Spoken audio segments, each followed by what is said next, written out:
In pursuit of a 10 million reward, Qin Yuxian forged a contract with the system, transforming into the nefarious female antagonist of a CEO narrative. Upon reaching the final stage, however, a momentary glitch in the system led her to a world overrun by zombies. Qin Yuxian's sole desire was to survive and return home to a life of luxury, yet the system's offerings were simply too enticing. Consequently, in the heart of the zombie-infested city, she established a 5-star hotel that seemed utterly incongruous with its surroundings. Need protection? Pay with points for a room. Hungry? Purchase your meals with points. Causing trouble? Here's a complimentary day tour with a self-selected map. Chapter 1. Congratulations, host. You have completed the task and earned a standalone villa. Would you like to proceed directly to the final stage? The voice of the system echoed in her mind. Qin Yuxian yawned, her eyes slightly red and misty with tears, presenting a pitiful appearance. Let's enter. A blinding white light enveloped her, distorting her surroundings until everything became a blur. Qin Yuxian had long grown accustomed to the system's silent, yet overwhelming displays of light. Within seconds, the brightness faded, and she opened her eyes to find herself enveloped in darkness. The air was thick with humidity and a foul stench, instantly confirming that she had arrived at the task's final location. System, where's the script? She called out mentally. Welcome, host, to the final stage of the purgatorial apocalypse. This level has no script. Please explore on your own. What? Qin Yuxian exclaimed in shock, her brows furrowing. As her eyes adjusted to the dimness, she surveyed her surroundings. She found herself on a broad street, but it was far from empty. The ground was littered with wrecked cars and the corpses of zombies, while a viscous, black liquid emitting a noxious odor coated the pavement. The remnants of buildings lined the streets, tall structures now perilous ruins, and not a single lamp illuminated the desolate area. Only the bright full moon hung in the sky, casting an eerie glow over the sinister landscape. Suddenly, an explosion echoed nearby, and the ground trembled beneath her feet. Following the sound, she turned to see a horde of zombies, their bodies contorted and grotesque, rushing towards her. With widened eyes, she bolted. Though confused about her situation, she realized that standing still in the face of danger was foolish. Breathless, she ran without pause, frantically calling out to the system. Old Six, get out here. Explain the situation to me. I was promised only a female antagonist task. Why has it suddenly turned into a zombie apocalypse? Please explore on your own. Stop trying to play coy with me. Qin Yuxian fumed, her temper flaring. She was still clad in the silk nightgown and fuzzy slippers from her previous world. In an instant, she found herself being chased by zombies. Where was the logic in this? The silent system, intimidated by her fury, stammered, "Don't panic. The zombies can't see you. Just don't let them get too close." Qin Yuxian rolled her eyes. Who was to blame for this mess? Where can I find safety? Please explore on your own. If you say that one more time, I swear I'll end you, she threatened, her patience wearing thin. Ahead, she spotted a central park with a right turn leading to a tall building, her mission destination.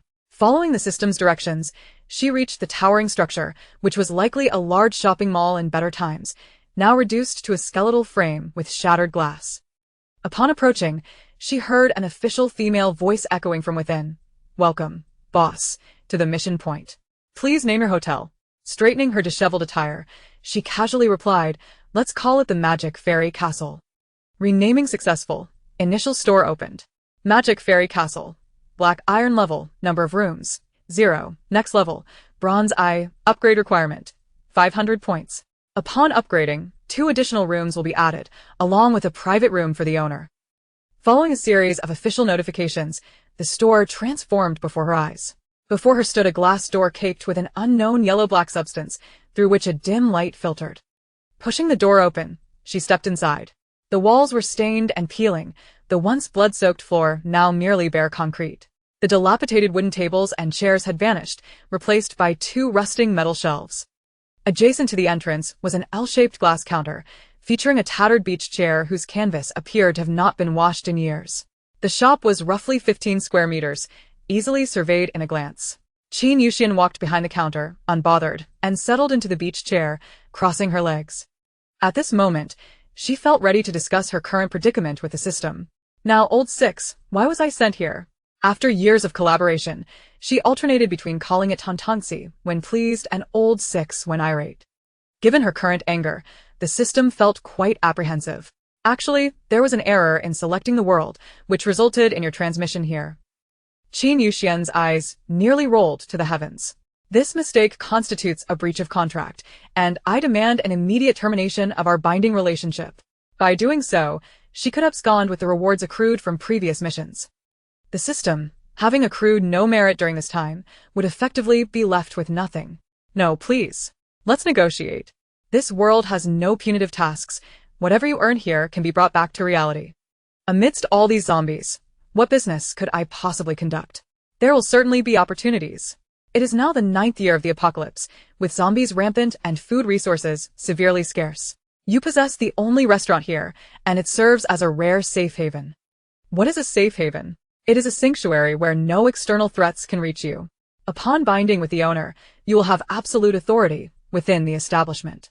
This sounded promising. Qin Yuxian nodded perfunctorily in acknowledgement. However, she thought, surely, Old Six cannot escape all responsibility for this blunder? Old Six, since you've made such a significant error, shouldn't you compensate me in some way?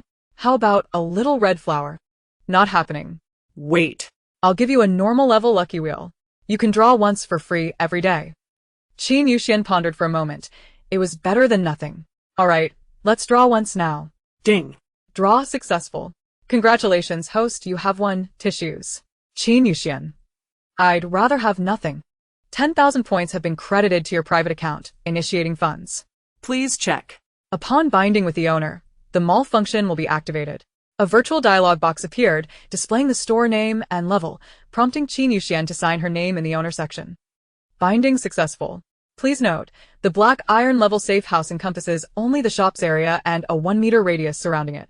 With nowhere else to go, and the outside world in disarray, Qin Yuxian accepted this, without hesitation. Given the substantial points in her account, she thought to upgrade to Bronze Eye. Host, private accounts cannot be utilized for store upgrades. Qin Yuxian. Then where will I sleep tonight? Chapter 2. Embracing a mindset of making the best of her situation, Qin Yuxian decided to treat this as a vacation.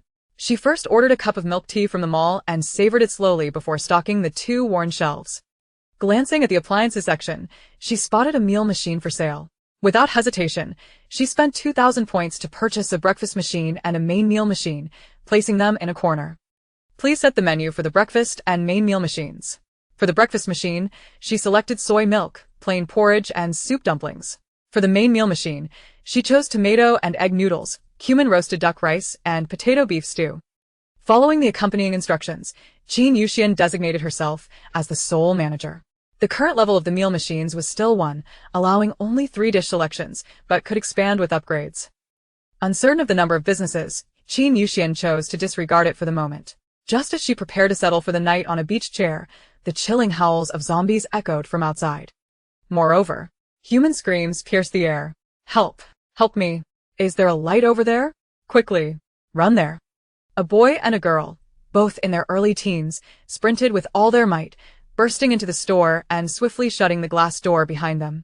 Turning to the motionless Qin Yuxian, they shouted, "Hurry! Move the shelves to block the door. The zombies are coming."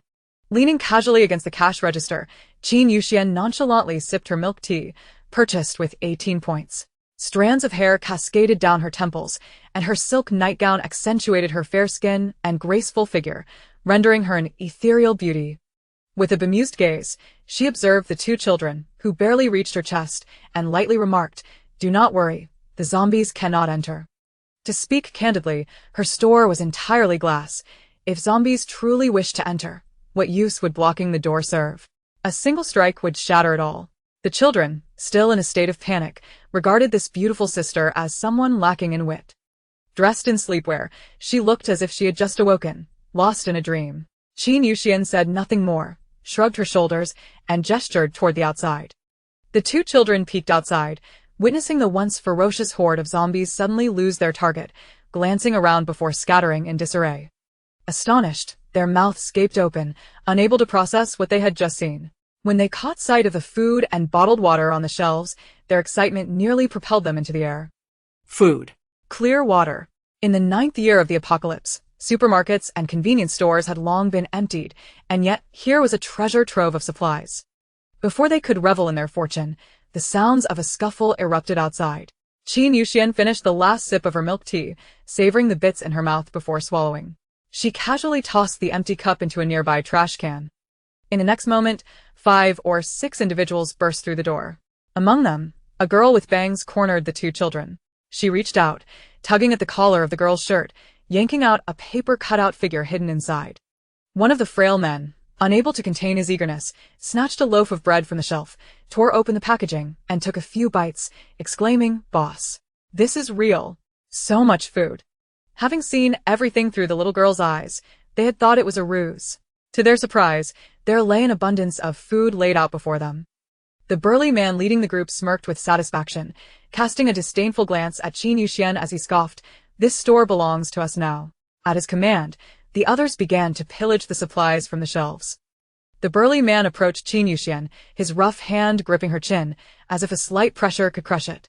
His eyes twinkled with amusement as he scrutinized her smooth, fair face. "This face is quite appealing. How about you join me?" Qin Yuxian's lips curled into a slight smile, her delicate hand raised just enough to prevent the looters from pushing open the glass door.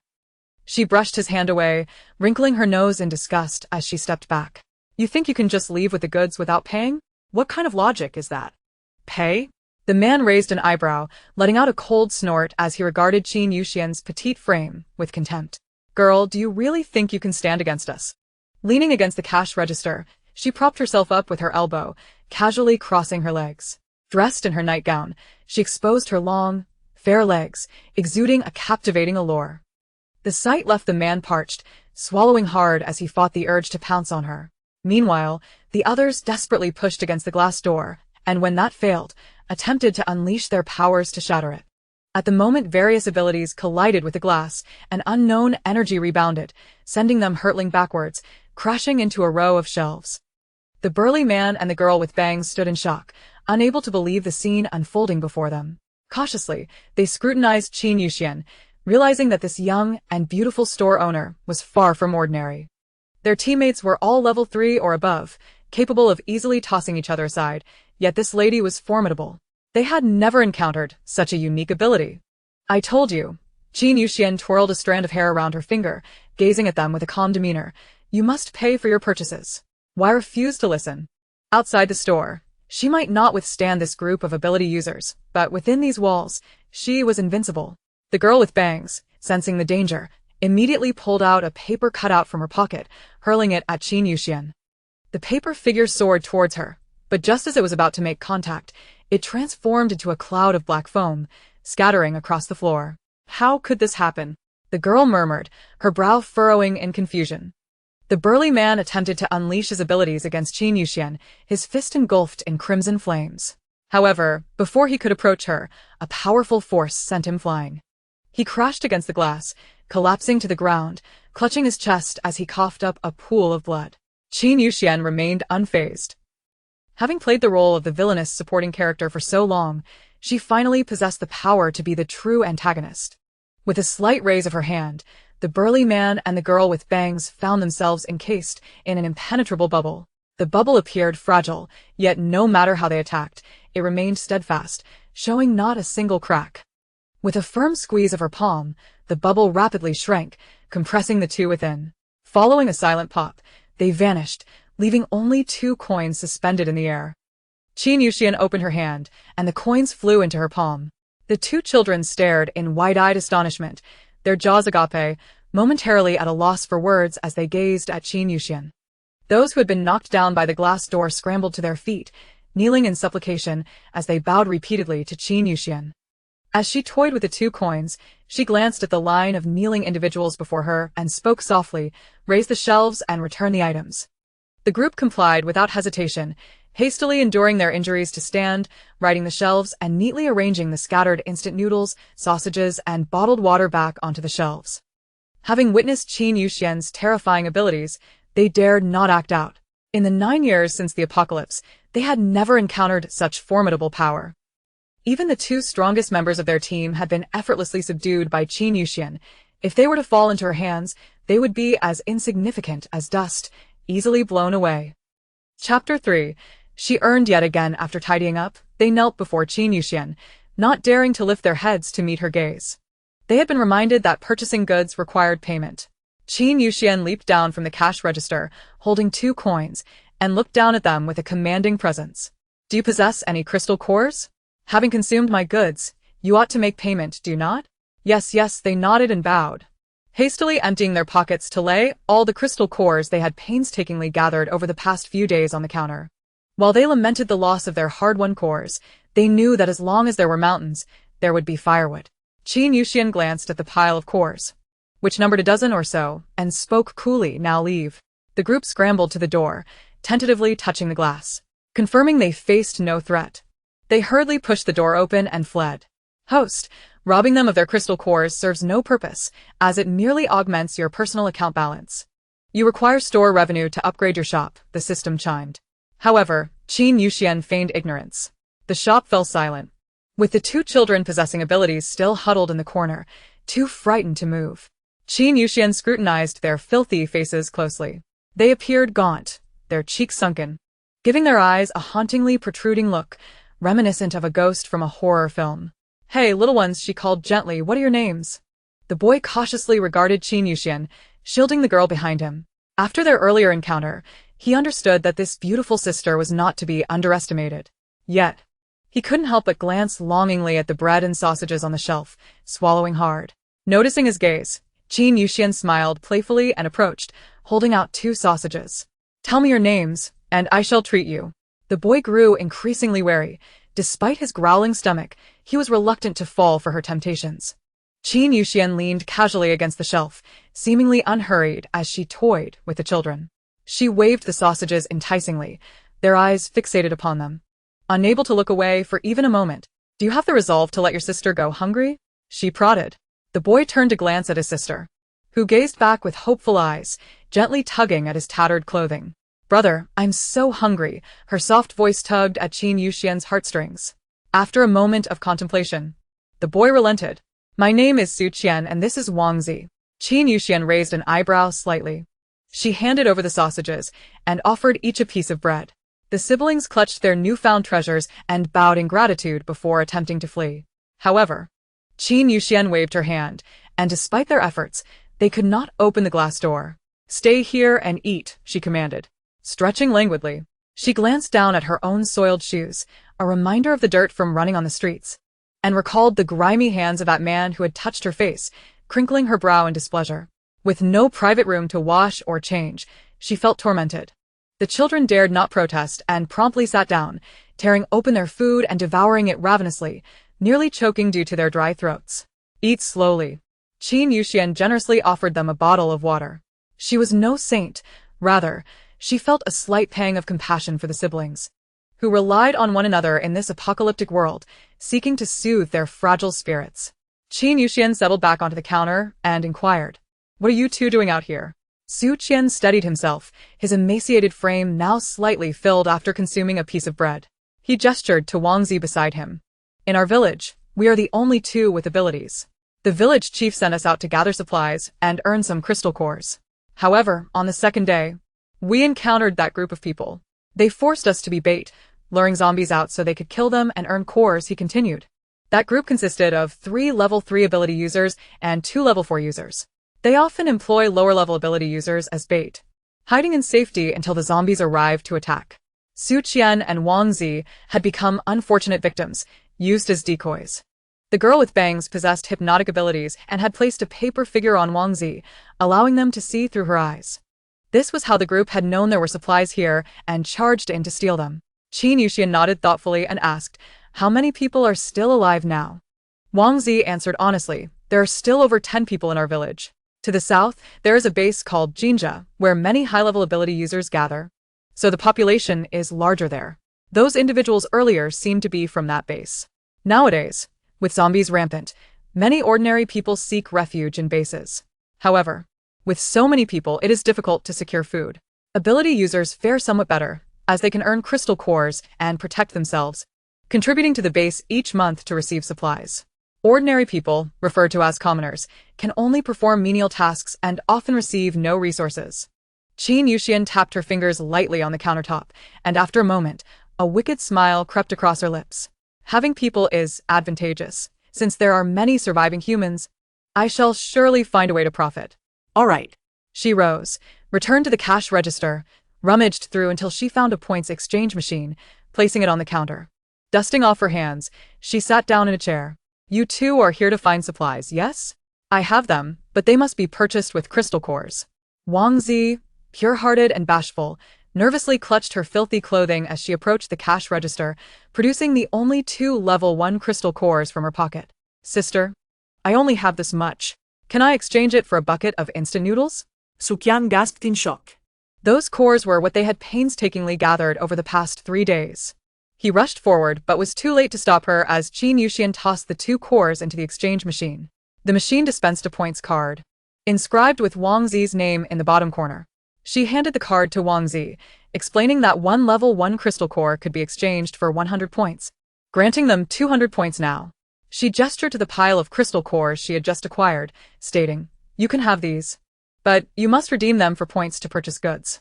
She had no use for the crystal cores herself, but by giving them to the children to exchange for points, she would still profit. Host, you truly are a clever little fox. How else could I play the role of the wicked female antagonist? Chapter 4. Level 1 Bronze. Su Qian halted abruptly, astonished, and cautiously inquired, "Sister, you truly mean to give us all these crystal cores?" "Indeed, I require only the points, not the crystal cores," Qin Yuxian affirmed confidently.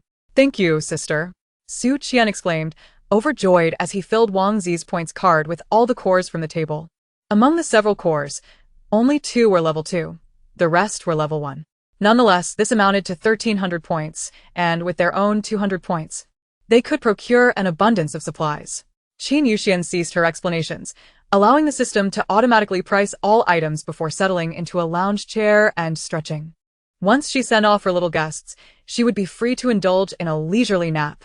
The little guests sat cross-legged on the floor, contemplating what items to buy. Given that Wang Zi's space ability was of a lower level and could only hold a limited amount. After all the commotion, Qin Yuxian felt a pang of hunger. She opened them all, ventured into the food section, and ordered a serving of spicy and sour noodles along with boneless chicken feet, accompanied by a cup of fruit tea. Ignoring the envious gazes drawn by the tantalizing aroma, she savored her meal with delight. Wang Zi swallowed nervously and timidly inquired, "Sister, do you have anything else for sale?" Qin Yuxian, resting her chin on her left hand while holding chopsticks in her right, continued to feed herself chicken feet. Her gaze lazily drifted towards Wang Zi's frail face, as if contemplating what she desired. "Is there any porridge? The child next door is only 5 months old and has yet to sprout teeth. They cannot consume such fast food. It would be best if I could take home a bowl of porridge to last the child 2 or 3 days. Qin Yuxian pointed towards 2 peculiar-looking vending machines in the corner. "Over there, help yourself." The machine stood there, and Su Qian protectively shielded his sister behind him. Upon illuminating the touchscreen, 3 dish options appeared, the mere images of which made Su Qian's mouth water. Glancing at the prices, the soybean milk and plain porridge in the breakfast machine were each 3 points, while the soup dumplings cost 7 points. The main meal machine listed noodles at 16 points and rice at 25 points. The prices seemed rather reasonable, especially considering this was a post-apocalyptic world where even the wealthy struggled for food. How could Qin Yuxian conduct business so fairly? Surely, she must not be a fool. Wang Zi purchased 2 bowls of plain porridge, incurring an additional 2 points in packaging fees. With a decent amount of points remaining on her card, she noticed her brother's longing for meat and rice, so she ordered 8 boxed meals from the main meal machine, intending to share them with him during their return journey, while also keeping a couple in reserve for emergencies. With the remaining points, they entered scavenging mode, taking as much as they could until their storage space brimmed. Wang Zi's ability level was too low. Even with points, she lacked the capacity to bring back much supplies. Fidgeting her hands in embarrassment, she dared not meet Qin Yuxian's gaze. "Sister, my space is insufficient. I can only buy this much. I can't use up all the points on the card." She recalled how Qin Yuxian had mentioned earlier that they could use the crystal cores she gave them to exchange for points, but they had to be spent here. Now that they had converted the cores into points, she was unsure if Qin Yuxian would be displeased if they couldn't utilize them all. "It's fine. Saving them for next time is just as good," Qin Yuxian replied after finishing her boneless chicken feet, wiping her mouth with a tissue and sipping her fruit tea. She then casually reminded, "The points card can only be used by the cardholder. Using someone else's will result in an electric shock." Su Qian pondered for a moment before comprehending Qin Yuxian's warning, realizing that even if someone seized Wang Zi's points card, it would be futile, correct? Qin Yuxian nodded in affirmation. The two young customers were elated. Being able to acquire so many supplies on this trip left them thoroughly satisfied. After stowing their goods in the storage space, they waved goodbye to Qin Yuxian. Once Qin Yuxian secured the door, she checked the store account. 540 points. Relieved. She thought it was barely enough for her to level up, meaning she wouldn't have to sleep on the beach chair tonight. System level up. Understood. Deducting 500 points from the communal account. In the next moment, an official voice resonated within the store. Congratulations, boss, on successfully leveling up. Current level of the Magic Fairy Castle, Bronze level 1. Increased room count. 2 single rooms. Private room for the boss unlocked. Next level, Bronze level 2. Upgrade requirement. 700 points. Following the upgrade, the number of rooms increased by 2, and the store's facilities were updated, shelves and a water heater. The store underwent some changes. It expanded slightly, the concrete floor replaced with aged tiles, and the peeling yellow walls freshly painted. In the corner where the vending machines were situated, an old-fashioned water heater was added.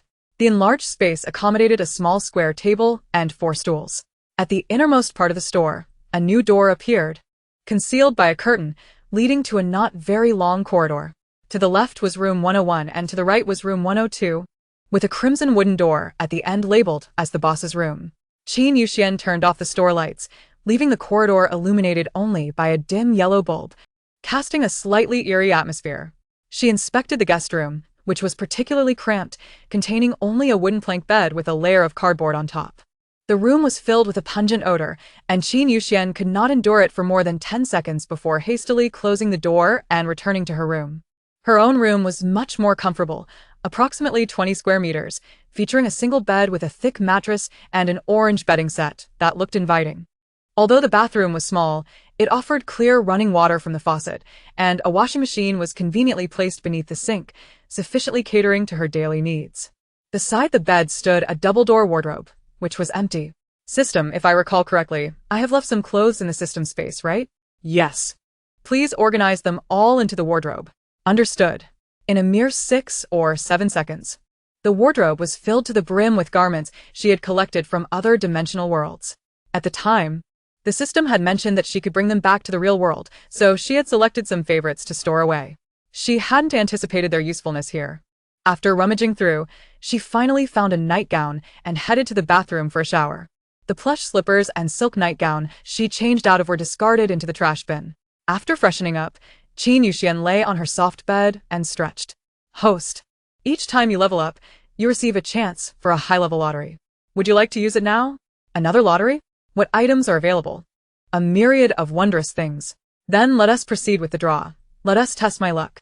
As she rubbed her hands together, she realized it had been a long time since she engaged in such activities. The lottery pool has been opened for you. Before her appeared a machine with several small balls rolling about, reminiscent of a lottery draw. She pressed the red button and a small ball rolled out. Then, a dialog box popped up. Congratulations, host, you have received a reward. Virtual employee. Chapter 5. Guests arrived. Debeo, a plush toy resembling a bear, was entirely furry and inviting to the touch. It leaped from Qin Yuxian's bed to the floor, instantly transforming from a 40-centimeter tall toy into a 1.70 meter plush figure. It respectfully bowed to Qin Yuxian, speaking in a youthful voice. Master, please assign a task for Debeo. Qin Yuxian's heart melted instantly, and she reached out to affectionately ruffle Debeo's fur, softly saying, It's quite late. You should rest now. Host, virtual employees do not require food or rest. Would you really make such a lovely bear work scrubbing floors all night? Debeo tilted its head, its round, inky eyes gazing at Qin Yuxian, seemingly puzzled by her words.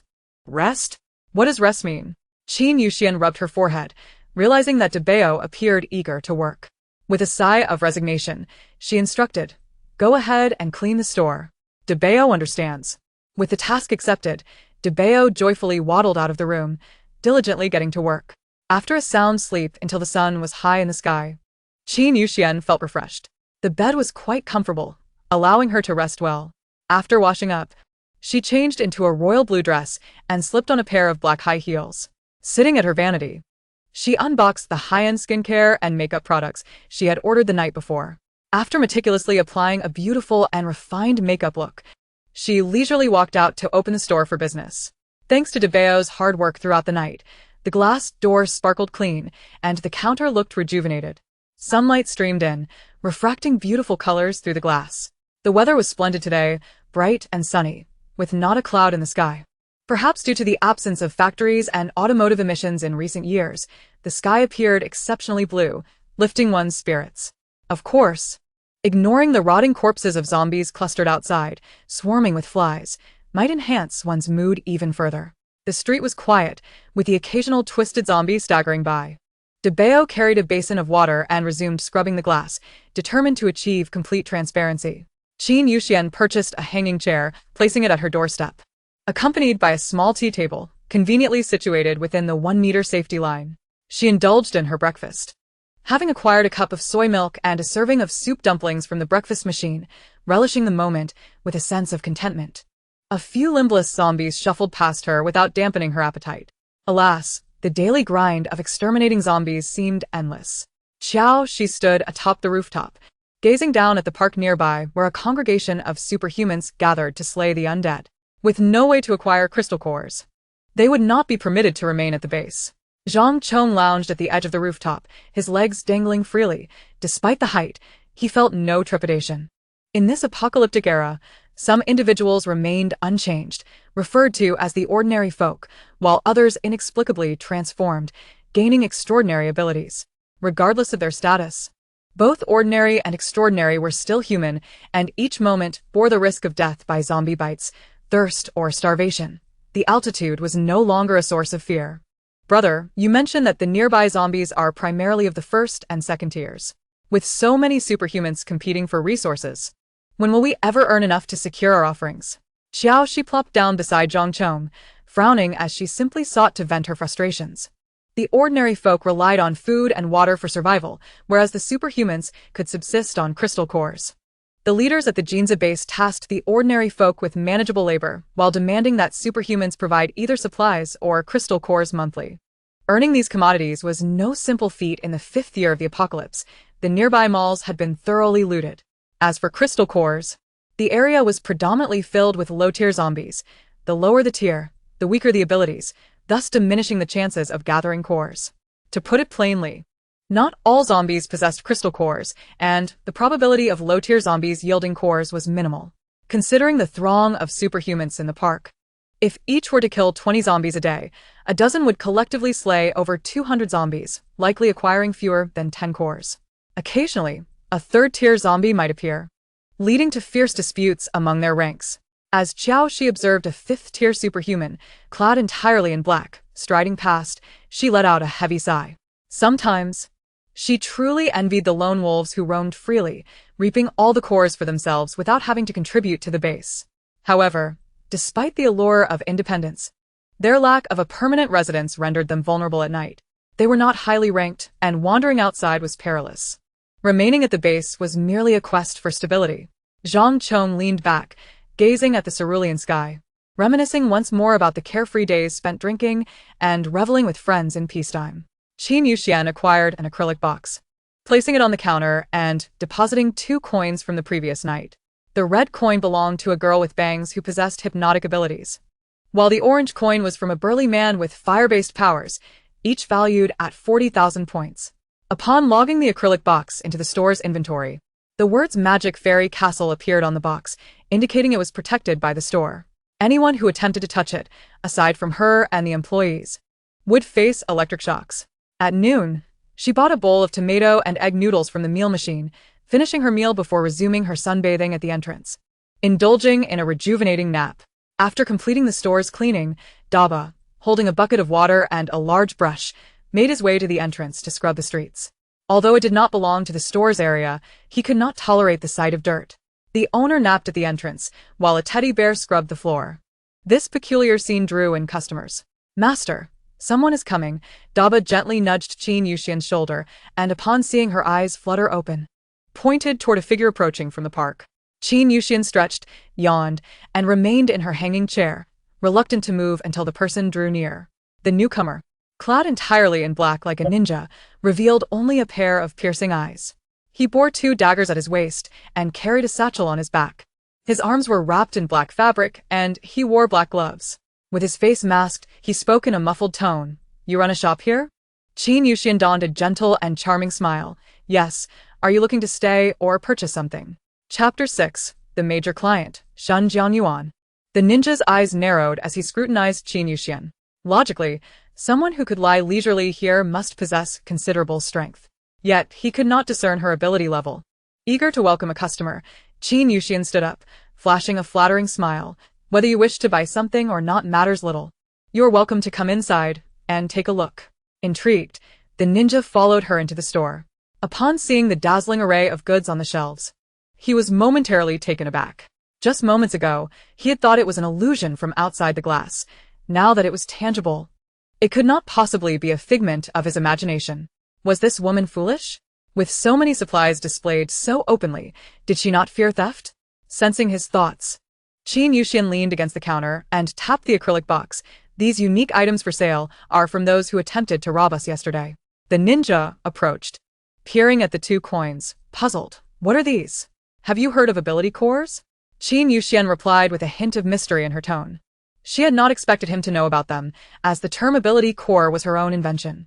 She continued, "Crystal cores are the concentrated energy within zombies, while ability cores are the concentrated energy within superhumans." Killing zombies yields crystal cores, hence ability cores. The ninja was taken aback, his pupils dilating slightly. He had encountered many superhumans in his time, yet had never seen such a thing. Could it be a unique ability of the shopkeeper? Thus, the coins were not left behind by the troublemakers, but rather the result of their demise, transformed into coins. Qin Yuxian resumed her position atop the counter, elegantly crossing her long, fair legs, and smiled amiably. Superhumans of the same ability type could absorb energy from ability cores to enhance their powers, while those of different types might use them as a life-saving card. The 2 individuals from yesterday were reportedly 4th-tier superhumans. She scrutinized the ninja before her, guessing that he possessed considerable strength. "You likely do not require this," she chuckled, gesturing to the 2 meal machines nearby. "Here, we have food for sale. Feel free to order something." Originally, she had not anticipated that the ninja would buy an ability core. It was merely a reminder to avoid causing trouble in her store. As someone who had never harmed a chicken, she too was terrified of violence. She was no demon, devoid of the morbid desire to turn people into coins at a whim. Although the ninja doubted the seemingly delicate girl possessed such formidable abilities, he refrained from testing her limits. He approached the meal machine and lightly tapped the display screen. Observing the food images displayed, he surmised they were likely synthetic. After the apocalypse, all the rice and flour from major supermarkets had been swept clean. Where could one find genuine rice? Nevertheless, his stomach grumbled with hunger. Even synthetic food would suffice to satisfy his appetite. "How do I purchase?" he inquired. "You can recharge your points card with crystal cores. A 1st-tier core is worth 100 points, a 2nd-tier core 300 points, and a 3rd-tier core 900 points. As a new store, we offer a bonus of 100 points for a recharge of 900. Qin Yuxian smiled radiantly, reminiscent of a salesperson in a luxury store during peacetime. She would say anything to entice him to recharge. The ninja glanced at the shelves brimming with food and tossed a 3rd-tier crystal core onto the counter, coldly stating, "Recharge it." "Very well." Qin Yuxian smiled sweetly. A major client had arrived. She tossed the crystal core into the points machine, and within a second or two, the recharge was complete. The lower left corner of the points card bore the name of the ninja, Shun Jianyuan. Qin Yuxian mused silently. What a splendid name. She couldn't help but wonder what the face behind the mask looked like. However, given the current harsh living conditions, merely surviving was commendable. Even if he was once handsome, his skin must have become rough and yellowed by now. She handed over the points card, now loaded with 1,000 points, advising him to purchase whatever he needed. Noticing Shun Jianyuan heading straight for the main meal machine, she added, "Dining in the store is absolutely safe. If you opt for takeout, there is an additional charge of 1 point for the meal box." Upon hearing this, Shun Jianyuan glanced outside through the glass. A few zombies staggered past the entrance, oblivious to the happenings inside, coupled with the fact that the proprietress had the audacity to nap at the entrance. It seemed this establishment was indeed secure. He ordered a potato beef stew rice, swiping his card to pay with points. It wasn't too long before a tray emerged from the machine. It bore a generous bowl of potato beef stew, accompanied by chopsticks and a spoon. The enticing aroma captivated Shin Jungyuan, who stood momentarily entranced. The succulent pieces of beef glistened invitingly, while green peppers and carrots added vibrant colors. And the fluffy white rice exuded a sweet fragrance, with rich brown gravy enveloping it, making it utterly mouth-watering. He carried the tray to a corner by the window, removed his mask, and eagerly picked up his chopsticks to take a bite of beef. It was real meat. Not synthetic, but genuine beef. He quickly followed it with a mouthful of rice, the sweet flavor intensifying with each chew. To enjoy such authentic and delectable fare for merely 25 points was a bargain. Even more so than in peacetime. The owner must be running a charity rather than a business. Qin Yuxian, seated behind the cash register, propped her chin on her hand, admiring Shen Jingyuan's handsome features. Unexpectedly, he was quite striking. Although his cheeks were slightly sunken due to malnutrition, his skin remained relatively fair from being wrapped up like a dumpling for years. His high nose bridge and defined features complemented his enchanting peach blossom eyes, sharp yet alluring. His deep blue eyes held a mysterious allure akin to the sea. His lips, though undeniably sensual, appeared dry and lacking color, likely due to prolonged dehydration. As her gaze lingered on his parched lips, she felt a twinge of regret and couldn't help but say, "Sir, there's a water dispenser in the corner. You can help yourself to some water, free of charge." Originally, she had intended to charge 1 point per cup, but seeing how handsome Shin Jungyuan was, she decided against it. Water? Shin Jungyuan hesitated, glancing towards a corner where indeed a hot and cold water dispenser stood. He got up and grabbed a paper cup, filling it with cool water. Upon witnessing the clear stream flow, his hand trembled slightly. The sweet water slid down his throat, soothing his parched, nearly smoke-dry throat, bestowing upon him an unprecedented sense of satisfaction. He drank several cups in succession, finally filling one to sip while eating. Only then did he notice a card-swiping station next to the water dispenser, labeled 1 point per cup. So, there was a charge? Why had the owner just said it was free? Surely, there was no ulterior motive? How many cups had he drunk? Noticing Shin Jungyuan standing in a daze, Qin Yuxian seemed to guess his thoughts. Since it was a new store, they hadn't begun charging for water yet. She certainly wouldn't reveal that she was somewhat taken by Shin Jungyuan's looks. Shin Jungyuan simply acknowledged her with a faint HM, returning to his seat to continue his meal. Suddenly, a loud bang echoed outside, startling Qin Yuxian and shattering her admiration for the handsome man as she craned her neck to look outside. Nothing was visible. The outside remained empty, save for a few zombies that had rushed leftward towards the sound of the explosion. Shin Jungyuan furrowed his brow, setting down his chopsticks and pulling up his mask, leaving behind a remark, "Don't collect the tray. I'll be back shortly," before darting out the door. Chapter 7. The level 5 big shot. Qin Yuxian glanced at the mop-wielding Dava, feeling a bit bored herself, and decided to step outside to see the commotion. Shin Jungyuan caught up with the zombies that had just run past and drew out the dagger at his waist, executing a swift surprise attack from behind. The blade pierced the zombie's skull, and with a decisive motion, he cut through, creating a gaping hole that splattered thick, black liquid as the creature collapsed. Shin Jungyuan crouched down, using the tip of his blade to extract the crystal core from the zombie's head, tucking it away in his pocket. In a matter of moments, he had secured a crystal core. Its color was clear, emanating a purple glow, indicating it was a level 4 crystal. The graceful and agile manner in which he wielded his knife left Qin Yuxian mesmerized, internally cheering, "So handsome."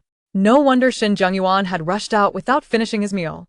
It turned out to be a level 4 zombie. At that moment, she noticed, further away, a horde of zombies chasing a few individuals approaching this way. Shin Jungyuan twirled the dagger in his hand, seemingly preparing to confront them. "Shin Jungyuan, you're not seriously considering charging in, are you?"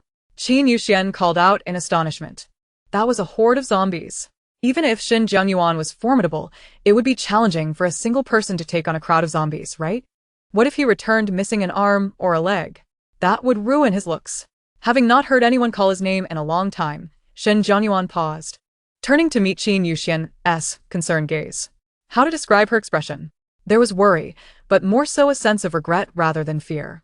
Shin Jungyuan paid it no mind, spinning his dagger once more before coldly stating, "I'll use up my points before I die."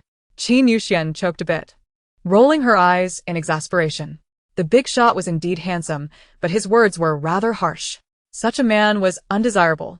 She settled into a hanging chair, quietly watching the spectacle. She even ordered a bucket of popcorn, munching away while observing the scene of the battle against the zombies. Shun Jiangyuan dashed forward, waiting for the humans to pass by before hurling 2 daggers into the horde. The daggers spun through the air, slicing through the foremost zombies before falling straight into the heart of the swarm. They emerged from the other side, landing back in Shun Jiangyuan's grasp. The front row of zombies collapsed, obstructing the path for those behind. Some in the middle fell as well. The movement of the horde visibly slowed, and the crystal cores that had exploded from the zombies floated in the air. Only 2, though. He sheathed his dagger and reached for the cores, which seemed to be drawn to him like iron to a magnet, landing directly in his palm. The few humans who had been fleeing from danger had now reached the convenience store, crouching down to catch their breath. Seeing Shun Jiangyuan gather the crystal cores, their eyes filled with envy. Even Qin Yuxian was momentarily dumbfounded. He merely raised his hand, and the crystal cores came to him? What kind of magic was this? Qilan's gaze was firmly fixed on Shun Jiangyuan as she muttered, "No wonder he's a level 5 big shot." Upon hearing this, Qin Yuxian raised an eyebrow slightly. Level 5? No wonder he had dispatched that level 4 zombie with such ease. She quickly regained her composure and addressed the young people before her with a smile. "Guests, would you like to stay here? Or perhaps, would you like something to eat?" Qilan warily turned her head to scrutinize Qin Yuxian, then glanced around the quaint little shop. In an instant, the group was left speechless. Magic Fairy Castle? When they had ventured out for supplies last week, there had been no shop here.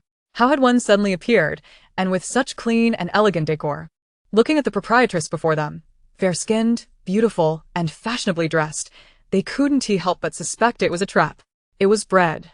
Wang Huan gazed through the glass, her eyes sparkling as she beheld the shelves brimming with bread. Despite her grimy visage, the radiance in her eyes spoke volumes. Unable to contain her excitement, she pushed the door open and rushed inside, swiftly gathering the bread into her spatial pocket. Qin Yuxian observed Wang Huan's actions in silence, her smile fading, replaced by a flicker of displeasure. She had intended to conduct business here, yet it seemed she had overlooked the inherent nature of humanity in the post-apocalyptic world, a lesson that always fell to her to impart, exhausting her in the process. Tilan. Sensing the shift in her mood, felt a pang of apprehension. She hurried inside and grasped Wang Huan's hand, which was busy seizing supplies, her brow furrowed in concern. "What are you doing?" she admonished softly. "Captain, it's supplies," Wang Huan exclaimed, her eyes gleaming as she waved several vacuum-sealed loaves of bread in front of Qilan. "Look at all this food. If we take it back, our team won't have to scavenge for a year." Qilan snatched the bread from Wang Huan's grasp and returned it to the shelf, her expression tight with concern. The sudden appearance of this convenience store in the city center must be suspicious. "You can't act so recklessly. What's there to fear?" Wang Huan retorted with a dismissive roll of her eyes, convinced that their team of 5 superhumans could easily overpower a frail woman like the store owner. She had observed the owner earlier and noted the absence of any discernible superpower level, leading her to conclude that the owner was merely an ordinary individual. Even if the owner possessed some hidden strength, the glass-walled store could be easily breached, and they could use the captain's flight ability to escape. Ignoring Qilan's objections, she continued to scour the shelves for edibles. Just then, Shun Jiangyuan returned, having successfully stalled the horde of zombies. Before entering the convenience store, he cast a fleeting glance at the ominous-looking Qin Yuxian, then followed her gaze to see the young girl frantically raiding the shelves. It appeared that she had incurred Qin Yuxian's ire. He resumed his previous seat, continuing to eat his meal, without warning Wang Huan. Curious to ascertain the extent of the owner's abilities, the remaining 3 team members lingered at the entrance, hesitant to enter, without the captain's command. Unfamiliar with the store's true nature, they dared not act rashly, anxiously awaiting the moment when their captain would retrieve Wang Huan. As Wang Huan gleefully filled her space with the goods from the shelves, she felt elated that the owner had not intervened, confirming her suspicions that the owner lacked any real power. The store was indeed a safe haven, capable of remaining hidden from the zombie sight. She beamed with delight, flashing a triumphant smile at Qilan as she prepared to leave. Just as she reached for the door, a powerful force surged toward her, sending her flying. Wang Huan crashed against the shelf, crying out in pain. Qilan's eyes widened in shock as he witnessed the moment Wang Huan touched the door. A blue barrier enveloped the glass wall. He reached out to test it by grasping the doorknob, but nothing unusual occurred. indicating that he could exit the store. Yet why was Wang Huan unable to do so? Wang Huan scrambled to her feet and saw the captain pushing the door open. Ignoring her previous concerns, she dashed toward the now open door. However, she was once again repelled, landing heavily and painfully against the shelf that Qin Yuxian had previously secured. Outside. Qin Yuxian's expression was icy as she regarded Wang Huan, who had fallen in a heap. "That's your second warning," she said, her voice calm yet menacing. "I trust one won't have to issue a third. I wouldn't mind adding another coin to the cash register." Upon hearing this, Qilon glanced at the cash register. Noting the 2 coins within an acrylic box, one red, emblazoned with a figure, and the other orange, marked with flames. He suddenly realized these were transformed from superhumans. He rushed to help Wang Huan to her feet, sternly admonishing, "If you wish to live, quickly return everything to its rightful place." Wang Huan grimaced in pain as she stood, gingerly holding her back, now obediently retrieving the items from her space. Qilon signaled for the others to enter and assist in reorganizing the merchandise on the shelves. He then bowed respectfully to Qin Yuxian, apologizing, "We recognize our error. Please grant us leniency this once." "You?" Qin Yuxian smirked, striding into the store in her high heels, leaning against the counter. "No, it is solely her." She raised a slender finger, pointing at Wang Huan, who was kneeling to reorder the shelves. "Every grievance has its source. I am a person of principle. I address those who offend me, never punishing the innocent." Wang Huan swallowed nervously, quickening her pace to restore the items to their original positions. Kailan sai internally. Licking his lips as he tentatively inquired, "Boss, may we purchase some supplies to take back?" "Of course," Qin Yuxian replied readily, her smile brightening. "I opened this door to conduct business." She gestured toward the wall, where the exchange rules were displayed and the exchange machine sat on the table. "But let me remind you, a third warning means you won't be leaving this place." Qilon nodded fervently and helped his teammates tidy the shelves. Shun Jianyuan, who had been quietly enjoying his meal, gradually withdrew his gaze. Clearly, this store was no ordinary establishment. It not only kept zombies at bay, but also possessed a formidable defense system to deter any potential disruptors. No wonder the owner had claimed it was utterly safe when he had inquired about lodging.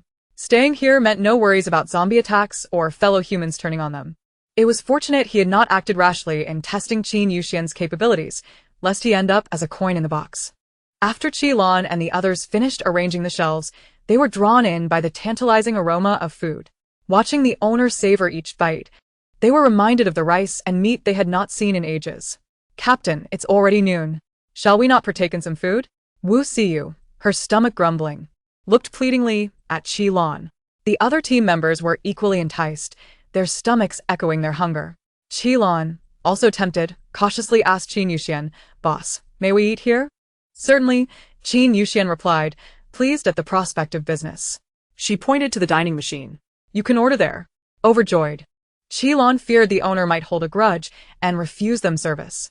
He activated the dining machine, noticing the prices were listed in points, and recalled he needed to recharge to make a purchase. Following the exchange rules posted on the wall, he recharged with a level 1 crystal core. It was clearly stated that point cards were not to be shared, so the team members queued to recharge, each receiving their own point cards before orderly lining up to buy meals. With only 4 seats available and Shun Jianyuan occupying one, the others either took a seat or sat on the ground to eat. "Delicious!" Wu Siyu exclaimed, tears of joy welling in her eyes as she savored the tender chicken leg mingled with sweet rice. They were among the weaker teams at the base, often receiving scant rations, sometimes even going without. Even when they did receive supplies, sharing meager portions with their families left them unsatisfied, perhaps a half piece of expired bread or some instant noodle remnants. How long had it been since they had a proper meal? "Please return your trays to the dining machine after eating," Qin Yuxian reminded as Shen Jianyuan set down his chopsticks, then asked, "Mr. Shen, would you like to stay here? It's absolutely safe." Shen Jianyuan held an unwavering belief in the concept of safety. He had always wandered from place to place, never experiencing the solace of a good night's sleep. Sensing Shen's interest, Qin Yuxian quickly flattered him, saying, "Currently, we have only 2 rooms available. The facilities are modest, but you can enjoy a peaceful slumber for just 30 points a night, with no deception involved. My esteemed patron, not only are you my major client, but you also serve as my ambassador." As for the surprisingly low accommodation price, it was not that Qin Yuxian was unwilling to profit. Rather, The current conditions of the rooms were quite dismal. A mere broken bed with 2 sheets of cardboard hardly warranted a steep charge. However, Qin Yuxian overlooked a crucial point. This was a post-apocalyptic world, rife with zombies and mutated beasts, where the residents of the base still had a semblance of shelter. For a lone wolf like Shen Jianyuan, danger lurked everywhere. Finding a place to rest that guaranteed absolute safety and a good night's sleep was of paramount importance. Without hesitation, Shen Jianyuan handed over his points card. After deducting the points, Qin Yuxian retrieved the key to room 101 and handed it to him, gesturing towards the curtain with a welcoming motion. The room on the left, please check out by 11 tomorrow morning. Maintaining his aloof demeanor, Shen Jianyuan accepted the key and disappeared behind the curtain. Qin Yuxian discarded a beach chair that had shed fibers all over her skirt and purchased a new folding chair from the mall, settling behind the counter to wait for her guests to finish their meals. Observing the group of youngsters devouring their food, she noted they bore a resemblance to the rowdy crew from the previous night, likely another team from a nearby base. A living advertisement, indeed, she mused. As the young men continued to feast, Qin Yuxian kindly reminded them, there's a drinking fountain over there. It only costs 1 point. Upon hearing this, Qi Lan eagerly rushed to the fountain, swiping his card to fill a cup. Watching the clear water flow from the old machine, he was momentarily overwhelmed, questioning whether he had stumbled into paradise. In this post-apocalyptic era, all water resources had been contaminated, and among those with powers, the ability to purify water was exceedingly rare. Those endowed with purification abilities had become highly sought after, with major bases vying for their services, treating them as protected assets. However, the daily yield of purified water was only 2 tons, insufficient for the thousands residing within a single base. Consequently, water-based ability users had become immensely valuable, often only found within powerful teams. There were merely 5 water ability users in their entire base, and low-tier teams like theirs had no chance of pairing with one. To find such precious water in the magic fairy castle for just 1 point per cup was nothing short of miraculous. Chapter 9. The ominous sky. Qi Lan indulged in several cups of water, seemingly with a vengeful spirit, as if trying to replenish years of deprivation in one go. His teammates soon joined him at the fountain, each filling their cups one after another. Qin Yuxian observed her account's earnings, noting that these individuals had consumed 38 points worth of water alone. She regretted not charging Shen for his water earlier. Meanwhile, Debao diligently cleaned the shelves and machines in the store, determined to leave them shining. Satisfied with Debao's hard work, Qin Yuxian stepped outside to bask in the sun once more. After placing his backpack in the room, Shen Jianyuan emerged, exchanged a brief greeting with Qin Yuxian, and continued his pursuit of zombies for crystal cores. As she watched his retreating figure, Qin Yuxian couldn't help but admire. Truly, he is a remarkable figure, so dedicated to his endeavors. Host, you are not developing feelings for Shen Jianyuan, are you? Qin Yuxian rolled her eyes. When have you ever seen me develop a soft spot? Lu Liuzai could not refute this, knowing that Qin Yuxian had encountered countless handsome, wealthy, and intelligent individuals across various worlds without ever growing attached. Especially in an apocalyptic scenario, a man with merely a bit of power was certainly not her type. Lu Liuzai harbored a persistent fear that its host might fall for a character in a given world, having witnessed colleagues encounter such predicaments, which often proved troublesome to resolve. It should have been pleased that its host was a straightforward woman whose mind revolved solely around wealth. Yet it found itself curious to see her entangled in matters of the heart. Lu Liuzai, do not presume I am unaware of your ulterior motives. I am far too occupied for romance. My mother is still waiting for me. Lu Liuzai's intentions were laid bare, and it sheepishly replied, understood. The host is the world's most devoted daughter. I wish you success in completing your task and returning to the real world. After finishing their meal, Qi Lan and his companions deliberated whether to rest for the night. The sun would set by 5 o'clock in this post-apocalyptic world, and the zombies grew stronger after dark. It was clear they could not return to the base today, having been away for several days without rest. Fortuitously encountering the magic fairy castle, they reasoned it wise to take a good night's rest here before resuming their journey, with supplies the following day. I heard the proprietress mention only 2 rooms available, and now there's just 1 left. Shall we squeeze in together for the night? Qi Lan proposed. That won't work. Upon hearing Qi Lan's suggestion, Qin Yuxian rose from her chair and entered the shop. If everyone is crammed in, how can I conduct business? A single room accommodates 1 person only. Adding others incurs an extra 20 points per person. 4 or 5 of you sharing a room, that totals 110 points, and I will provide an additional folding bed. Wang Huan, taken aback, protested, we have limited crystal cores. How can you charge us so much for a shabby room? How will we procure supplies for our return to the base tomorrow? With arms crossed, she confronted Qin Yuxian. Qin Yuxian shrugged and sat behind the counter, asserting that rules must be followed when staying here. If they did not wish to comply, they could leave and explore elsewhere. She was not in the business of losing money. You. Wang Huan was incensed, having never encountered such a business model. Enough. Qi Lan interjected, furrowing his brow. He turned to Qin Yuxian apologetically. We will stay. The total will be 110 points, correct?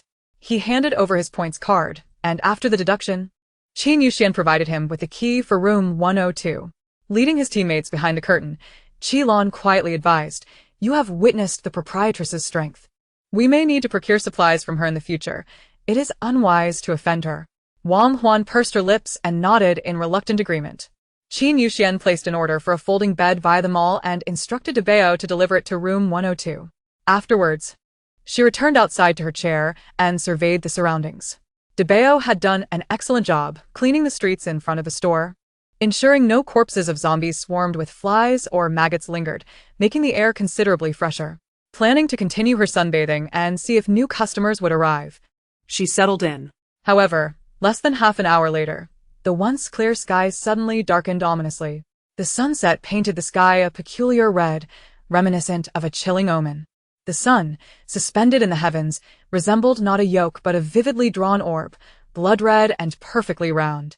Alarmed by this unsettling sight, Qin Yuxian hastily gathered her chair and table indoors. In a mere 10 minutes, the previous crimson glow had vanished, plunging the city into complete darkness. Standing within the shop, she gazed through the glass at the eerie sky, feeling the stark terror of the apocalyptic world for the first time. System, what time is it? 5 o'clock in the afternoon. Qin Yuxian's shock was profound. It was only 5 o'clock, and in an instant, dusk had fallen, swiftly followed by night. She switched on all the lights in the store, purchased an electronic clock to hang in the lobby, and spent 100 points on a signboard to display outside, indicating operating hours, 7 a.m. to 8 p.m. She certainly did not wish for anyone to take her shop as a refuge during the night, turning her establishment into a chaotic mess. Upon returning inside, she settled behind the cash register, ordered a serving of bibimbap and a cup of complimentary barley tea from the food area. As she savored her dinner, her mind remained restless. The world around her felt exceedingly strange, filled with individuals possessing extraordinary abilities, the inexplicable emergence of a zombie virus, and the sudden darkening of the sky. Even though she understood that she was entirely safe within her shop, an unsettling feeling lingered in her heart. Who could guarantee that there wouldn't be other bizarre powers in this world that could bring about her demise? Of course, she was merely here to complete a task and had faced death numerous times before. What she feared was dying too swiftly before she could recoup her investment. Her life might be of little worth, but that million was certainly valuable. The system that comprehended Qin Yuxian's thoughts expressed its exasperation. Host, you are truly obsessed with wealth. Well, if I weren't after that million, would I have signed an agreement with you? Rest assured, host, for the sake of my performance index, I shall not allow you to perish easily. So, do you have any skills to ensure my survival? Luliozi, do not engage in unprofitable ventures. Once you reach the silver level, I will grant you a protective talisman. Silver? Qin Yuxian opened the back end to review her personal information. It displayed that she was still at bronze level 1, needing to advance to bronze level 3 and accumulate 3,000 points to unlock the silver tier. To prolong her existence, it seemed she must diligently earn money to elevate her shop's status. Otherwise, if she couldn't return to the real world, what would happen to her mother's illness? Chapter 10. Rhymes have their reasons. Just as she was eating, Shin Jianyuan returned from outside, catching a whiff of the delicious aroma. He glanced at the stone pot in front of Qin Yuxian, a flicker of surprise crossing his eyes. Indeed, this shop was extraordinary. In an era of scarcity, the proprietress not only possessed an abundance of fresh supplies but seemed capable of acquiring anything.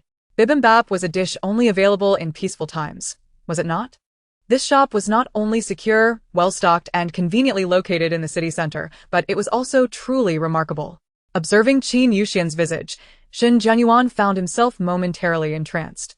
It had been a long time since he had seen such a beautiful girl. Her skin was smooth and delicate, her features striking, her eyes lively, her nose elegantly defined, and her lips petite.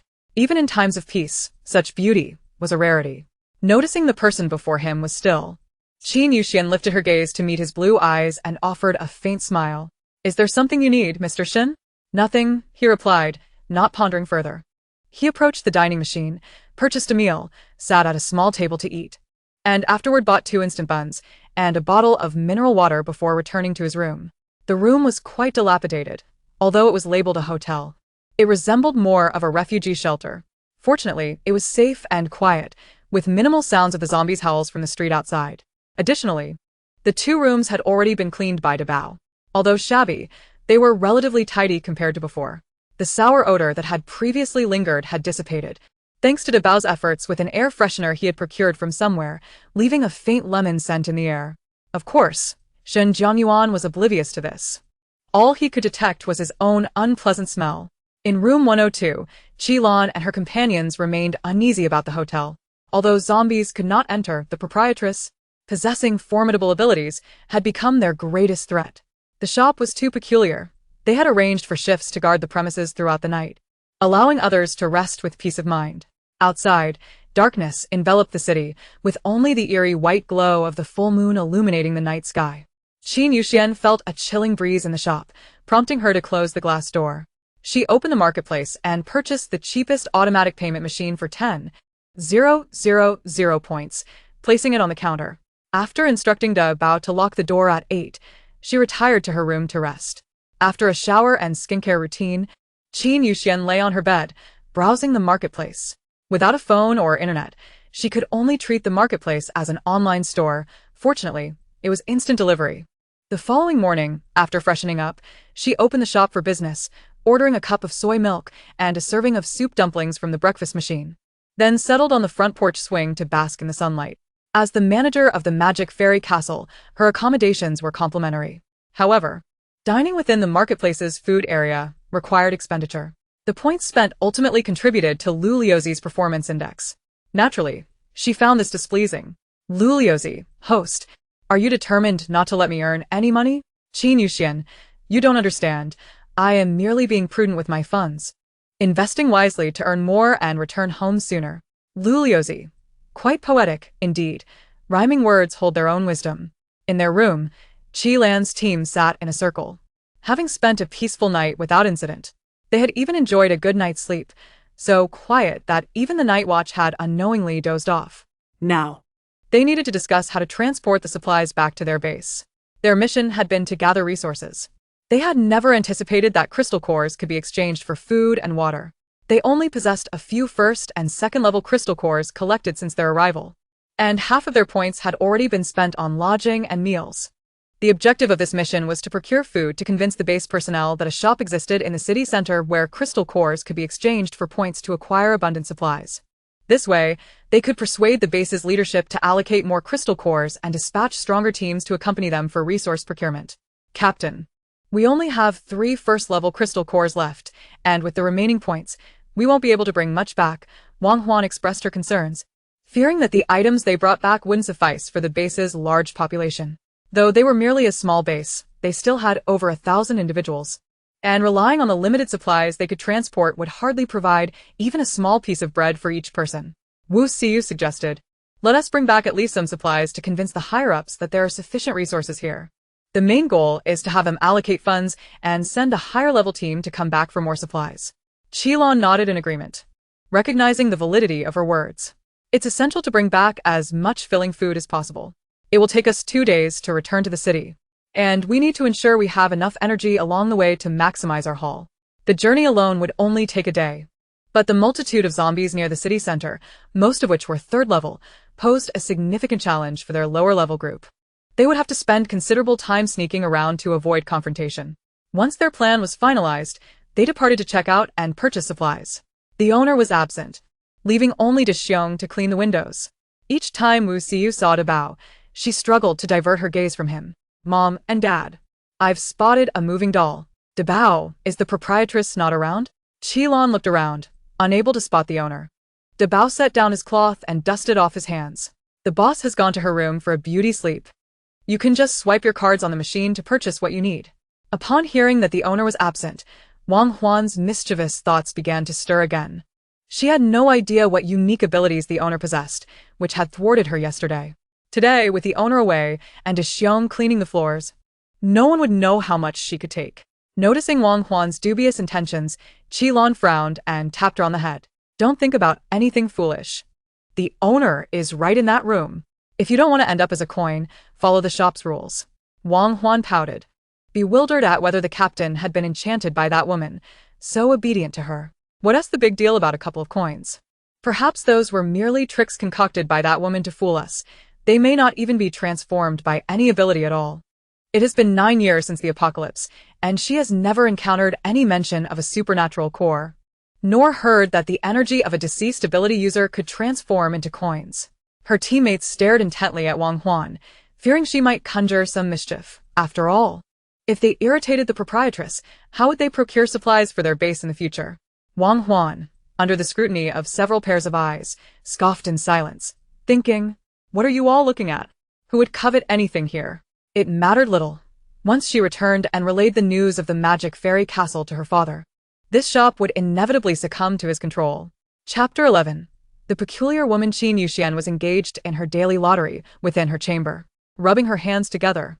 She hoped that Lady Luck would smile upon her today. After pressing the lottery button, the wheel spun and spun. Ding. Lottery successful. Congratulations to the host for winning. Tissue paper. Qin Yuxian exclaimed, what is this nonsense?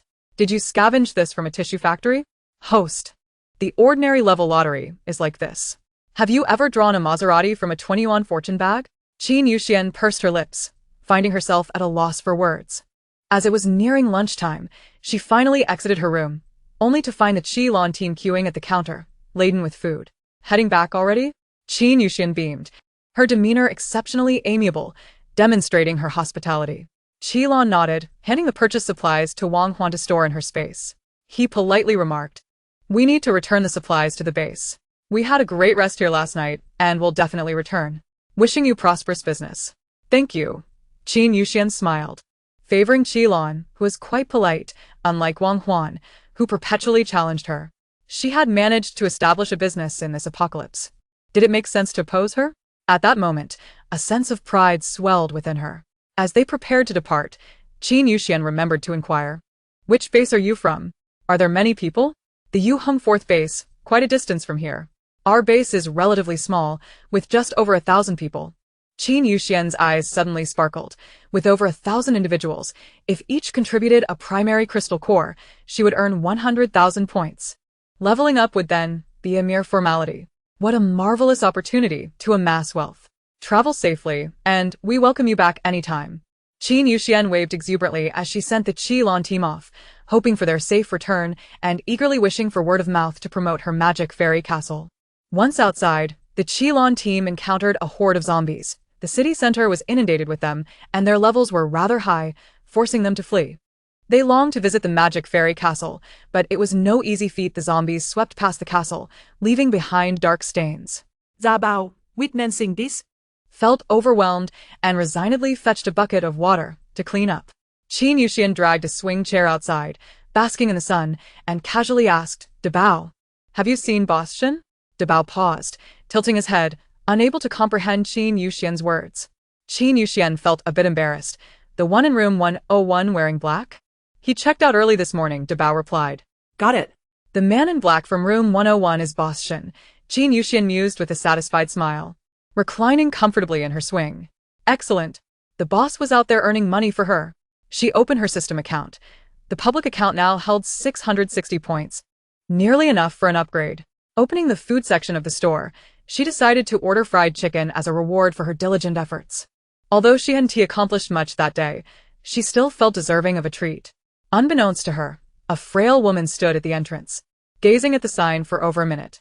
As Qin Yuxian prepared to collect her fried chicken, she was startled to see a gaunt woman with a sallow complexion standing just 2 steps away. Why does everyone in this apocalypse look so ghastly, apart from Boss Shen, who is quite handsome? Quickly donning her official smile, Qin Yuxian greeted, Welcome. Are you looking for accommodation? The woman turned slowly, her eyes vacant. Are you the owner? Yes. Qin Yuxian replied warmly, inviting her in. Come inside. We have food and lodging available. Just pay. Chen Xiang followed her inside, and upon seeing the shelves brimming with supplies, she froze, devoid of greed or hope. Qin Yuxian found Chen Xiang's reaction peculiar and scrutinized her. The woman's hair was oily and unkempt, and her clothing, though cleaner than that of Qi Lan's group, bore a myriad of scars on her exposed arms, not resembling those inflicted by zombies. With a hoarse voice, rough as if scraped with sandpaper, Chen Xiang asked, "How do I buy?" Qin Yuxian gestured to the exchange machine atop the counter.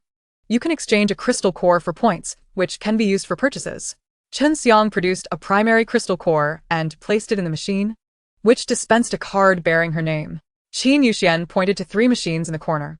"Those can be used to buy food and water." Chen Xiang took her points card and approached, filling a cup with water. As she watched the clear liquid cascade into the cup, her emotions were difficult to articulate. In the base, water was a scarce resource, yet here it was readily available at such a low price, like a mirage. Regardless of whether she was dreaming, Chen Xiang swiftly downed the cup of water, the sweet liquid soothing her throat. Her eyes became misty, and she filled several more cups, drinking until her mouth was no longer parched. Glancing at the 2 dining machines nearby, she stood before one, staring at the images displayed on the screen. After quenching her thirst, her stomach began to grumble. She ordered one of each item from the main menu, and even selected some steamed buns from the breakfast machine. The small table was soon filled to the brim, and she sat down, rubbing her disposable chopsticks together before diving into her meal. With bite after bite, her cheeks bulged like a hamster's. Qin Yuxian watched in astonishment. How could someone so slender consume food with such fervor? As she ate, a single crystalline tear fell onto her plate. Chen Xiang wiped her eyes but continued to devour her meal. However, it was not long before she could no longer hold back, covering her face and sobbing uncontrollably. It tastes so good. The sweet water, fragrant rice, and chewy noodles. This place was nothing short of paradise. If only Xiaoling could have endured one more day to join her here. The thought of her dear friend intensified Chen Xiang's tears, her heart feeling as though it were being sliced repeatedly, painful and numbing. Without her companion, the food lost some of its allure. Tears mingled with her meal as she mechanically finished the last bites, choking back sobs. Despite the 9th year of the apocalypse, when it seemed humanity had lost all semblance of compassion or camaraderie, witnessing Chen Xiang's sorrowful tears reshaped Qin Yuxian's understanding of the world. She grabbed several tissues from the counter and approached Chen Xiang, offering them. "Wipe your tears. Nothing is insurmountable." Chen Xiang took the tissues, staring blankly at Qin Yuxian for a moment before bursting into tears again. Qin Yuxian thought, "I should not have meddled." Chapter 12. Bronze Level 2. Having suffered from chronic dehydration, Chen Xiang's tears dried quickly. She sniffed and used the pristine tissue to wipe her eyes. Her belly full and emotional release achieved, she felt considerably better. Turning to the slightly awkward Qin Yuxian beside her, she asked, "How did you end up running a hotel here?" With a long sigh and a look of exasperation, Qin Yuxian replied, For survival, it's not easy for anyone." Lu Liuzi could only shake his head in disbelief. "If you find it hard, who among us does not?" "Be quiet. I have rarely ignited the flame of my acting spirit." Upon hearing Qin Yuxian's words, Chen Xiang let out a forlorn sigh, pondering that the proprietress, all alone in this zombie-infested city center, must indeed be a person of unfortunate fate. The emphasis lay on the solitude, not the act of running a shop. Noticing Chen Xiang's curiosity about the origins of the establishment, Qin Yuxian admired her thought process. Chen Xiang returned the tray to the dining machine and poured herself a cup of water. She then approached the counter, extracting all the crystal cores from her pocket and laying them upon the surface. "This is all the crystal cores I possess. How long can I stay?" Qin Yuxian gazed at the variously sized and colored crystal cores, her eyes glimmering with excitement. What if a wealthy customer arrives? Naturally, one must seize the opportunity. "Wait a moment." Qin Yuxian gestured to halt and dashed into the room.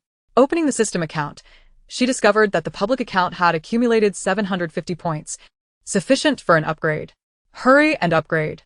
With a meager establishment charging 30 points per night, how could she possibly fleece customers? She would need to elevate the prices post-upgrade. "Host, are you certain you wish to upgrade now? There are still customers in the shop." Exactly. "The presence of customers necessitates a swift upgrade. If they leave, how shall I earn any money?" A true money grubber. The public account was debited 700 points. Congratulations, boss, on a successful upgrade. Current level of the Magic Fairy Castle. Bronze level 2. Increased room count. 2 double rooms. Current room count. 2 single rooms, 2 double rooms. Facilities within the establishment. Shelves. Hot water machine updated. Next level, Bronze level 3. Upgrade requirement. 1,000 points. After the upgrade, the room count increases by 4. Facilities updated. Counter, lighting equipment, new addition, Odin. At Bronze level 3, the breakfast room is unlocked.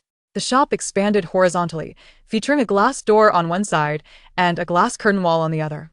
The old mud brick floor was replaced with pristine beige tiles, and the previously simply painted white walls transformed into warm orange frosted walls. The dilapidated shelves were replaced with new white ones, and the old hot water machine upgraded to an advanced hot and cold water dispenser. The small square tables and stools were gone, replaced by a slender bar table typical of convenience stores, accompanied by 6 high stools. The corridor leading to the rooms was converted into a wooden staircase, with an additional path beside it. The previously enclosed space on the right now served as a washing area, with the boss's room situated beneath the staircase. To say it was beneath the staircase is somewhat misleading. Entering through the door leads to an entirely different space.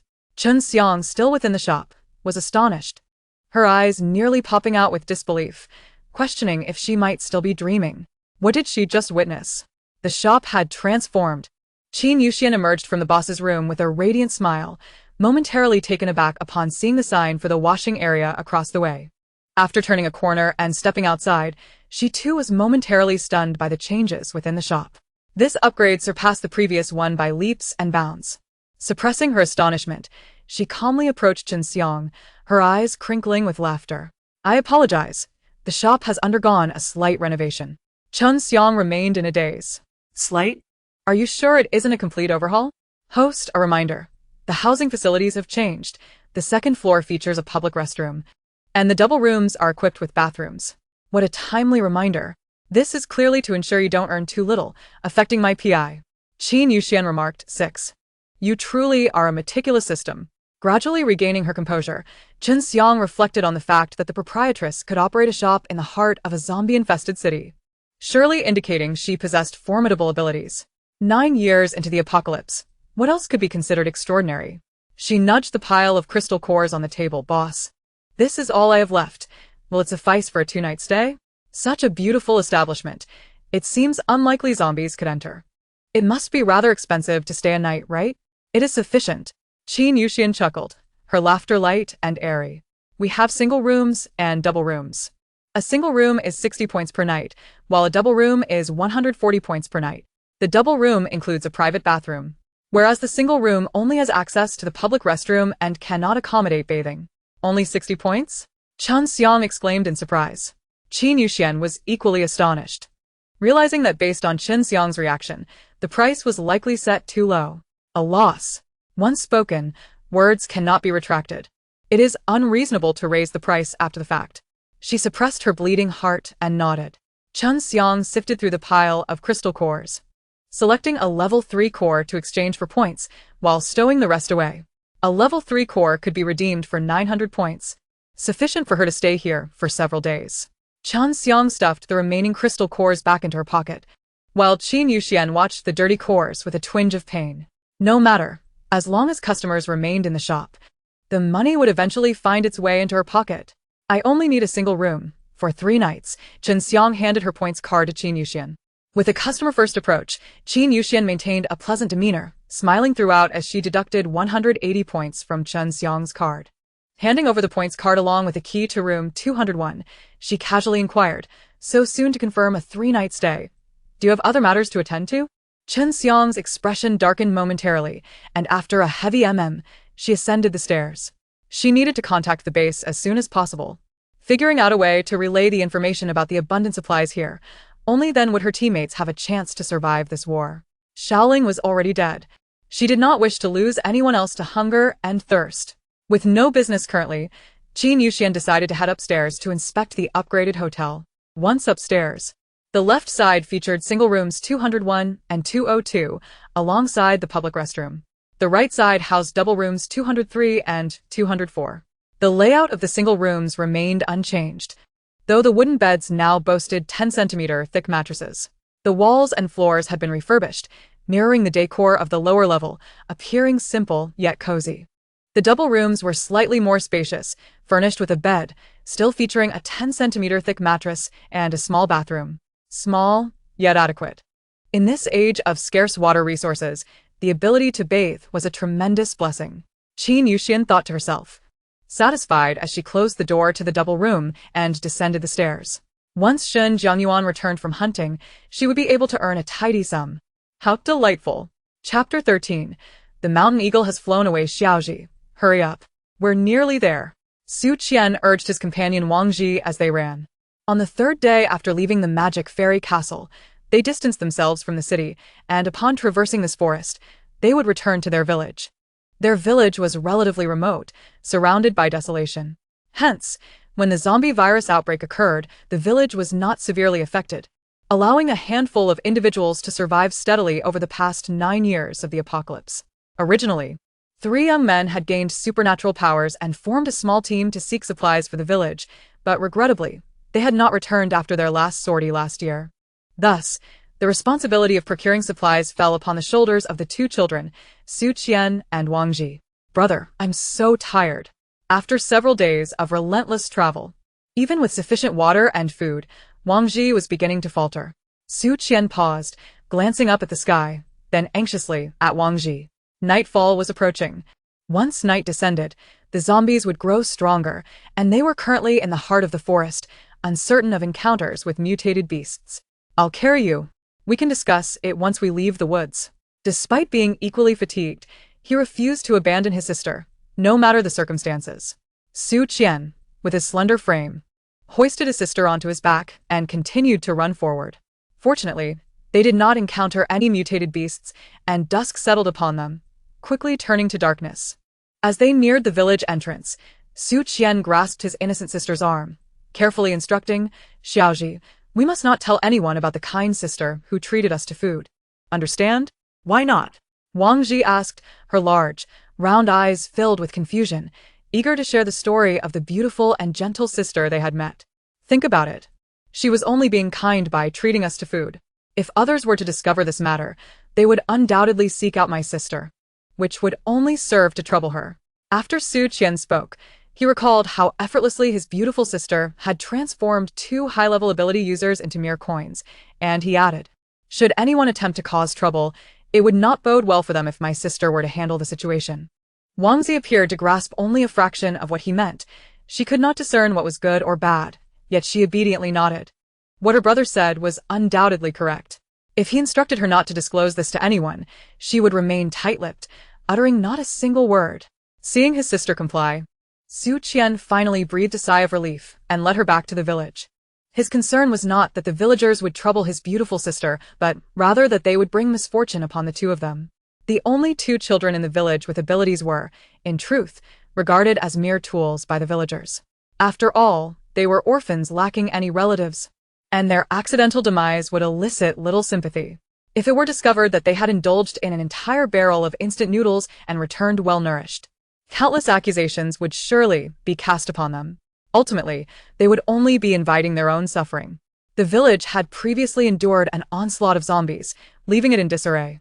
Now, the remaining dozen or so villagers were huddled together in a relatively safe cave. Upon entering the cave, Su Qian ignited a bundle of grass in the corner with his fire-based abilities. Little Qian and Little Zi are back. The village chief, Su Gui, approached them, extending his withered hand to ruffle the heads of the 2 children. Did you bring anything back this time? Su Qian glanced at Wang Zi, who then retrieved the food from her space. A total of 38 instant noodles. In truth, they had more, but to be prudent, Su Qian had instructed Wang Zi to leave some supplies behind, lest she find herself hungry in the future. The villagers' eyes sparkled with greed as they beheld the food, and they all scrambled forward, desperate to seize the provisions. How long had it been since they had eaten? If they endured much longer, death would be imminent. The villagers' frenzy caused Su Qian and Wang Zi to retreat a few steps, relieved that they had not brought out the water, box meals, and congee, for otherwise, the crowd would have descended into madness. At that moment, Su Gui ordered his trusted confidants to distribute the supplies while he led Su Qian and Wang Zi to a corner. Where did you find these noodles? Wang Zi was merely a first-level space ability user with limited storage. Bringing back 36 did not imply that was all there was. If he learned where to procure such goods, he could sneak out at night and stash some for himself. In the face of survival, selfishness was a necessary evil. Resources were critically scarce. With only a dozen people, if they were to rely on Wang Zi and Su Qian's returns for supplies, it would not suffice for long. Surviving a day or two did not equate to lasting a month. Su Qian replied truthfully, "There is a shop called the Fairy Castle in the city center. The proprietress sold them to us." Sold to you? Su Gui was skeptical. In this apocalypse, everyone was wary. Who would generously sell food? It's true. Wang Zi interjected quickly. The proprietress is a beautiful sister, and she has plenty more. However, we only had 2 first-level crystal cores, so we could only purchase this much. She went on to list the goods sold at the Fairy Castle, her tone and expression brimming with admiration. Su Gui pondered for a moment, then ruffled the children's heads once more. You've worked hard, go rest. In a world ravaged by the apocalypse, a shop operated by a fair-skinned, beautiful young girl seemed almost unbelievable. If that were indeed the case, it would be even better. How much power could a young girl possess? He would eventually seize the shop for himself, hoarding all the supplies. At that point, not only would he survive the apocalypse, but he might even become a savior, celebrated by the masses. Qin Yuxian, on the other hand, was growing increasingly anxious. She had waited in the shop until 8 o'clock, yet Xin Zhongyuan had not returned. Her major client had vanished. Her golden goose had flown away. Just when a wealthy patron had arrived, she had barely made any profit before the big shot took off. My luck is running dry. What I haven't earned is still not yours. She lamented, watching the opportunity slip away. Calm down, little fairy. It's just a man. If one is lost, another will come along. Get lost. I don't care about Xin Zhongyuan's fate. The issue is that the points he deposited into my account remain unspent, and until they are, they're still my money. Qin Yuxian was heartbroken, silently praying that the esteemed Shen would return unscathed to patronize her establishment once more. De Bao tidied the shop thoroughly, returning the tools to the cleaning room. When he emerged and glanced at the clock on the wall, he announced, "Master, it's 8 o'clock. Should we close up?" Qin Yuxian peered through the gleaming glass that De Bao had polished, observing the pitch-black exterior, devoid of any light, and could only see her own reflection. It seemed Xin Zhongyuan would not return tonight. She withdrew her gaze and calmly stated, "Close the door." "Understood, master." Qin Yuxian returned to her office, quickly composed herself, took a warm shower, applied a facial mask, and comfortably reclined back in bed. System, didn't you say there would be a lottery upon leveling up? Let us draw now. The prize pool has been opened for you. It was still a rolling ball. Qin Yuxian pressed the button, and this time, a green ball emerged. Congratulations, host. You have won a small battery. The high-tier lottery pool was indeed different, even yielding a battery. Unlike the 6th Wheel of Fortune, which only ever produced tissues. Luliozi, host, I heard you insult me. Qin Yuxian, did I get it wrong? If tomorrow I draw tissues again, I'll truly suspect that you've monopolized the tissue factory. The following day, at around 6 o'clock, Qin Yuxian arose. After freshening up and applying a lovely makeup, she began her daily lottery. Congratulations, host. You have won tissues. Qin Yuxian, is there nothing on this wheel other than tissues? Chapter 14. The home-like service philosophy. A knock sounded at the door, and De Bao's voice came from outside. Master, a guest in room 201 wishes to purchase something. You can just swipe your card at the counter. Qin Yuxian was still vexed about the tissue situation. Why must she personally attend to the purchases? She was on vacation. Not at work. De Bao replied. She said she wants to buy something that isn't available here. Qin Yuxian's irritation dissipated instantly. This was a golden opportunity. She swung open the door, and Chen Xiang was sitting on a high stool waiting for her. Upon seeing her, Chen Xiang sprang up and asked, "Boss, do you have anything besides food? For instance, sanitary pads?" Qin Yuxian's eyes lit up. She seemed to have stumbled upon a new business opportunity. In this era, not only was food and water scarce, but women's hygiene products were also exceedingly rare. Now that she had opened a hotel and had guests, in addition to sanitary pads, items like underwear, toothbrushes, towels, and laundry detergent would surely sell well. Yes. Do you need them now? The prospect of making a significant profit had Qin Yuxian beaming with joy. Chen Xiang appeared even more elated. Sanitary pads were desperately needed in the base. and they were no longer available in the market. Even the black market was experiencing shortages, with prices skyrocketing. Teams like theirs on the fringes had no right to such luxuries. Menstruation is a time when women feel particularly vulnerable, compounded by sleeping on cold floors, drinking cold water, and eating cold meals, with poor hygiene conditions. Even with enhanced physical capabilities post-awakening, they still experience fatigue, abdominal pain, and weakness during their periods. If they could procure a substantial supply of sanitary pads from here, it would alleviate a significant concern during combat. How many do you have? Can I buy them in bulk? It's possible. Qin Yuxian assessed Chen Xiang and inquired, how will you take them with you? Do you have space? I'll contact my leader. Chen Xiang replied confidently. Although she couldn't reach the base at the moment, she was determined to find a way for her team to access the supplies. Qin Yuxian remained unperturbed. After all, business was bound to thrive. With an abundance of resources at her disposal in this desolate world, she had no fear of financial loss. Let me know when you've made up your mind. Rest assured, I have ample stock, she reassured. Chen Xiang, satisfied with the response, hurried back upstairs, determined to establish contact with the base as soon as possible. Debao, please drag the hammock outside.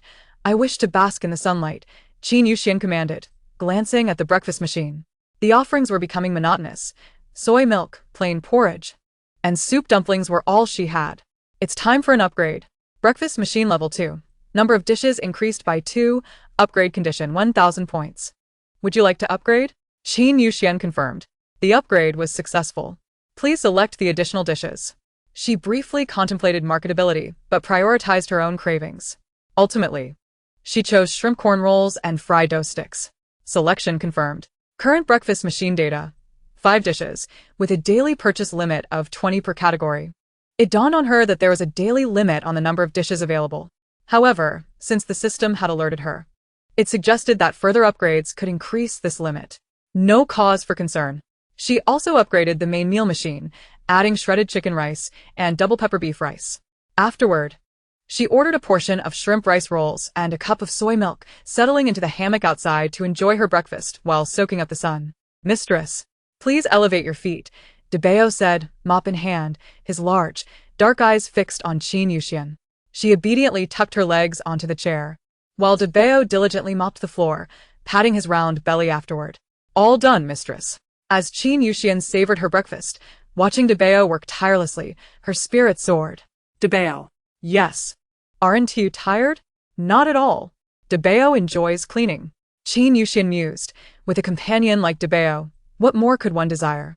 She loathed cleaning, and Debao took on the burden for her. Host, the weather is splendid today. Aren't you going to stroll outside? Your little electric scooter is in the space. No. I haven't acquired my life-saving talisman yet.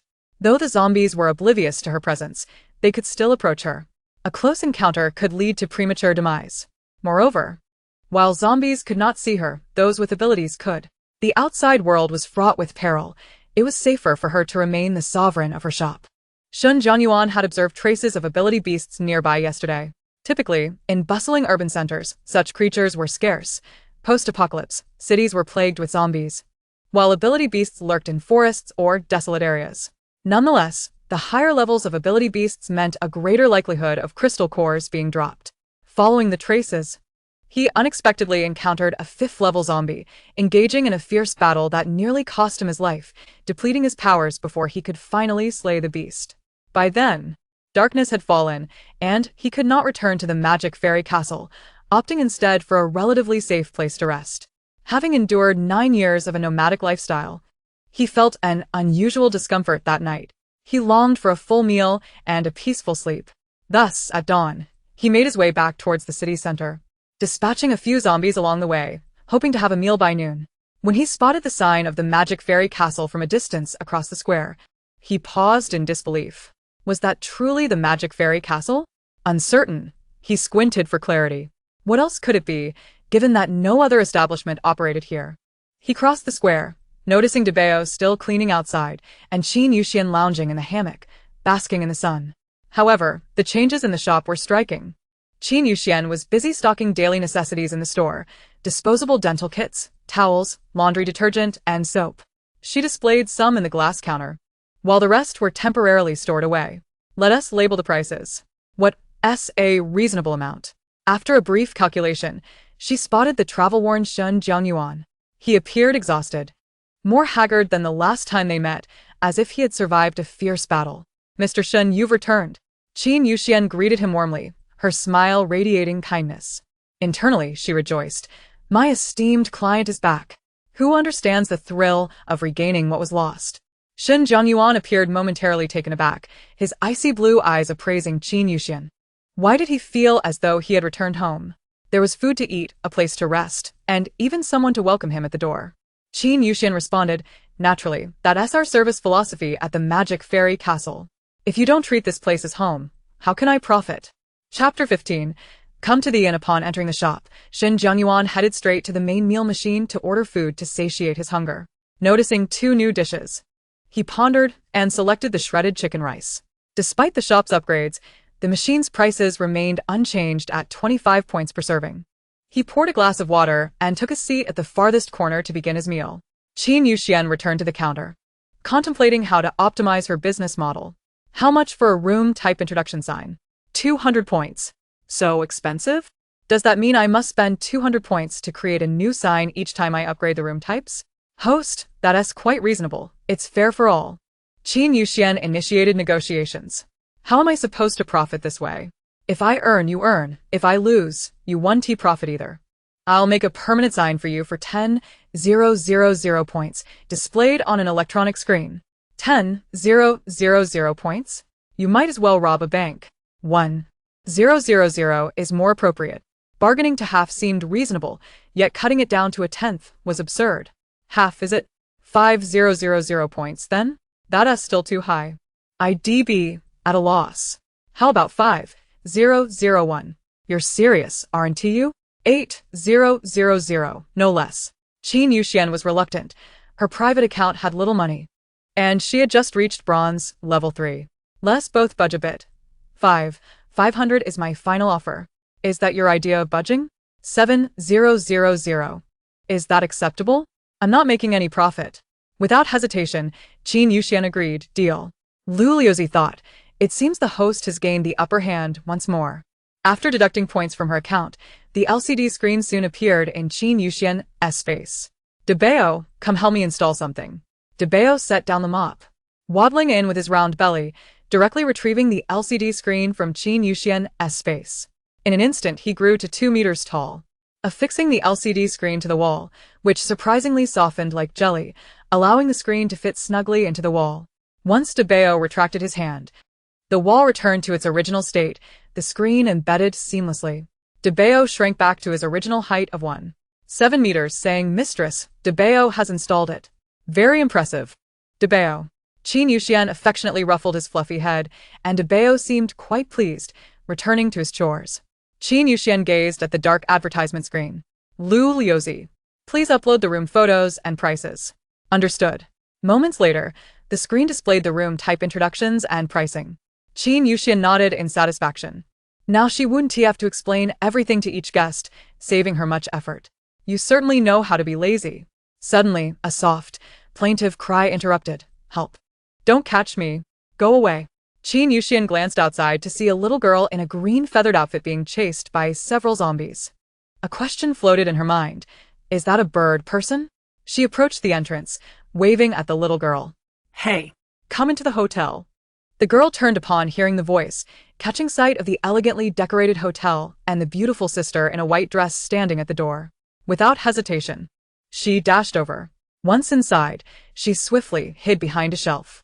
After a while, the sound of zombies banging on the door had ceased. Curiously, she peeked out and discovered that the zombies had vanished. Breathing a sigh of relief, she then noticed a delightful fragrance wafting through the store. Following the scent, she spotted a figure in black seated, relishing a meal. Food. Are you all right? Qin Yuxian approached with a radiant smile, noticing the girl's yearning for food in her eyes. Hey, isn't this a good business opportunity? Kong Gigi's round eyes widened as she gazed at Qin Yuxian. What a beautiful sister. So fair and delicate, adorned in an exquisite dress and heels. Sister, are you the owner here? Indeed I am. I want to eat too. Is that all right? Kong Gigi pointed at the bowl of fragrant rice that Shen Jiangyuan was enjoying, her mouth watering at the thought. Qin Yuxian's smile deepened, reminiscent of a clever merchant. You can exchange crystal cores for points to buy it.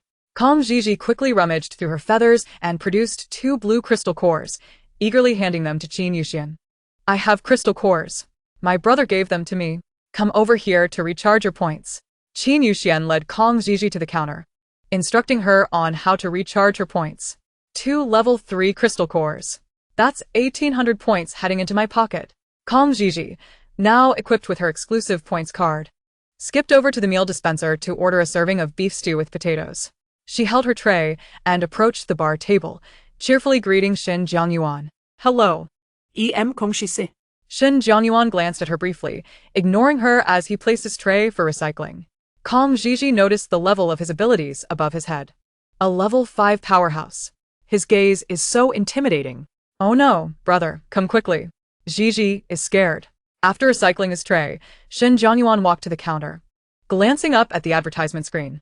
Indeed, with the upgrades in the store, the lodging prices had risen significantly. Are you planning to stay, Mr. Shin? We have double rooms with bathing facilities. Qin Yuxian beamed, eagerly promoting the double rooms with bathrooms.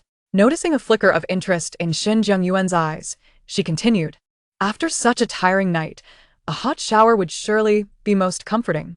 Hot water? Shin Jiangyuan was genuinely tempted. He promptly placed his card on the table. Double room. 5 days. With limited rooms available, he feared that daily payments might prevent him from securing a place later. After all, he had plenty of crystal cores. Enough to stay for a while. Excellent. Qin Yuxian executed her tasks with impressive speed, grinning like a child. After deducting 700 points, she returned the card to Shin Jiangyuan. You have 174 points remaining. If you need to recharge, simply use the self-service here. She patted the machine beside her, signaling to Shin Jiangyuan. Seeing him nod, she retrieved a key from the drawer and handed it over. Room 203 upstairs. Wishing you a restful night. As Shin Jiangyuan ascended the stairs, Qin Yuxian silently reflected on his unchanging aloofness. Yet, he remained generous, immediately booking a 5-day double room. She had struck gold. Host. The public account currently holds 980 points.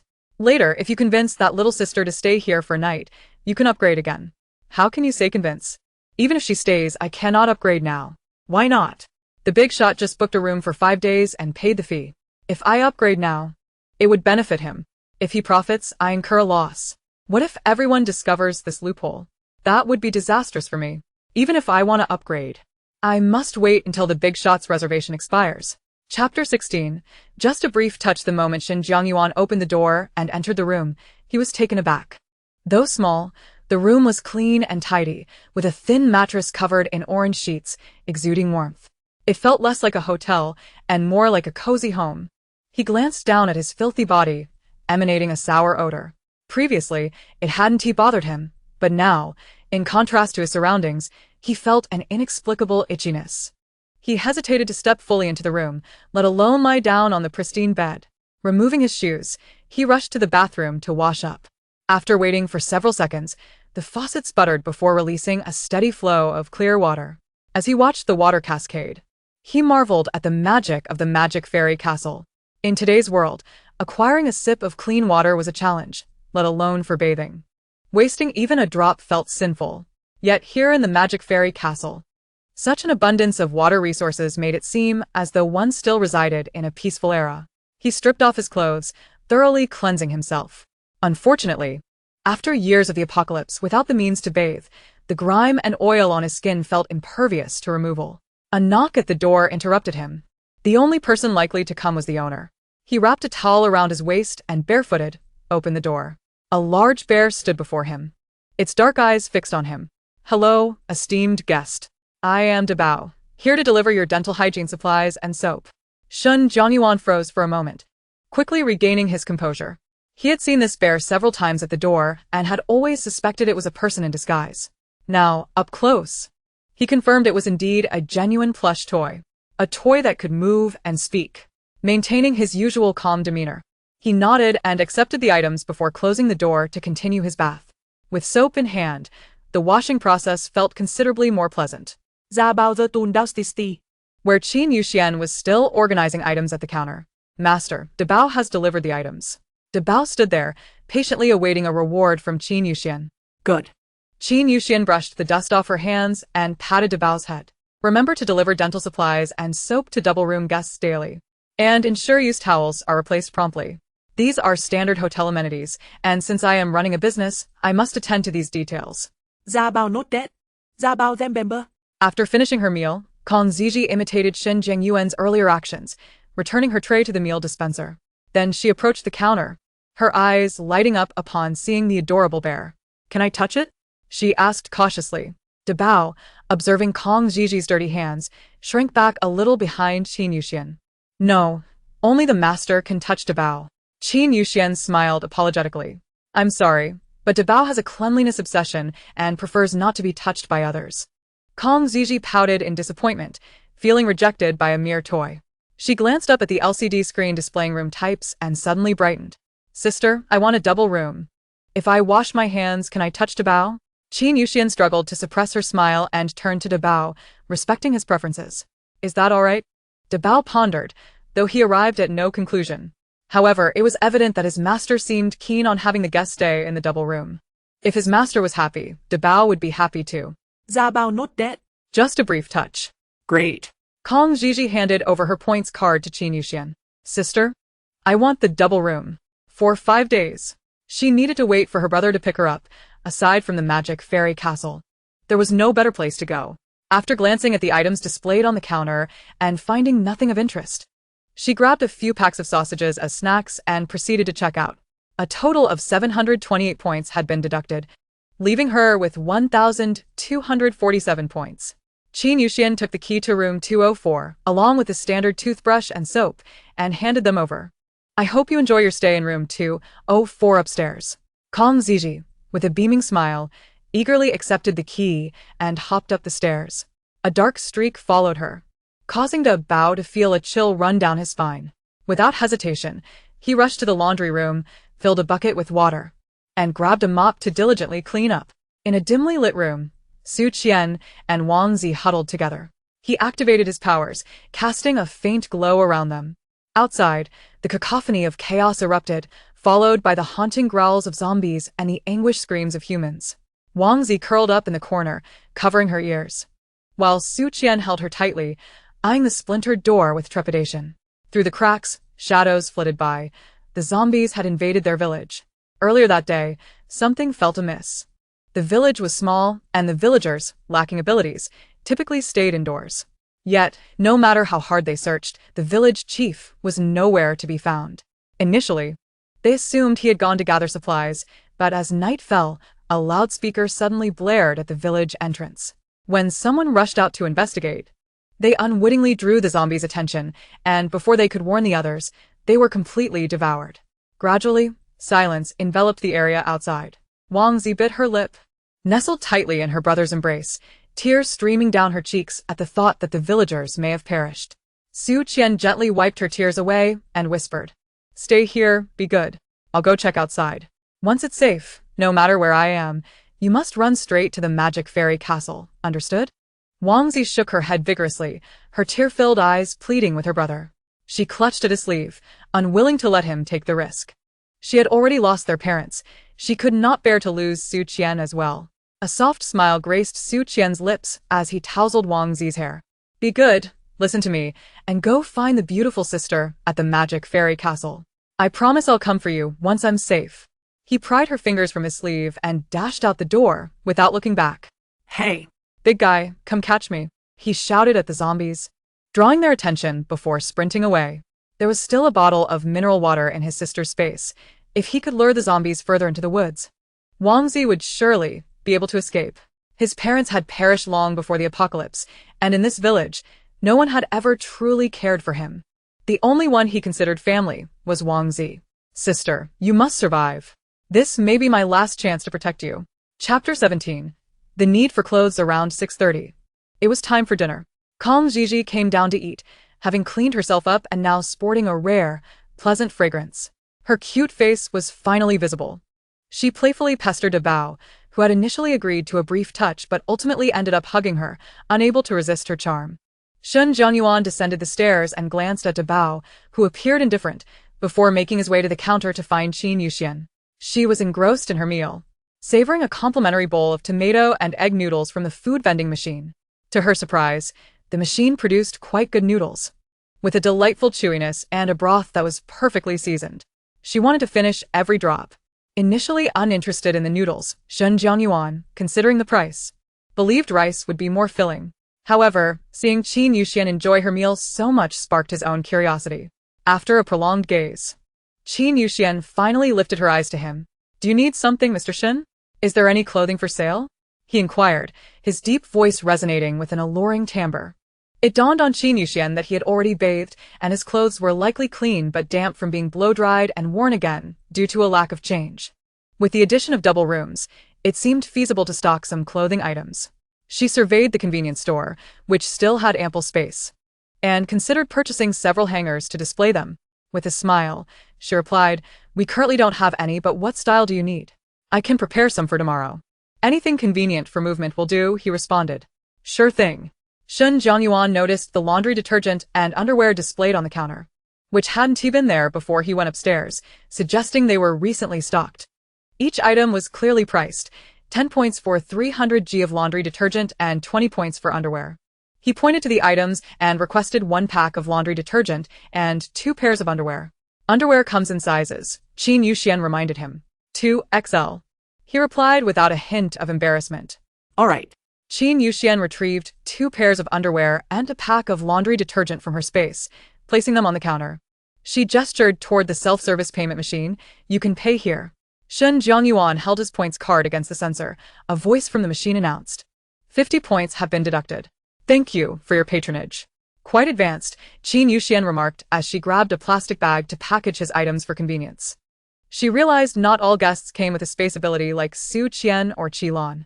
Guests like Qin Xiang and Xin Jianyuan, lacking such abilities, would certainly need shopping bags. Thus, she had prepared several different sizes of bags to enhance her store's functionality. Another day of refining her business practices, she thought, how exhausting. After Shen Jianyuan collected his items, he went to the food vending machine to buy a portion of tomato and egg noodles to take upstairs. As soon as he left, Qin Yuxian called out for Lulu. "Hey, do we have hangers for the store upgrade?" "Host, this is a convenience store, not a clothing shop. How could we possibly exchange that?"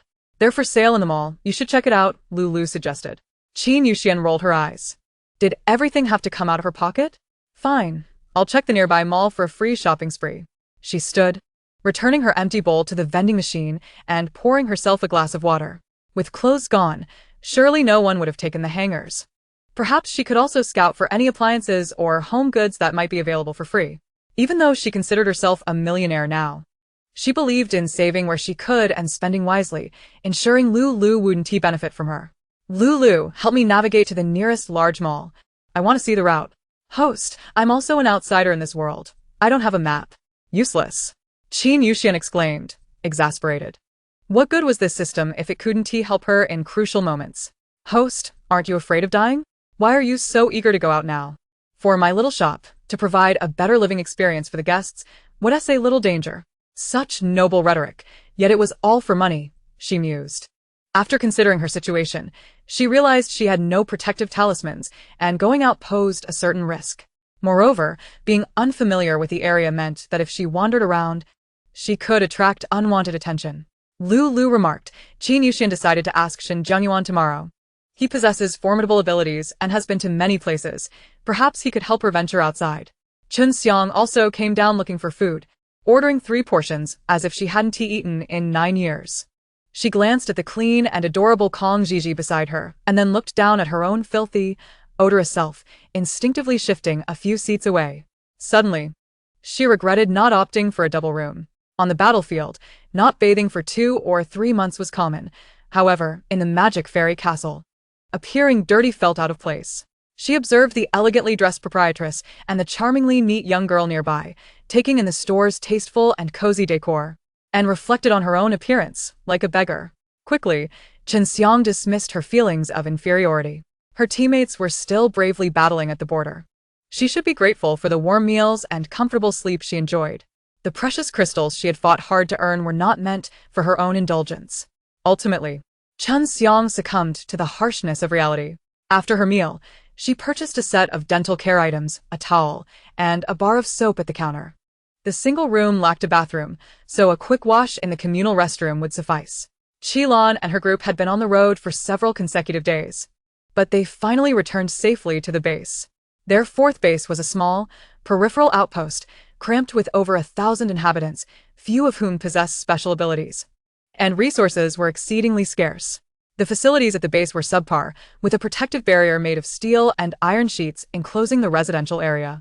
In terms of living arrangements, the more capable individuals were assigned to the outskirts, while those without any abilities were relegated to the center. The empowered were responsible for venturing out to procure supplies, contributing offerings to the base each month, while the ordinary inhabitants relied on performing menial tasks within the base to obtain necessities. Upon entering the base, Wang Huan swiftly vanished from sight. With all the supplies in her possession, Qilin and the others hurried to pursue her. To ensure the safety of the ordinary inhabitants, the use of special abilities was strictly prohibited within the base. Thus, Qilin and her companions had no choice but to rely on their legs to intercept Wang Huan. Fortunately, a few of the boys were swift and quickly managed to halt her. "What do you intend to do?" Zhou Qingyu positioned himself in front of Wang Huan, scrutinizing her cautiously. He harbored grave suspicions that she might attempt to hoard the supplies for herself. Wang Huan, being quite astute, promptly pulled the group into a somewhat secluded corner and whispered, "Considering the abundance of items we have brought back, do you think we will receive our fair share if we hand everything over to the base? Instead, why not secretly stash some away?" Chapter 18. Wang Fu's ambition. Qilin and the others exchanged glances, hesitating. Wang Huan's words rang true. Their families were composed of ordinary folk residing in this small base, where they could only obtain resources through hard labor. However, with so many ordinary inhabitants, the available work was limited to sweeping floors, mopping, and occasionally cleaning for the leaders. Even securing a job required waiting for allocation, making it exceedingly challenging to procure food. As a marginalized team, their abilities were too weak for the base to prioritize them, resulting in a meager supply. Having discovered such a wealth of resources, if they could just hide away a meal box or a few pieces of bread, it would allow their families to enjoy a decent meal, even if they themselves went without. Seeing her teammates wavering, Wang Huan pressed on. "We bought so many meal boxes and plenty of bread. If each of us hides away a meal box and a piece of bread, we can keep enough to satisfy the leader's requirements. As long as they believe that a store in the city center can provide food and water, won't our mission be accomplished?" Convinced by Wang Huan's argument, Wu Xiyu and the others looked expectantly at Qilin, awaiting their leader's decision. After careful consideration, Qilin agreed with Wang Huan's suggestion. The allocation of food for the base's inhabitants was not her primary concern. She had to prioritize the well-being of her family. The five of them first visited Qilin's home to conceal some of the food and a few bottles of mineral water before seeking out their leaders to report. The base had 3 leaders: the commanding officer, the deputy officer, and a small director responsible for managing the ordinary inhabitants. Having procured such a significant amount of supplies, they naturally intended to present their findings directly to the commanding officer to enhance their presence. By gaining recognition, their families would receive better treatment within the base. Upon seeing the pile of supplies, Commanding Officer Han Dongxi immediately convened a meeting with all the remaining empowered individuals at the base. Qilin, "Please come forward and share your experiences regarding the you encountered." Qilin was thrust into the spotlight, addressing a group of individuals far superior in rank, yet felt a small sense of pride as she spoke. "We discovered an establishment in the city center called the Demon Fairy Castle, which offers a vast array of food and water for purchase with crystal cores." She gestured towards the table laden with bread, meal boxes, and mineral water, continuing, "This is what we managed to bring back, but we had limited crystal cores, so we could only acquire this much." Wu Xiu stepped forward and opened a meal box. Having been stored in the space, it was still warm. As she lifted the lid, the aroma of rice mingled with delectable dishes wafted through the air, captivating everyone present. Even Han Dongxi inhaled deeply, savoring the scent, licking his dry lips. "It smells divine. Truly delightful. I could hardly resist devouring it all at once. How absurd. I visited the city center many times. There's nothing there except for zombies. Who would open a shop there?" Scoffed one empowered individual dismissively. "In this dire era, where everyone lived in fear and struggled to secure a meal, how could anyone consider opening a store to sell such an abundance of food?" Surely, Qilin and her group must have fallen victim to an illusion and brought it back to the base. The deputy officer, Qi Chun, smiled benignly at the skeptical, empowered individual. "The evidence is right before us. This is our collective hope. Please refrain from dousing it with cold water. The individual remained unconvinced, arguing that the others had been deceived by an illusion. I'm not mistaken. There are many empowered individuals here who have been to the city center. Does anyone recall seeing this demon fairy castle? The crowd exchanged glances, indeed confirming they had not encountered any near the central square. The city center, once the most prosperous place in peaceful times, had been ravaged by the apocalypse over the past 9 years, leaving little behind. Supplies were scarce, while zombies roamed freely. Few ventured there, and even if someone did open a shop, it would hardly be located in the city center. Chi-Chun's smile remained intact as he raised a hand, conjuring a ball of flame that engulfed the one who had spoken. A scream pierced the air, leaving only a pile of ashes in their place. Gasps of shock rippled through the crowd as they stared in terror at Chi-Chun. Yet, he continued to wear a friendly smile, saying, "I have little tolerance for alarmist rhetoric. The existence of this shop will be revealed upon investigation."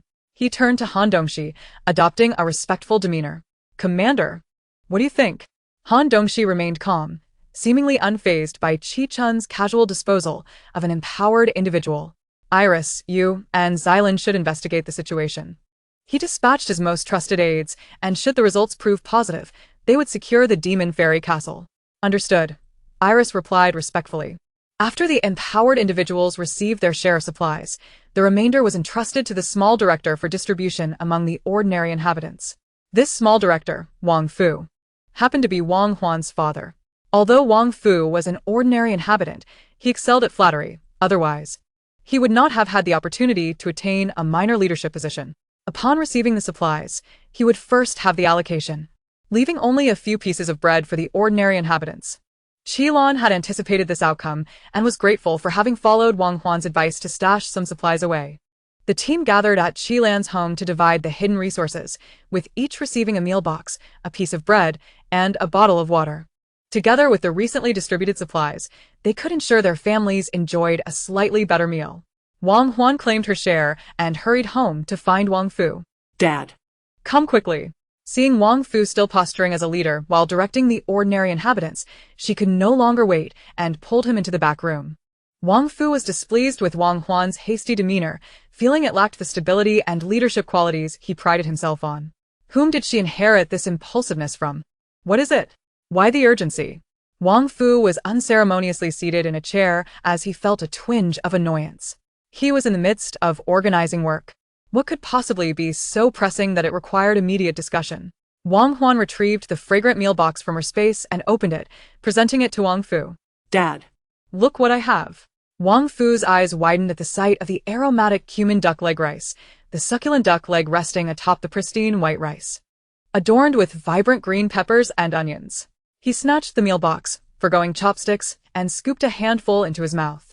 Delicious. This is genuine food. Where did this come from? He looked up, fixing his gaze on Wang Huan. The lunch boxes that were submitted were all claimed by the supernatural beings, leaving only bread when the supplies reached Wang Fu, with not even a drop of mineral water remaining. Wang Huan recounted her experiences in the city center to Wang Fu once more. Wang Fu's eyes sparkled with excitement. If he could seize the magic fairy castle, it would not just be a minor position he would attain, but even the rank of camp commander could be his. Wang Huan was momentarily taken aback, as she had merely intended for her father to garner some credit. Who would have thought her father harbored such grand ambitions? A mediocre individual daring to aspire to the position of camp commander? Chapter 19. Snack package light filtered through the wooden door, illuminating Wang Zi's swollen eyes. She stirred awake, recalling how her brother had bravely charged out alone to battle the zombies to protect her, causing a pang of sorrow to tug at her heart. Outside, tranquility had returned. She gently opened the door a crack and peered out, only to behold a scene of devastation in the muddy ground. Torn clothing, severed limbs, and mangled heads of those who had once been her fellow villagers lay scattered. Tears fell to the ground as her body trembled uncontrollably. She reassured herself not to be afraid, that she must escape to the magic fairy castle to find the beautiful sister. Her brother had sacrificed his life to grant her the chance to live. There would be no one left to protect her. She had to gather her strength. Move, feet. Move. With tears brimming in her eyes, Wang Zi's small hands hung limply beside her still trembling legs. She took a hesitant step out the door, avoiding the sight of the corpses on the ground, crying as she made her way towards the village entrance. "Hey, that girl!" A sudden voice called from behind, startling her. She turned around in surprise, elated to see someone still alive. However, her joy quickly turned to fear as she recognized the figure standing only a couple of steps away. At 7 o'clock, Qin Yuxian, having rested well, got up, washed up, and began her daily lottery. "Come on. I refuse to believe today will yield only tissues again." The wheel spun several times before gradually coming to a halt. "Congratulations, host. You have obtained snack package." What is a snack package? Host. The snack package may contain various snacks. After drawing it, you can stock up in the mall and sell them in the store. Qin Yuxian pondered the words of Lu Liuzi and finally understood. This meant that snacks could not originally be stocked in the mall, but upon drawing them, she would unlock the ability to do so. "Open it. Let me see what goodies await."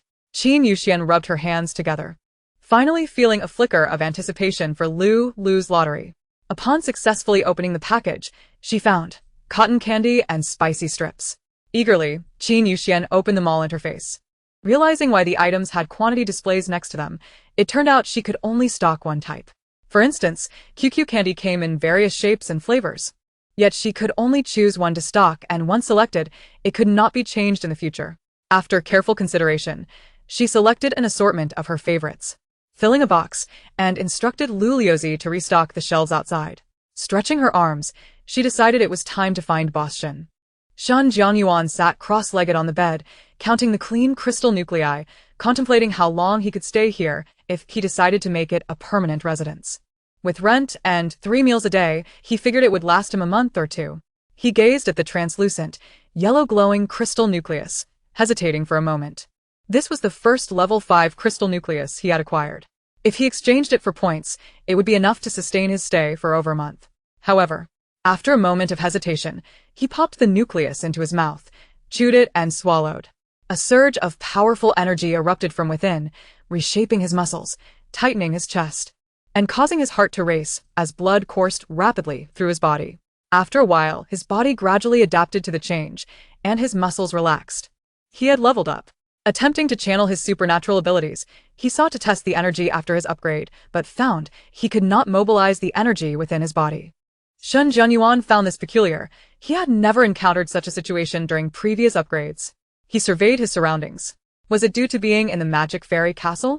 Yet, if he couldn't channel his abilities here, how had the 2 coins on the convenience store counter appeared? Could it be that only within the room could his powers not be activated? As a knock sounded on the door, Shen Jianyuan cautiously tucked the crystal nucleus into his pocket and opened the door. Qin Yuxian stood before him in a blue tracksuit, her long hair tied in a high ponytail, her eyes sparkling like stars falling into the sea, and a smile gracing her lips. "Good morning, Boss Shen.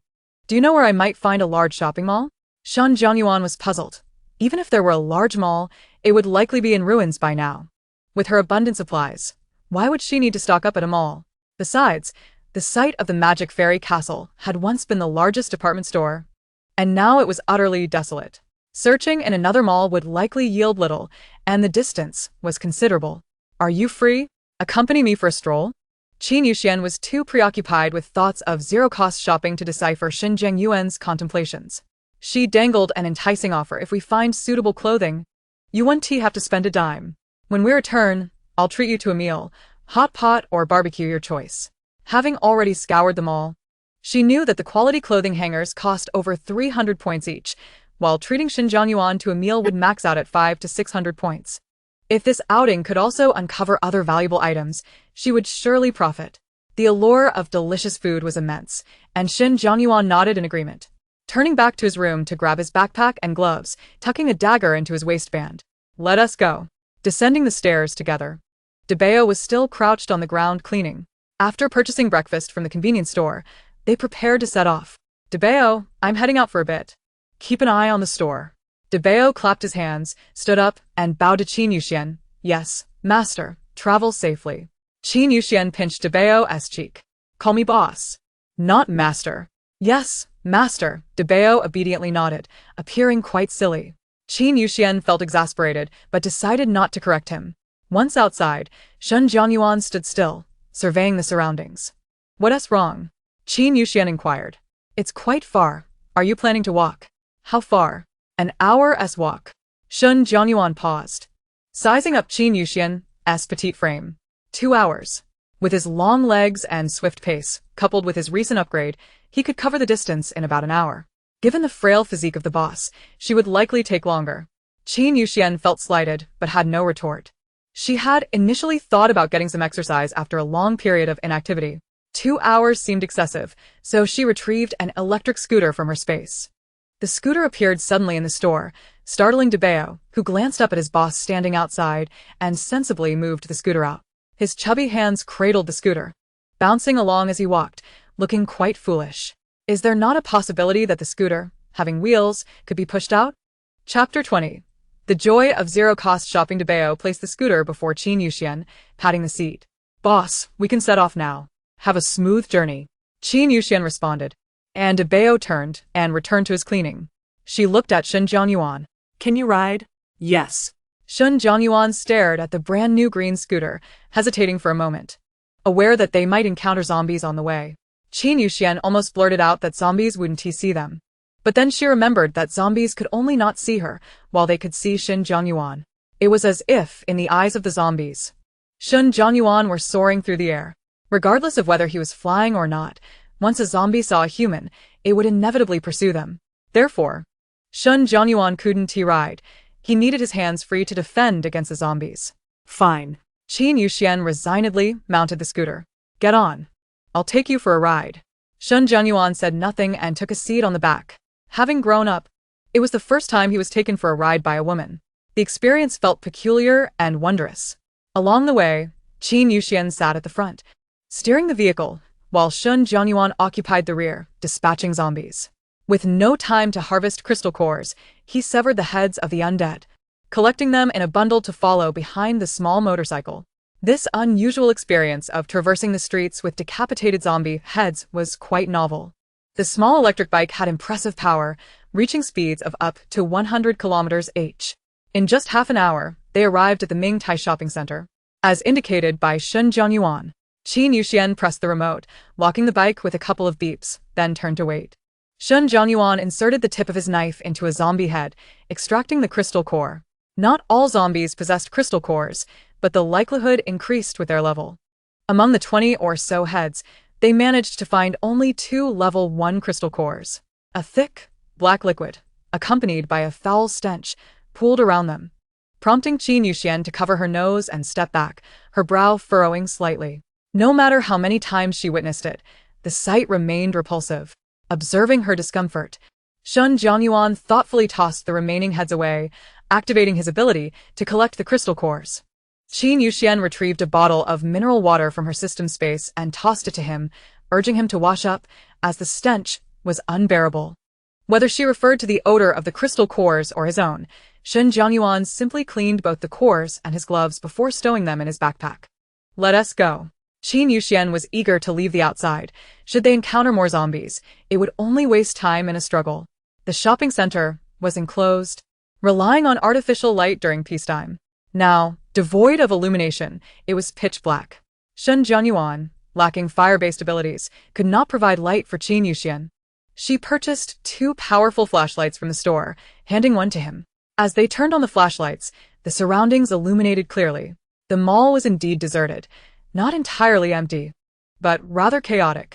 The glass doors of the shops were shattered, clothing stores were in disarray, while the mobile phone shop remained relatively untouched. Though 5 years of apocalypse had left them coated in thick layers of dust, the ground was marred with dark stains, possibly dried blood or zombie bodily fluids. Bodies of zombies littered the area, along with dismembered limbs, now decayed and crawling with maggots. The scene was truly stomach-churning. Qin Yuxian covered her mouth, nearly regurgitating the rice rolls she had consumed that morning. After a moment of contemplation, Shun Jianyuan activated his powers to clear away the remains, creating a path for Qin Yuxian. Having already expended considerable energy, he was reluctant to waste more. For those with abilities, their powers were akin to a person's stamina. Excessive consumption could lead to perilous consequences. However, seeing Qin Yuxian's discomfort tugged at his heartstrings. In the 9 years since the apocalypse began, compassion had been eradicated, replaced by the instinct to survive through countless brutal encounters where he had narrowly escaped death. either at the hands of zombies or through the treachery of fellow humans. Humanity had long been extinguished within him. He chose to walk alone, believing that solitude was the safest path. Despite having no sympathy left for anyone, he felt an unusual urge to protect Qin Yuxian as he gazed at her angelic visage and delicate skin. Following closely behind Shen Jianyuan, Qin Yuxian noticed the thin sheen of sweat on his neck as he continuously used his powers to clear a path. Moreover, he had been consuming the freshly cleaned crystal cores with a crunch reminiscent of potato chips.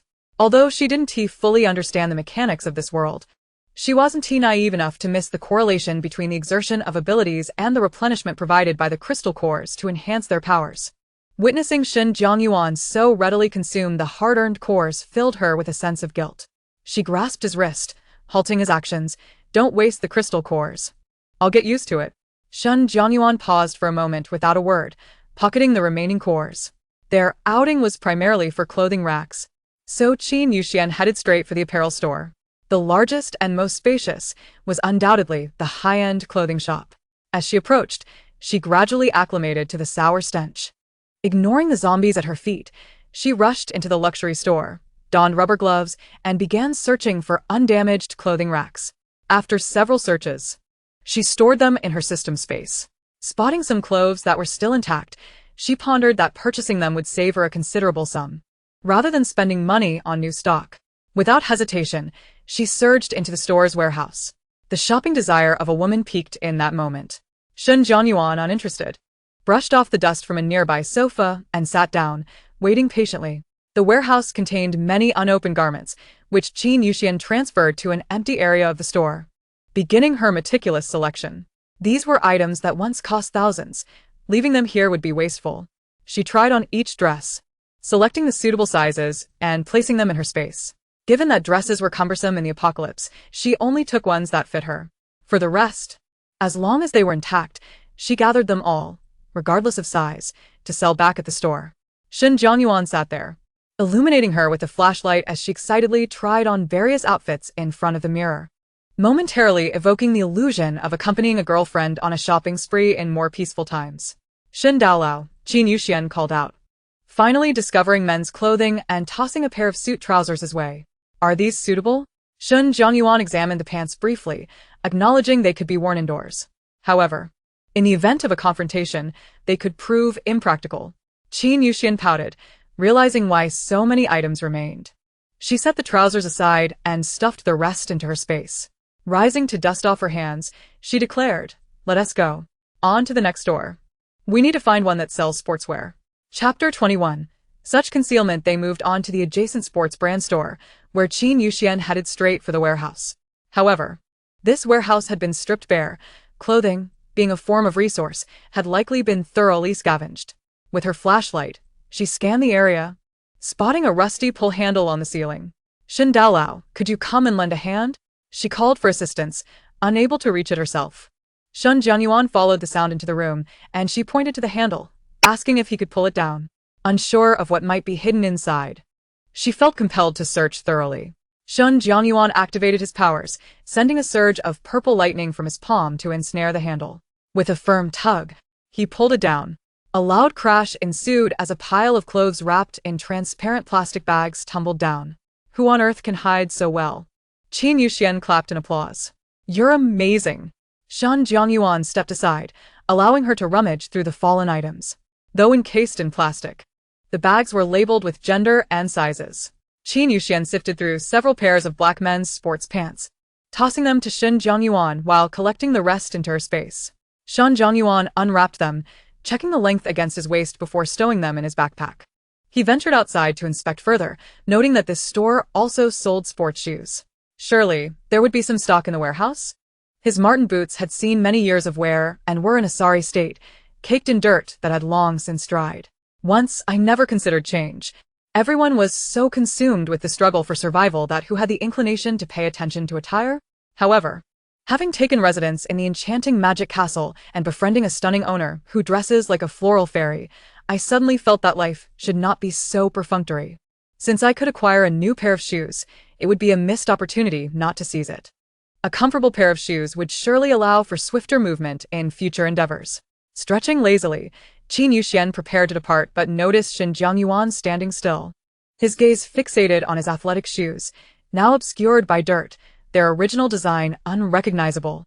Athletic shoes do tend to wear out, don't they? Moreover, the warehouse was devoid of footwear. Gently, she called out to Shen Jiangyuan, recalling a shoe store she had spotted downstairs that seemed to be selling ankle boots. Would he accompany her to check it out? She was indifferent, pulling him along for a shopping excursion, ensuring he would not return empty-handed. Any necessities could be procured together. Besides, she could also sell the shoes, making a profit in the process. Shen Jiangyuan nodded and accompanied Qin Yuxian to explore other areas. The fourth floor housed an electronics market, likely filled with undamaged items. Should they take a look? Certainly. The visible joy radiating from Qin Yuxian was undeniable, her eyes sparkling with excitement. Electronics were the most valuable, and she was eager to browse for anything worthwhile. Host, I have never seen you so elated in all these years. Could it be that you have taken a liking to Shen Jiangyuan? Don't utter such nonsense. I have been contracted with you for years, merely following the plot. How could I have moments of joy when I'm always playing the role of a white lotus or a green tea bitch? That is not entirely accurate. You often portray a wealthy heiress and have frequently visited luxury boutiques, yet I have never seen you as happy as you are now. How dare you say that?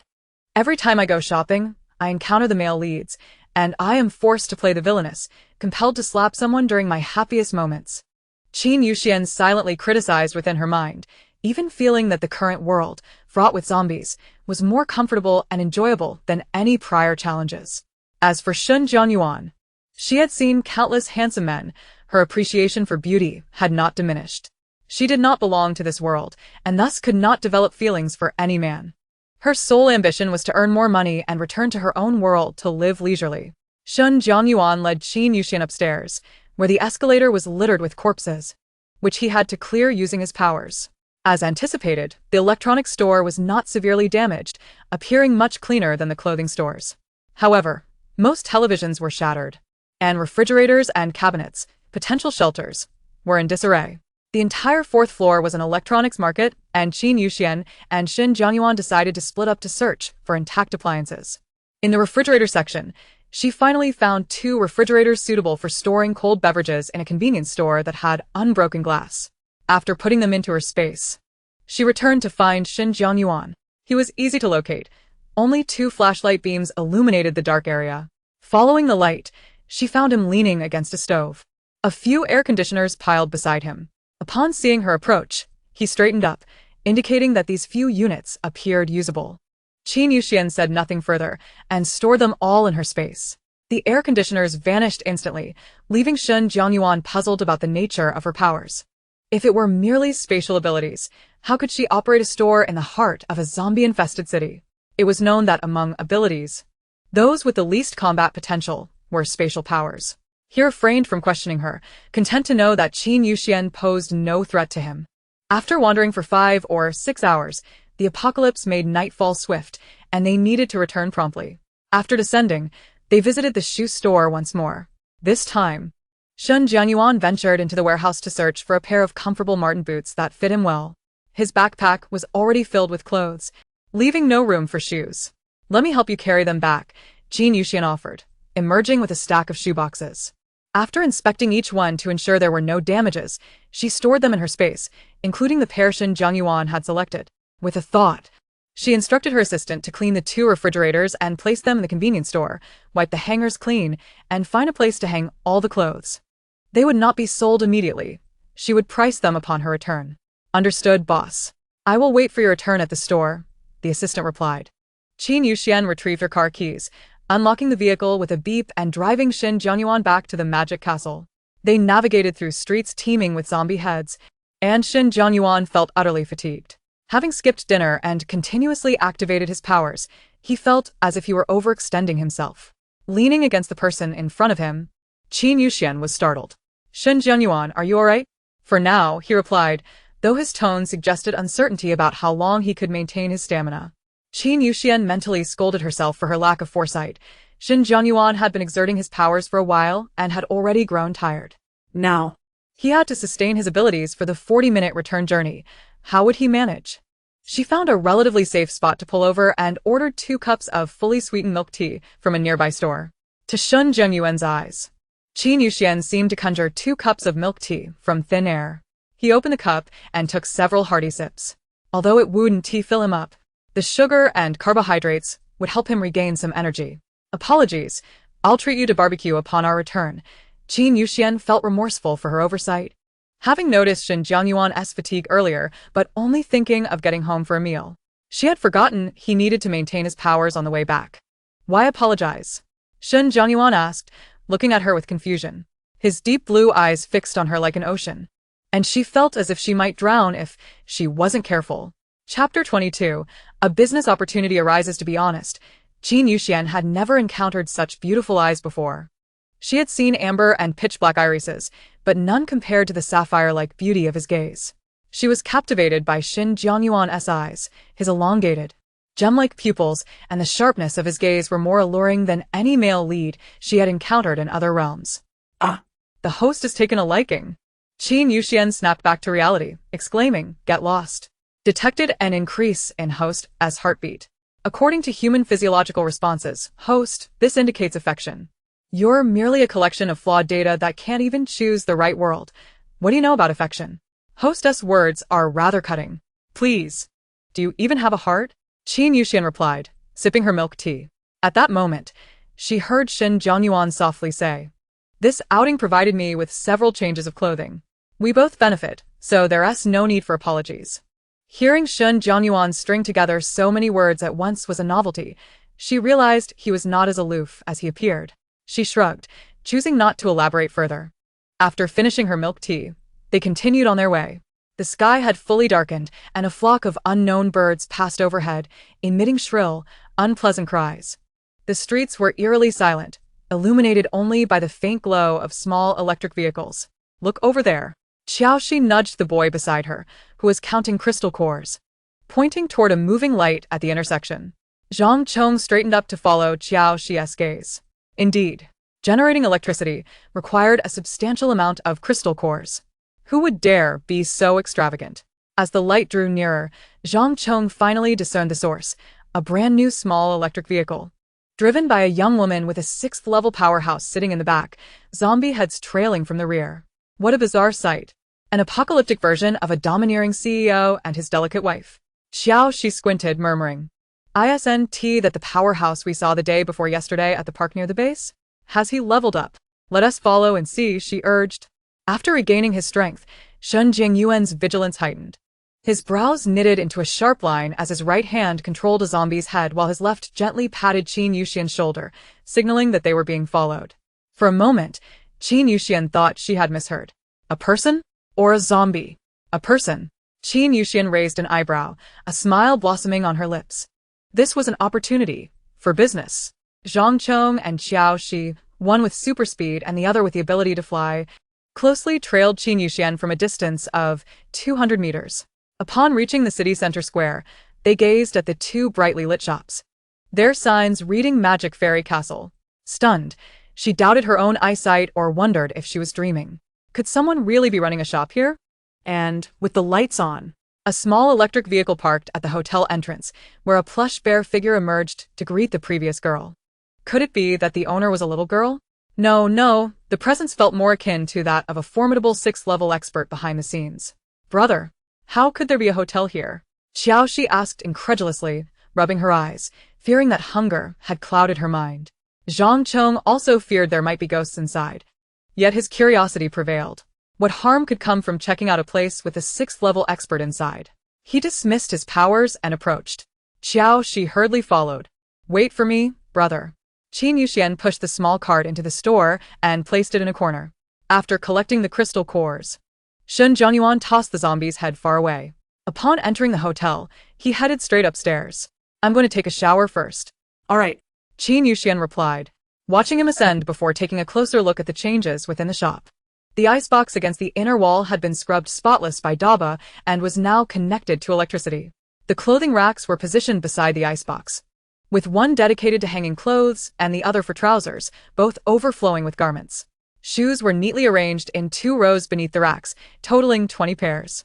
Daba, you did a fantastic job, Qin Yuxian exclaimed with delight, ruffling Daba's head. The plush fur felt wonderful. Daba blushed with pride, pleased to be praised by the boss. Now. Qin Yuxian faced a troubling dilemma. She lacked a suitable place to host Xinjiang Yuan. Surely, they couldn't eat barbecue at the small tables in the convenience store? After much contemplation, she decided it would be better to prepare a room. She purchased 2 square tables and folding chairs, instructing Daba to clear the bed in room 202 to make space for the tables. Daba obediently complied. The hotel bell rang, signaling the arrival of guests. Qin Yuxian speculated it was the individuals who had been trailing them, and she approached to greet them. The two were scanning the interior, their eyes filled with astonishment. 2 guests, would you like to stay? Qin Yuxian intended to step forward but halted 5 paces away, catching a whiff of their scent. Zhang Cheng's gaze fell upon Qin Yuxian the moment he saw her, his eyes momentarily frozen. The girl before him was youthful, clad in athletic wear that did little to conceal her graceful figure. Her face was as smooth and delicate as a peeled egg, and her large eyes sparkled with vitality, surpassing even the most beautiful actresses of peaceful times. In that instant, he had already envisioned what he would name his child. Qiao Shi tugged at the embarrassed Zhang Cheng, offering a polite smile to Qin Yuxian. Boss, we were simply curious that someone is running a shop in this era, and came to take a look. Qin Yuxian smiled and nodded in understanding. However, since they were already inside, there was no reason for her not to profit.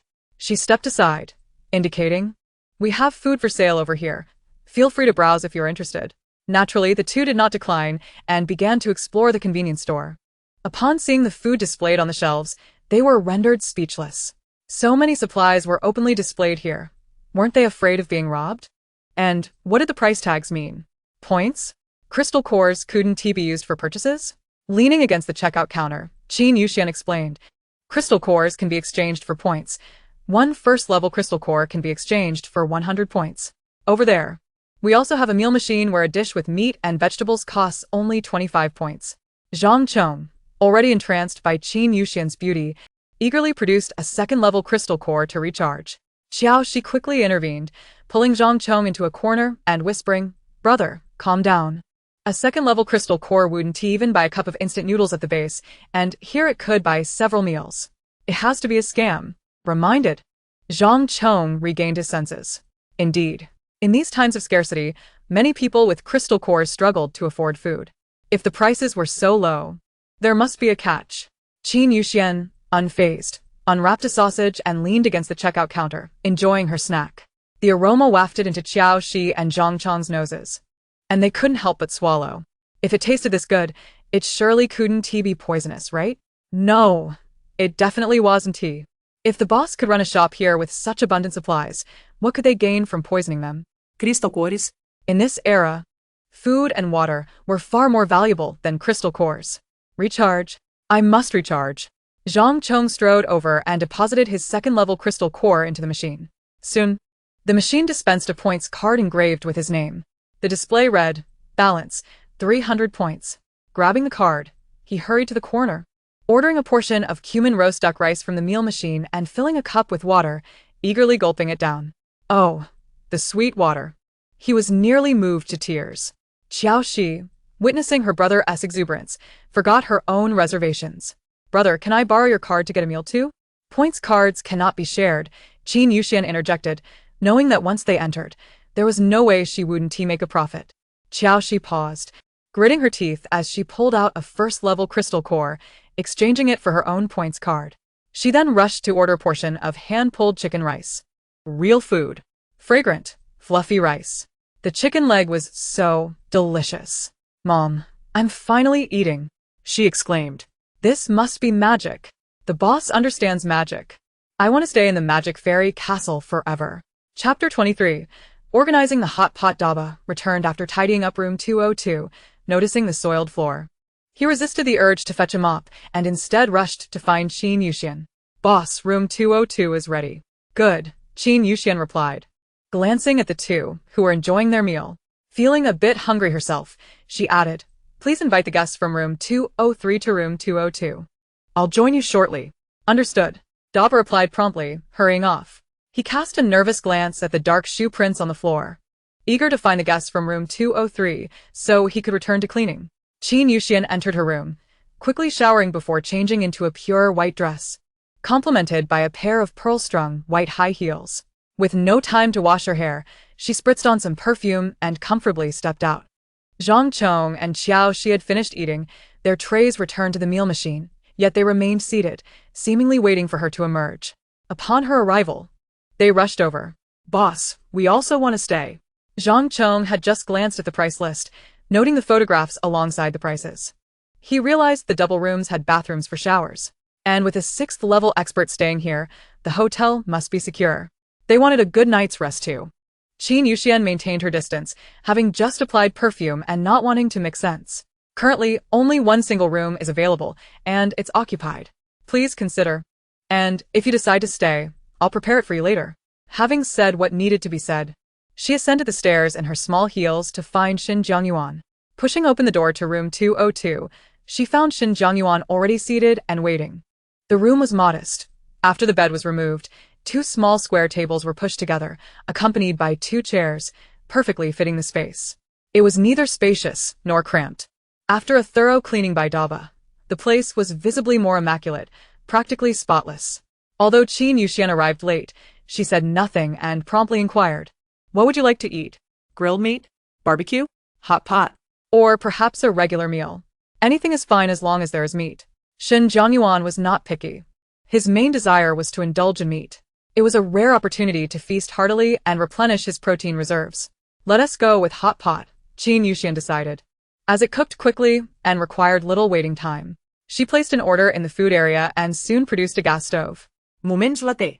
She unveiled a bubbling pot of dual-flavored broth, followed by platters of tender beef and lamb slices. Every meat variety one would expect at a typical hot pot restaurant was laid out before them. Shin Jiangyuan, accustomed to such abundance, assisted in arranging everything on the table. Qin Yuxian retrieved 2 sets of utensils and asked, "Would you like something to drink? Beer? A soft drink? Barleita. Beer, please." The joy of drinking beer and savoring meat was the essence of a fulfilling life. Qin Yuxian handed Shin Jiangyuan 3 bottles of chilled beer while she opted for a can of iced cola. The meatballs were ready. And just as she intended to encourage him to eat without reservation, she noticed Shin Jiangyuan was indeed quite unreserved, eagerly picking up his chopsticks and digging in. It was evident he had not enjoyed meat in quite some time. After expending so much energy and abilities that day, it was clear the boy was famished. Qin Yuxian, having already sated herself to some extent, nibbled on some duck intestines and duck blood, merely indulging her taste buds. Eventually, she could eat no more. She picked up the communal chopsticks, cooked some meat slices, and placed them directly into Shin Jiangyuan's bowl, which he promptly devoured. "Slow down, it's all for you." She added a portion of beef slices into his bowl and continued, "Thank you for today. I had Daba clean my shoes, and I'll have him bring them up for you shortly." Shin Jiangyuan mumbled in response, his mouth full of meat. After swallowing, he remarked, "If there's anything I can assist with next time, feel free to call on me." Although he had not earned any crystal cores from the outing, he had acquired several sets of clothing and shoes, as well as enjoyed a hot pot meal. It was a profitable venture indeed. "All right," Qin Yuxian agreed, sensing that Shin Jiangyuan likely had no intention of leaving the magic fairy castle. She need not worry about losing such a valuable client. Once Shin Jiangyuan had eaten and drunk his fill, Qin Yuxian returned all the utensils and plates to the food area, calling for Daba to clean up. Zhang Chong and Xiao Shi were still seated in the convenience store. She knew that once they had dined, they would be reluctant to leave. Upon entering, how could she possibly lose out on earning money? "The room is currently being tidied up. Have you made your decision?" Qin Yuxian casually inquired, confident that the two would choose to stay. Zhang Chong nodded, pulling Xiao Shi to the counter. "We'll take it. A single room would suffice." Allowing access to a shared bathroom, they could buy a towel and soap for a simple wash.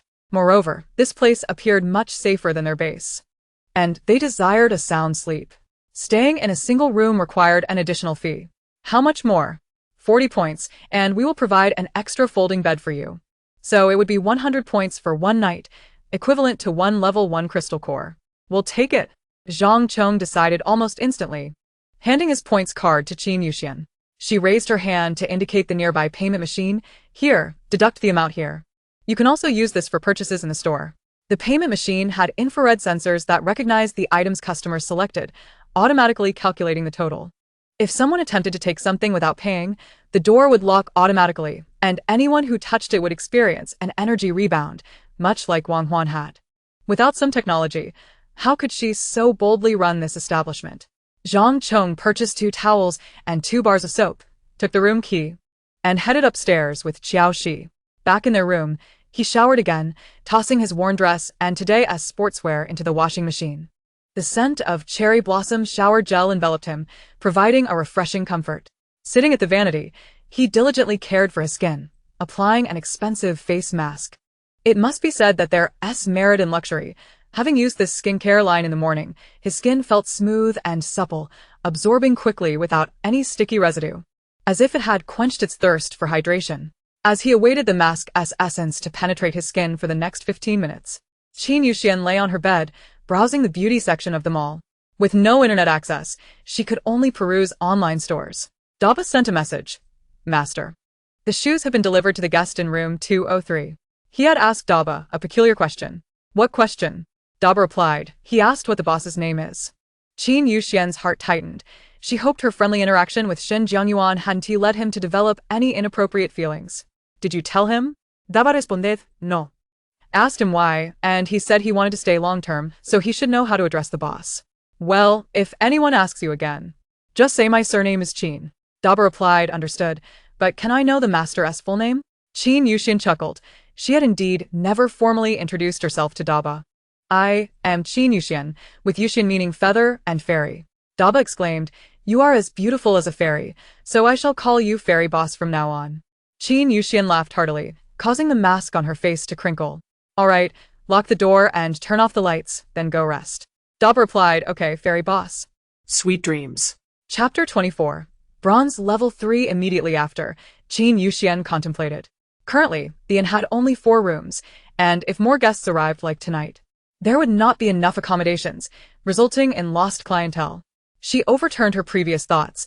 Upgrading was indeed necessary. Worst case, she could simply inform the guests who had already paid that the room rates had increased and reduced their stay duration. Host, you truly have a knack for making money. Of course, if more people want to stay, I cannot refuse this business, can I?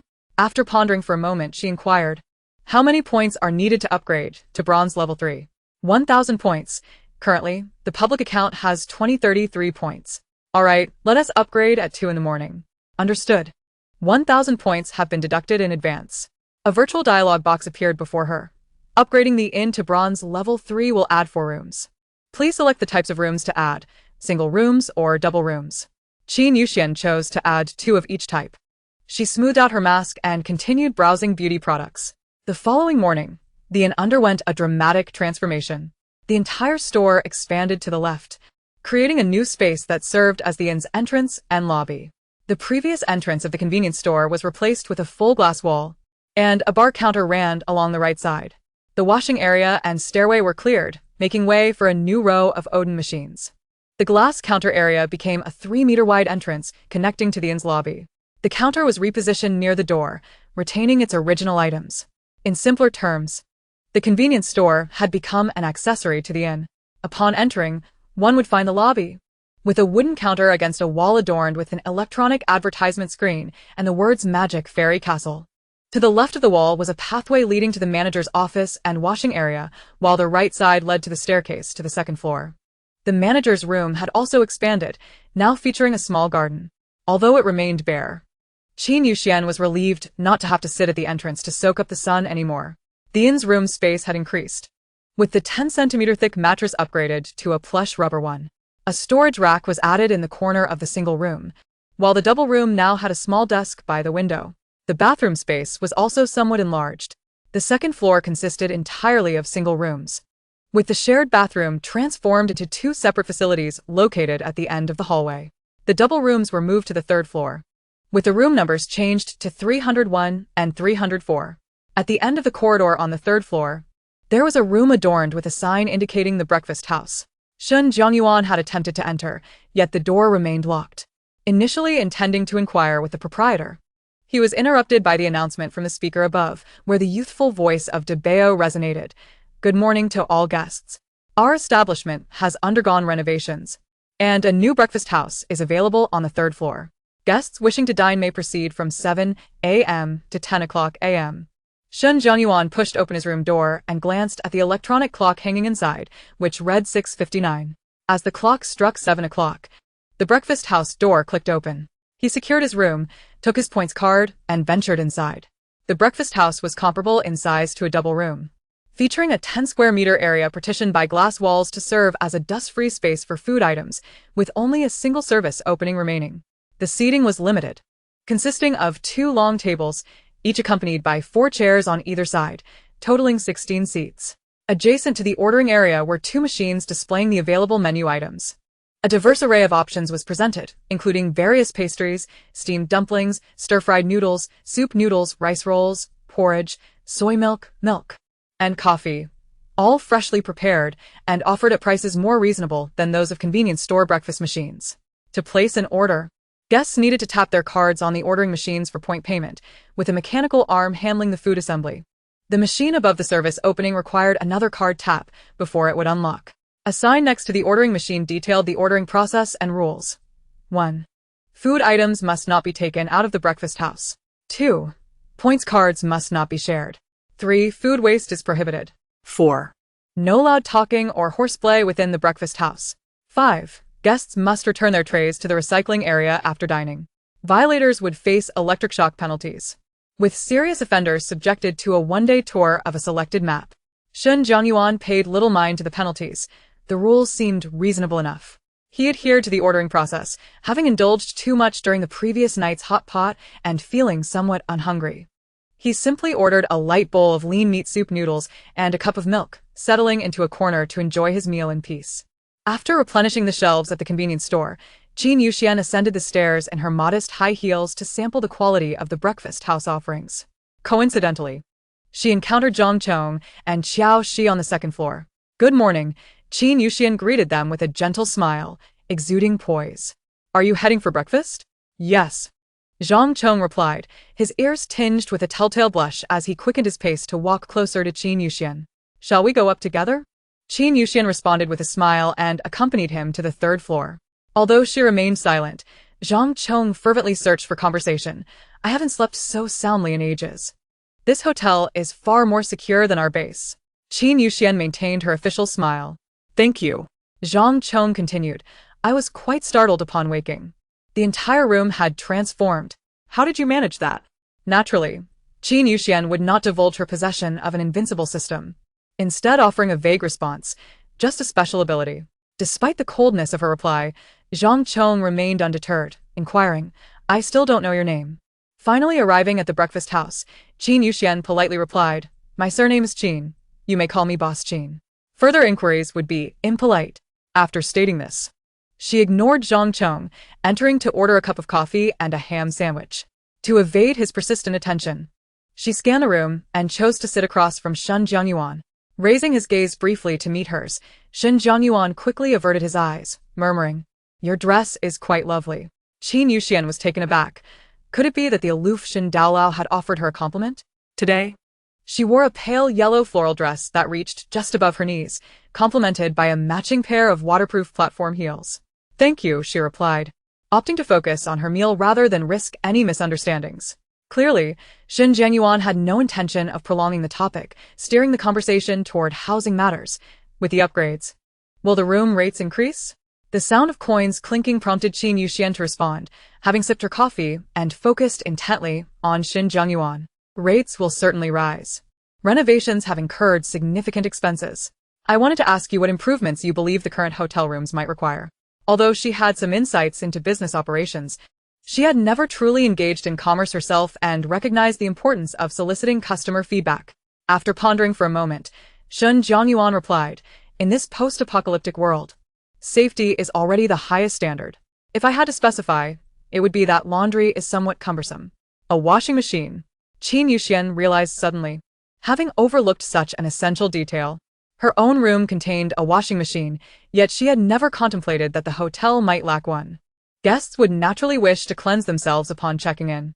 While the convenience store offered change of clothes for sale, laundry still required manual washing. After hand washing, drying was also necessary, consuming considerable time and effort. The inclusion of a washing machine would significantly enhance guests' comfort. Such details are indeed the keys to profitability. Propping her chin in her hand, she smiled charmingly at Shin Jianyuan and asked, "Do you have time today?" Noting her mischievous smile, Shen Jianyuan understood her intentions clearly. I do, he said, but I wish to know your name. Qin Yuxian's smile faltered slightly as she weighed the value of her name against the opportunity for a zero-cost purchase.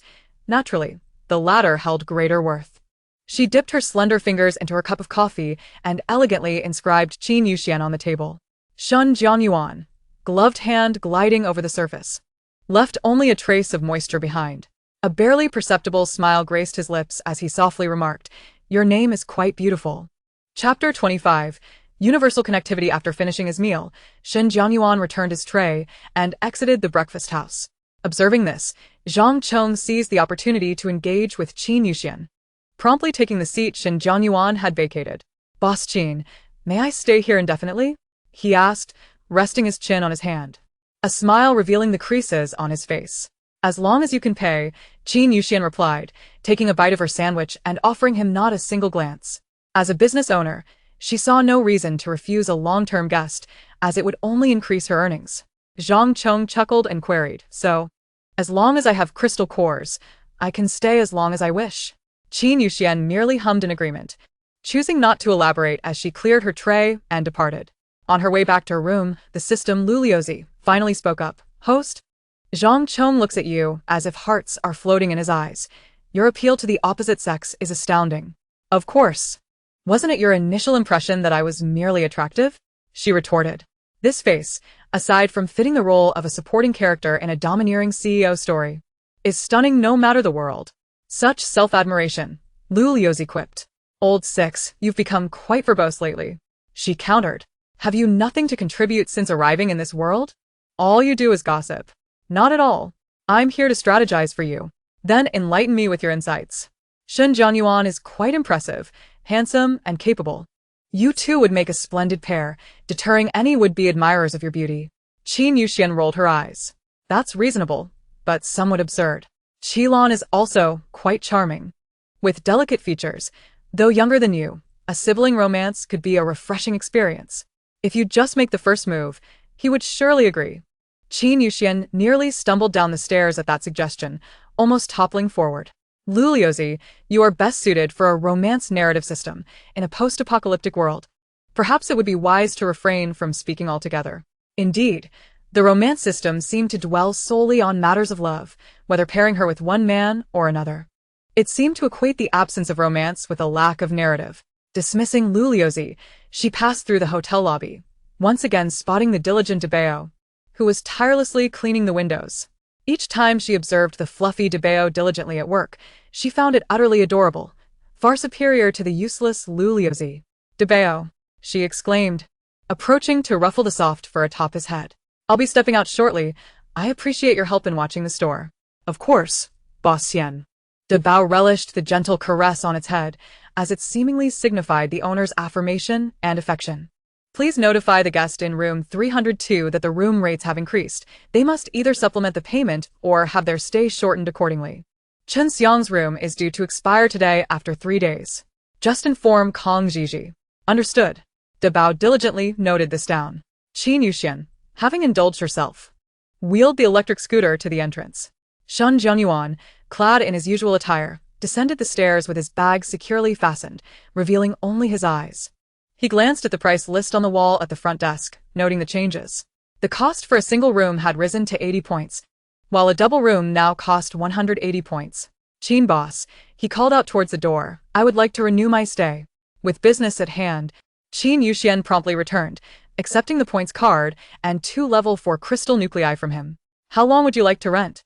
Is a long-term lease possible? Yes. A monthly rate at a 10% discount. Then I shall rent for 1 month. After Qin Yuxian recharged the points card with the nuclei, she calculated the expenses. The esteemed patron had paid for 5 days 2 days prior, having stayed for 2 nights, which left 3 days' worth of rent, totaling 420 points. With the new rate of 180 for a month calculated on a 30-day basis, minus the discount, how much was it again? Seeing her confusion, Lulu couldn't help but interject. The monthly rate at a 10% discount is 4,860 points, less 420 points, leaving a balance of 4,440. Indeed, Qin Yuxian exclaimed, finally grasping the calculation. The two level 4 nuclei had contributed 5,400 points, and after deducting the rent, she still had 963 points remaining. Shun Zhengyuan tucked the points card securely into his clothing. Let us go.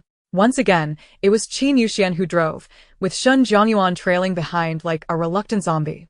Today, their destination was further afield. According to Shun Zhengyuan, the city center was the most bustling area during peaceful times, teeming with people. Hence, when the virus erupted and humanity began to transform, it was the city center that became the most susceptible to infection and the rise of zombies.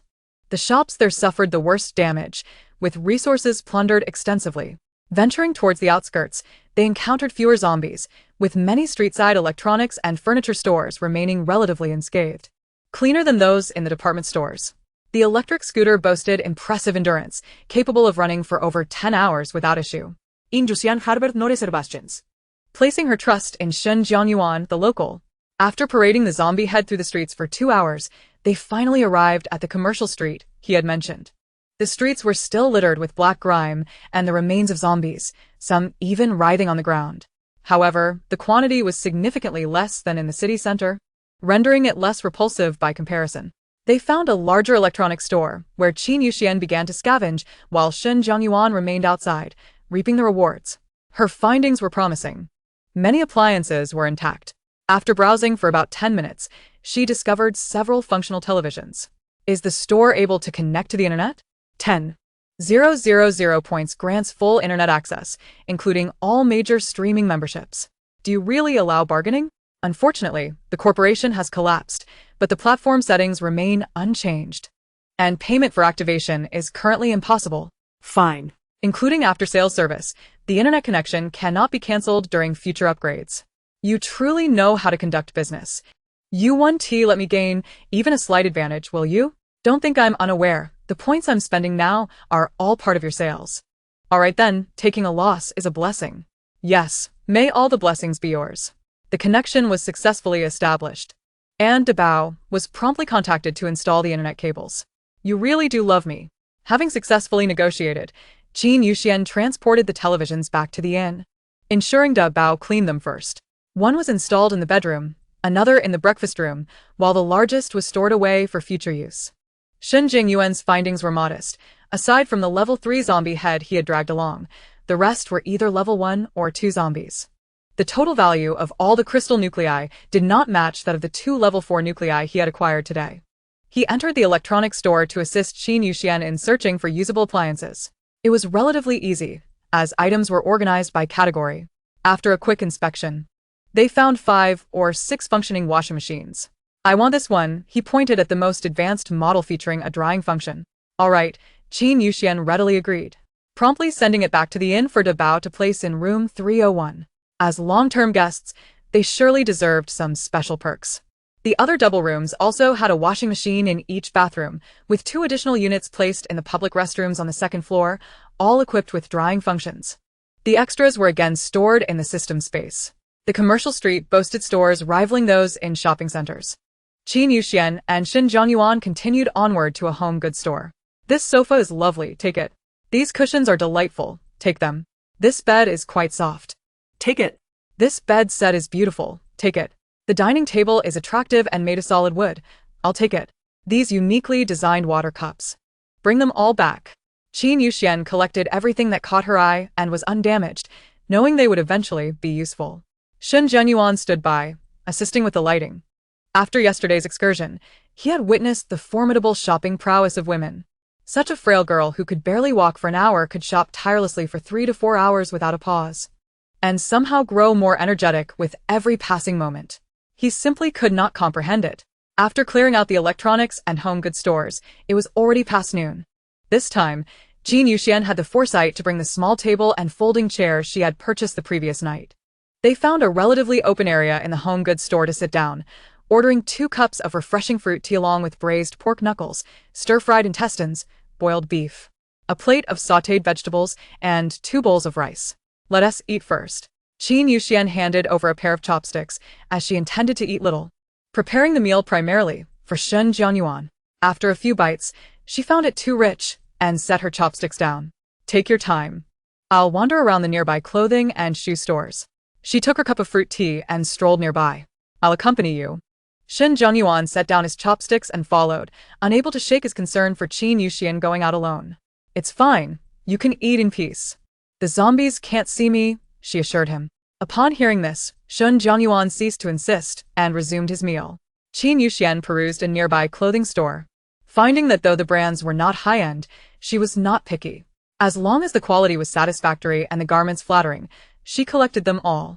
The shoe store was no different. Having failed to find suitable shoes yesterday, she selected several pairs of high heels today, taking all varieties regardless of style or size. Just as she was enjoying her shopping spree, Debao sent a message. Boss Xian, a customer has arrived at the store. You handle it. Boss Xian. He hit Debao, and Debao is scared. Qin Yuxian raised an eyebrow. In this day and age, someone dares to cause trouble? And hit my beloved Debao. They must be seeking trouble. If they cause a ruckus, just lock them up until I return. Su Gui, following Wang Zi's instructions, stealthily made his way into the city center and finally located the magic fairy castle in the central square. This convenience store looks more like a hotel. Once inside, he found the store deserted, save for a gigantic teddy bear dragging its feet towards the entrance.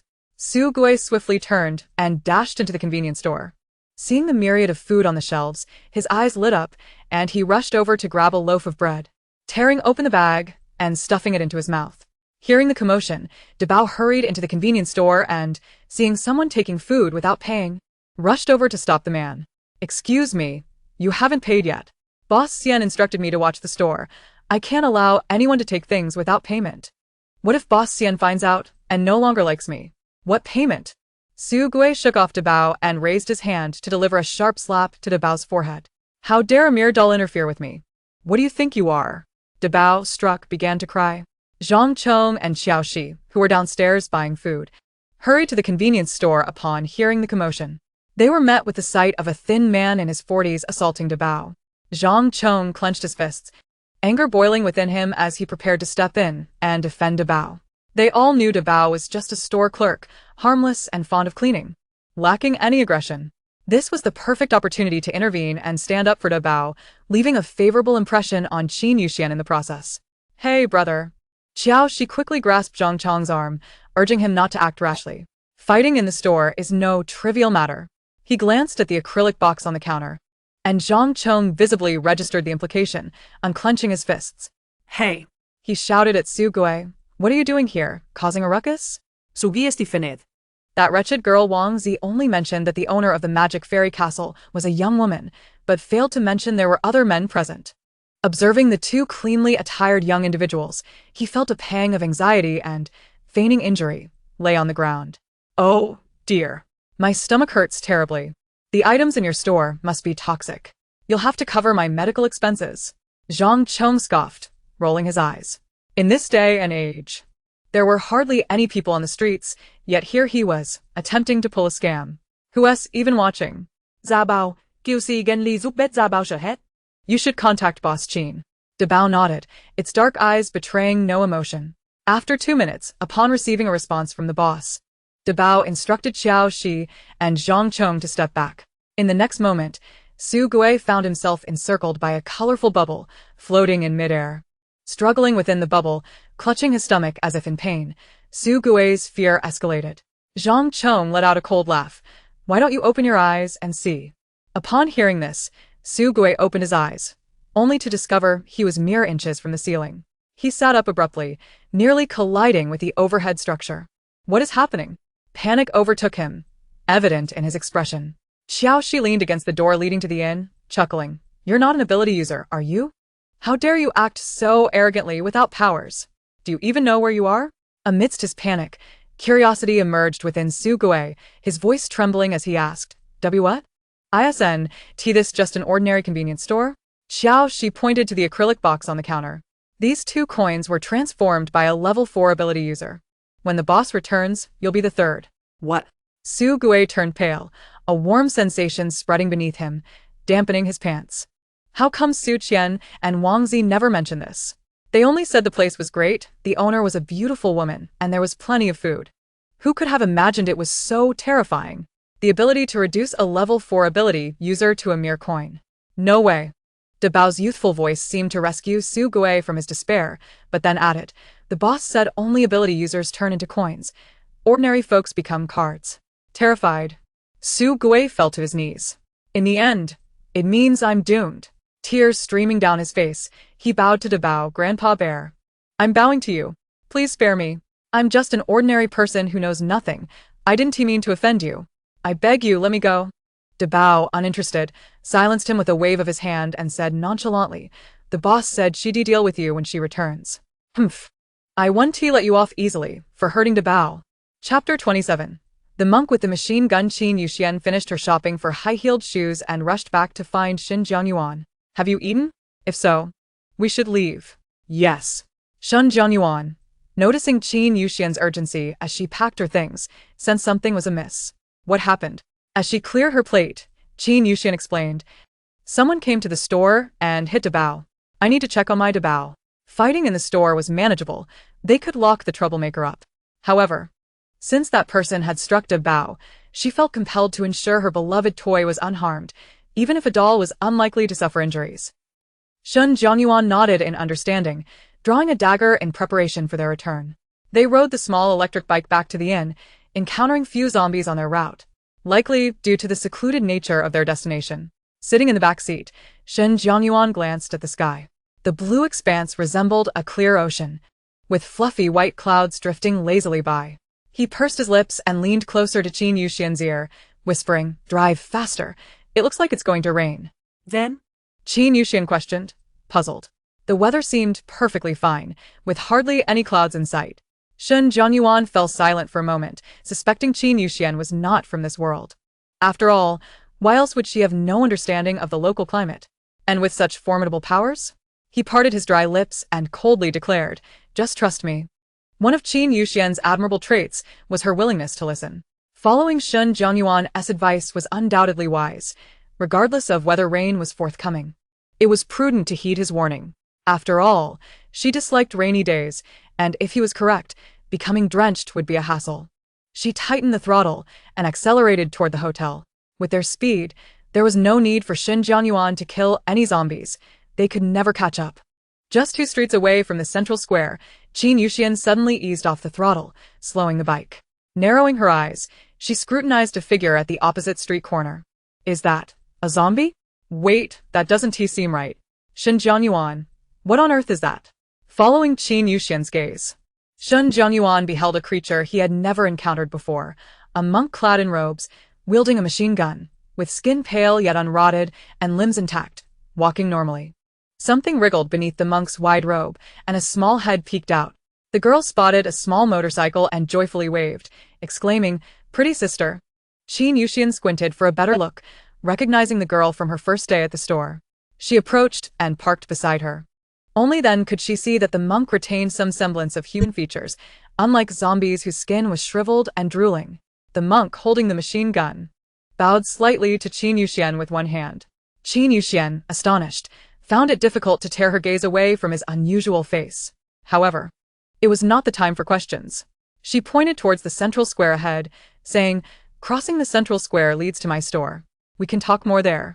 The monk nodded, lifting Wang Zi onto Qin Yuxian's motorcycle, smiling, "Please take her along. I will follow shortly." Qin Yuxian, still in a daze, nodded and rode back to the magic fairy castle. None of her family could comprehend the sight of a monk wielding a machine gun. Upon reaching the magic fairy castle, Qin Yuxian drove the motorcycle straight into the hotel lobby. The upgraded lobby felt somewhat spacious. She retrieved a set of sofas from her space, along with a matching tea table. "Zabao," she called, and De Bao came down from the second floor, followed by Qiao Shi and Zhang Chong. "Boss Xian'e." "You're finally back." De Bao rushed over and hugged Qin Yuxian, rubbing its head against her neck, crying, "Wah, someone bullied De Bao. There. I'll help you teach him a lesson." Qin Yuxian gently patted De Bao's back, offering comfort. Zhang Chong and Shen Jianyuan watched De Bao, a wave of envy and resentment stirring within them. They longed to shout, "Let go of that girl. Let me handle it." De Bao, still sniffling, recounted the entire story. Qin Yuxian's expression shifted dramatically. She patted De Bao and pointed to the sofas and tea table in the lobby. "You clean those up. I'll handle the troublemaker from the convenience store." De Bao obediently nodded and went to the storage room to fetch a cloth to wipe the table. Qin Yuxian, in her heels, walked to the convenience store, casting a stern glance at the man suspended in midair. You dare to bully my De Bao. You are courting death. Others followed suit to witness the spectacle. Upon spotting the figure trapped within the airborne bubble, Wang Zi's countenance shifted dramatically, and she exclaimed, "Village chief?" Qin Yuxian furrowed her brow, realizing that this individual was indeed the village chief of the ghost village. Su Gui, upon seeing Wang Zi, appeared as if he had encountered a savior, hastily imploring, "Xiao Zi, Please save me. intercede on my behalf, grant me mercy."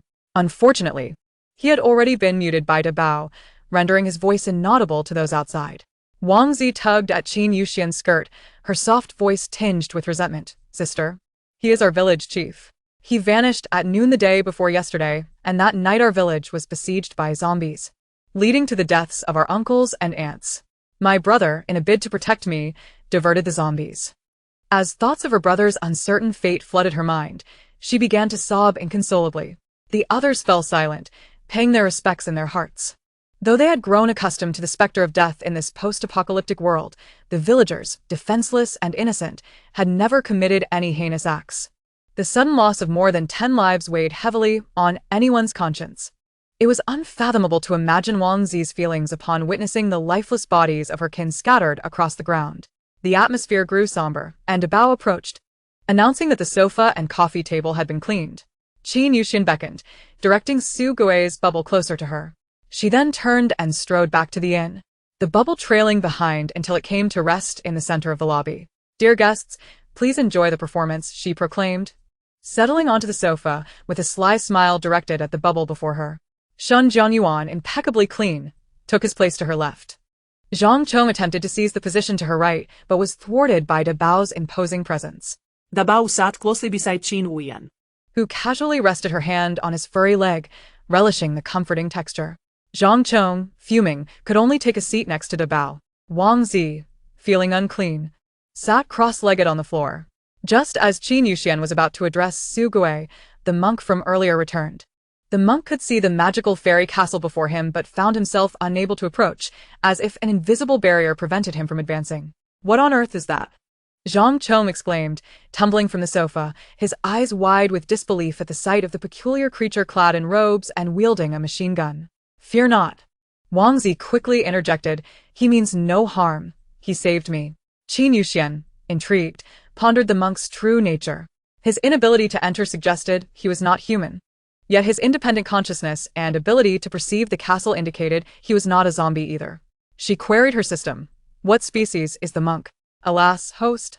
As I have mentioned repeatedly, I too am an accidental inhabitant of this world, and my knowledge is no greater than yours," came the reply. Qin Yuxian lamented once more the system's inadequacy. "Can we grant him entry? Once you ascertain his species, you can adjust permissions in the back end." "Very well."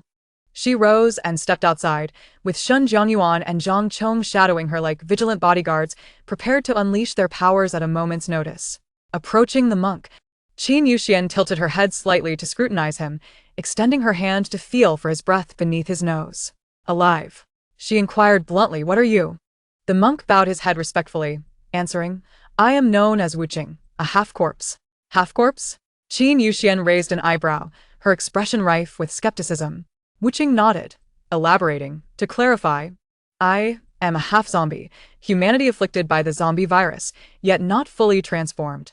Understanding dawned upon Qin Yuxian, and she exclaimed, "Oh." She promptly accessed the back end, adding a new category for half-corpses to her shop's permissions. Half-corpses were still human. Thus, she had acquired another clientele. She gestured, "Please come in." "Are you truly allowing him entry?" Zhang Chong stared at Qin Yuxian in disbelief. "You trust him without any tests or blood work. He is armed. Why should I fear? He just stated he is a half-corpse." Qin Yuxian shrugged nonchalantly. "What is a half-corpse? I've never heard of such a thing." Zhang Chong protested vehemently, exasperated by her naivety. Qin Yuxian blinked innocently, turning to Shin Jianyuan. "Have you ever heard of this?" He remained stoic, shaking his head slowly. Her eyes sparkled mischievously as she smiled. "Well, now you have." She turned back to Wuqing, her expression warm and inviting. "Do come in." Wuching bowed respectfully and followed her inside. This time, there was no barrier to impede his entry. It seemed this female benefactor possessed some extraordinary influence. Zhang Chong rolled his eyes in frustration, tailing Wuching closely, scrutinizing him intently. Shun Jianyuan entered as well and, upon observing Qin Yuxian's sycophantic smile, deduced that her intentions were far from foolish. She was simply motivated by profit. Wang Zi engrached Wuqin. As though she had found a dependable kin, and Wuching affectionately ruffled her hair, his gaze soft with compassion. Come. Qin Yuxian resumed her seat, her previous mirth dissipating as she focused on Su Gui within the bubble. With a flourish of her hand, a massive virtual screen materialized before them. She turned to Dabao, inquiring, would you prefer to transform him into a card, or would you like him to embark on a journey? No sooner had she spoken than the screen displayed 5 real-time maps, each teeming with roaming zombies. Su Gui's complexion paled significantly. Shun Jingyuan's eyes gleamed with excitement. Level 5 zombies. Is this the treatment for vacation? Transforming him into a card would be instantaneous, perhaps too lenient a fate for Su Gui. Wuching, performing a single-handed Buddhist gesture, addressed Qin Yuxian with a gentle tone. Benefactor, why not inquire further into the matters of Su Village before making a decision? The sudden zombie onslaught on Su Village appears to be a consequence of prior events. Coincidentally, Su Gui had vanished just before the massacre, casting doubt on the notion of mere coincidence. He had found Wang Zi in Su Village and sought to avenge the innocent villagers. Wang Zi gazed at Qin Yuxian with hope, expressing her curiosity. Sister, may I ask the village chief? Do you believe he will confess? Qin Yuxian replied pointedly. If he is indeed responsible, he will be even less likely to speak the truth in such a perilous situation. Liu Liu, sensing Wang Zi's plicht, felt compelled to assist. Host, if Su Gui possesses a personal token, I may be able to access his memories. Are you willing to expend your energy to assist an inconspicuous girl among countless worlds? It is merely energy. I have an abundance, Lu Lu retorted. Having been thrust into this world, I find little use for it. I have more than enough to spare. The prospect of accessing Su Gui's memories piqued her interest. With a decisive wave of her hand, Su Gui toppled within the bubble. She tapped twice, causing the bubble to bounce, colliding with the ceiling and then the floor in succession. After several attempts, a triangular red talisman finally fell from Su Gui's pocket. Do you recognize this? Qin Yuxian turned to Wang Zi. Wang Zi nodded. That is the talisman the village chief always wore. He never allowed anyone to touch it. Perfect, the token is secured. Qin Yuxian lifted the talisman from the bubble. Now it is your turn, Lulu. All right. The virtual screen displaying the real-time maps vanished, and a video began to play, showcasing the very scenes of Su Village. It is unclear whose perspective the video was filmed from, as it shakes violently, revealing the apparent panic of the person involved. Resources are limited, and I wish to survive. Do not blame me. The voice of Su Gui emerged, startling everyone. Could this possibly be Su Gui's memory? He was seen rummaging through several dilapidated houses until he unearthed a battered loudspeaker and vigorously tapped it. Can this thing even function? The light turned on. If it has power, it should work, right? Regardless, as long as it makes a sound, that suffices. Su Gui hurriedly made his way to the village entrance, securing the loudspeaker to a wooden stake, activating it. Once the zombies arrive, the villagers will have no chance of survival. No one shall dare compete with me for resources. After fastening the loudspeaker, Su Gui staggered away from the village, retreating to a desolate location. Watching from a distance, as the sound of the loudspeaker attracted zombies from all directions, rushing towards the village. Before long, screams echoed throughout the village, blood splattering into the sky, landing in Wang Zi's eyes. She covered her mouth, her breath catching in her throat as she stared in horror at the video. How could this be? It was indeed the village chief who summoned the zombies. Her brother and the neighboring 2-month-old baby Jinbao had perished because of the village chief. As the video continued, Su Gui, witnessing the zombies flooding into the village, quickly fled into the woods. The city center, the magic castle. Once I reach there, all the resources will belong to me. What a worthless innkeeper, just an inconspicuous wretch. The entire establishment will be mine. I will survive. I shall become the god of this world. It was evident that Su Gui had nearly lost his sanity. A person devoid of any abilities, who relied on 2 children to scavenge for supplies, dared to dream of divinity. Qin Yuxian twisted her wrist, feeling furious. How dare Su Gui insult her? Coveting her in, and even striking her precious Dabao. Unforgivable. Since he is so fond of zombies, let us send him to play with them. Without mercy. Qin Yuxian turned off the video and opened the real-time map. Which one shall I choose? Perhaps one with no escape routes? Xiaozi, pick one? She glanced at the tearful child, offering her a chance for vengeance. Wang Zi wiped her tears, recalling her brother's sacrifice to protect her. And a fierce determination gradually emerged in her gaze. She pointed at the third map, desolate on all sides, this one. Qin Yuxian smiled slyly. The little girl has grown up. Then let us send him in.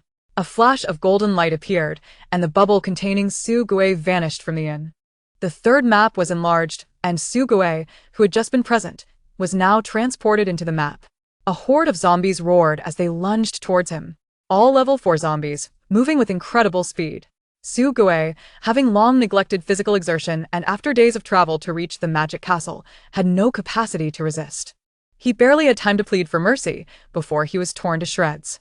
The scene was exceedingly gruesome, causing Wang Zi to quickly cover her eyes with her small hands. Even Zhang Chong and Qiao Shi squinted, unable to bear the sight. Only Wu Qing and Xin Jianyuan remained unyielding, undisturbed. Qin Yuxian waved her delicate hand, and the virtual screen vanished. Outside, the patter of rain could be heard. She gazed out. The sky remained a deep blue, with fluffy clouds drifting lazily, though the rain fell in torrents, like silver needles piercing the earth. The weather in this world is truly peculiar. The video had been so loud that she hadn't noticed when the rain began. She wondered how Xin Jianyuan had predicted the rain. The grand performance had concluded. Everyone should attend to their own matters. She rose and stretched. Since it was raining, she might as well return to take a bath and enjoy a leisurely nap. Sister Wang Zi lifted her head, pouting her lips, looking pitifully at Qin Yuxian. What a wretched child. Yet she would not take her in. Qin Yuxian flashed a gentle smile and inquired, "Would you like to stay at the inn? If you wish to remain, payment in points is required." Zhang Chong twitched his mouth. What a heartless woman. Yet, in this apocalyptic world, where is there room for compassion? "Brother, it's raining outside. Shall we return to the base tomorrow?" Xiao Shi tugged at Zhang Chong's sleeve, reluctant to leave when there was hot food to be had. Zhang Chong pondered for a moment, and seeing that the crystal cores in his pocket were sufficient for another night, he agreed. "All right. We shall stay in a double room tonight and take a shower." Dabao went to assist Zhang Chong and Qiao Shi with their check-in. Wang Zi glanced at the room rate list, retrieved her points card from her space, and asked, "Sister, I still have some points left from my last stay. Can I stay here? Of course. With money, everything is negotiable." Qin Yuxian cast another glance at Wu Qing, who was still meditating on the floor. "Master Wu Qing, do you wish to stay?" Wu Qing rose and bowed to Qin Yuxian. "I have no money. I humbly request the benefactor to allow me to meditate here for one night." Qin Yuxian frowned, finding it difficult. Even monks must pay for lodging.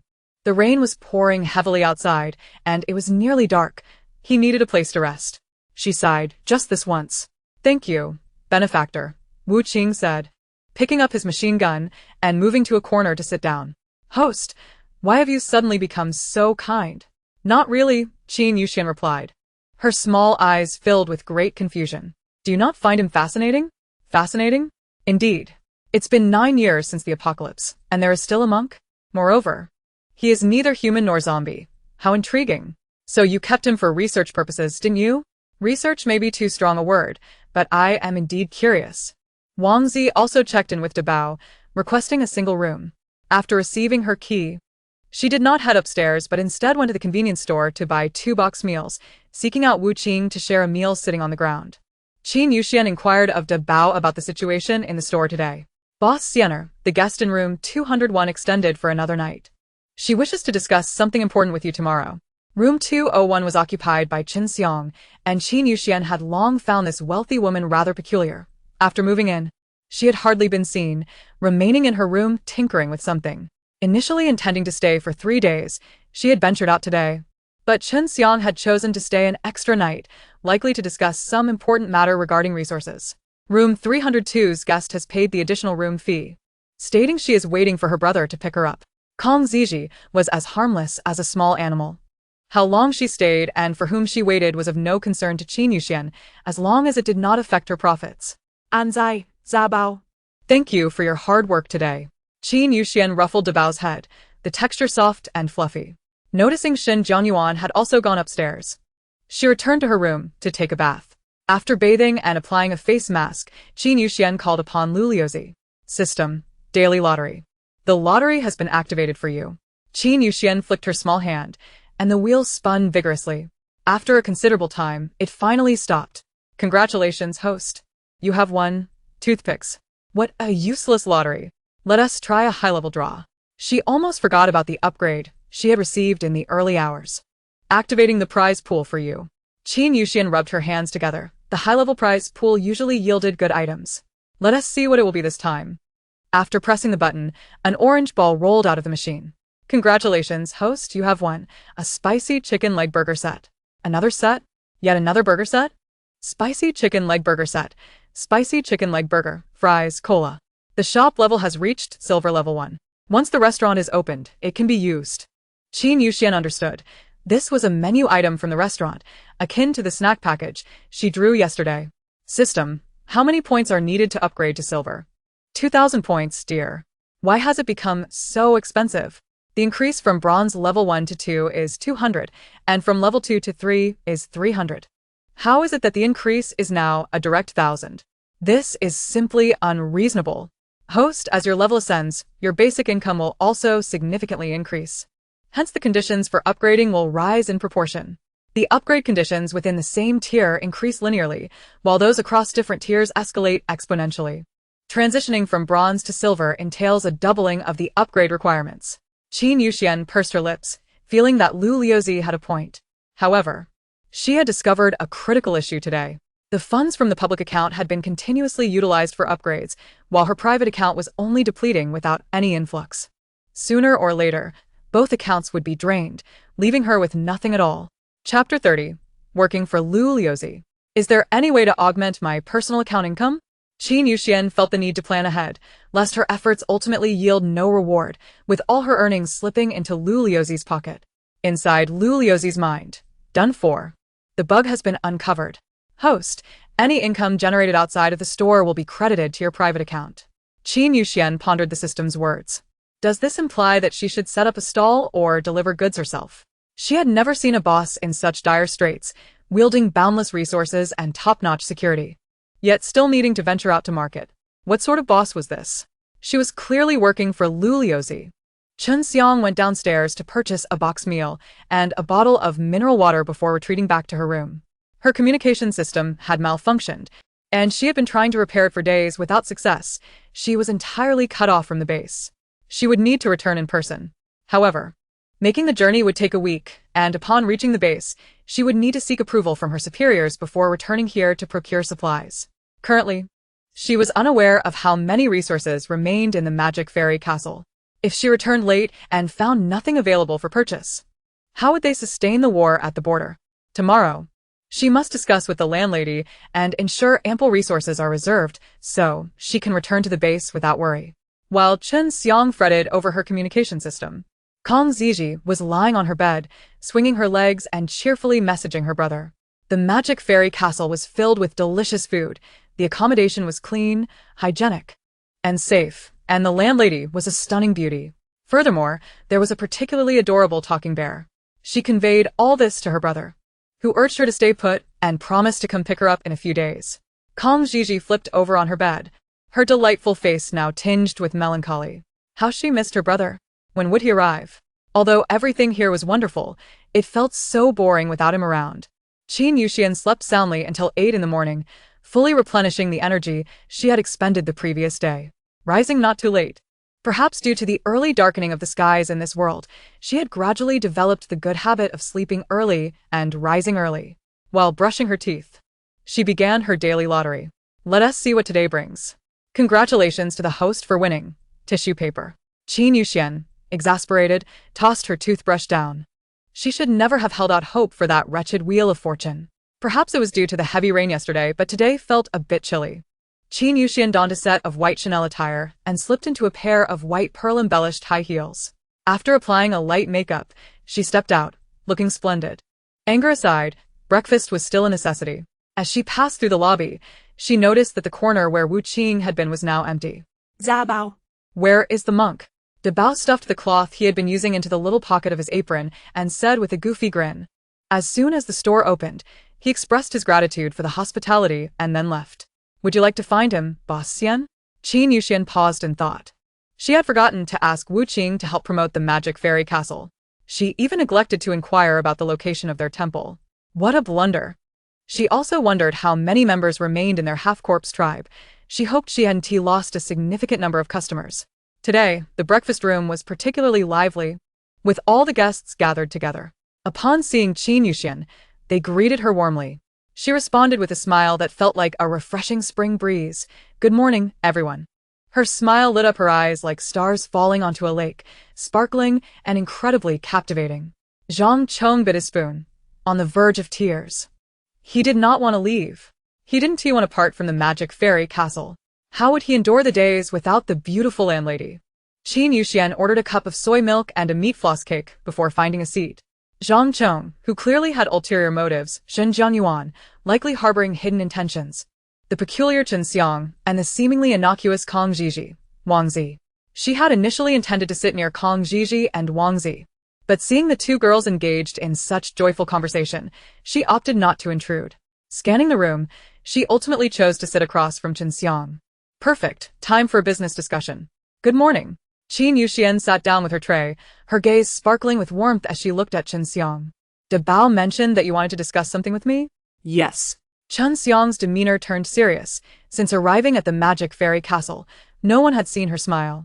Her current expression was even more solemn, as if she were about to head into battle. She indeed needed to return to the border. Landlady, how many box meals do you have? Qin Yuxian paused slightly.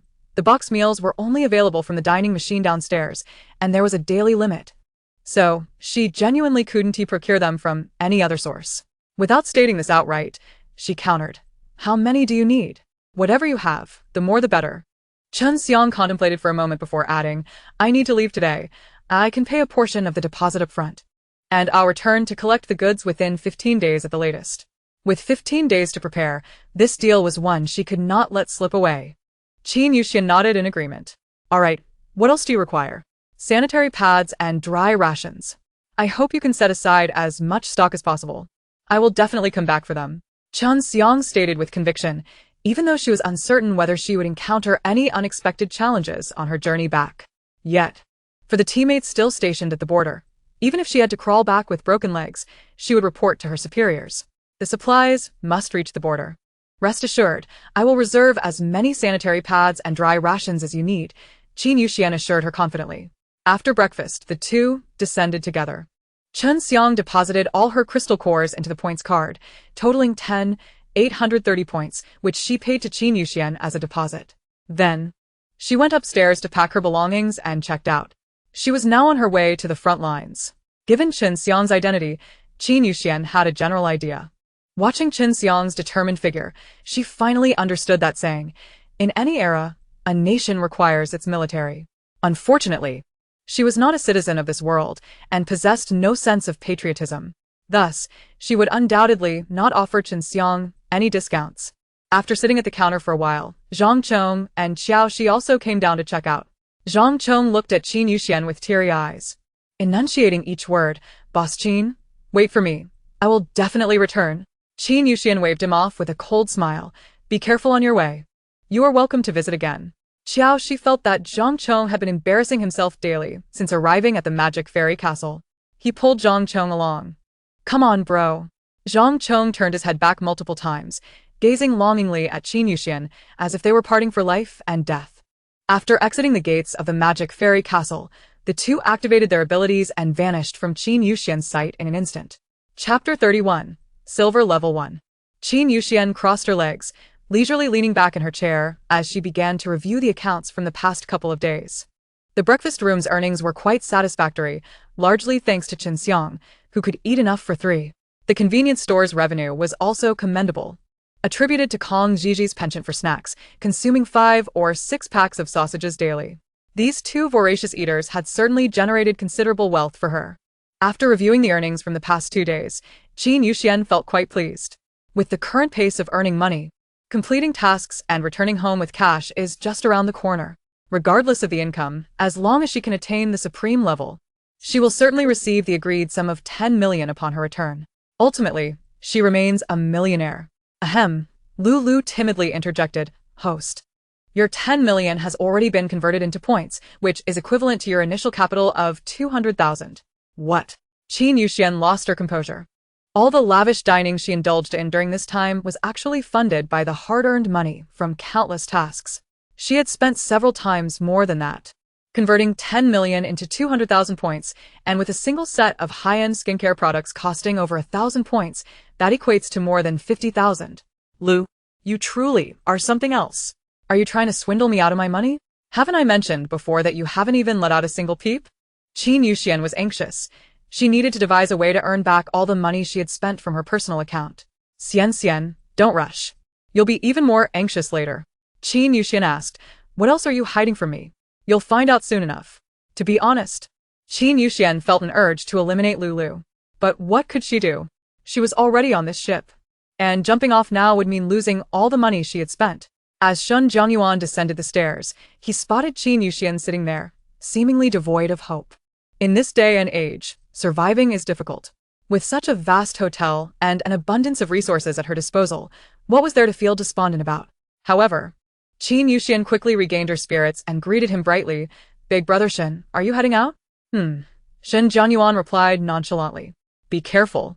Qin Yuxian's smile was radiant, like a blooming flower. This warmed Shen Zhongyuan's heart. Every time he left, hearing someone remind him to stay safe. And returning to see Qin Yuxian welcoming him with a smile, made him feel that life held promise. Although Qin Yuxian was merely a businesswoman whose primary focus was profit, he still found a sense of belonging within the magic fairy castle. I'm heading out, Shen Zhongyuan responded rarely, before stepping outside. Qin Yuxian paused. She felt that the usually aloof Shen Zhongyuan seemed to have changed a bit. Xian, based on my years of experience in romance, I can tell you that Shen Zhongyuan is definitely interested in you. Qin Yuxian rolled her eyes. Here we go again, Lulu's love-struck musings. Debao emerged from the cleaning room, hauling a bucket of water to begin mopping. Every time a guest walked by, the floor would become dirty, which he simply couldn't tolerate. Thus, from the moment the doors opened until closing time, Debao had been tirelessly cleaning without a moment's rest. Qin Yuxian felt a pang of sympathy. Lu, can we hire a few more employees? Debao is doing both cleaning and managing the store. It's too much for him. Dear, the silver level has unlocked the talent market. Or you can recruit employees independently. Independent recruitment might be too risky, especially considering human nature is rather complex, not to mention this is a post-apocalyptic world. Qin Yuxian still felt that having virtual employees like Debao, who were absolutely loyal to her, was more reliable. Then let's upgrade. Alright. 2,000 points have been deducted from the communal account. Congratulations, boss, on successfully upgrading. Current level of Magic Fairy Castle, Silver Level 1. New room types added, business rooms. Current room count, 4 standard single rooms, 4 standard double rooms, 2 business single rooms, 2 business double rooms. Restaurant opened. Exterior safety area expanded to 15 meters. Talent market function activated. Virtual employees can be recruited. Next level, Silver Level 2, upgrade requirement, 3,000 points. After upgrading, the number of rooms will increase by 8. And a medical room will be unlocked. Eagerly, Qin Yuxian opened the talent market, which first displayed her existing employee, Debao. Here, she could see Debao's attributes, traits, cleanliness, flaw, fear of fire. It was almost redundant to mention. Debao was a doll and would naturally be afraid of fire. She scrolled through the other employees, which included two-dimensional characters, lifelike models, and more dolls like Debao. Each had different traits, but their flaws were similar. The two-dimensional characters feared sunlight, the lifelike models feared electricity, and the dolls all feared fire.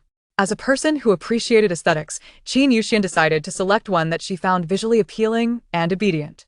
After all, conversing daily with non-humans could feel rather eerie. The price differences weren't significant, though the lifelike models were slightly more expensive. Given that their fear of electricity posed minimal threat in a post-apocalyptic setting, she selected a golden-haired youth from the lifelike category. He was incredibly handsome, exuding a charming puppy-like demeanor. So Xian is fond of puppy types. It's no wonder she doesn't fancy Shen Zhongyuan. Please, Lu, be quiet. Qin Yuxian clicked to view the golden-haired youth's attributes in detail. Name: Xinqing. Trait: adept at reception. Flaw: fear of electricity. This was precisely the perfect front desk attendant she desired. 5,000 points. Purchased. You're only attracted to his looks, aren't you? Shut up. After the points were deducted, Xinqing appeared before her, standing at 174 meters, with striking golden hair and a neatly tailored suit. He respectfully bowed at a 45-degree angle, saying, "Boss, thank you for choosing Xinqing. Please assign my duties." Qin Yuxian couldn't help but tousle his fluffy, soft golden hair, glancing at his fair, delicate skin that was indistinguishable from a real person. She couldn't resist pinching his cheek. As Qin Yuxian playfully poked at him, Xinqing's doe-like eyes brimmed with tears, his eyelids reddening. "Boss, please be gentle." Qin Yuxian gasped, her heart racing. He resembled the broken boy from the bar. Why from a bar? I've seen those people online, and they all seem to be from bars. Can't you indulge in something more beneficial to your health? DeBeo dropped the mop with a thud as soon as he saw Xinqing, frozen in place, as if time had stopped. Then, clutching his little apron, he pitifully asked, "Is Boss Xian no longer fond of DeBeo and planning to replace me?" Qin Yuxian was taken aback. How could he be jealous? Chapter 32 Departure. Qin Yuxian hurried over to comfort DeBeo, hugging him tightly and patting his back. How could that be? DeBeo works so diligently. You're my favorite. Really? DeBeo's dark, glistening eyes began to tear up, worried he might be abandoned by Boss Xian. Of course. I just thought you were too busy. So, I hired another employee to share the workload. Qin Yuxian ruffled DeBeo's head and added, "I even plan to take you out." Boss Xian wants to take DeBeo out? DeBeo perked up. Since arriving here, he hadn't been out at all. Meanwhile, Xinqing thought the boss is a fickle one just moments ago. She was petting my head and pinching my face, and now she is sweet-talking someone else. Regardless, Qin Yuxian still favored DeBeo more. As for Xinqing, he was merely a dashing front desk attendant she had hired. She instructed Xinqing, "You will be the store manager from now on, responsible for handling check-ins and some minor tasks." Understood. Qin Yuxian entrusted DeBeo to familiarize Xinqing with the store's basic operations and specifically reminded them to foster a good relationship as colleagues and not to quarrel. DeBeo obediently nodded, taking Xinqing to the convenience store to get acquainted with the procedures. Qin Yuxian had considerable trust in DeBeo and took the opportunity to wander around and observe the changes in the hotel. Entering through the hotel's main door, to the right was the convenience store, while the left had opened a new space, which was the restaurant. A sign hung at the restaurant entrance, indicating the designated hours of operation, 11 to 20:30, encompassing both lunch and dinner services. The space is not particularly large, approximately 30 square meters, resembling a breakfast shop with a glass-walled preparation area. However, the difference lies in the array of machines inside, alongside a mysterious material inlet that winds along a conveyor belt to each device.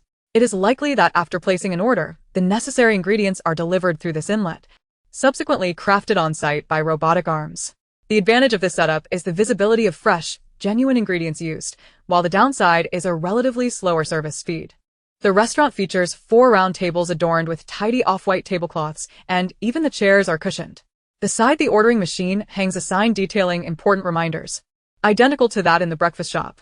After Qin Yuxian explored this new space, she took a glance at the convenience store, noting that it has expanded with 2 additional horizontal freezers. She accessed the online store, purchasing several varieties of beverages and ice cream, instructing Daba and Xinqing to restock the shelves. Following this, she ascended to the upper floor. The standard rooms had not changed significantly, except for being more spacious with larger beds.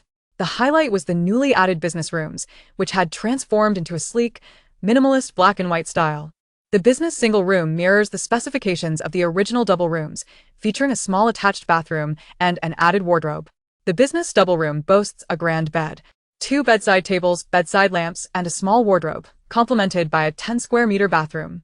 Qin Yuxian felt it had reached a level of sophistication. However, the space was not overly expansive, with excessive furnishings making the passage only wide enough for one person. The business single room is priced at 120 points, while the business double room is set at 220 points. The pricing for the original single and double rooms remains unchanged. Any increase would be quite unreasonable given the minimal changes. The issue of the washing machine, however, requires reconsideration. as the amenities in the business rooms must surpass those in standard rooms to attract guests willing to pay a premium. Qin Yuxian called out to Daba, Daba, please move all the washing machines from the original double rooms to the business rooms on the 4th floor, except for the one in Shen Dalao's room, which should remain untouched. After all, it was Shun Zhangyuan who accompanied me to acquire the washing machines, and he personally selected the one in his room. Being a long-term tenant, we must maintain our integrity in business. Daba acknowledged promptly. Qin Yuxian descended the stairs in her high heels, contemplating how to manage the box meals promised to Chen Xiang. Host, the daily quota for the main meal machine refreshes, and a portion is typically wasted each day. You could pre-order the meals and devise a way to store them until Chen Xiang arrives. Qin Yuxian's eyes brightened at Lu Liuzi's suggestion, recognizing its utility. She opened her space, retrieved the previously obtained refrigerator, wiped it down meticulously, and placed it in the corner of the lobby. Xinqing, every night at 11. Please retrieve all remaining box meals from the main meal machine and store them in the lobby's refrigerator, then return the refrigerator to the space. This way, we can ensure efficient storage without waste, while also preventing the meals from spoiling. She truly was quite clever. Lu Liuzi remarked. Wasn't this my idea? Understood, boss, Xinqing replied. By the way, where's my life-saving charm? The defensive system has been issued to the host. Does Daba have a defensive system? I want to take it out. Virtual employees possess a basic defensive system, capable of withstanding attacks from level 1 to 3 zombies, mutated beasts, and abilities. Ordinary attacks cannot harm virtual employees. Enhancing employee levels can augment their defensive capabilities. You can upgrade employees through the purchased page in the talent market. Following Lu Liuzi's guidance, Qin Yuxian opened the purchased page in the talent market, where she could view detailed information about her employees. Currently, both Xinqing and Daba were at level 1. She intended for Xinqing to remain in the store indefinitely, so she opted to upgrade Daba only. The upgrade was successful, and Daba now possessed a level 2 defensive system, capable of withstanding attacks from level 1 to 5 zombies, mutated beasts, and abilities. With that settled, it was time to venture out to attract business and earn some extra income. Relying solely on a few loyal customers would prolong her journey to earning enough to return home. Qin Yuxian spent 100 points on a box of promotional flyers, purchased a takeaway thermal box, and acquired a small speaker. After considering what else to bring, she invested in a portable point exchange payment machine. She processed 20 boxed meals from the main meal machine, neatly stacking them in the thermal box, which she placed on the small electric scooter's platform. Using a plastic bag, she packed 15 bottles of mineral water into the rear compartment. Daba, have you finished with the washing machines? Hurry down. I'm taking you out for some fun. Daba rushed down the stairs excitedly, marking the first time Qin Yuxian had seen Daba so animated. She rolled the small scooter to the entrance and glanced at Daba. Despite being the same height as her, Daba was a doll, considerably broader in size. After a moment's contemplation, she instructed, Daba, shrink a little. Otherwise, you won't fit. Okay. Daba instantly transformed into the size of a 3-year-old child. Qin Yuxian found it even cuter and lifted it onto the back seat. She hopped onto the scooter, signaling, let us go. Chapter 33. The trio in disguise. Iris, is that the place ahead? Xylan's gaze traversed the central plaza, spotting a massive sign that read Magic Fairy Castle. It must be the one. Iris harnessed the energy within her, activating her X-ray vision ability, preparing to investigate further. However, her line of sight only penetrated the dilapidated lighthouse at the center of the plaza, failing to reveal the interior of the Magic Fairy Castle. What is happening? Is it too far away? She decided to approach a bit closer. Xylan dashed ahead towards the Magic Fairy Castle, with Iris promptly following. Now. Positioned just 100 meters behind the lighthouse, they should be able to utilize their powers effectively. Iris activated her ability once more, her energy reaching the Magic Fairy Castle. But just as she was about to probe further inside, a surge of blue light repelled her energy. Ah! My eyes! Iris nearly succumbed to the blinding flash.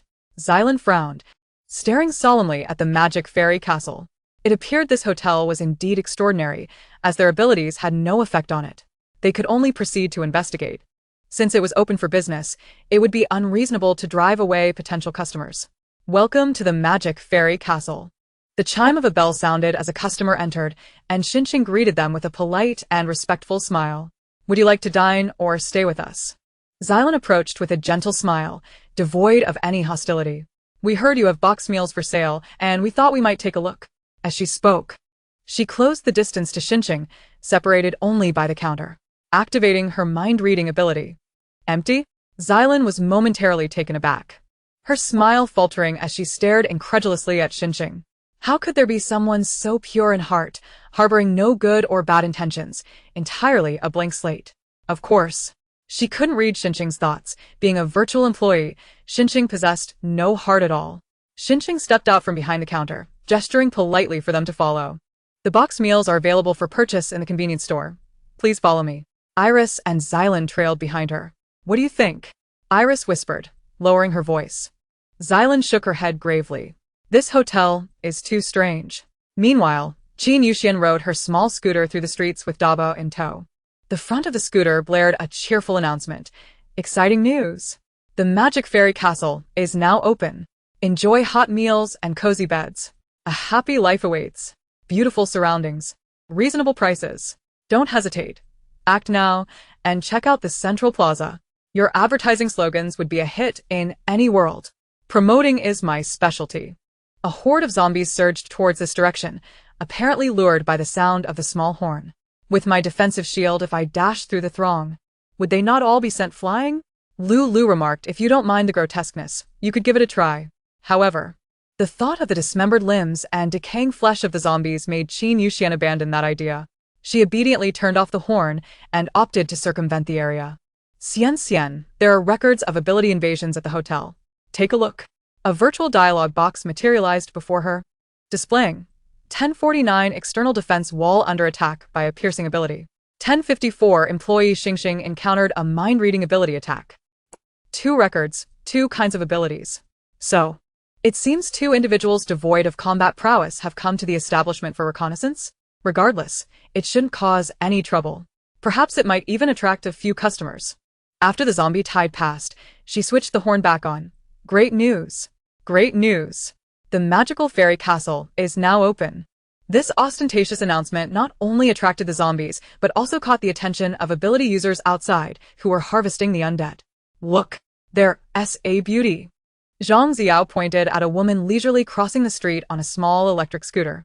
The 2 companions beside him clearly heard the commotion and leaned over the edge of the rooftop to gaze down. A stunning lady, clad in a chic ensemble and accompanied by a stuffed bear, floated past on her green scooter, whose foolish beauty has failed to heed caution and ventured out. Sun Qi pondered, contemplating whether to descend and enact a heroic rescue. Before he could indulge in such fantasies, Dong Fongbei doused his dreams with cold reality. The zombies appeared oblivious to her presence. Not only could they not see her, but as the zombies approached the scooter, they were immediately repelled, tumbling into a mushy heap. What was the horn proclaiming? The magical fairy castle's grand opening? Zhang Xiao's curiosity piqued. Why not go down and inquire?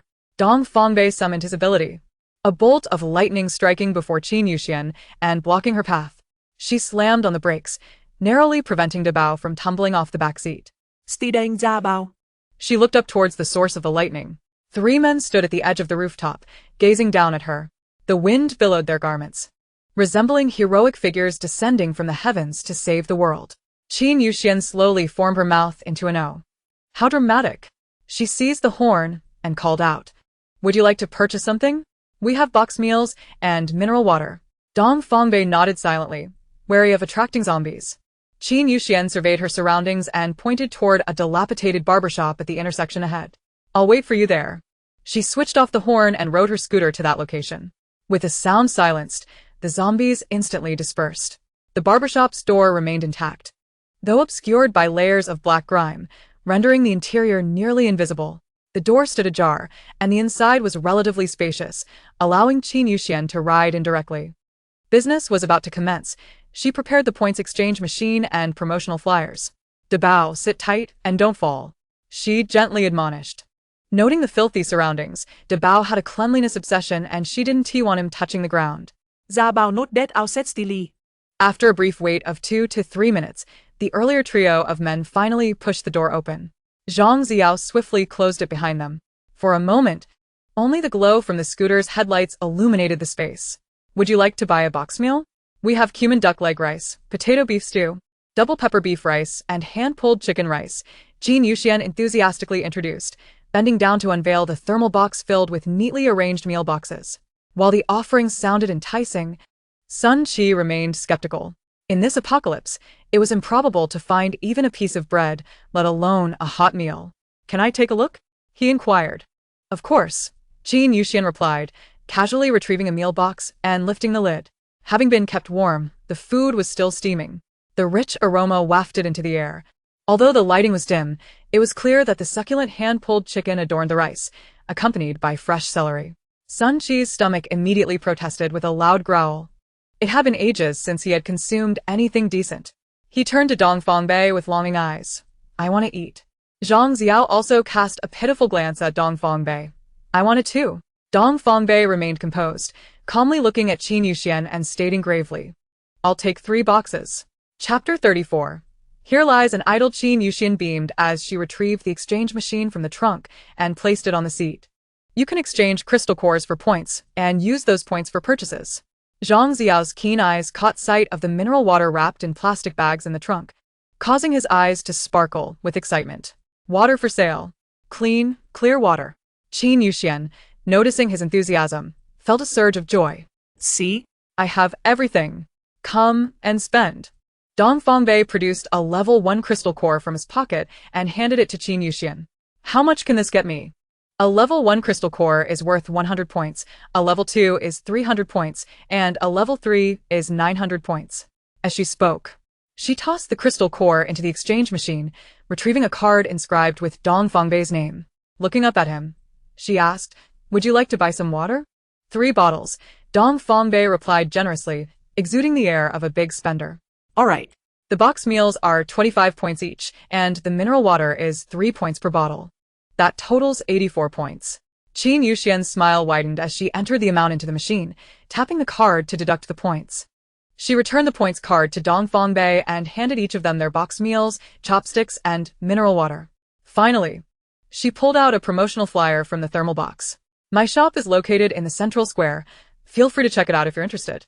Dong Fongbei accepted the flyer with a curt nod. Qin Yuxian tidied her belongings, preparing to move on. Just before exiting, she inquired, "Oh, by the way, do you know how to get to the Jinza base?" She recalled Su Qian mentioning that it was not far to the south. Heading south should suffice. But asking for directions was undoubtedly more reliable. Zhang Xiao, having unwrapped his disposable chopsticks, hastily began devouring the meal. Upon hearing Qin Yuxian's question, he pointed in a direction. Mumbling vaguely, "We are from the Jinza base. Just follow this main road, go past 5 intersections, turn right, and you'll see it ahead." "All right, thank you." Qin Yuxian replied with a gentle smile, riding her scooter onward. Dong Fongbei and his companions lingered in the barbershop to finish their meal before heading out. Zhang Xiao wept as he ate, having forgotten how long it had been since he enjoyed such delicious food. Meanwhile, Sun Chi was captivated by the earlier beauty. Having lost track of how long it had been since he had encountered a woman so enchanting, Dong Fongbei stared contemplatively at the box meal in his hands, wondering if there truly existed places in this apocalypse where one could still lead a life resembling the happiness of peaceful times. After finishing his meal, he gulped down a few swigs of mineral water. The feeling of fullness momentarily transported him to a time when life was simple yet joyful. He jabbed his disposable chopsticks into the meal box and carelessly tossed them aside. After quickly consuming the mineral water, he discarded the bottle into a pile. "Let us follow that shop owner back to the base." "Sure." Sun Chi wiped his mouth, finishing the water and discarding the trash. Zhang Xiao, seeing the two prepare to leave, quickly shoveled the last bites into his mouth and grabbed the mineral water to follow them. "Wait for me." Sun Chi, utilizing his flying ability, spread his wings and grasped Dong Fongbei's hand, lifting him into the air. Zhang Xiao activated his speed ability, swiftly catching up. Meanwhile, Xylin and Iris were experiencing difficulties. Their non-aggressive approach had failed to yield any information. As noon approached, the clock chimed in the lobby. Xingxing smiled at the 2 customers who had been wandering aimlessly without making any purchases for quite some time. "The restaurant is now open if you wish to dine. You may proceed there." Xylin and UNA exchanged glances, realizing they only possessed the 2 first-level crystal cores given to them by their commander before departure, intended for gathering intelligence. They were uncertain about what could be bought here. As Kong Ziji descended to buy food, she was taken aback upon seeing Xingxing, impeccably dressed in a suit. "Who is this? He is so handsome." He resembles a charming idol from a popular boy band. Xingxing politely smiled at Kong Ziji and said, Miss Kong, our restaurant has just opened. You may dine from 11 in the morning until 8:30 in the evening. Kong Ziji, momentarily dazed, quickly regained her composure and asked, Are you a new employee? Indeed, Xingxing replied, his smile radiant as sunlight, with his name tag glinting. Kong Ziji was instantly captivated by his smile. Brother, come quickly. Not only are there animated dolls here, but there's also an idol. I need to recharge. Kong Ziji stared at Xingxing, completely mesmerized by his brilliance. Please follow me to the reception. Xingxing maintained his official smile, courteously guiding Kong Ziji. Xylan and Yuna followed, curious to witness this so-called recharge process. Kong Ziji produced a card and placed it on the sensing area of the counter machine, then inserted a third-level crystal core into it. The machine emitted a sound. Recharge successful. Current balance, 1,043 points. How advanced? Yuna approached and took out her only first-level crystal core, inserting it into the machine. The machine dispensed a point card inscribed with her name. Recharge successful. New user. Yuna, current balance, 100 points. Xingxing slightly bowed, expressing gratitude for the support of their establishment, adding that the exclusive point cards cannot be shared. The implication was clear. Xylan would also need to recharge to make purchases here. Since the funds were provided by their commander, Xylan did not hesitate to obtain her own point card. The two followed Kong Ziji into the restaurant. The dining area was stark and devoid of food. Yuna harbored serious doubts about being deceived. Yet, Kong Ziji confidently navigated the ordering machine, swiping her card. Behind the glass wall, the conveyor belt began to operate. The ingredient compartment opened, delivering baskets of ingredients, while mechanical arms commenced the cooking process. Stir-frying, adding seasoning. Then stir-frying again, plating. 4 steamed dishes. The ingredients were sent to the steamer, seasoned and plated. Once all dishes were prepared, they were placed on a tray and pushed to the serving area. Customer, Kong Ziji, your meal is ready for pickup. Kong Ziji approached the serving area. Tapping her card on the adjacent sensing area, the serving hatch opened, allowing her to collect her meal. Yuna and Xylan watched in awe, their eyes wide. This was even more advanced than during peacetime. Observing the enticingly presented dishes steaming in Kong Ziji's hands, they felt their appetites stir. Eagerly, they approached the ordering machine to glimpse the array of dishes displayed, complete with images, making them especially enticing. The prices were quite reasonable. A portion of steamed ribs for 23 points, a dish of stir-fried vegetables for 18 points, and a bowl of white rice for just 2 points. There were also limited-time special combo deals where 1 meat, 1 vegetable, and 1 rice could be had for only 20 points. This meant a single first-level crystal core could provide 2 to 3 hearty meals here. Shall we try? Yuna and Xylan exchanged glances, their eyes brimming with desire. I want to eat. Chapter 35. Jinja Base. After a 30-minute ride on her little electric scooter, Qin Yuxian arrived at the entrance of Jinja Base. She surveyed what was referred to as a base, which appeared to be merely a compound enclosed by iron sheets and fences, looking rather flimsy. Her hotel was far superior, providing a sense of security. What is your purpose? Several guards at the base entrance eyed Qin Yuxian's attire with surprise and a hint of suspicion. I am here to promote my establishment, Qin Yuxian replied, handing over a promotional flyer. The guard glanced at the flyer.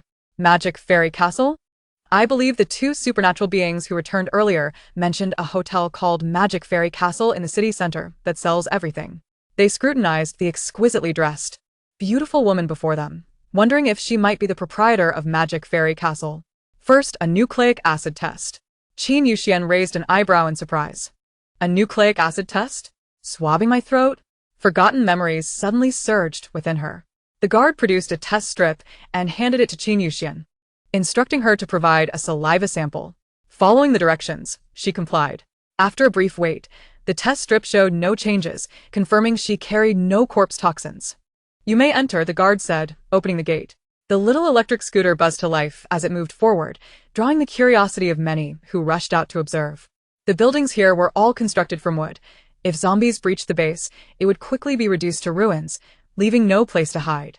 As Qin Yuxian assessed her surroundings, she mused, this will inevitably become my business. Given the lack of safety, should disaster strike, at least half of the thousands here will become my customers. Wow. She could already see immense wealth flowing toward her. Hearing the announcement from the loudspeaker, Zhang Chong rushed out, nearly leaping from the second floor upon spotting the little electric scooter. He had just returned today, and the boss lady had come to visit. She must miss him. Brother, Xiao Shi interjected. One should possess a bit of self-awareness. Boss Qin. Qin Yuxian halted her scooter and looked up at the second floor of the wooden building where Zhang Chong was enthusiastically waving at her. Encountering a familiar face made things much easier. She smiled back at Zhang Chong and said, "It's good to see you again. May I inquire about the leader of your base?" "Of course." Zhang Chong hurried down the stairs to Qin Yuxian's side. "I will take you there." All right. Qin Yuxian dismounted and let Debao take over. She held a stack of promotional flyers, distributing them as she walked, with some even eager to grab them. They had never encountered such appealing flyers before. "Boss Qin, why did you come all this way?" Zhang Chong asked. "The hotel is located in the city center, where there are more zombies, making it harder to attract customers. I thought it necessary to come and promote." Qin Yuxian tucked a stray strand of hair behind her ear.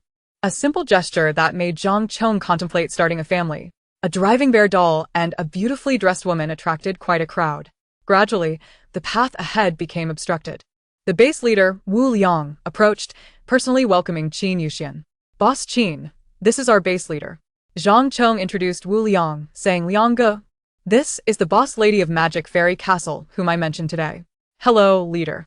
Qin Yuxian beamed, her smile warm and inviting as she shook Wu Liang's hand. "I came to promote the hotel. I hope I'm not interrupting." "Not at all." Wu Liang appeared amiable, his demeanor welcoming. Upon hearing from Zhang Chong and Xiao Shi that a hotel had opened at the central square, boasting abundant supplies and high safety, he had been eager to meet the owner. To his surprise, the owner had come directly.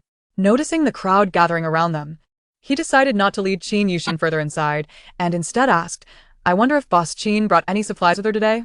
We would love to see them firsthand." "I do." Qin Yuxian surveyed her surroundings, uncertain of where to display them. Wu Liang quickly understood, instructing someone to bring over a couple of tables and set them up. Debao parked the little electric scooter beside the tables, unloading the insulated box and neatly arranging the boxed meals, along with water from the trunk. Zhang Chong lifted the lids of the boxed meals, the enticing aroma captivating everyone present, with some eager to snatch them up, only to be caught by the arriving Xiao Shi. "Form an orderly line to buy. Anyone causing a disturbance will not be allowed to purchase." Wu Liang's voice rang out, maintaining order, and everyone else dared not move. Qin Yuxian smiled, handing a lunchbox to Wu Liang, saying, "I apologize for the disturbance today. Please accept this small token of my appreciation." Wu Liang quickly declined, stating firmly, "How can I accept this? Food resources are so precious in this post-apocalyptic world. I cannot accept." Wu Liang was not one to be greedy or selfish. In fact, he was rather stubbornly upright. However, he was an excellent leader, and the people in the base had great faith in him. Having traversed numerous dimensions and encountered many individuals, Qin Yuxian could easily discern Wu Liang's character. She chuckled, "Leader, if you don't taste my lunchbox in front of everyone, how can they trust to buy it?" Seeing that Qin Yuxian was also a person of good character, Wu Liang accepted her goodwill, publicly unwrapped the disposable chopsticks, and took a bite of the rice. The sweet rice brought tears to his eyes in an instant. Delicious. Truly delightful. Qin Yuxian was a bit taken aback. Nearby, Zhang Chong whispered in her ear, "Brother Liang's daughter starved to death 4 years ago. He must be reminded of her." Understanding swept over Qin Yuxian, stirring her emotions, especially since her own mother lay in a hospital bed awaiting her medical expenses. Several people came over to comfort Wu Liang, who wiped his tears and forced a smile, waving his hand. "It's nothing. I apologize for my display of emotion. Those of you needing to purchase items should listen to Boss Qin's arrangements and refrain from causing trouble. I shall step away for a moment." With that, Wu Liang clutched the lunchbox and vanished from sight. Everyone knew that Wu Liang had been the steadfast pillar of the base. Now it was time for him to relax and find a place to release his emotions. To buy items, one must exchange with crystal nuclei. Anyone with crystal nuclei may line up. Limited to 1 per person. Qin Yuxian shouted. Only 16 lunchboxes remained, and everyone rushed to claim one. "I have crystal nuclei. I want to buy first. I want the hand-pulled chicken rice. Give me one. I want that beef." Zhang Chong and Xiao Shi helped maintain order, while De Bao handled the recharging and deductions, and Qin Yuxian packed the lunchboxes. Within just a few minutes, The lunchboxes and bottled water on the table were all gone. Qin Yuxian instructed De Bao to distribute flyers, smiling brightly as she said, "Don't be disheartened if you didn't get anything. You can take a flyer to see the store's address. Our shop offers not only lunchboxes but also a restaurant and convenience store. Feel free to purchase what you need there." Chapter 36. The Relocation Plan. Boss Qin. You speak so lightly. Your store is in the city center, swarming with zombies. Those with abilities can venture out, but for us ordinary folks. Tea that just courting death? A dusty, gray-haired woman stepped forward, not out of defiance, but hoping for an alternative solution from Qin Yuxian. While Qin Yuxian understood her concerns, she did not support the woman's viewpoint. The world had changed drastically. It had been over 9 years since the apocalypse began. Survival of the fittest was the mantra. Those with abilities naturally adapted better to this era. Were ordinary people without abilities to merely wait for the charity of others? If they lacked the strength to seek resources, did that mean they could do nothing at all? Now that her store was established, there was no need to search elsewhere. They merely needed to earn some crystal nuclei to make purchases. Can't handle high-level zombies? Surely, one can take on a low-level zombie, right? If several work together, it should be feasible. As highly intelligent beings, why had humanity allowed their homeland to be overrun by soulless, mindless zombies? Did she fear the zombies? Of course she did. For she feared dying in this world and never returning home. Yet, if her world also fell into ruin, with friends and family turning into zombies, she would have no choice but to pick up a weapon and fight, rather than wait for someone else's protection. I am merely a shopkeeper. Whether you can come, or how you come is not something I must ponder, Qin Yuxian said with a smile that did not reach her eyes, instructing De Bao to tidy up and prepare for the return journey. The trio from the Eastern Brigade happened to return to the base, just as Qin Yuxian spoke. From a distance, they observed her standing at the center, and Dongfang Bei's eyes flickered with interest. This woman was intriguing. Wu Liang also heard Qin Yuxian's words and, seeing her prepare to leave, hurried over, smiling. "Boss Qin, if you're not in a rush to head back, why not join me for a chat?" Qin Yuxian hesitated for a moment. She likely had time, and with Xi and Xing watching the store, nothing major should occur. She nodded in agreement, sure. "Let's see what significant business you wish to discuss." De Bao gazed longingly at Qin Yuxian, his dark eyes brimming with tears. Fearing she might leave him in this unfamiliar place to be gawked at, Qin Yuxian ruffled De Bao's hair. "Come with me." Instantly delighted, De Bao wrapped his arms around her waist, insisting on sticking close, unwilling to leave her side. Zhang Chong lamented. Having a level 6 powerhouse as a rival is one thing. Now even a toy has to compete for women. Wu Liang led Qin Yuxian into a small wooden cabin, lighting a torch in the corner, illuminating the space. Inside, a man and a woman sat waiting, presumably leaders of the base. "Please have a seat." Wu Liang gestured to one of the empty wooden stools, anxious that Qin Yuxian might find it unappealing. Qin Yuxian glanced at the torch in the corner, feeling uneasy, and turned to De Bao, saying, "Stay outside and wait for me." Understanding her concerns, De Bao nodded and obediently stood outside like a sentry. Qin Yuxian stepped in slowly, taking a seat on the wooden stool, smiling at the three. With everyone gathered, what did they wish to discuss? Wu Liang first introduced her to the others. The man sitting there was Wu Ping, his brother and the deputy manager of the base, while the woman, named Xiaoyu, managed resource distribution. After the introductions, Wu Liang got to the point. "After Zhang Chong and Xiao Shi returned today, they informed us about the situation at the Demon Fairy Castle. We wanted to ask if your store supplies would be sufficient to meet the daily needs of so many people here." Qin Yuxian crossed her legs, tossed her flowing hair over her shoulder, and exuded the confidence of a business owner. "I have resources. Whatever quantity you need, I can provide." Wu Liang exchanged glances with the other two, their expressions turning serious. Before Qin Yuxian's arrival, they had already discussed the dire situation. It had been 9 years since the apocalypse, and food and water resources were in critical scarcity. Without the monthly delivery of purified mutant beasts from the government, they would not have survived this long. Now that a well-stocked establishment had opened in the city center, capable of addressing people's survival needs, they contemplated relocating the base to the city. The relocation plan was merely a preliminary idea among the three of them. They needed to consult the residents and devise a detailed plan before proceeding. Thus, they had not rushed to inform Qin Yuxian. If she confirmed that the supplies were indeed ample, they felt it was worth pursuing. Wu Liang chuckled warmly and proceeded with the next question. "Boss Qin, Would it be possible for you to deliver supplies regularly? Once a week or once every 2 weeks would suffice, since the relocation plan couldn't be completed overnight. They needed sufficient survival resources in the meantime. Qin Yuxian pursed her lips. If her business relied solely on running around, the store would generate no income, and she would remain unable to upgrade or return home. After a moment of contemplation, she replied, "Your base must have several space abilities users, right? Why not let them come to the store to make purchases?" Wu Liang rubbed his nose, unsure of how to respond. Xiaoyu interjected. "The most important thing for survival is to feel needed. Many ordinary people spend their days idly waiting for handouts, losing hope in life, becoming no different from walking corpses. We hope that you can frequently visit us bringing along some supplies to help them understand that all transactions are equitable. To survive, they must also exert effort to strive for change." At this point, Qin Yuxian comprehended that these three individuals were not merely relying on her to deliver supplies. Rather, they wished to inspire the residents of the base to aspire towards vitality through her presence. Even if she did not come, there would still be ability users who would procure supplies from her. Whatever she brought would inevitably be marketable. As long as her profits remained unaffected, this concern was manageable. With a smile gracing her lips, Qin Yuxian nodded. "Then I shall come here once every half-month. Besides food, what else do you find lacking? I will bring it along." She was aware that ability users would take care of the food, but she was curious about items that were not available in the stores. Pondering if there was a chance for profit, Zhang Yu's eyes lit up. "Do you have everything? Tell me, do you have short-sleeved shirts and shorts?" Qin Yuxian furrowed her brows in confusion.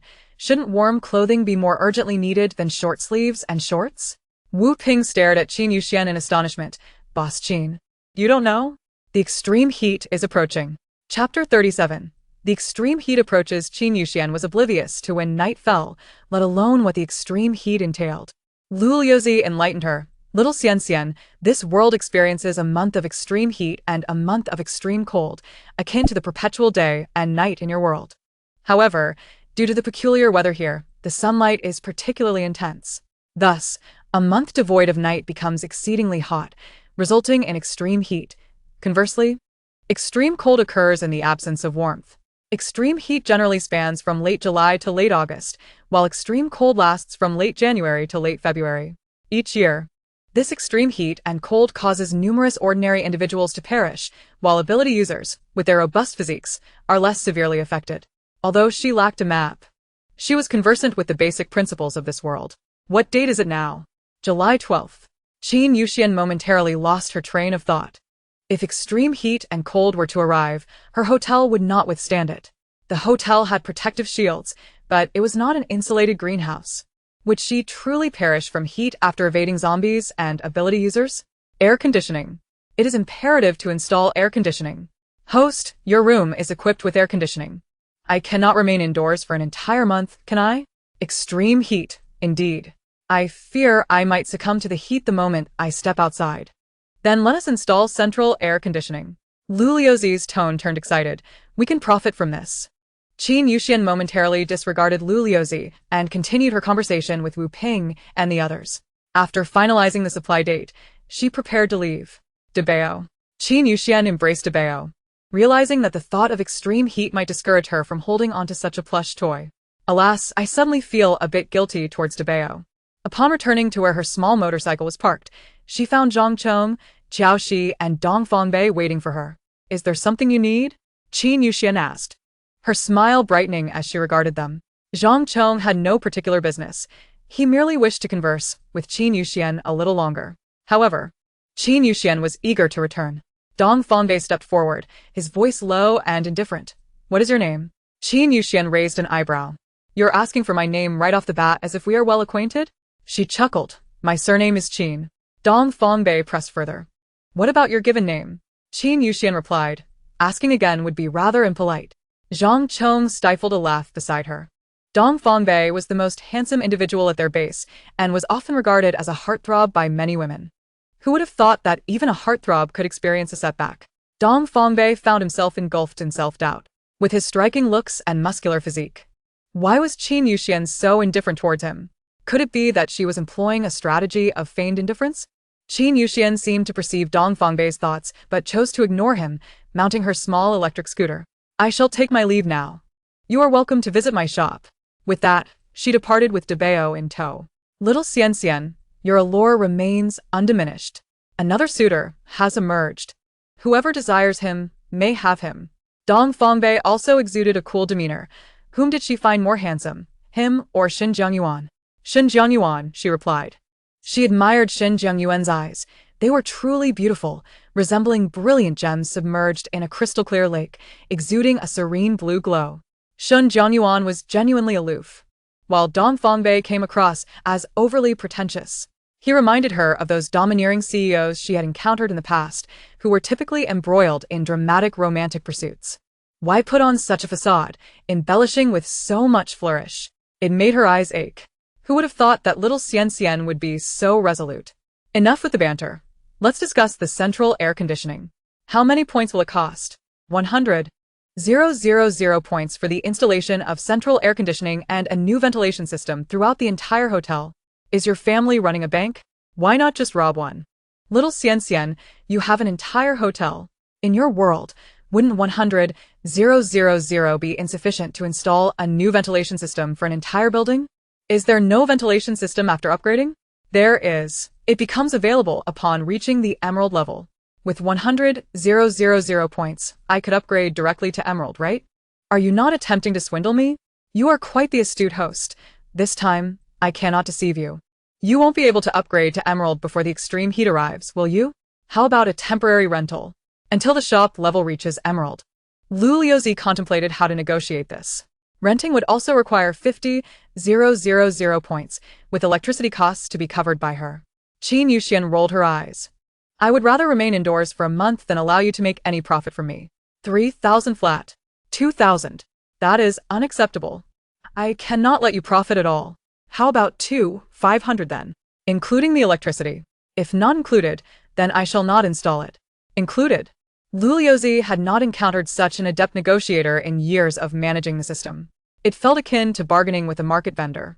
Initially expecting to earn a substantial sum, Lu Liuzi soon found itself reduced to a mere 500. As Qin Yuxian rode her small electric scooter, she chuckled with glee. Each time she triumphed in bargaining with Lu Liuzi, it bestowed upon her a sense of honor. Deducted from my private account. 25,000 points have been deducted. Installation is expected to take 48 hours. Very well. Upon returning to the magic fairy castle, night had already fallen. As Qin Yuxian entered, Xingxing greeted her. Boss. 2 new guests arrived today, and I can't shake the feeling that they are peculiar. Qin Yuxian smirked. Indeed, they were strange. They had employed X-ray vision before entering and utilized mind reading upon entry. She was curious about their origins. Where are they now? They lacked sufficient points. So they had lunch at the restaurant, then purchased 2 bottles of mineral water and 2 box meals from the convenience store before leaving. Qin Yuxian replied with an M, realizing she would not meet them. Let it be. They have left, and they will return eventually.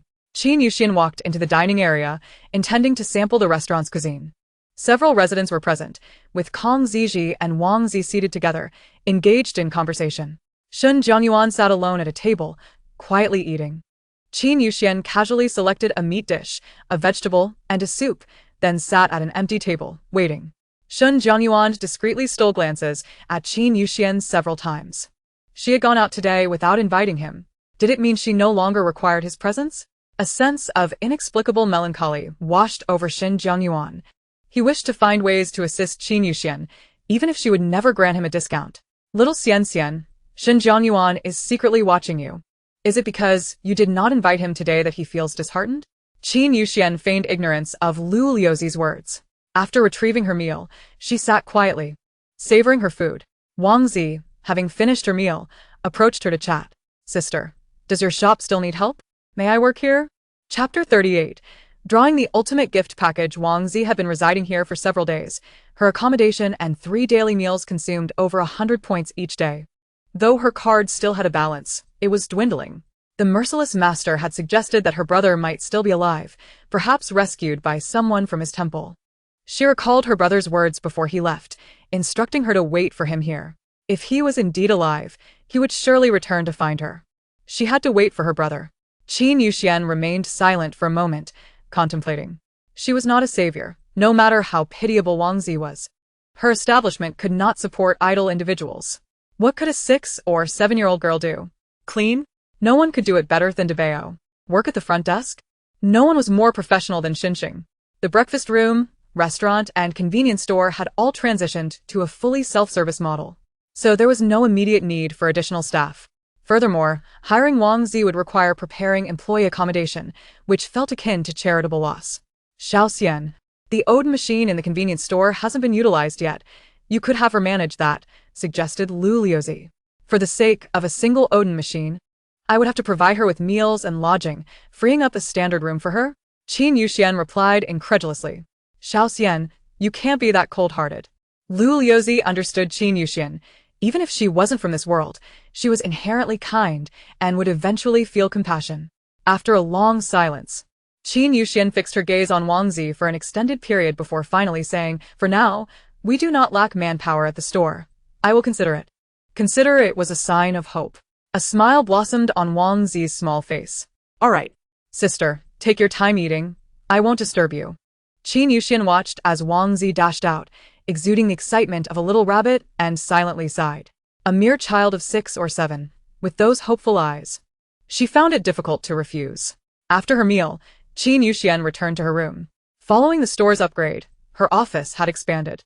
The layout now included a living room and a bedroom, with a 30-square-meter living room furnished with a set of cream and orange patchwork sofas, directly opposite a 15-square-meter bathroom.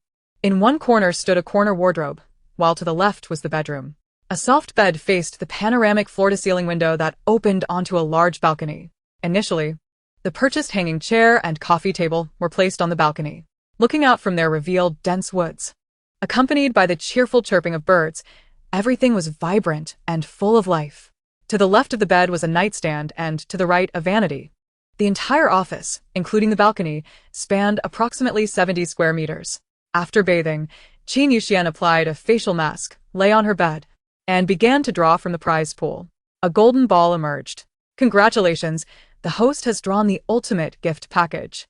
Qin Yuxian raised an eyebrow. The ultimate gift from the high-level prize pool was, indeed, the pinnacle of luxury. She eagerly examined the contents. The results were in Ultimate Gift Package, Regeneration Potion. What was the purpose of the Regeneration Potion? It facilitated cellular recombination and regeneration, applicable to zombies that had not fully decomposed. It could perform a complete cellular restructuring, restoring normal appearance and physique, rendering them indistinguishable from ordinary humans. However, if it was a full-body cellular recombination, why couldn't brain cells be restored? Once fully decomposed, the brain would be entirely consumed by the zombie toxin.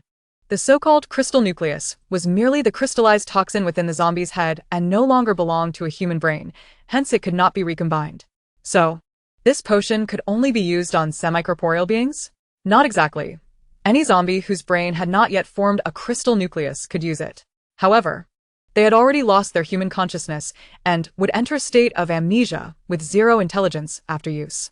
Qin Yuxian contemplated this, admiring the small vial of purple liquid in her hand. It was only a tiny test tube, yet it bore such immense potential. She decided to store it in her space for the time being. Such a valuable item would naturally be sold at a high price once she established connections with more prominent clients. Suddenly, Qin Yuxian recalled her recent reckless spending, having forgotten to check how much remained in her personal account.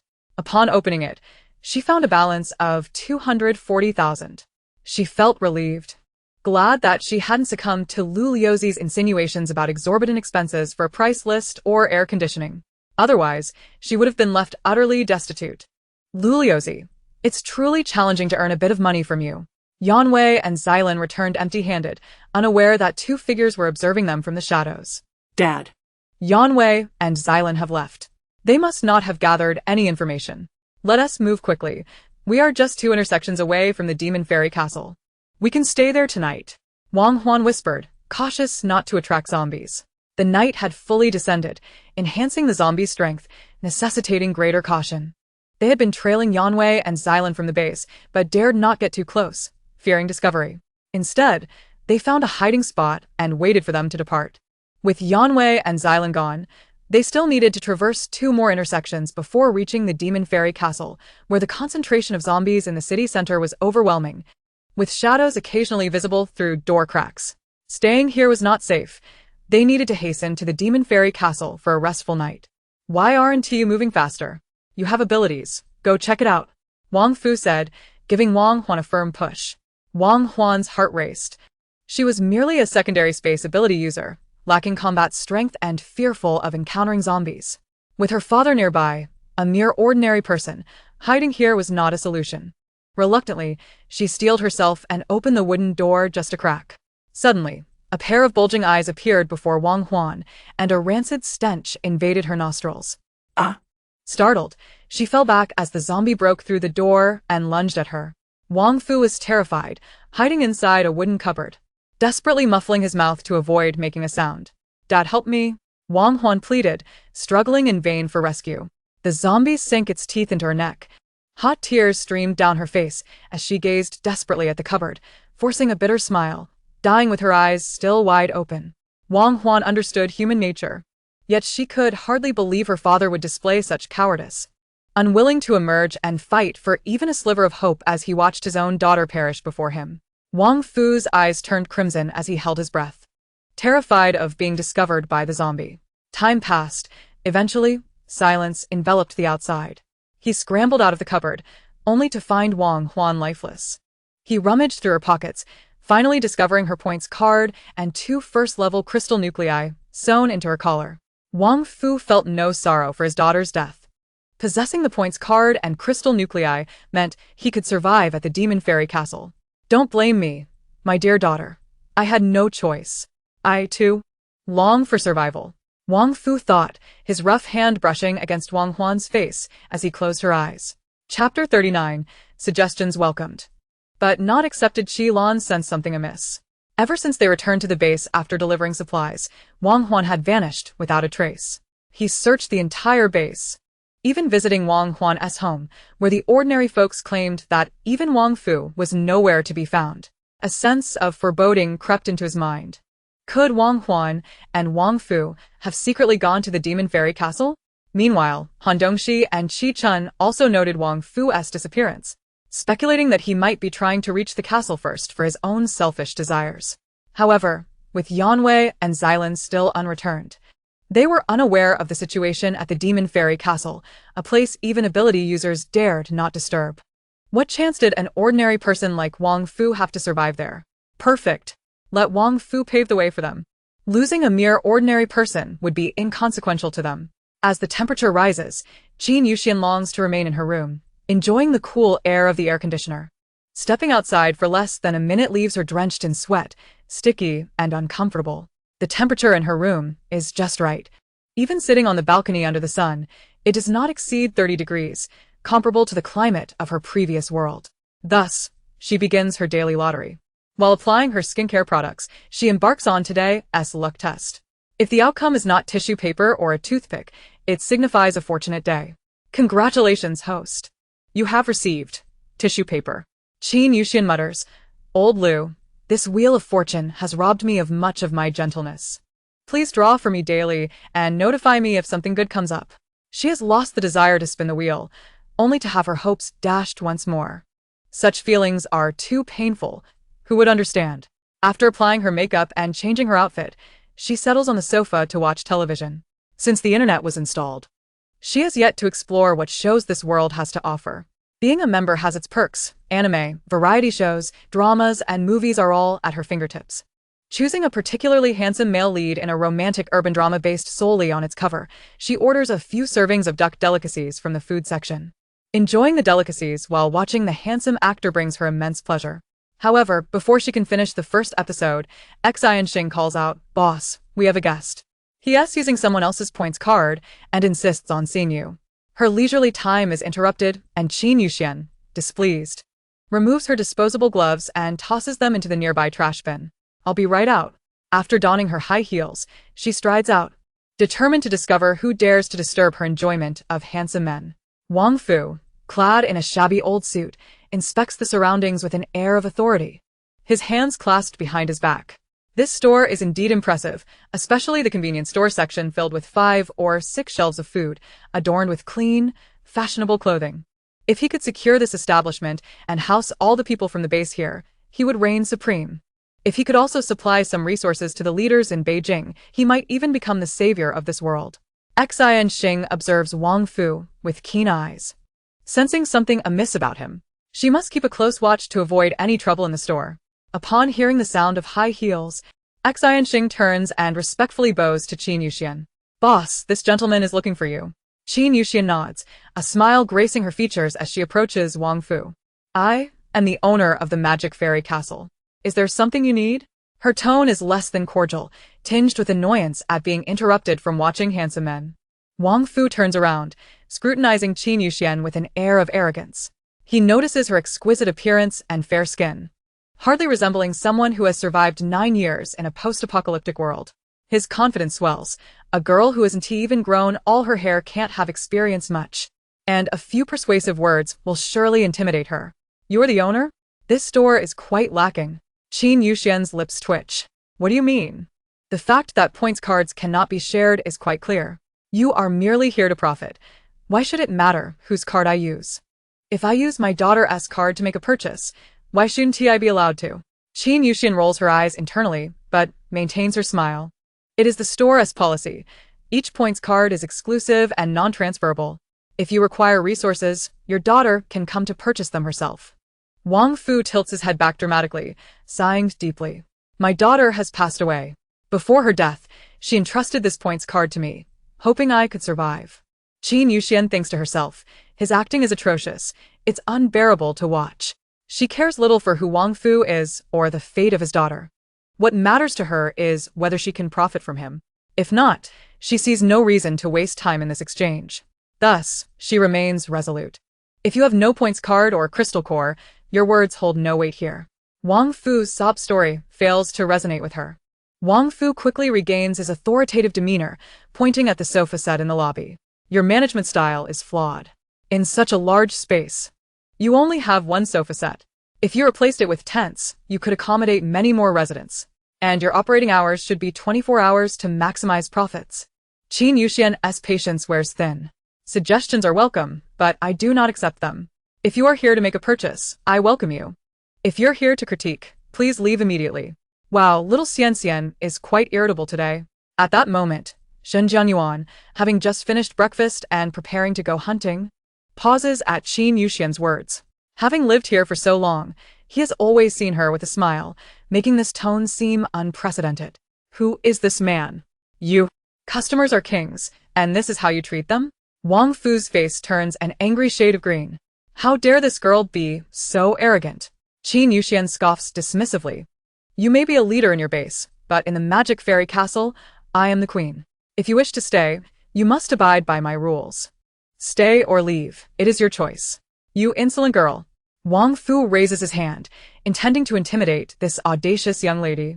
Before Qin Yuxian can react, Shen Jianyuan swiftly positions himself in front of her, his icy gaze fixed on Wang Fu.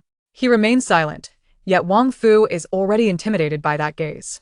For Wang Fu sees that Shen Jianyuan possesses a level 6 ability. In their base, among over 1,000 people, only about 180 possess abilities. And only a handful reach level 6. No wonder this girl dares to be so arrogant. She is backed by a powerful man. Chapter 40. The wool comes from the sheep. Shen Jianyuan stares coldly at Wang Fu. Despite the lack of emotion in his eyes, the oppressive aura surrounding him is enough to leave Wang Fu paralyzed with fear. The aura forged from 9 years of wandering is not to be trifled with. He has slain numerous zombies, mutated beasts, and even other ability users. A mere mediocre man like Wang Fu does not concern him. With a slight flick of his finger, Wang Fu could meet his end here. Had it not been for the desire to keep the hotel pristine, Wang Fu would have already perished for his earlier insolence in addressing Qin Yuxian. This is a rare sanctuary for him. Anyone who dares to oppose Qin Yuxian is opposing him. He would show no mercy. Qin Yuxian gazes at Shen Jianyuan's back, momentarily dazed. The male leads from other worlds often wished for her demise. Now, someone stands before her, shielding her. The sensation is rather peculiar. Wow. A hero saving a damsel in distress. Shen Jianyuan is so handsome. Little Xian, are you moved? I think he is quite appealing. You two can make a perfect couple. Liulio's voice echoes in her mind, bringing Qin Yuxian back to reality. A perfect couple is impossible. She merely finds him slightly attractive. more so than the male lead from the earlier drama. She pats Shin Jiangyuan on the shoulder, her previous agitation subsiding significantly. With a smile, she says, "Big brother Shin, I can handle this. Don't let my matters delay your departure." Shin Jiangyuan's expression softens. He realizes he was impulsive. Qin Yuxian doesn't require his protection. He turns to give her a fleeting glance, suddenly feeling a bit self-indulgent, and walks away. Qin Yuxian beams at him. "Thank you. Be careful on your way." Shin Jiangyuan lowers his gaze, giving a non-committal HM as he exits. Once the imposing figure departs, Qin Yuxian's smile fades. She casts a glance at Wang Fu. "If you wish to stay, go to the front desk to check in. If not, kindly leave. I am not in need of your patronage." With that, she returns to her room. The heat was unbearable. After spending some time in the lobby, her back was already drenched in sweat. It was far more comfortable to enjoy the air conditioning while watching television series. Wang Fu gritted his teeth and ultimately decided to recharge his meager 2 first-grade crystal nuclei at the front desk, retrieving his points card and booking the cheapest single room available. Just wait, he would eventually take over this establishment. Qin Yuxian returned to the sofa and resumed watching the television series she hadn't finished. "Tong Tongzi, can you check the levels of the zombies nearby? I can obtain a map within a kilometer of the places you visited. Let me give it a try." All right. Qin Yuxian munched on duck neck while browsing the mall. Besides the food and beauty sections, she had not explored the rest thoroughly. The mall was a veritable treasure trove, offering everything one could desire. If you could think of it, it was available for purchase. It was then that Qin Yuxian discovered the decoration section, where one could personally design and furnish hotel rooms. After glancing at the sample room, she gasped, 37,000 for a set. Too expensive. She decided to leave that thought behind. The mall also featured various modes of transportation. The little electric scooter was a prize she had won in a lottery, proudly marked as owned. There were also bicycles, trucks, vans, cars, and RVs. Apart from the bicycle, all the other vehicles were solar-powered. She had no need for trucks or vans since she had her own space for deliveries. The RV was a tempting option, but it was exorbitantly priced at 1 million points. Perhaps she should try her luck with the lottery instead. Xiaoxian. I have completed the analysis. Centered around the Magic Fairy Castle, there are approximately 1,000 to 1,500 zombies within a kilometer radius. First-grade zombies account for 50%, second grade for 30%, and third grade and above for 20%. In the vicinity of the Jinza base, there are around 300 to 400 zombies, all ranging from second to third grade. Additionally, you might be interested to know that supernatural beings can easily eliminate zombies that are lower in level than themselves, but it is quite challenging to defeat zombies of equal rank. Consuming lower-grade crystal nuclei can only barely replenish their physical strength and supernatural abilities, making it difficult to level up. However, ingesting a crystal nucleus from a zombie of the same level will instantly elevate their abilities to the next tier. Understanding this, Qin Yuxian realized that someone like Shin Jiangyuan, a 5th-grade powerhouse, actually 6th grade, would find the prevalent 2nd and 3rd-grade zombies utterly insufficient for his needs. No wonder he had been so excited upon encountering a 4th-grade zombie last time. Rubbing her chin, she pondered for a moment and suddenly conceived a new scheme for making money. Xiaoxian, what brilliant idea have you come up with now? Temporarily opening the zombie map. I don't find that idea particularly appealing. Why? Qin Yuxian, biting into a duck foot, blinked in confusion. Think about it. There are still so many zombies around the Magic Fairy Castle, which is not conducive to your business. Once the supernatural beings have cleared out most of the nearby zombies, you can then open the map. Not only will it allow for free clearing of the surrounding zombies, but it will also attract more people to enter the map, resulting in greater profits for you. Qin Yuxian chuckled softly. You wouldn't understand. I will only open maps for 4th and 5th grade zombies, catering to higher tier supernatural beings.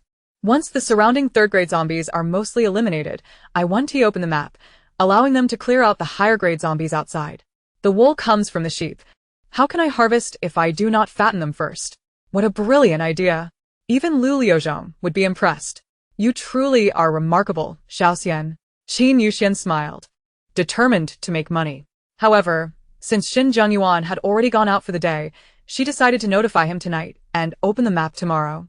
At the Jinza base, Wu Liang, Wu Ping, and Xiaoyu stood on the 2nd floor balcony, observing the throng of people below. Once they felt the crowd had gathered sufficiently, Xiaoyu activated her supernatural ability, projecting a circle of light with a 1-meter radius around her. Wu Liang stood within that circle and addressed the crowd below. Dear residents, we have gathered today for an important decision that requires your input. As you all know, food and water resources are critically scarce, and survival supplies are dwindling. While supernatural beings can survive on crystal nuclei, the lives of ordinary people are hanging by a thread. Yesterday, Boss Qin from Magic Fairy Castle visited us and promised that she has ample supplies to sustain everyone in our base. However, transporting those supplies presents a significant challenge, which is why we are considering relocating our base closer to Magic Fairy Castle. Upon hearing this, the crowd erupted into chaos, voices raised in agitation. After 9 years of residence, just as they had managed to clear out the surrounding zombies and secure a semblance of stability, they were now expected to move closer to Magic Fairy Castle. Located in the city center, that area was crawling with zombies and inherently unsafe.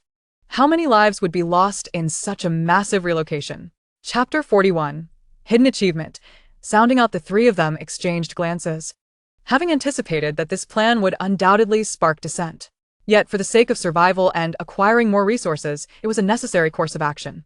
Wu Liang cleared his throat and, with the amplification of Xiao's ability, ensured that his voice carried to everyone present. Please, everyone, listen to me. 9 years ago, we established our base here to survive. Now, relocating is also for our survival. For our families, for our future generations, and for a better tomorrow, we must embrace change. Only by moving closer to Magic Fairy Castle will we alleviate our concerns over food and water shortages, thus enhancing our chances of weathering this catastrophe. A young man raised his hand and shouted, I support this. I am willing to help clear out the zombies. Tears streamed down the face of an elderly woman beside him as she slapped him on the shoulder, crying out, You have no supernatural abilities. What are you doing? You'll be walking to your death. The young man, embodying a spirit of heroic sacrifice, passionately declared, Even if it means death, I am willing. People should not live like this, cowering in fear like turtles in their shells, waiting for supernatural beings to bring us supplies. Supernatural beings are also human. They face danger when they venture out. Just because we lack abilities doesn't mean we can't fight against zombies. Even if we perish in the struggle, it is far better than living in this dark existence. Magic Fairy Castle is our hope for survival. His words resonated deeply with many young individuals, who eagerly raised their hands in agreement. I am willing to go. I too am willing. We may not have abilities, but we can form teams to tackle the zombies together. Yes. Let us gather in teams of 4 or 5. We won't be defeated. If we can't win, we'll just run. We're young and strong. How can we possibly lose to zombies with twisted limbs? Gradually, the crowd began to respond to the call, while others wept uncontrollably. Wu Liang felt a lump in his throat and tears welling in his eyes. He resolutely proclaimed, All right. Then let us rebuild our home together. He activated his light ability, causing numerous points of light to coalesce into a map. Delineating their target area, our goal encompasses the region from Hope Road at the entrance of Magic Fairy Castle as the upper boundary, down to Qingming Road at the third intersection as the lower boundary, from Yutong Road on the left to Yuxing Road on the right. Supernatural beings would be organized into teams to clear out the zombies and procure supplies for the base. Once the clearing efforts reached the mid-stage, ordinary people would join in. Wu Ping added, My fellow families, this is a long-term plan and an enduring goal. We must remain steadfast and undaunted by difficulties. Those willing to assist in eliminating zombies can come to me to register. I believe we will achieve a better life. We certainly will. After the assembly dispersed, the three of them held a small meeting. The relocation of the base was no trivial matter. Comprehensive planning was imperative. As they contemplated the impending scorching heat in 10 days to half a month, Xiaoyu sighed forlornly and remarked, starting the relocation process now. There's no way we can complete the plan within half a month. Once the extreme heat arrives, who knows how many more lives will be lost. In the sweltering heat that reaches a staggering 49 degrees, countless individuals succumb to thirst and heat each year. It is not just ordinary people who face danger. Even those with extraordinary abilities are at risk. The month-long extreme heat raises concerns about whether the areas painstakingly cleared and rebuilt will once again fall prey to zombies after the heat passes. Wu Liang shares these worries. Yet they currently lack a viable solution. Delaying their plans until after the heat wave is simply too long. And remaining cooped up in the base under such high temperatures is not a feasible option. Their base, entirely sealed, relies on Wu Liang's light abilities for meager illumination. As the temperature rises, the ground outside resembles a frying pan, and the interior of the base becomes stiflingly hot. Many, even while sheltered within the base, fall victim to dehydration. Ultimately, they must seek an alternative. Wu Ping remarks on the marvel that is the magic fairy castle, likening it to a loophole in this world, equipped with electricity, water, and food. Perhaps they could consult Boss Qin to explore any novel resources to withstand the extreme heat. Wu Liang ponders for a moment before agreeing, stating they should finalize their relocation plans first, and he will speak to Boss Qin in a few days. Currently, Qin Yuxian remains oblivious to the situation at the Jinza base.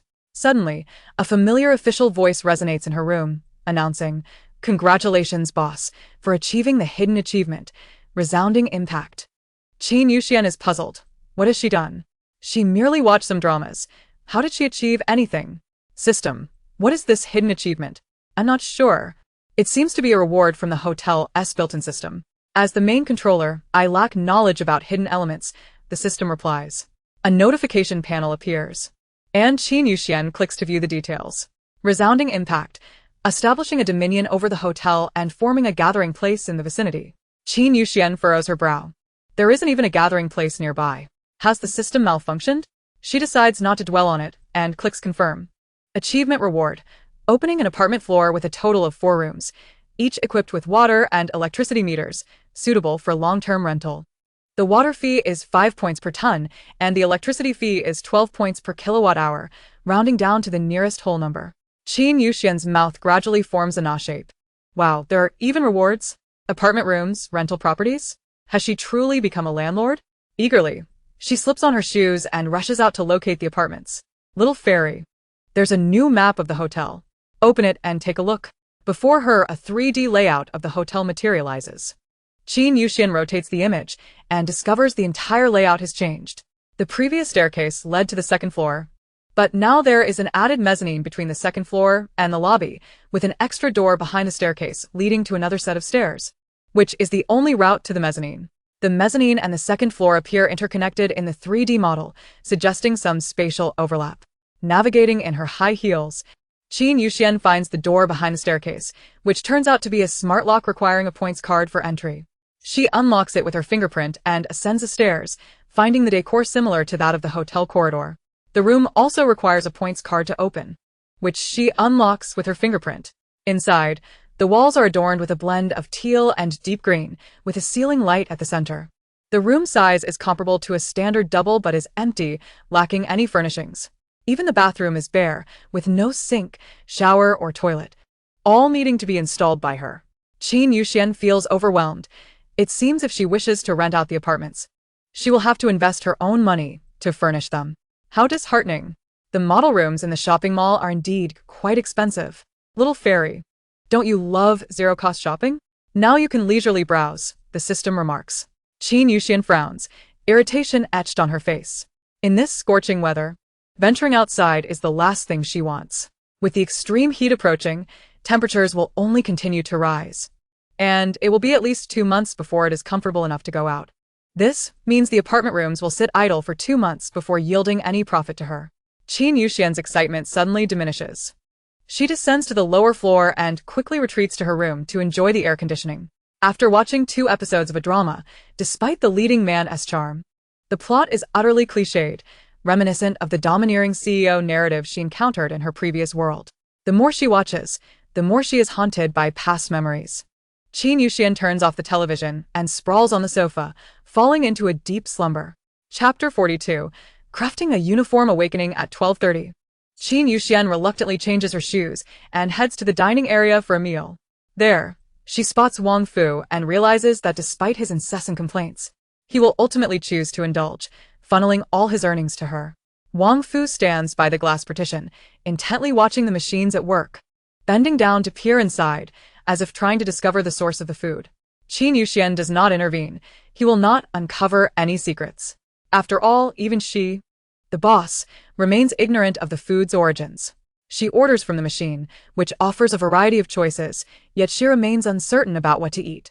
Perhaps due to having just devoured a large plate of duck delicacies, she isn't very hungry and casually orders a stir-fried bok choy and a boneless sour fish, skipping the rice. After 3 or 4 minutes, her meal is ready. She collects her order and finds a quiet spot to eat. Wang Zi, the timid girl, approaches her once again, asking softly, "Sister, have you thought about it?" "Yes, after lunch, I'll arrange for your employment." Qin Yuxian responds decisively, surprising Lulu. "Little fairy, didn't you say there was no place for her to stay and no need for workers? Didn't you mention letting her manage the Odin machine? What about her housing? The apartment rooms are not opening anytime soon anyway. I'll just set up a folding bed for her to sleep on. As for washing and using the restroom, she can use the public bathroom on the second floor. Lulu, adjust the restaurant's special meal plan to reserve one portion for her as a work meal." "Understood." Wang Zi beams with joy, thrilled to remain here until her brother returns for her. "Thank you, sister. I must inform you in advance, you are currently the only human employee at the store, and there is no staff accommodation. Therefore, your living conditions will not be particularly comfortable. Moreover, you must be cautious. Customers may take advantage of you at any moment." "It's fine. As long as you're willing to keep me, I'll work hard." Wang Zi smiles, revealing a row of neat teeth. The little girl is quite endearing. While Qin Yuxian maintains a stern expression, her heart softens. She glances at Wang Zi and feels a twinge of concern. Wang Zi has been staying in a standard single room without the facilities to bathe. Although her face is clean, her hair remains greasy, and her clothes are still the same tattered outfit from before. For her to work in Qin Yuxian's establishment, her image cannot be so disheveled. After some contemplation, Qin Yuxian decides she must install a shower in Wang Zi's accommodation and prepare a set of uniforms. As for anything beyond that, she will not spend an extra penny. "How many points do you have left on your card?" she inquires. Wang Zi presents her points card to Qin Yuxian. "I'm not sure. Probably around 20 or 30. That's sufficient." Qin Yuxian accepts the card, stating, "From now on, you'll eat and stay here," making the points card irrelevant. "I'll use the remaining points to purchase some daily necessities for you." Wang Zi nods obediently. "Thank you, sister. Let me go get the key to my current room for Brother Xingxing." Wang Zi dashes out of the dining area, and Qin Yuxian lets out a quiet sigh. Children symbolize vitality and hope, and in this broken world, it is indeed challenging to take advantage of them. Qin Yuxian opens the system panel, manually adds Wang Zi as an employee, and simultaneously restricts the access to the acrylic boxes containing ability cores in the convenience store to the boss alone. Even children are human beings and must be protected. Despite becoming a staff member at the Magic Fairy Castle, Wang Zi would not be granted excessive privileges. "Let's create a uniform for you. You can choose your preferred style from the clothing section of the mall, and I will enable the permissions for you," said Qin Yuxian. She browsed the clothing section and selected a comfortable sports outfit. "Let's go with this one, in black, with Magic Fairy Castle embroidered on the left chest. And please include a name tag for Wang Zi." "Sure, that will be 100 points." This time, Lulu did not haggle with Qin Yuxian. It understood that its host was simply too kind to deny Wang Zi. It considered this a good deed, accumulating some merits. "Charge it to the private account," Qin Yuxian said succinctly. She glanced at other clothing options and spotted a yellow t-shirt adorned with a bamboo design. Her interest piqued. She thought of buying one for Dabao. "Can this be made into a uniform for Dabao as well?" "Yes. It can be customized to fit Dabao's body shape as he grows." "One please, keep the color, and print Magic Fairy Castle in orange letters." "Alright, that totals 200 points, which has been deducted from your private account." In an instant, the clothes appeared before her, accompanied by a thin sheet of paper that contained Wang Zi's employment contract. Qin Yuxian procured a toothbrush, a rinsing cup, a towel, a bath towel, slippers, toothpaste, body wash, and shampoo for Wang Zi from the mall. She pondered if there was anything else that was needed. The clothes were ready for a change, but what about shoes?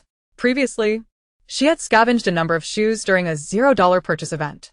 She opened her storage space and found the smallest pair, black flats in size 34. Unsure if Wang Zi could wear them.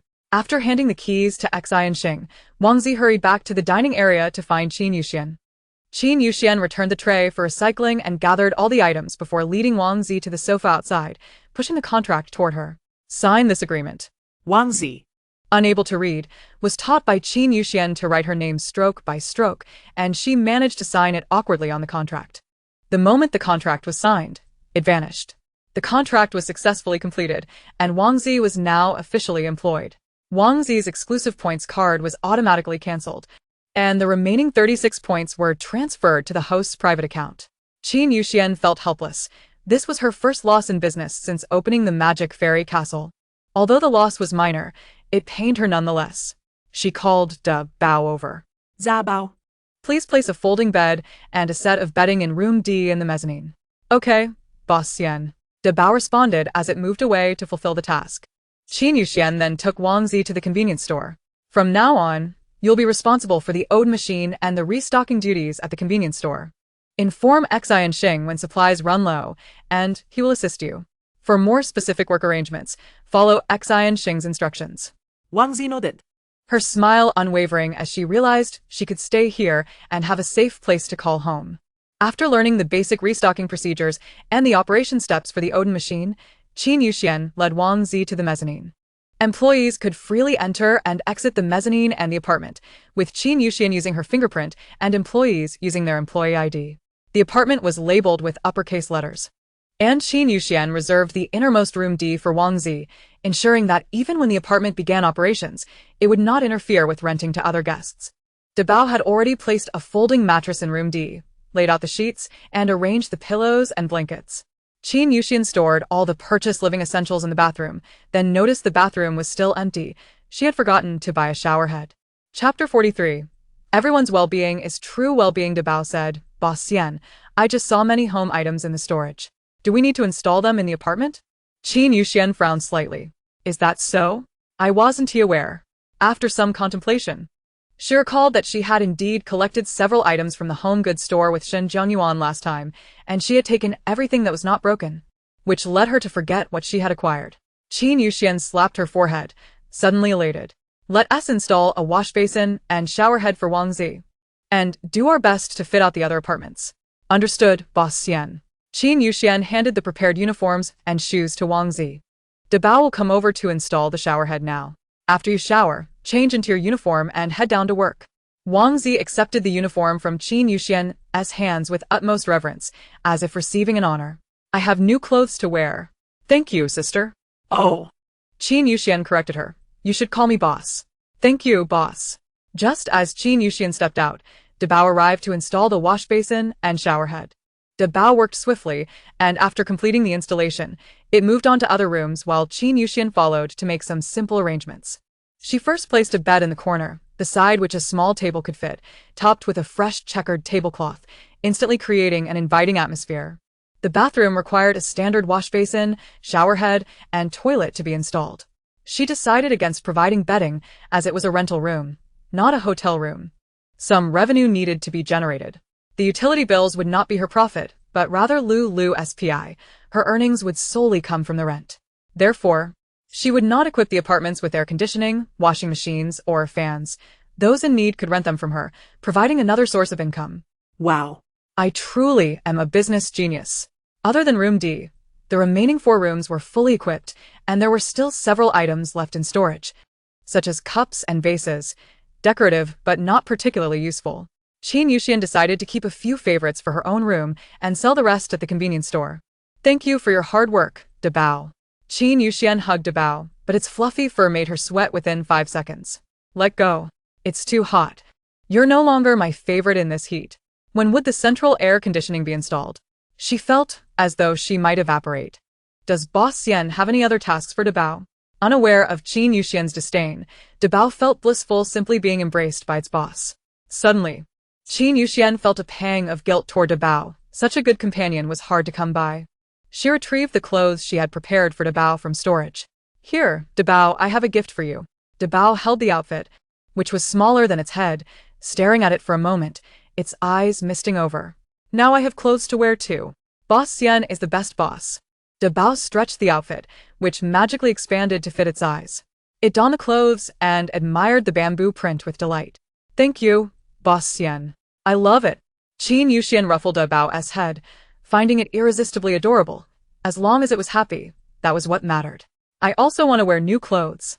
What new clothes can a pile of broken data wear? Xiao Xian, your words cut deep. Once again, a reminder, you have no heart. Qin Yuxian returned to her room to enjoy the air conditioning. The moment she stepped inside, the coolness enveloped her, making her feel alive again. Unable to endure the melodrama on television, she opted for a comedic variety show instead. As the days approached the peak of summer, Daylight extended longer, with sunset shifting from 5 o'clock to 7 o'clock. Shun Jianyuan remembered that the magic fairy castle opened at 8 o'clock, so even though it wasn't completely dark, he hurried back by 7:30. Today, the store was particularly lively. Upon entering, he spotted a group of ability users sitting cross-legged in the lobby, enjoying their takeout. He walked into the dining area to find it bustling as well. What day is it? Is it like a New Year's feast in the village? Just as he was about to head to the convenience store to grab a box meal for his room, the crowd finished eating and dispersed, all leaving the magic fairy castle before 8 o'clock. Shun Jianyuan was left bewildered. What on earth is going on? Welcome back, Mr. Shun. Xingxing politely inclined his head slightly toward Shun Jianyuan, seemingly aware of the latter's confusion. He further elaborated, the previous guests were all from the Jinza base. It is said they planned to clear the nearby zombies and relocate the base to the city center. Thus, those abilities users were simply here for a meal and to gather supplies after their work of exterminating the zombies in the vicinity. Shun Jianyuan nodded in comprehension. No wonder he had seen so many abilities users around today. While others would flee at the sight of zombies, they were eager to engage in battle. Poor zombies indeed. Shun Jianyuan decided to dine at the restaurant. With the competition for killing zombies being fierce and the probability of lower-tier zombies dropping crystal cores being exceedingly slim, he found himself in dire financial straits. He randomly ordered an inexpensive set meal and began to eat. As he consumed his food, he mulled over the thought of working for Qin Yuxian. If only he could assist her, he wouldn't have to worry about food and lodging. Even if he didn't work, helping her with minor tasks, like guiding her last time, had earned him a lavish feast. Lost in thought, Qin Yuxian entered. She ordered the spicy chicken leg burger set from the kiosk, curious to see if it could rival the taste of the fried chicken. The service was swift, likely due to the fast food nature of the establishment, as the meal was quickly assembled and served. Qin Yuxian placed her tray down beside Shun Jianyuan. He paused momentarily, glancing around to find the other tables empty. Why did she choose to sit next to him? Was she offering him fries? With a radiant smile, Qin Yuxian nudged the fries towards Shun Jianyuan. The moment he saw her cheerful expression, he sensed her ulterior motives. Do you need something? He asked directly, disinterested in the usual roundabout way of conversation. Qin Yuxian straightforwardly inquired, Shun, how did you manage to survive the extreme heat and cold in the past? In establishments equipped with central air conditioning, one could comfortably endure both extremes, yet business had to continue. Nobody would venture out to hunt zombies in sweltering heat, leaving her without income. She considered what items could be sold to the base. If everyone could withstand the extreme heat, her reputation would soar, and her business would flourish. A thriving community benefits all. Shun Jianyuan reflected on this. Having enjoyed a comfortable stay at the magic fairy castle, he had almost forgotten about the trials of extreme weather. How had he endured such conditions before? In retrospect, that existence felt dreamlike, akin to spending 9 years in hell, only to finally glimpse a glimmer of hope for a better life. Chapter 44. The coin-operated water dispenser. After a prolonged silence, Shun Jianyuan's deep voice finally emerged. It's quite simple. Qin Yuxian tilted her head, intrigued by how he managed to navigate the extreme heat.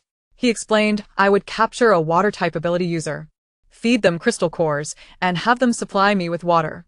As long as I had water, I wouldn't suffer from dehydration.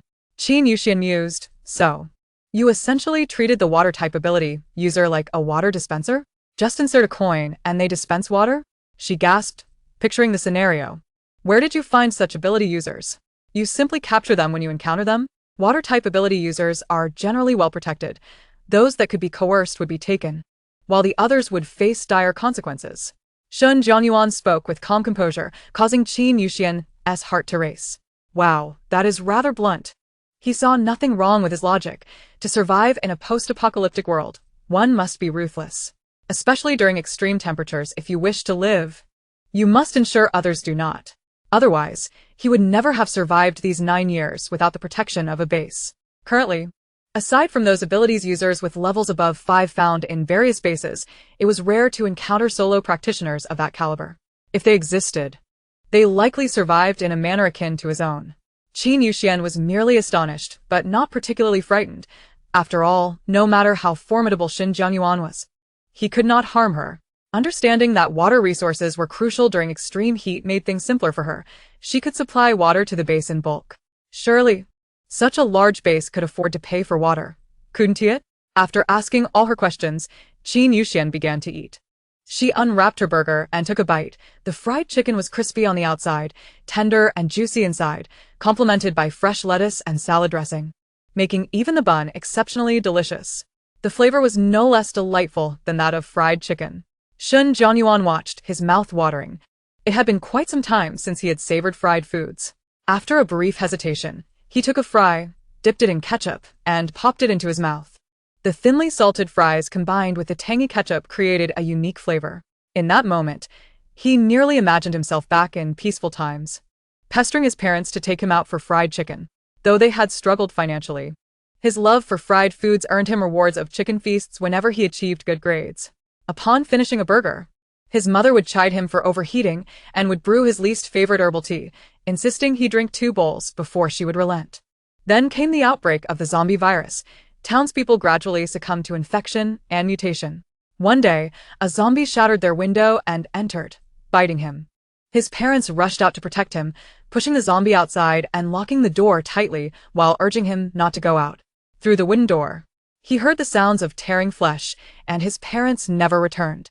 A hint of melancholy crept into Shin Zhengyuan's ice-blue eyes as he stared blankly at the plate of fries for what felt like an eternity. Qin Yuxian finished her burger and sipped her soda. Noticing Shin Jianyuan lost in thought, she waved her hand in front of his face. Shin, what are you thinking about? Shin Jianyuan snapped back to reality, looking down to continue eating. Nothing. Qin Yuxian, uninterested in prying into his past, pushed the fries closer to him. If you like them, Take them. by the way, I'm planning to temporarily open the zombie map tomorrow. Interested? Shun Jianyuan lifted his gaze to meet Qin Yuxian's clear eyes. What level? You tell me what level you need, and I will accommodate, she replied nonchalantly, chewing on her straw. Shun Jianyuan understood her intent. Among the guests currently residing at the hotel, he was the only one with a higher ability level. Thus, he was her most significant client at present. He nodded and inquired, what is the commission? Commission? Qin Yuxian tilted her head, her mind spinning before she realized he was referring to the commission fee. Can I take a commission? Certainly. This falls under standard business practices. The commission's crystal cores will automatically convert into points credited to your personal account. All right. Qin Yuxian pondered for a moment, deciding that taking too much would not be wise. After all, her clients would still need to earn crystal cores to spend in her shop. How about a 10% commission? Is that reasonable? That sounds fair. Shun Jianyuan had no objections and continued, how long will it last? From 9 in the morning to 5 in the afternoon. You can enter at any time. Understood. After finalizing the details, Qin Yuxian took her cup of soda, returned her tray for recycling, and headed back to her room to enjoy the air conditioning. After a moment's thought, she wandered to the convenience store to check on Wang Zi's progress. Upon entering the store, she found Wang Zi restocking the shelves. Freshly showered and clad in her uniform, she appeared neat and professional. Though petite, she executed her tasks with diligence. Spotting Qin Yuxian, Wang Zi immediately straightened up. Boss. Yes. Qin Yuxian offered a faint smile, moving to the Odin machine and taking a paper cup to select her food. You carry on, don't mind me. Understood, boss. Wang Zi radiated with exuberance, as if fueled by an inexhaustible well of passion and energy. It was Qin Yuxian's first encounter with someone so delightfully cheerful while working as a convenience store clerk. She filled 2 large cups with Odin and decided to explore the aisles for snacks to indulge in while binge-watching her favorite shows. Snacks from different worlds seemed rather similar, differing only in brands, leaving her uncertain about which were the tastiest. Which chips are the best? Kabi Kabi, the wasabi flavor is quite popular. And that friend cake. The matcha flavor is sweet yet not overwhelming, absolutely delicious. How do you know it's not overwhelming? Have you tried it? I heard it mentioned in some snack review video. Then let us give it a try. Qin Yuxian grabbed a plastic bag and crouched down to fetch the cake from beneath the shelf. After filling her bag with an assortment of snacks, she meandered back to her room to relish the joys of air conditioning. Lou. When will the central air conditioning be installed? As the proprietor, I cannot simply hide away in my room forever. It is estimated to take another 19 hours to complete the installation. Qin Yuxian sighed, perhaps a bit too leisurely in her daily life. Feeling a twinge of anxiety as time seemed to drag on. Each day was consumed with thoughts of earning money. Yet now the income came without her lifting a finger, simply waiting for the profits to roll in. The sensation of being a boss was not as gratifying as she had imagined. While others fought for survival, striving to live, she found herself indulging in luxuries, devoid of any zest for life. Invincible, yet profoundly lonely. Lu, behold, the emergence of human Versailles discourse. Chapter 45, the human-zombie chase battle at 5 in the morning. Qin Yuxian awoke, likely due to her lengthy slumber the previous day, leaving her restless at night. After completing her morning routine, she stood before her wardrobe, contemplating what to wear, a daily conundrum. An array of vibrant, diverse skirts dazzled her senses. On such a hot day, perhaps a spaghetti strap dress would suffice. She selected a long purple silk spaghetti strap dress and paired it with golden stiletto heels. Rising earlier than usual, she found the breakfast area still closed. After applying her makeup, she spent some time curling her hair with a curling iron, finally stepping out around 7 o'clock. The current weather, aside from the late sunsets, also boasted early sunrises. However, the breakfast area had fixed hours of operation, which she could not alter, forcing her to adjust the hotel's operating times instead. Lu, please change the hotel hours to 7 a.m. to 10 p.m. Understood. In reality, altering the operating hours merely involved changing the signage at the entrance. The actual closing time would still depend on Qin Yuxian. Naturally, she often returned to her room early to rest, leaving the closing duties to Daba. As she passed through the hotel lobby, she glanced outside through the clear glass. Wow. So many people. Numerous supernatural beings were already outside, battling zombies. The tables had turned. It was now humans pursuing zombies. This looks thrilling. Qin Yuxian felt her spirits lift as she opened the door, standing at the entrance to observe the human-zombie chase battle. Stop right there. Zhang Chong swung a rusty iron pipe, a pair of blue wings sprouting from his back as he darted past the zombies in front of the magic fairy castle. Qin Yuxian's eyes widened. He can fly? How impressive! On this clear day, a bolt of lightning descended from the sky, striking the ground. Qin Yuxian spotted Zhang Xiao skillfully using a knife to pierce a zombie's head in search of crystal cores across the central plaza. Beside him stood Dongfang Bei, unleashing his lightning powers to strike down the zombies.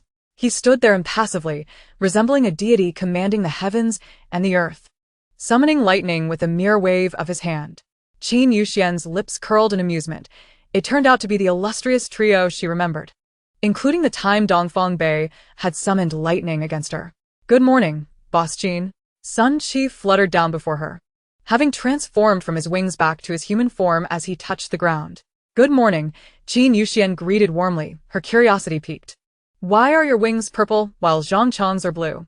Sun Qi chuckled, scratching his nose. Different levels, much like crystal cores, which also vary in color by rank. I'm level 4, while Zhang Chong is at level 3. When he reaches level 4, his wings will turn purple too. Qin Yuxian nodded, intrigued by their powers. She yearned for abilities of her own. She too wished to sprout wings and summon lightning at will. Oh no! Little Xian. Powers only manifest after one has been bitten by a zombie. So, why not let a zombie take a nibble at you? Qin Yuxian felt suddenly disillusioned. Perhaps having powers wasn't so appealing after all, as making money brought her more joy. The outside world was too chaotic, filled with the remnants of zombies and thick, foul-smelling viscous liquid.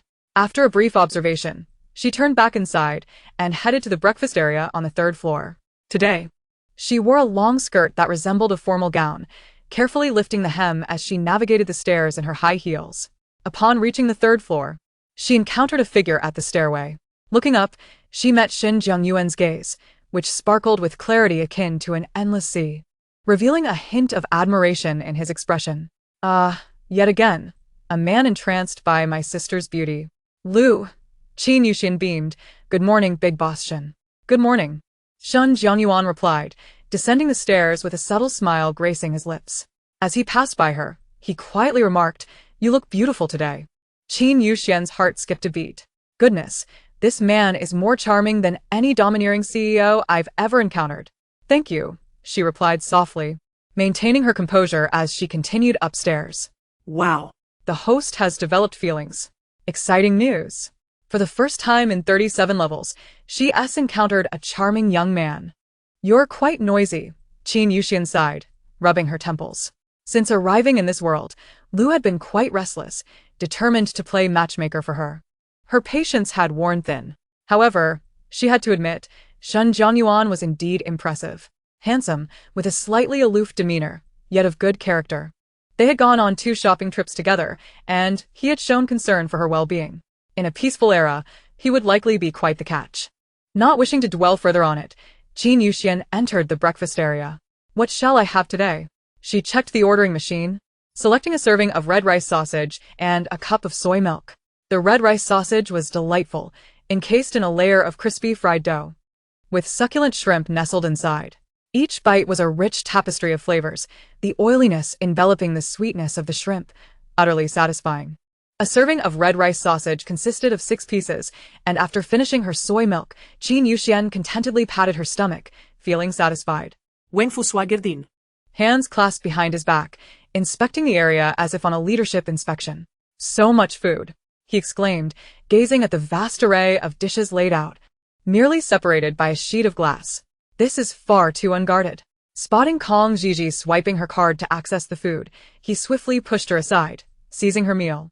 He claimed a bowl of century egg and lean meat congee, 2 steaming meat buns, and a stick of fried dough. Not enough. He eyed the sticky rice chicken with determination. You, get me 2 more sticky rice chickens, plus 2 baskets of ribs. Kong Zizi, bewildered, placed her hands on her hips and demanded, Who do you think you are? Why are you stealing my breakfast? Little girl, hurry and fetch those items for me.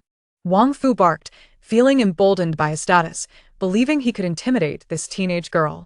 Kong Gigi, taken aback, had always been well protected by her brother and had never encountered such a bully before. She pursed her lips, on the verge of tears. Brother, someone is bullying Gigi. Stop crying and hurry up. Do you believe I will beat you to death? Wang Fu raised his hand menacingly, his face twisted with fury, determined to punish the disobedient girl. Qin Yuxian shot him a cold glare. What are you doing? Wang Fu turned his head, seeing Qin Yuxian's increasing anger, and retorted. Mind your own business. Finish your breakfast and get lost.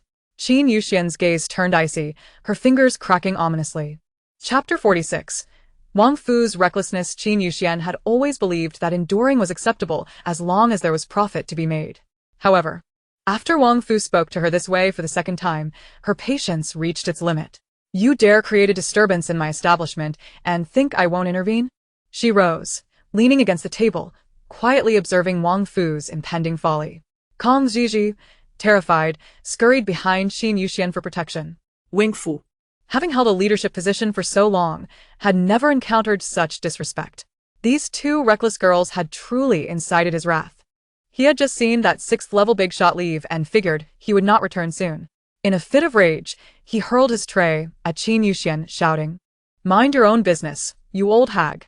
The scalding porridge flew toward Qin Yuxian, causing Kong Gigi to shut her eyes in fear. But to everyone's surprise, Qin Yuxian did not flinch. An invisible protective shield intercepted the hot porridge and ceramic dish just 10 centimeters from her, causing them to crumble into a fine dust upon impact with the ground. Wang Fu's eyes widened in terror, his heart racing. He tossed his tray towards Qin Yuxian, but the plastic tray melted upon contact with her protective barrier. Wang Fu staggered back, silenced by fear. De Bao received a notification from the hotel system and hurriedly arrived with cleaning tools. Boss Xian, do you need De Bao to clean up now? Yes. Thank you for your hard work. Qin Yuxian smiled, ruffling De Bao's head, and lifted her delicate hand, causing a bubble to rise from under Wang Fu's feet, enveloping him entirely. What is this nonsense? Wang Fu floated in the air, pushing against the bubble, which, despite his efforts to distort it, remained unbroken. Let me out. Do you know who I am, you filthy girl? Wang Fu continued to curse from within the bubble, his words unrestrained. As the leader of the 3rd base of Yuheng, he believed that offending him would make it difficult for Qin Yuxian to conduct business with the Yuheng base in the future. Qin Yuxian ignored Wang Fu's tirade, effectively silencing him. She turned to the ordering machine, placed an order for an identical meal, and handed it to Kong Gigi. You were threatened in my shop. This is compensation for you. Kong Gigi accepted the tray in a daze. Thank you, sister. Qin Yuxian, in her high heels, exited with the bubble following her. Kong Gigi watched her leave. The boss is so cool, so beautiful and fierce. I'm utterly in love. Upon descending the stairs, Qin Yuxian found Shen Zhongyuan waiting for her in the lobby. When he saw the bubble encircling Wang Fu behind her, he guessed something entertaining was about to unfold. Qin Yuxian gestured with her fingers, directing the bubble to the corner.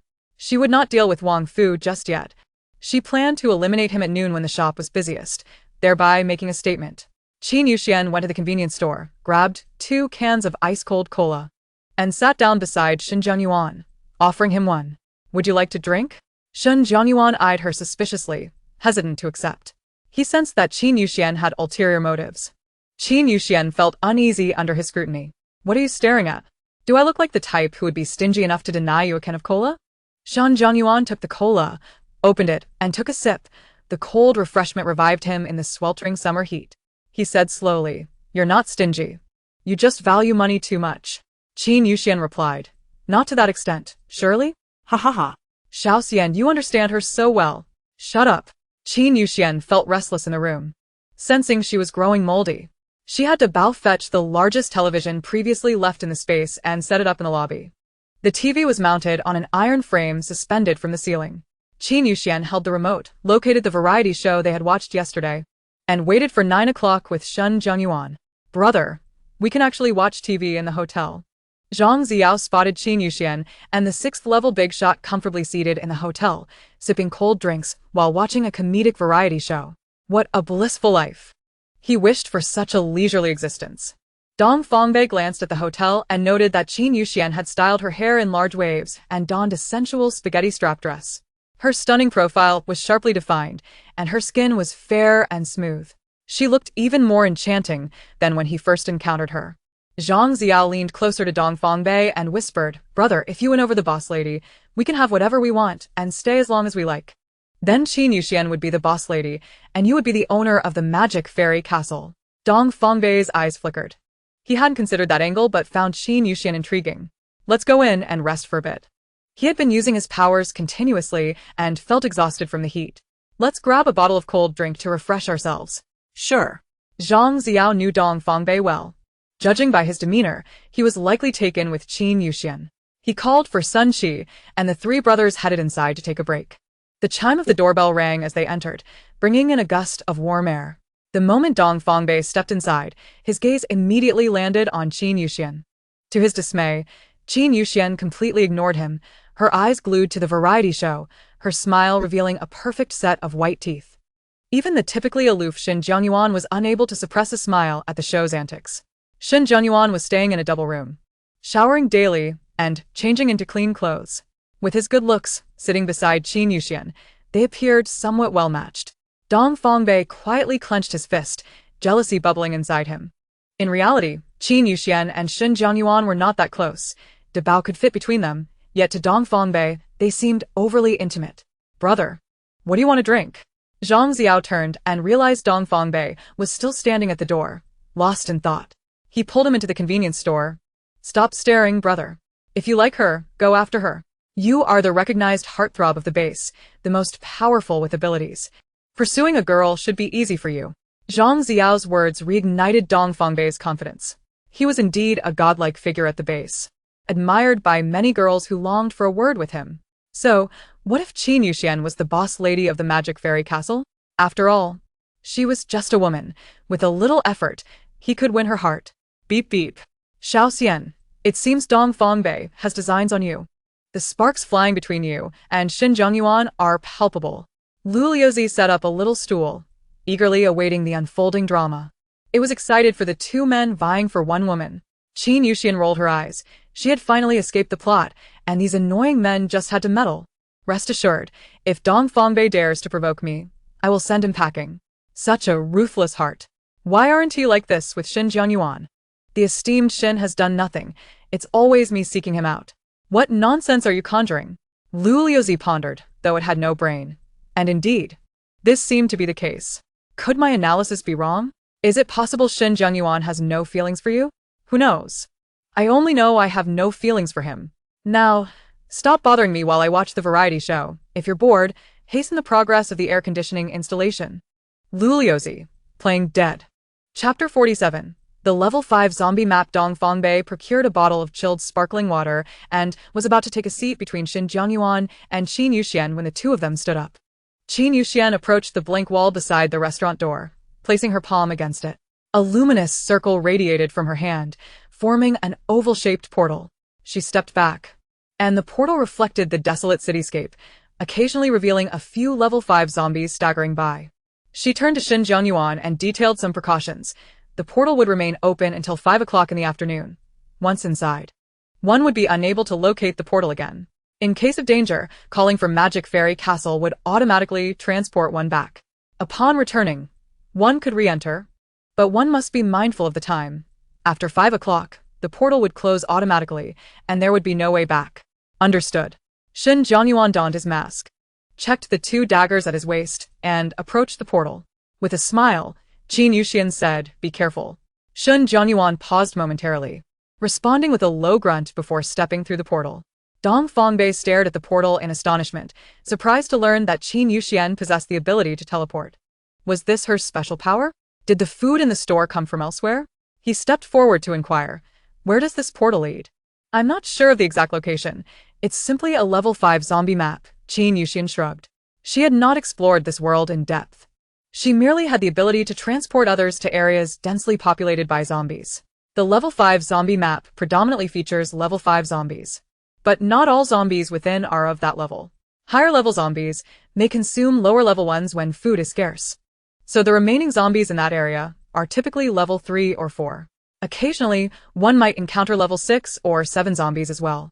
That's why she cautioned Shin Jianyuan to teleport back immediately if he encountered danger. She certainly did not wish to lose such a formidable ally. After pondering for a moment, Dong Fongbei turned to discuss with Zhang Ziyao and Sun Qi. Currently, the zombies surrounding Magic Fairy Castle were relatively low in level, primarily due to their sheer numbers.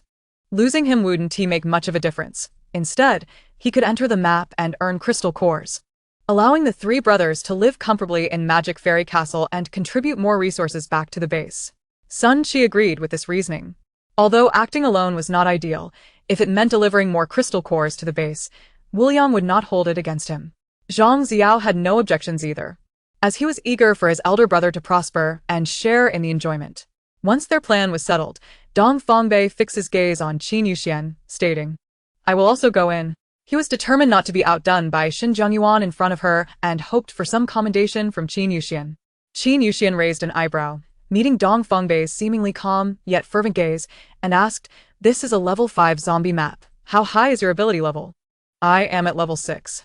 For the crystal cores you acquire inside, I will require a 10% teleportation fee. Do you accept?" "Agreed." "Good. You heard the precautions I shared with Shen, correct?" "Repeat them." Qin Yuxian thought to herself, "This person is quite bothersome." She reiterated, "To return, call for Magic Fairy Castle, and you will be automatically transported back to the hotel lobby. You must return before 5 o'clock. Otherwise, you will be unable to come back." Although she repeated the instructions, they were considerably shortened, and her tone conveyed impatience. Dong Fongbei felt a twinge of annoyance, but prioritized earning crystal cores. "I'm leaving," he declared. Striding confidently into the portal, Qin Yuxian offered no farewell, stretching her arms lazily. "It's so hot. I should return to my room and enjoy the air conditioning." As Dong Fongbei stepped through the portal and glanced back, there was no sign of the portal, only desolate streets littered with crumbling remnants. Hearing the growls of zombies, he surmised Shin Jianyuan was nearby. Rather than joining him, he chose a 3-story building, ascending to the rooftop where his abilities were more advantageous. His powers were ill-suited for close combat. He would strike any zombies he spotted below with lightning. Meanwhile, Shin Jianyuan sprinted down the street with 4 or 5 zombies in hot pursuit. Drawing his dagger, he swiftly turned and hurled it at the approaching zombies. The speed of higher-level zombies was formidable, although defeating a level 5 zombie was manageable. That was under one-on-one circumstances. A level 6 ability user facing a horde of level 5 zombies was no easy feat. His daggers flew in a rotating sequence, yet they missed most of the zombies, only grazing one's arm. This strategy was futile, wasting both energy and abilities. Shin Jianyuan scanned for a more suitable battleground, ultimately selecting a narrow alley. He dashed inside, the following zombies trailing after him. The alley was constricted, allowing only one person to pass, thus transforming the encounter into a one-on-one battle. He maintained distance while unleashing his powers to eliminate the first zombie. Once the first fell, it would serve as a barrier for the others, providing Shin Jianyuan with a tactical advantage. The commotion attracted more zombies, who rushed towards the source of the noise. Dong Fongbei's lightning had also drawn considerable attention from the zombies, especially since he was elevated, making him an obvious target. Level 5 zombies possessed a modicum of intelligence and were attempting to ascend the stairs to confront the one casting erratic lightning. Without Sun Qi's flying abilities, Dong Fongbei would soon find himself with no escape route should the zombies reach him. In truth, compared to Shun Jianyuan, Dong Fongbei required a defensible position to engage in combat. His lightning abilities had a delay, and if zombies shifted positions during the attack, his lightning would miss. Regrettably, Dong Fongbei's limited education hindered his understanding of this principle. In his teenage years, he had neglected his studies, focusing instead on basketball and physical training, aspiring to become an athlete until the apocalypse shattered his dreams. He had relied on sheer tenacity to elevate his abilities to level 6. Having never faced a level 5 zombie, merely accumulating cores from levels 1 to 4 to reach this level. Now, confronted by a throng of level 5 zombies, he found himself utterly outmatched. Dong Fongbei leapt to a neighboring rooftop, attempting to use lightning to impede the zombies' advance towards him. He managed to dispatch one or two, their heads exploding, but the spacious environment rendered it difficult to control the movements of the entire horde. He needed to devise a new strategy. After eliminating the nearby zombies and collecting their crystal cores, Shin Jianyuan emerged and fortuitously spotted Dong Fongbei encircled by a swarm of level 5 zombies. He found himself momentarily intrigued by the spectacle. Chapter 48. Upgrading the dining machine after careful consideration. Shun Jianyuan concluded that witnessing the spectacle was not as important as earning crystal cores. He abandoned the idea of enjoying the show and sprinted back to the previous alley to continue harvesting. Seeing Shin Jianyuan, Dong Fongbei shouted, "Hey, brother, lend me a hand." He had found himself cornered with no escape. Shin Jianyuan glanced back, meeting Dong Fongbei's gaze from a distance before ignoring him and leading the horde of zombies away. "How infuriating," Dong Fongbei muttered. With no other option, he reluctantly teleported back to Magic Fairy Castle, planning to re-enter once the zombies dispersed. The hotel lobby was eerily quiet, save for Dabauer, who was cleaning the windows, and Xinqing, who smiled from behind the front desk. Xinqing appeared quite astute, and Dong Fongbei approached, hoping to glean some strategic advice. Unfortunately, Xinqing was skilled in management but lacked knowledge of combat tactics. After some contemplation, Dong Fongbei realized he would have to adopt a stealthy approach, targeting isolated zombies for elimination. With this realization, he stepped once more through the portal. Iris and Xylan returned to the Yuheng third base and immediately reported the situation to Han Dongxi. They recounted everything, noting that even with their abilities, they could not see inside the Magic Fairy Castle. The employees inside were also unreadable. It seemed that there was a protective shield around the castle, capable of repelling not only zombies but also supernatural powers. Otherwise, it would not have remained safe in the city center, where zombies were most prevalent. Han Dongxi pondered for a moment. If that were the case, taking over the Magic Fairy Castle would indeed be a formidable challenge. By the way, have you seen Wang Fu? Han Dongxi was quite curious about Wang Fu's prolonged absence. Iris and Xylan exchanged glances and shook their heads, stating they had not encountered him along the way. He really knows how to hide. Qi Chun wore his usual enigmatic smile, which appeared somewhat sinister. Han Dongxi waved his hand, allowing Iris and Xylan to return to rest. In the small room, only he and Xiao Chun remained. Han Dongxi contemplated ways to seize a large quantity of supplies from the Magic Fairy Castle. Its protective mechanisms were too flawless for a direct assault to be feasible. However, Xiao Chun had a different opinion. He grinned and stepped closer to Han Dongxi, saying, "While powers cannot penetrate the Magic Fairy Castle from the outside, they can indeed be activated inside." Otherwise, Xylan would not have found that the employee named Xinqing had an empty mind. This, in fact, indicated that Xinqing was simply preoccupied. Yet, abilities can be wielded within the castle. Han Dongxi paused, then calmly acknowledged this with a hum. If that were true, it would simplify matters considerably. We should send the highest-ranked supernatural being from our base, or... Han Dongxi exchanged glances with Xiao Chun, grasping each other's thoughts. Naturally, it was best for him to go personally. Once they seized the Magic Fairy Castle, the credit would belong to them, and the country would have to recognize their contributions. Their ultimate goal was to ascend to leadership in the capital, who would want to remain in this small base, guarding a bunch of pests. Xiao Chun chuckled slyly, suggesting they should go out at night, without attracting attention. "All right, let us depart at midnight." An assault on the Magic Fairy Castle. At 11:30, the dining hall opened. Qin Yuxian took advantage of the relatively sparse crowd to have lunch first. Just as she sat down after getting her meal, more and more people entered. All supernatural beings from the Jinja base, here to clear out zombies. Zhang Chong, with a cheerful demeanor, approached her table after getting his meal, exclaiming, "Qin boss. What a coincidence." Qin Yuxian glanced around, noticing that the place soon filled up, so she refrained from commenting further. She smiled and asked, "How long do you expect to continue your work clearing zombies?" Zhang Chong pondered briefly before responding, "Perhaps another 2 to 3 days. We need to significantly reduce the number of zombies in the vicinity first, then install protective iron nets to delineate areas, followed by concentrated cleanup within those zones. However, as the weather grows hotter, efficiency will gradually decline." Qin Yuxian responded thoughtfully, expressing her support for their relocation efforts. If a town were to be rebuilt nearby, forming a gathering place, her business would flourish. With the Jinja base moving here, what about Qilon and their Yuheng third base? Qilon and the others have been back for quite some time. Why have they not made any noise? Only Wang Fu, who thinks too highly of himself and merely stirs trouble, has shown up. Even if the third base is understaffed, it shouldn't be this lackluster. Could it be that her promotion efforts were insufficient? But if she were to head to the Yuheng third base, relying solely on her little electric scooter wouldn't suffice. She would need at least a small car, and someone to guide her. Buying a car is too expensive. She currently lacks the means. Perhaps waiting a little longer would be wise. Maybe the people from the Yuheng third base will notice Wang Fu's disappearance and come looking for him. Then, she could seize the opportunity to promote her business. Take your time eating. Qin Yuxian finished her small wontons, smiled at Zhang Chong, and walked away. The hall remained as crowded as the previous day, filled to the brim with patrons. One must admit that the number of people from the Jinja base was indeed substantial. There were over 100 supernatural beings dining here. This did not even account for those who bought bread at the convenience store and found places to linger outside. In the past 2 days, the restaurant and convenience store had seen record high revenues. When she reviewed the accounts, she couldn't help but beam with delight. Xiaoxian, don't celebrate too early. There are no box lunches left in the meal machine these past 2 days. At this rate, your business with Qin Xiang may be jeopardized. Qin Yuxian smacked her forehead, realizing she had forgotten about Qin Xiang. She hurried to the convenience store to upgrade the meal machine.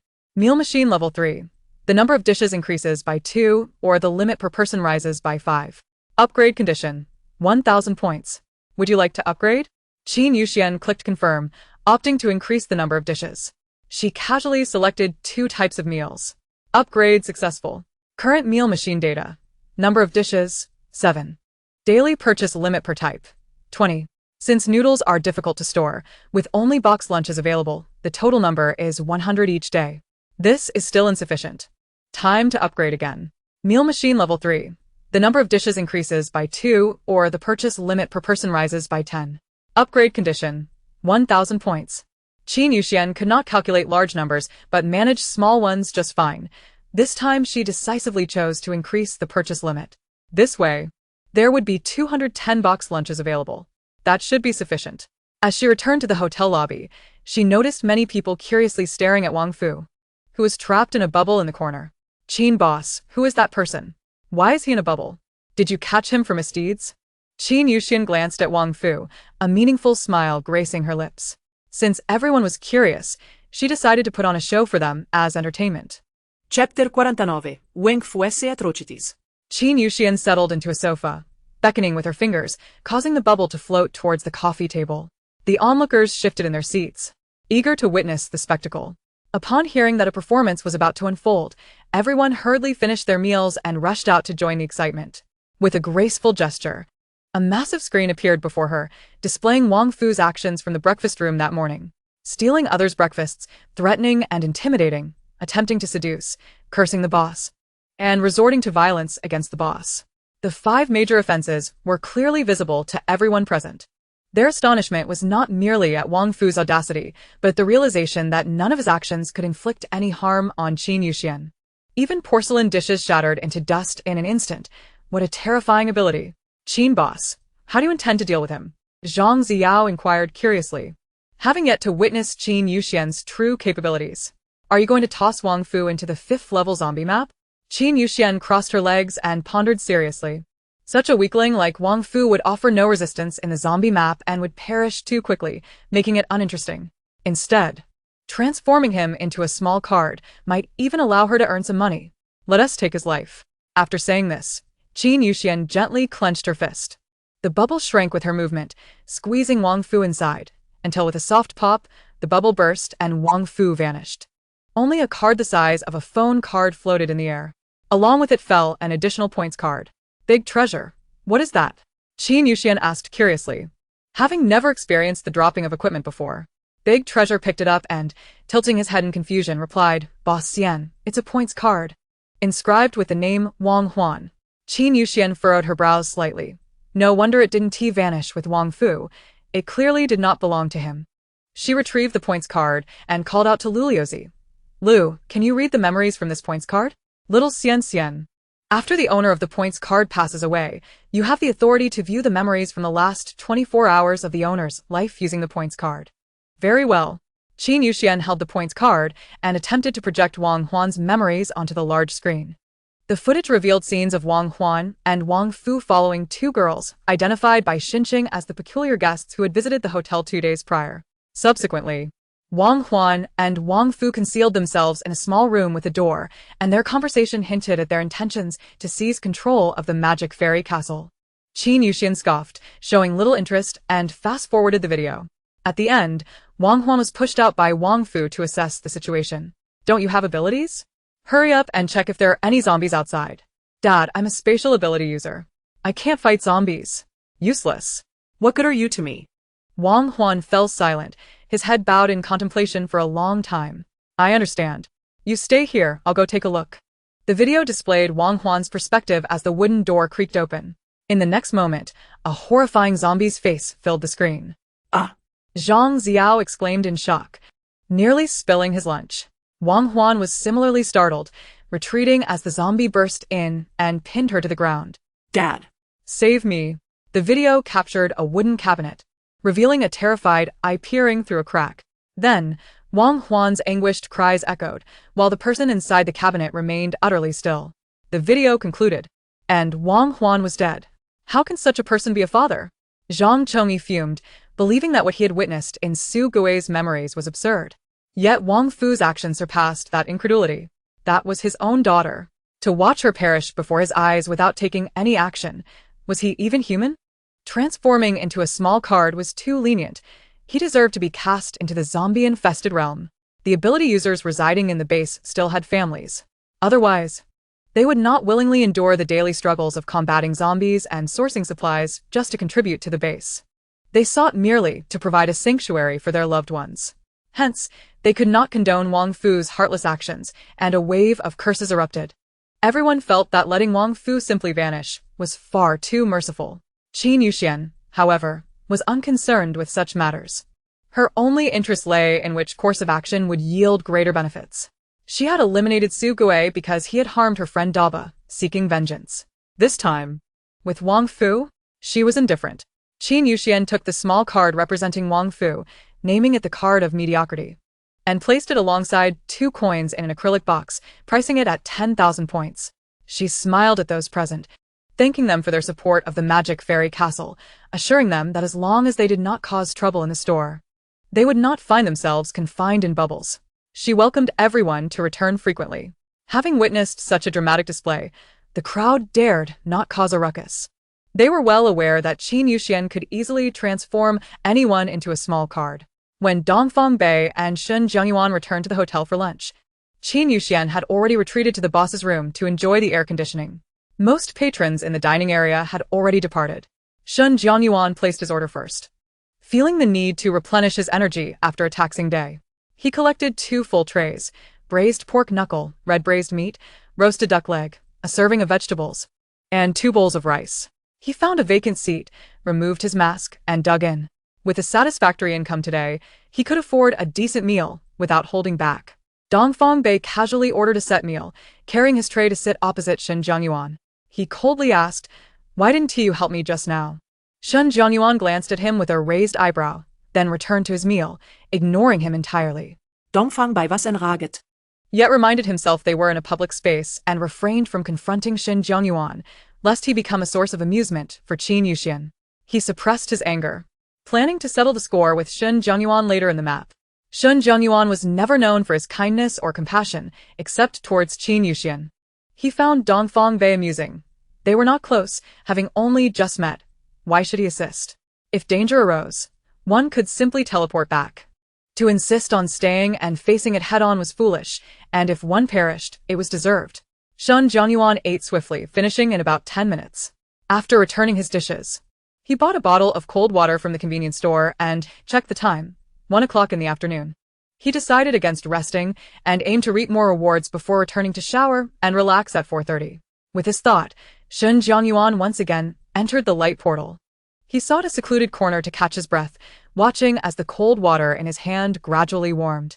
He realized the alley from the morning was now littered with zombie remains and needed to find another location. Suddenly, a bolt of lightning struck nearby. Chapter 50, Silver Level 2. Shun Zhongyuan surveyed his surroundings. It's that foolish Dongfang Bei. He donned his mask, unwilling to waste energy grappling with him. Channeling his abilities, he gathered debris and sand in the air to form a staircase. Just as he was about to reach the rooftop, another flash of lightning struck. He leaped to avoid it, gripping the edge of the rooftop with one hand, while drawing a dagger with the other and hurling it at Dongfang Bei. Caught off guard. Dongfang Bei dodged the attack. By the time he regained his composure and looked up, Shun Zhongyuan had vanished. Damn it! He got away. Shun Zhongyuan leaped from rooftop to rooftop, seeking advantageous ground. However, when he spotted a faded, yellowing billboard draped in cobwebs on a certain building, he froze. This place was so familiar. It was the city where the zombie virus first erupted, the very city of his birth. Descending the building, he intended to revisit the familiar sights but was soon beset by a few zombies. Reluctantly, he resolved to focus on the task at hand. Qin Yuxian lounged on the sofa in her room, her legs crossed atop the table. Tong Tong, did we draw anything good today? I forgot to draw. How about you do it now? You draw. I want to see what you can get. Qin Yuxian smiled with her crimson lips. But Lu Liuzi sensed a sinister edge to her smile, as if failing to draw something valuable would mean it wouldn't survive to see another day.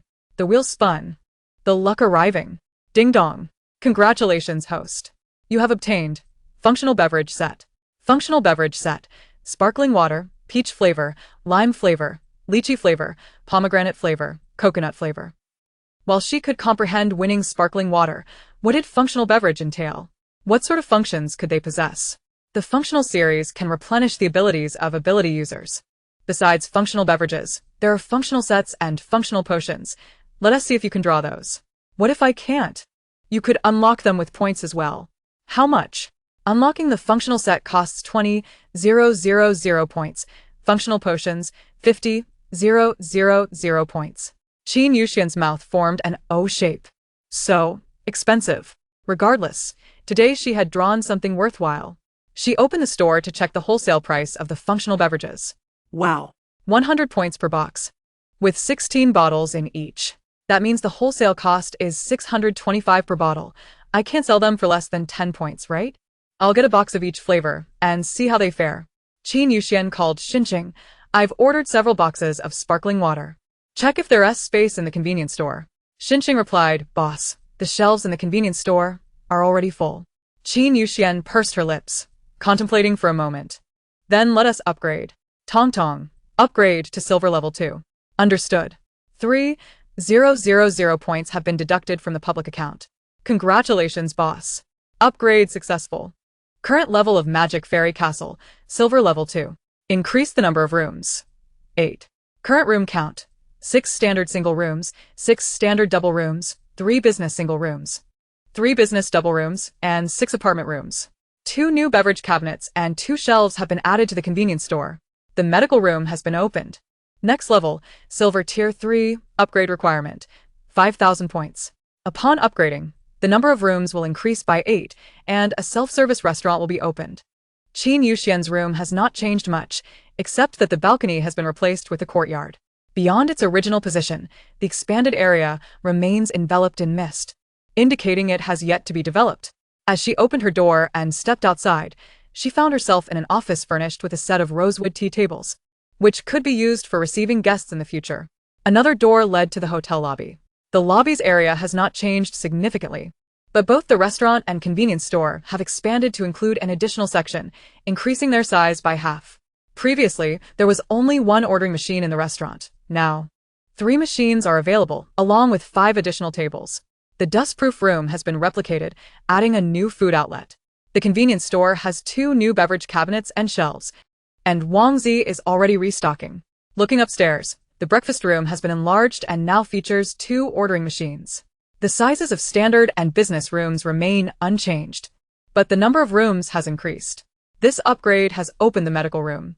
All rooms have been shifted upward, leaving the second floor entirely dedicated to medical facilities. It comprises 4 rooms designated for gastroenterology, external injuries, internal injuries, and a miscellaneous category filled with various instruments that Qin Yuxian cannot comprehend. Her curiosity piqued about what ailments the miscellaneous category addresses. It is not for treating diseases. Rather, it serves as a pharmacy where medications for fevers, colds, and coughs can be sold, including the regeneration potions she previously acquired. A pharmacy is a pharmacy. Why complicate it with fancy names? Change it to pharmacy. Ding dong. Little Xian, the hotel's central air conditioning has been installed. Hurry and turn it on. Set it to 16 degrees for a while. I am nearly suffocating. Finally, the air conditioning is ready, and the lobby has been crowded with people these past 2 days. She feels as though a lingering odor of sweat is permeating the air. With the fresh air system activated, she can now watch television in the lobby instead of staying cooped up in her room all day. By the way, what time is it now? Since the air conditioning is installed, it must be getting late, right? It is 4:43 in the afternoon. Qin Yuxian nodded. Dongfang Bei and Shen Zhongyuan should be returning soon. She descended to the lobby to prepare for collecting payments. Upon reaching the lobby, she found the trio of Dongfang Bei enjoying iced cola. Seeing Qin Yuxian, Dongfang Bei immediately approached her, handing her 2 5th-level crystal cores, saying calmly, "Today, we collected 21. Good." Qin Yuxian smiled brightly, accepting it gladly. Additionally, Dongfang Bei passed her another core. "I would like to recharge for my stay. Just go to the front desk for recharge. I want you to handle it." Dongfang Bei's expression turned serious, exuding an air of dominance. Qin Yuxian twitched her lips, suppressing her annoyance. Who would be at odds with money? She took the crystal cores and headed to the front desk. She first recharged Dongfang Bei's points card, then elaborated on all room types while reminding him that additional charges apply for extra guests, except for the apartment rooms. However, the apartment rooms lack air conditioning, and all electrical appliances must be rented, with tenants responsible for water and electricity fees, making it similar to renting in peacetime. Residents must purchase their own living supplies. Furthermore, rentals are only available on a monthly basis, costing 4,500 points each month. Dongfang Bei hesitated not at all, opting for the apartment room, as it would be convenient for 3 people to live together. As for utilities, they would only use air conditioning for a bit at night and shower once a day, so it wouldn't be a significant expense. After deducting points, she registered the information of the 3 individuals, ensuring their points cards could unlock the staircase door and their respective room doors. Qin Yuxian glanced at the electronic clock on the wall. It was 4:58. Xinqing. Has Xin Daolao returned? Xinqing shook her head. Not yet. Qin Yuxian's brow furrowed slightly as she approached the light gate, waiting for Xin Zhengyuan's return. If he did not arrive before 5, she could not confirm whether the 5th-level zombie map would still lead to this location. Observing her anxiousness, Dongfang Bei felt a pang of discomfort. Do you care for him that much? Of course. He is my steadfast protector. Host, it is 4:59. Qin Yuxian was frantic. The light gate was slowly closing, and Xin Zhengyuan had yet to teleport back. In the final second, she dashed into the light gate. Hey!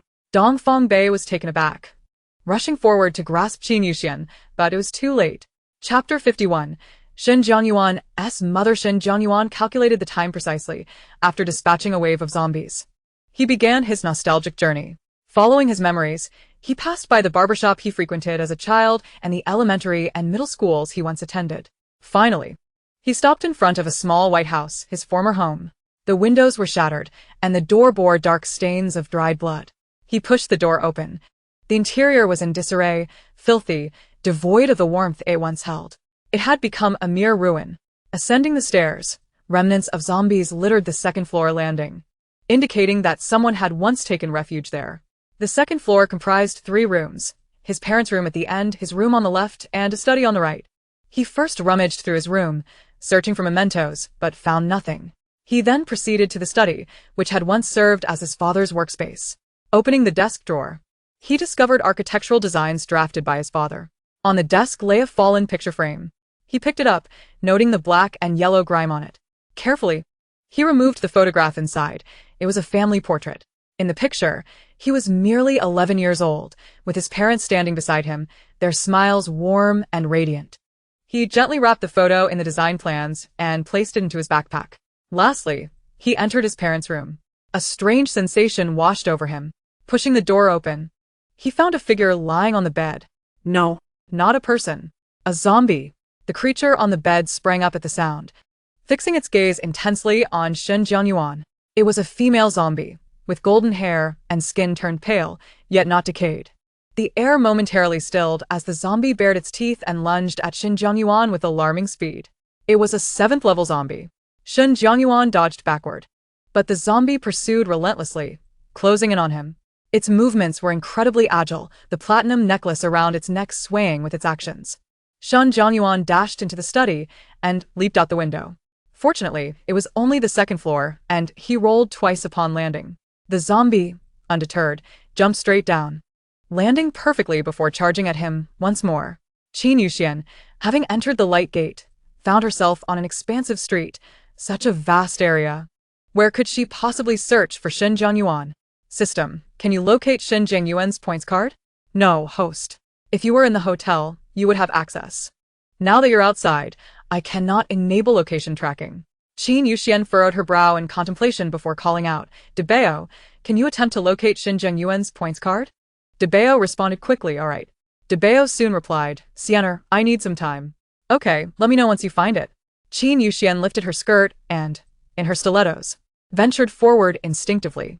This city appeared significantly larger than the one where the magic fairy castle was located, with broader roads and towering buildings surrounding her. Yet, it seemed more desolate, devoid of life. Passing by a convenience store, Qin Yuxian stepped inside for a glance.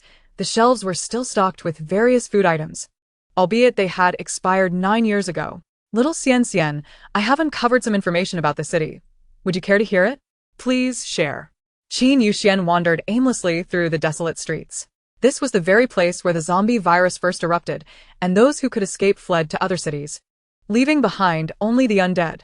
At present, there were no human sanctuaries left. The outbreak was triggered by an explosion at a chemical plant, which contaminated the air and plunged the entire city into gloom.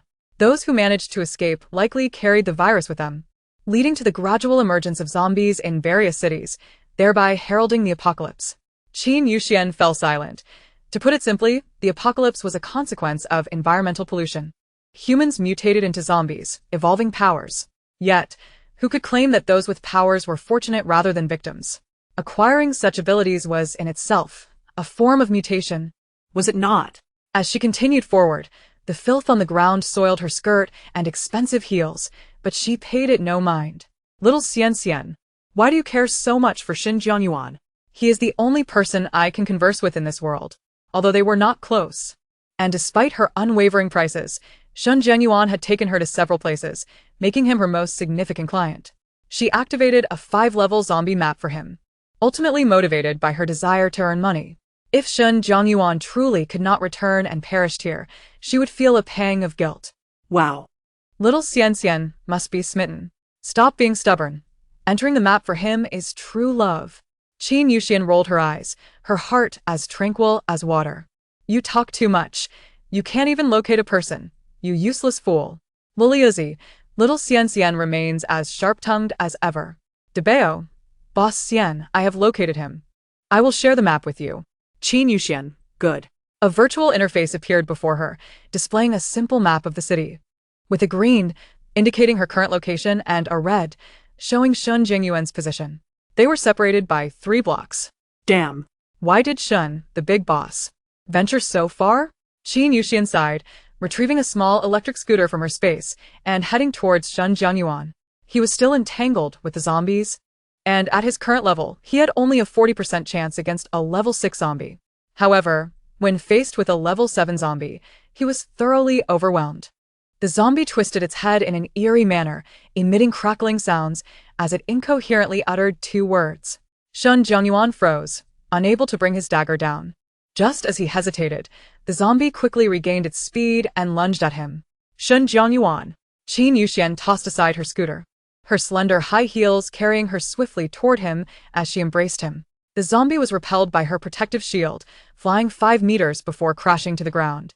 Shun Jiangyuan gazed at Qin Yuxian's anxious expression, momentarily dazed. How did you end up here? Qin Yuxian frowned. Weren't you supposed to be back by 5? Why are you still fighting zombies? Can you even defeat it? Shun Jiangyuan swallowed hard, his eyes gradually misting over. She is my mother. Qin Yuxian's pupils trembled as she stared blankly at Shun Jiangyuan. His eyes reddened, his icy blue gaze now resembling a stagnant pool. It was the first time Qin Yuxian witnessed the usually composed, cold, and ruthless Shun Jiangyuan display such vulnerability. He appeared fragile, as if he might shatter at any moment. No wonder she had seen him earlier clutching his dagger, yet unwilling to harm the zombie. Chapter 52. The Power of Maternal Love. Shun Jiangyuan lowered his mask, yearning only for a hug. He disregarded everything and pulled Qin Yuxian into his embrace, burying his face in her neck as tears streamed uncontrollably down his cheeks. Qin Yuxian was at a loss for how to comfort him, witnessing her own mother transformed into a mindless zombie, rushing to harm her. How painful it must be. She gently patted Shun Jiangyuan's back. Come with me. Let's leave this sorrowful place. Qin Yuxian, could you do me a favor? What is it? Shun Jiangyuan slowly released Qin Yuxian, saying, She cannot harm you. Could you retrieve the necklace from her neck? Qin Yuxian turned to look. The zombie seemed gravely injured by her protective shield, lying on the ground without the strength to rise. All right. She approached the zombie, finding it strange that it appeared to see her. It uttered incoherently, Kill me, Jiangyuan, go. Qin Yuxian froze. This zombie was already level 7. Logically, it should have lost all memory of humanity, so why did it still possess awareness? In this world of peculiarities, perhaps this was the power of maternal love. She always remembered her son, yet her body was no longer under control, driven solely by instinct. In that fleeting moment of awareness, the zombie would rather perish than harm her beloved child. Qin Yuxian felt a pang in her heart, her eyes reddening. She knelt before the zombie, wrapping her arms around it gently while retrieving the necklace. It too was reluctant. Tears welled in the zombie's eyes. Please. Just as those words left its lips, it twisted its neck again, emitting crackling sounds, as if losing control once more. Qin Yuxian turned to Shun Jiangyuan, asking, It seems to be in great pain. You. Shun Jiangyuan wiped his tears, slowly approaching Qin Yuxian, his hand trembling around the dagger as he gazed at his mother, lying on the ground. This is my beloved mother. She is my only mother. How can I bring myself to do this? The zombie managed to smile, gentle like the mother in a photograph. Jiangyuan, mommy loves you. Shun Jingyuan's tears flowed freely. The awareness quickly dissipated, and the zombie began to struggle again, attempting to lunge at Shun Jiangyuan. Qin Yuxian covered the zombie's mouth with one hand, its movements rendered futile by the protective shield. Qin Yuxian asked one last time, Will you take action? If you cannot, I will directly transport you back. Shun Jingyuan's gaze flickered, regaining determination as he grasped the dagger and plunged it directly into the zombie's forehead. In an instant, the zombie ceased its struggle, falling silent. Shun Jiangyuan cradled his mother, carrying her step by step back to the house, laying her gently on the master bedroom's large bed. He tenderly wiped the black blood from her forehead and caressed her cheek. Mom, I am leaving. He embraced his mother one last time, rising to leave the bedroom and closing the door behind him. After retrieving the scooter into her space, Qin Yuxian stood at the door of the small house, gazing up at the radiant moon, tears still brimming in her eyes. She too missed her mother, unaware of how her illness had progressed. Hearing footsteps, she turned to see Shun Jiangyuan descending the stairs, and without a word, he embraced her again, weeping silently. The warmth of his embrace overwhelmed Qin Yuxian, and she could no longer hold back her tears, which fell soundlessly. Shun Jingyuan's tears dampened her long hair, while her tears soaked his shoulder. Neither spoke a word. The stillness around them was eerie, punctuated only by Shun Jingyuan's sobs. Liliozi mused that if this scene were in a romance novel, it would surely become a sensation. Why? In this world, was there no couple? Liliozi bit down on a handkerchief, feeling deeply moved. Time passed, and gradually, Shun Jiangyuan calmed down, releasing Qin Yuxian. I am sorry for getting you dirty. A glance at Qin Yuxian's dress revealed its considerable expense, now soiled, with dirt smudged on her fair face.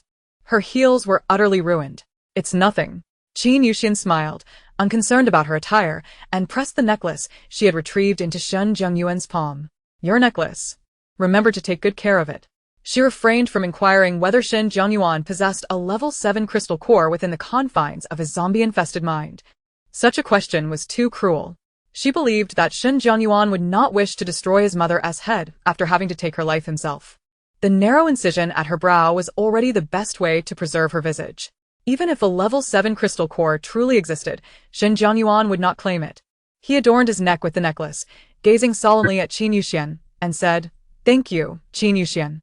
"You're welcome," she replied with a smile. For it had been a long time since anyone had called her name. "It's time to return." Qin Yuxian mentally summoned Lu Liuzi. "Lu, open the teleportation portal." "Understood." The portal has been activated. A shimmering gateway materialized beside Qin Yuxian. She looked toward Shen Zhengyuan and urged, "Let us go." She stepped through the portal first, while Shen Zhengyuan glanced back at the small house and then towards the main bedroom window on the second floor. "Goodbye, mother." Slowly, he averted his gaze and followed her through the portal. As the gateway vanished, Qin Yuxian and Shen Zhengyuan found themselves back in the hotel lobby. Xian Air, boss. Daba cried, running over with tears in his eyes, eager for an embrace from Qin Yuxian. She quickly raised her hand to stop him, saying, "Daba, I'm dirty. Let us save the hugs for tomorrow."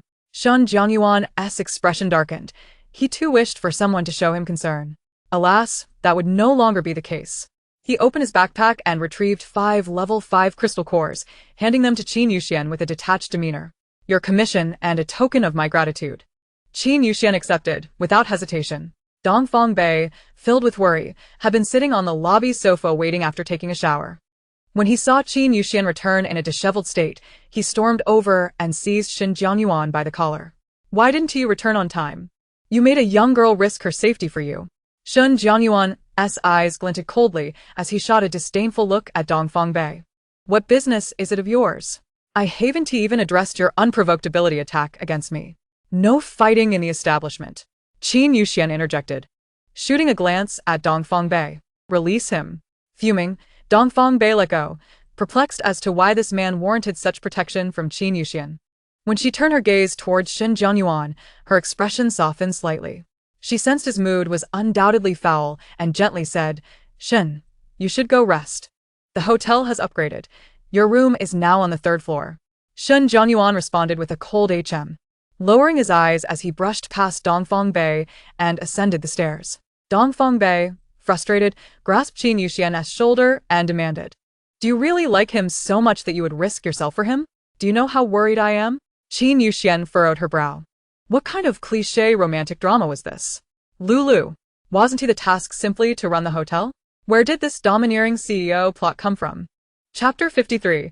Draw a discount coupon. Qin Yuxian struggled for a moment, but Dongfang Bei showed no signs of releasing her. She clenched her teeth and warned, "If you don't let go, I'll send you into the bubble." With no other option, Dongfang Bei reluctantly released her, yet his gaze remained wounded, as though he were deeply in love with her. After showering and changing into a new sports outfit from the convenience store, it was evident from his physique that Dongfang Bei was quite handsome, with well-defined features. However, Qin Yuxian was unimpressed. She had seen many attractive men. Internally, she thought, his acting is terrible. Has he watched too many CEO dramas? She reiterated, "First, I have no relationship with Shen Zhengyuan. Second, whether I do or don't has nothing to do with you. Lastly, please abandon your little thoughts.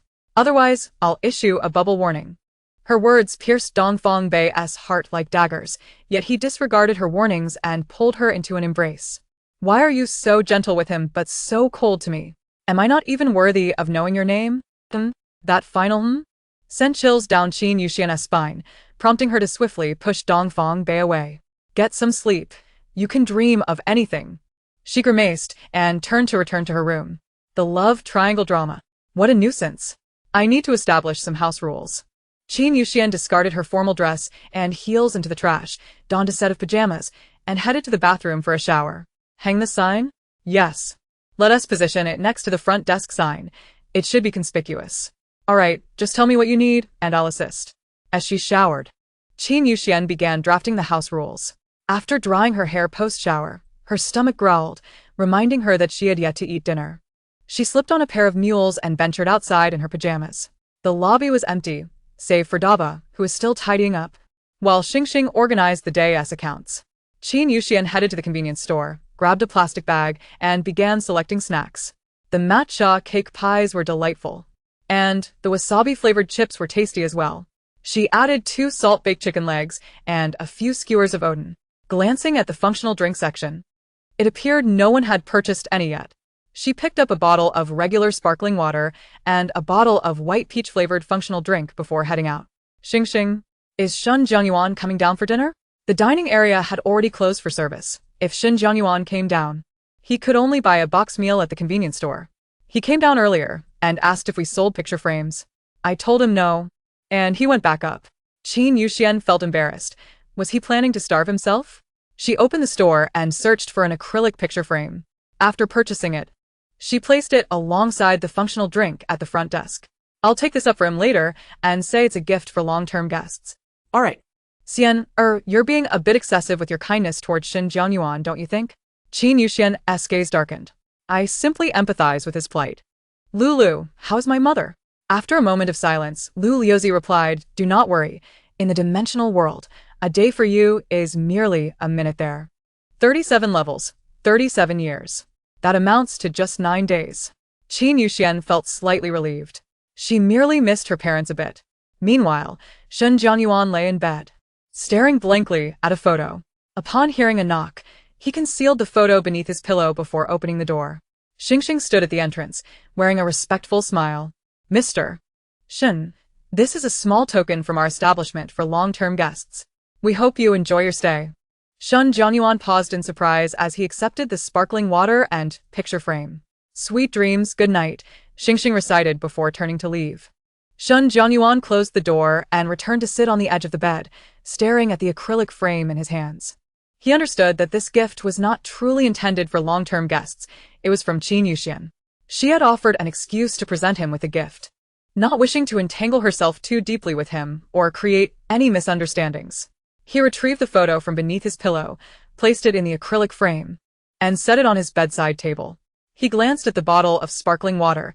It was a brand he had never encountered before, with upscale packaging adorned with a white peach illustration. Although he was not particularly interested, it was nonetheless a gesture from Qin Yuxian. He twisted the cap and took a few sips. The taste was quite pleasant, not overly sweet, with a subtle hint of white peach fragrance. Shen Jiangyuan drank a few more sips and felt the circulation of his blood revitalizing him. He no longer felt as fatigued, and the hunger that had previously gnawed at him had vanished. He regarded the sparkling water with curiosity. There was no ingredient list or brand label, resembling a product without any identification. After inspecting the bottle thoroughly, he finally spotted 3 engraved characters on the bottom. Magic Fairy Castle. So, what new high-tech product had Magic Fairy Castle released now? Qin Yuxian applied a facial mask and lay on her bed. Lu, draw a prize. You have accessed the high-level prize pool. Qin Yuxian remained calm, for she always managed to draw something wonderful from the high-level pool, never worrying about receiving anything peculiar. With a casual flick, she summoned a small white orb. Congratulations, host, you have obtained a discount coupon. Qin Yuxian instantly felt revitalized, springing up from her bed with sparkling eyes. What discount? How much off? A 40% discount on any product in the marketplace, which becomes void after a single use. 40%. The first thing that came to Qin Yuxian's mind was a motorhome. She longed for that motorhome, for with it, she could travel anywhere, explore new maps, and develop new business opportunities. However, motorhomes are quite expensive. Even with the discount, it would still cost 600,000, not just 60,000. She still couldn't afford it. It was astonishing that Qin Yuxian, who enjoyed lavish riches in the dimensional world, would one day fret over the price of a vehicle. She decided to hold on to the discount coupon for now, hoping to save up more money. Perhaps she would eventually be able to buy it. That night, she was genuinely exhausted. Qin Yuxian reclined on the sofa, watching a variety show while snacking, and before she realized it, she had fallen asleep. The next morning she awoke with a sore back, feeling as if she had been beaten. After freshening up and applying a light makeup, she dressed simply in a dark green shirt made of acetate tucked into high-waisted jeans, paired with a set of mules. Upon stepping out for breakfast, she encountered Shin Jungyuan at the entrance of the breakfast house. Shin Jungyuan had regained his composure and seemed a bit shy upon seeing her, lowering his gaze to say good morning. Good morning, Qin Yuxian replied, unperturbed by yesterday's events, her smile radiating a welcoming spirit. After a brief silence, Shin Jungyuan added, I apologize for my rudeness yesterday. Also, thank you for the drink and the photo frame. You're welcome. I profited quite a bit as well, Qin Yuxian said with a smile, stepping into the breakfast house ahead of him. She had no time to ponder Shin Jungyuan's inner turmoil. Her thoughts were focused on making money to buy that motorhome. In Chapter 54, Hidden Achievement, Talented Personnel, Wang Zi also had access to employee meals in the morning, choosing 2 meat buns and a cup of soy milk. Upon seeing Qin Yuxian, she sprang up excitedly. Good morning, boss. Qin Yuxian couldn't help but smile at the young girl, waving her hand. Sit down. No need to be so excited, I won't bite. Oh. Wang Zi pursed her lips, obediently sitting down to continue her breakfast. Qin Yuxian found herself at a loss when ordering, as she was plagued by choice paralysis. She glanced at Shin Jungyuan, who was ordering nearby, a basket of steamed dumplings, a basket of beef balls, a plate of egg-fried noodles, a bowl of bone porridge, and a cup of soy milk. Qin Yuxian was astonished. What a hearty appetite. Is he trying to make up for what he missed last night? After a moment's hesitation, she decided on a bowl of bone porridge that would suffice. After collecting her meal, she found a spot to sit. Kong Zhizhi entered and excitedly plopped down across from her. Sister, my brother is coming to pick me up the day after tomorrow. Really? Qin Yuxian chuckled, finding Kong Zhizhi quite adorable. You've mentioned your brother so many times. I'm genuinely curious. Kong Zhizhi pouted, speaking with a note of pride, when he arrives. I plan to be angry with him. He promised to pick me up in 3 or 4 days, and I've had to wait so long. Qin Yuxian laughed softly. With so many dangers outside, perhaps he encountered something that delayed him? Kong Zhizhi pursed her lips, rolling her eyes as if deep in thought. True. I suppose I won't hold it against him then. Sister, you're too gentle. You might get deceived by men like that. Qin Yuxian raised an eyebrow. A naive little peacock like you thinks I would be deceived by men? Huh? Little Xian, you overestimate yourself. With your disposition, finding a man would be a challenge. Keep quiet, and no one will consider you a mute. After sipping her porridge, Qin Yuxian inquired, Aren't you afraid of being deceived by men? Absolutely not. My brother treats me very well. He is kind and would never deceive me. Kong Zhizhi asserted confidently. Qin Yuxian felt something was amiss. It seemed this brother was not a biological sibling, but rather a romantic interest. How amusing that she, the fool, had been oblivious. Upon further reflection, the saying the peacock flies southeast came to mind. Was he not a lover? Where is he taking you? Qin Yuxian asked. To the cave in the east. We're going there to escape the heat before the scorching summer arrives. Is it crowded with people seeking refuge? Those with animal abilities typically seek out caves to cool off. It's a great place. There's wild grass to eat, so we can sustain ourselves. Carnivorous animals, however, cannot rely on that. They require different food. But they're stronger than us and can withstand extreme temperatures. Qin Yuxian nodded in understanding.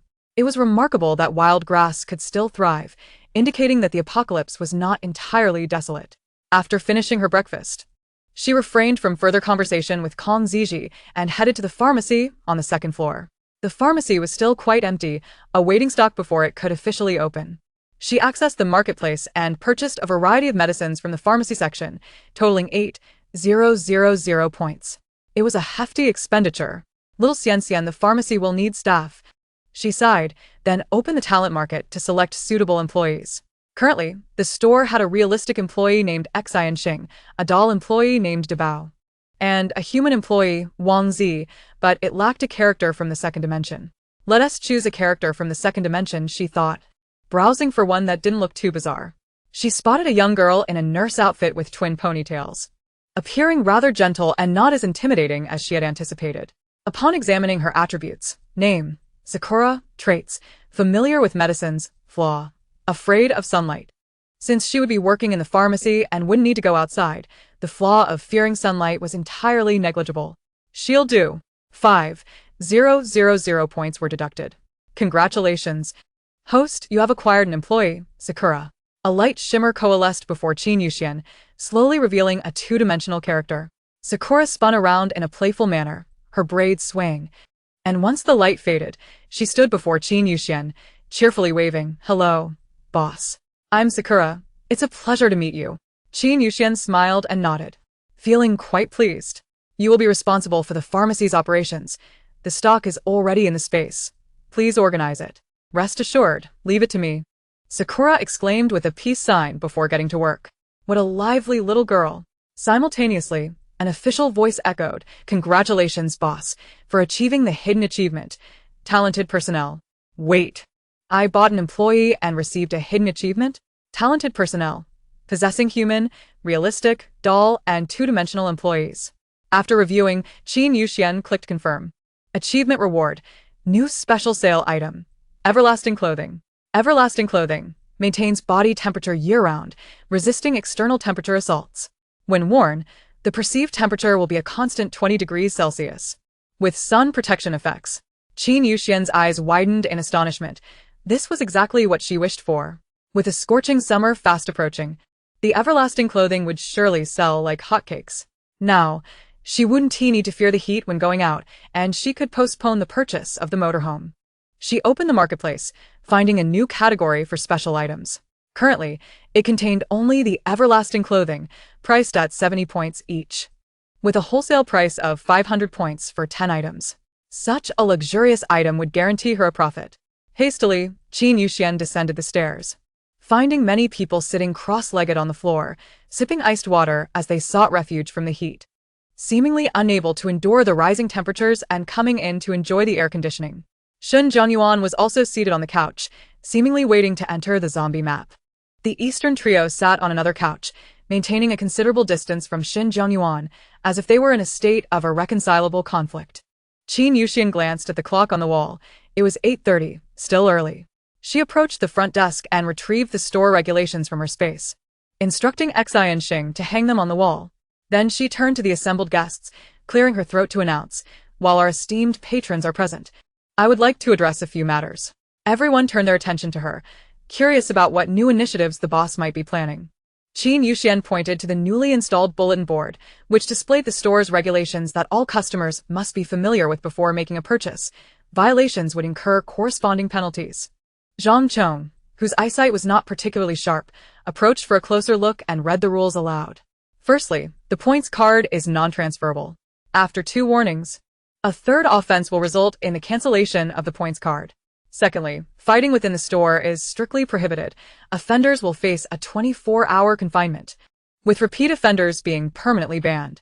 Thirdly, damaging store merchandise is intolerable and violators will be expelled without exception. Fourthly, bullying employees is forbidden. Violators will be subjected to an optional one-day tour of a map of their choosing. Lastly, any attempt to flirt with the owner is strictly forbidden, with violators facing immediate expulsion. Zhang Chong suddenly felt a chill at his neck as the 5th rule was prominently highlighted in bold red. Behind every absurd regulation lies an even more outrageous story. So, who is the fool that managed to provoke Boss Qin to this extent? Chapter 55. The launch of the everlasting garment. Dongfang Bei's expression darkened as he glanced at Shen Zhongyuan, feeling a sense of smug satisfaction. Humph. The woman I cannot have. You shall not possess either. Sensing the cold gaze directed at him, Shen Zhongyuan rolled his eyes internally, thinking this person must be quite unwell. Everyone is now acquainted with the store's regulations. Please adhere strictly and spread the word. Qin Yuxian smiled warmly, her demeanor not at all resembling one capable of such cruel expulsion. She approached the counter and produced a piece of the everlasting garment, continuing, "The second matter at hand is the upcoming heat wave.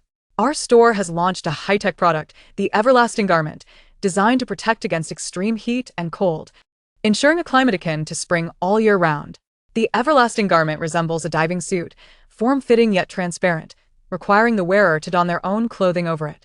It appears as delicate as a cicada's wing, seemingly fragile, yet its purported efficacy is remarkable." Zhang Chong was the first to voice his skepticism. "Boss Qin, is this everlasting garment reliable? It's so thin, it looks like it could tear easily." Qin Yuxian called over Daba, instructing him to pull on it vigorously. Daba grasped the garment with both hands, tugging and squeezing. Upon release, it remained pristine, not even a crease in sight. The crowd gasped in astonishment, though some remained doubtful that such a sheer garment could withstand the sun's rays. You may select someone to try it on, Qin Yuxian said calmly. Once the garment's functionality is proven, its market potential will expand. The crowd glanced around, ultimately nominating the highest-ranking ability user in the base, Dongfang Bei. Dongfang Bai stepped forward, Took the everlasting garment, and entered the changing room. Expecting it to be tight, he was pleasantly surprised by its comfort, feeling as though he were nothing at all beneath his clothing as he emerged. However, due to the air conditioning in the hotel, he could not ascertain its heat resistance. Qin Yuxian encouraged him to take a stroll outside.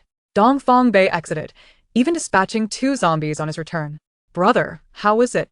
Zhang Xiao inquired eagerly, eager to know if the garment truly possessed such miraculous properties. Dongfang Bei nodded, stating, "It feels as if I am not wearing anything, yet outside, it remains pleasantly cool. I cannot feel the heat at all, as if still in an air-conditioned room, and it does not hinder my movements or abilities." Upon hearing this, everyone clamored to acquire one for themselves, feeling emboldened against this year's extreme temperatures. The brothers Wu Liang and Wu Ping approached to inquire if Qin Yuxian had any products to combat the heat. To their fortune, they arrived just in time to hear about the newly released everlasting garment. Boss Qin, Wu Liang remarked, casting a glance around the store, "The environment here is quite pleasant, with water, food, and air conditioning." Qin Yuxian greeted him with a smile, shaking his hand. "Welcome, esteemed leaders. I wonder what brings you here today? We've come regarding the heat wave, and hope to find items that can shield against it. Your stock seems ample, and we fortuitously overheard about the everlasting garment." Wu Liang expressed keen interest, and wished to try it on himself to verify its reputed wonders. Qin Yuxian generously retrieved another garment from her spatial storage and handed it to Wu Liang, saying, "You may try it on personally. If a leader such as yourself finds it satisfactory, I shall have no worries about sales." Xingxing politely approached to escort Wu Liang to the changing room. Meanwhile, Qin Yuxian attended to Wu Ping, inviting him to sit for a moment. "It's quite warm outside. Your journey must have been arduous." Wu Ping glanced at the cream-colored fabric sofa in the lobby and politely declined. "No, I'm dirty. I wouldn't want to soil the sofa." Qin Yuxian felt touched. Having leaders like Wu Liang and Wu Ping in the Jinza base was a tremendous blessing, unlike Wang Fu, whose arrogance masked his utter ineptitude. She gestured for them to proceed to the reception room for a discussion. "Very well," Wu Ping replied, just as Qin Yuxian was about to lead Wu Ping away. Shun Jianyuan called out, "Boss Qin, it's 9 o'clock." She halted, glancing at the wall clock, which indeed indicated 9 o'clock. "Oh, dear. I was so engrossed in business that I nearly forgot my dear boss," she exclaimed, smiling at Wu Ping before stepping toward the door she had closed yesterday. Placing her palm against the wall, she silently chanted, "5th-level zombie teleportation portal." The light circle expanded, and stepping back, it transformed into a glowing door, revealing a map that was no longer yesterday's city, but a dilapidated area reminiscent of a rural landscape. Wu Ping's pupils widened in astonishment. What kind of ability is this? How marvelous! Shun Jianyuan adjusted his backpack and confidently stepped through the glowing portal. Qin Yuxian waved her hand, conjuring an additional layer of blue barrier in front of the portal to prevent individuals of level 5 and below from inadvertently entering. Wu Ping approached the portal, curiously examining it, pondering the nature of this ability. Only teleportation abilities could enable spatial shifts, yet this did not resemble any such technique he had encountered. He turned to Qin Yuxian, asking, "Boss Qin, where does this lead?" "To a 5th-level zombie gathering area," she replied nonchalantly, her calmness enhancing her perceived prowess. A 5th-level zombie gathering area? And that young man was just a customer from the store. He went to hunt zombies for crystal cores. "This portal is provided for customers. I will take a 10% commission on any cores earned within, while the remainder belongs to them. Can we also enter? To ensure customer safety, only ability users of level 6 or above may access the 5th-level zombie map." Wu Ping nodded in understanding, intrigued by the prospect. During this exchange, Wu Liang emerged, having changed clothes, his eyes wide with astonishment, seemingly captivated by the invisible garment he wore. The transparent, everlasting garment, when zipped up, automatically conformed tightly to his skin, rendering him invisible. The most remarkable aspect was the complete absence of constriction, as though it melded seamlessly with his body. Wu Liang glanced at Qin Yuxian, seeking her approval. "Boss Qin, may I step outside wearing this?" "Of course," she replied with a radiant smile, watching him depart. Wu Ping, still fascinated by the glowing portal, tentatively extended his left foot into it. "Hey, Qin Yuxian swiftly yanked him back, cautioning, "Not so fast." Wu Ping, bewildered, protested, "But didn't you say level 6 can enter?" Qin Yuxian replied, exasperated, "I merely worry that you might not find your way back once inside. If you call out Magic Fairy Castle, you will be automatically transported back." "I'll give it a try," Wu Ping declared eagerly, plunging into the glowing portal. Qin Yuxian, why does she feel that these two leaders seem somewhat immature? Chapter 56. A ninefold prophet. Wu Liang strolled outside, emerging from the door, yet feeling as comfortable as if he were still in an air-conditioned room, oblivious to the sweltering heat. As he wandered, he encountered two first-level zombies drifting about. He rushed over, concentrating light points in his hand, and unleashed dynamic light waves towards the zombies. Blinded by the flash, one was struck squarely in the forehead and fell lifelessly. Wu Liang retracted his hand, glancing down at his attire. The Changchun suit he wore was quite convenient, allowing for unhindered movement and not suppressing his abilities. Most importantly, once donned, it provided year-round comfort. If he could secure one for everyone in the base, they would no longer fear extreme heat or cold. Now, the pressing issue was that such advanced clothing would surely come at a hefty price. He pondered whether he could negotiate with Boss Qin regarding the cost. Wu Liang returned to the Moshin fortress, only to find his younger brother absent. "Where is Ah Ping?" he wondered, perplexed since Boss Qin was still present. Everyone pointed toward the glowing portal on the wall. Wu Liang approached to inspect it closely, curiously asking, "Where does this lead?" "To a gathering place of 5th-level zombies," Qin Yuxian patiently explained once more. A spark of realization flickered in Wu Liang's mind. If he could access the 5th-level zombie map, he would undoubtedly amass numerous 5th-level crystal cores, thus securing funding for the Changchun suits. Noticing Wu Liang's thoughts, Dongfang Bei stepped forward, retrieving 5 5th-level crystal cores from his waist and handing them to Wu Liang. "Brother Liang, I entered yesterday, and though I didn't acquire many cores, it should suffice for our base's daily food and water purchases." Wu Liang looked at Dongfang Bei with admiration. Patting his shoulder, "Excellent. You continue earning funds, and we will collaborate. Our base will surely thrive." A flash of light signaled Wu Ping's return. He had not engaged any zombies but had encountered many 5th-level ones, finding himself swiftly surrounded and subsequently teleporting away. Seeing both leaders back, Qin Yuxian smiled and guided them to the reception room. The room was air-conditioned, providing a cool respite with redwood sofas that could withstand stains, easily cleaned afterward. Qin Yuxian settled at one end, boiling water to brew tea. The freshly purchased tea was a modest selection of Qimun Maofeng. Although she was not particularly fond of tea, she had acquired a small canister for occasions like this to entertain guests. Once the water boiled, she followed the 7 steps of tea brewing, warming the pot, placing the tea, rinsing the leaves, awakening the tea, steeping, serving, and savoring. Though she had forgotten where she learned the skill, she had memorized the steps by heart for such moments. Wu Liang and Wu Ping watched in astonishment. This seemed excessively meticulous, reminiscent of a refined young lady from an aristocratic family. "Please enjoy." Qin Yuxian poured hot tea for the two. Her bright eyes gleaming with shrewdness, she was undoubtedly a born businesswoman. Wu Liang took a sip, savoring the rich and sweet flavor. Recalling how long it had been since he had tasted such fine tea, it was evident that this young woman, barely in her 20s, was a person of distinction, even offering such exquisite tea to those as grimy and destitute as themselves. "What do you think of our establishment?" Qin Yuxian initiated a light conversation before broaching the main topic. "Everything here is splendid." Wu Liang responded candidly, his expression filled with admiration.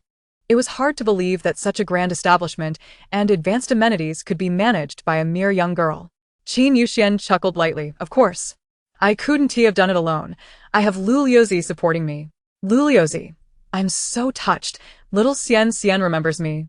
Qin Yuxian then transitioned to the main topic. "There are still many advanced items yet to be developed. It's merely a matter of identifying your needs, and I shall see if I possess the capability to provide them." The term "yet to be developed" implied that she herself was unaware of the impressive products that might emerge, as she didn't even know of her hidden achievements. Wu Liang, cutting to the chase, stated that their visit was primarily to address the issue of extreme heat. With the Changchun suits now available, everything would be manageable. He finished his tea and asked, "Might I inquire about the price of the new Changchun suits?" Qin Yuxian took a sip of her tea, responding leisurely. "I invested a substantial amount into the development of the Changchun suit. The cost is quite high, so don't be surprised by the price. I'm pricing them at 500 points each, but for the launch, I intend to offer a slight discount at 450 points each. Wow. Little Cien, you're quite ruthless. I thought a 50% markup was outrageous, but you've gone for a 9-fold increase. You don't understand. This is seizing the moment in the market. Plus, as a monopoly, with the extreme heat approaching, I could easily raise the price to 1,000 points each without fearing a lack of sales. Who taught you business acumen? You're brilliant. My teacher was the countless pairs you once shipped. Having navigated the realm of domineering CEOs for many years, she certainly must have gleaned some wisdom. Wu Liang and Wu Ping exchanged glances. They had anticipated the price of the Changchun suits would be high, yet hearing the actual figure still startled them, exceeding their budget drastically. Wu Liang thought perhaps a negotiation was still possible, asking, "Could you lower the price a bit more?" Qin Yuxian furrowed her brow, appearing somewhat troubled. To be frank, the development of the Changchun suit cost over 100 million, and the material costs alone are around 300 points each. I'm not even sure if this pricing will recoup my investment. Thus, 450 points is already the lowest I can offer you. Both Wu Liang and Wu Ping frowned, their expressions heavy. With 1425 individuals in the base, purchasing one for each would total 641, 250 points. How long would it take to accumulate such points? Wu Ping recalled the earlier mention of the 5th level zombie map and inquired, "Boss Qin, how many points can the 5th level crystal cores be exchanged for?" 5,004. And the 6th level? 10,800. Wu Ping calculated that, based on the drop rate of 5th level zombie cores, they should be able to earn 20 to 30 cores daily. To reach 641, 250 points, they would need approximately 119 5th level cores. If they worked together to gather them, they should be able to amass the funds before the extreme heat set in. Determined not to let the base's populace suffer, Wu Ping declared, "We will buy. Boss Qin, how many do you have available?" "I currently have only a few in stock, no inventory. You can place an order for however many you need. Can we receive them before the extreme heat?" Yes. "We need 1425 suits, one for each person at the base." Qin Yuxian's heart soared with joy. Though she maintained her composure, smiling, "I will gift you 4 suits. The one Wu Liang is wearing and the one Dongfang Bei just tried on are yours. I will fetch 2 more for Wu Ping and the absent leader Xiaoyu." "One must always be generous," Wu Liang exclaimed in surprise, hastily waving his hands. No. This is too much. I felt guilty about the box meal you gave me last time. These Changchun suits are far too precious. You support my new product, and I am honored. Besides, if your base relocates nearby, my future business will rely on your patronage. We can hardly afford to eat or drink.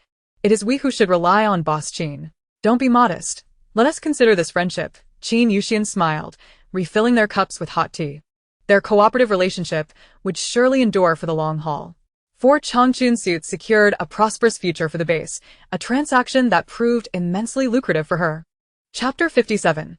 The terrifying figures. Upon exiting the reception room, Qin Yuxian requested Xingxing to fetch 2 more pieces of the Changchun attire. One for Wuping and one to take back with them. Wuping promptly changed into his, and he, along with Wu Liang, plunged into the level 5 zombie map. With Dongfang Bei following suit, the hall quickly became less crowded. Although the air conditioning offered great comfort, they still had to focus on their tasks.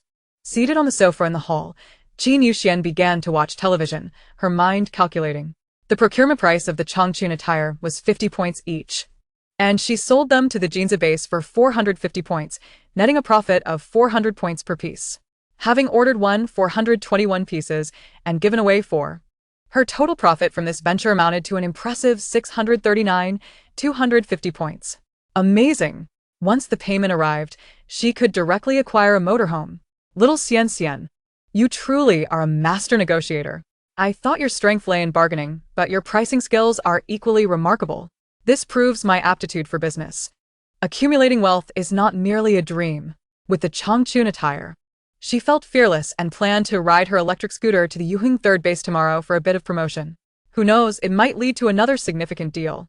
The only challenge was that she did not know the way. It was unlikely that she could ask Shen Zhongyuan to guide her, as he was currently earning over 20 level 5 crystal cores a day. With Shen Zhongyuan earning well, it was unnecessary to pull him away from his work. Then she remembered.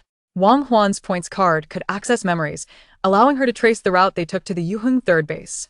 Analyze the fragments of Wang Huan's memories from the last 24 hours before his demise. Perhaps it will reveal the path to the Yuheng third base. Unfortunately, they had been hiding and had spent a significant amount of time in that derelict house.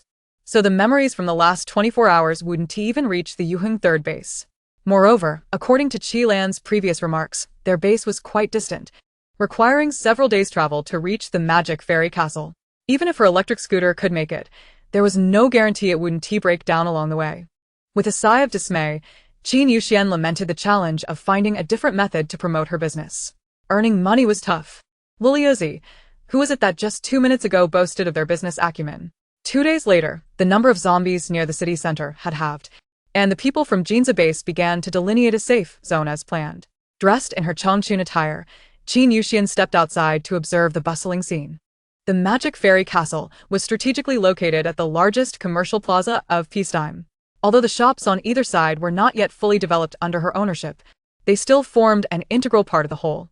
The area designated by Jinza base began at the left and right intersections of the commercial plaza.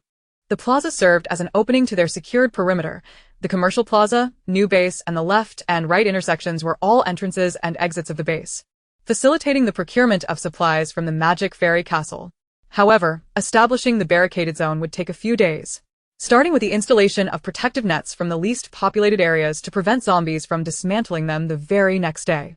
Sipping her milk tea, leisurely, Qin Yuxian strolled around, envisioning how lively her shop would become once Jinza base relocated here.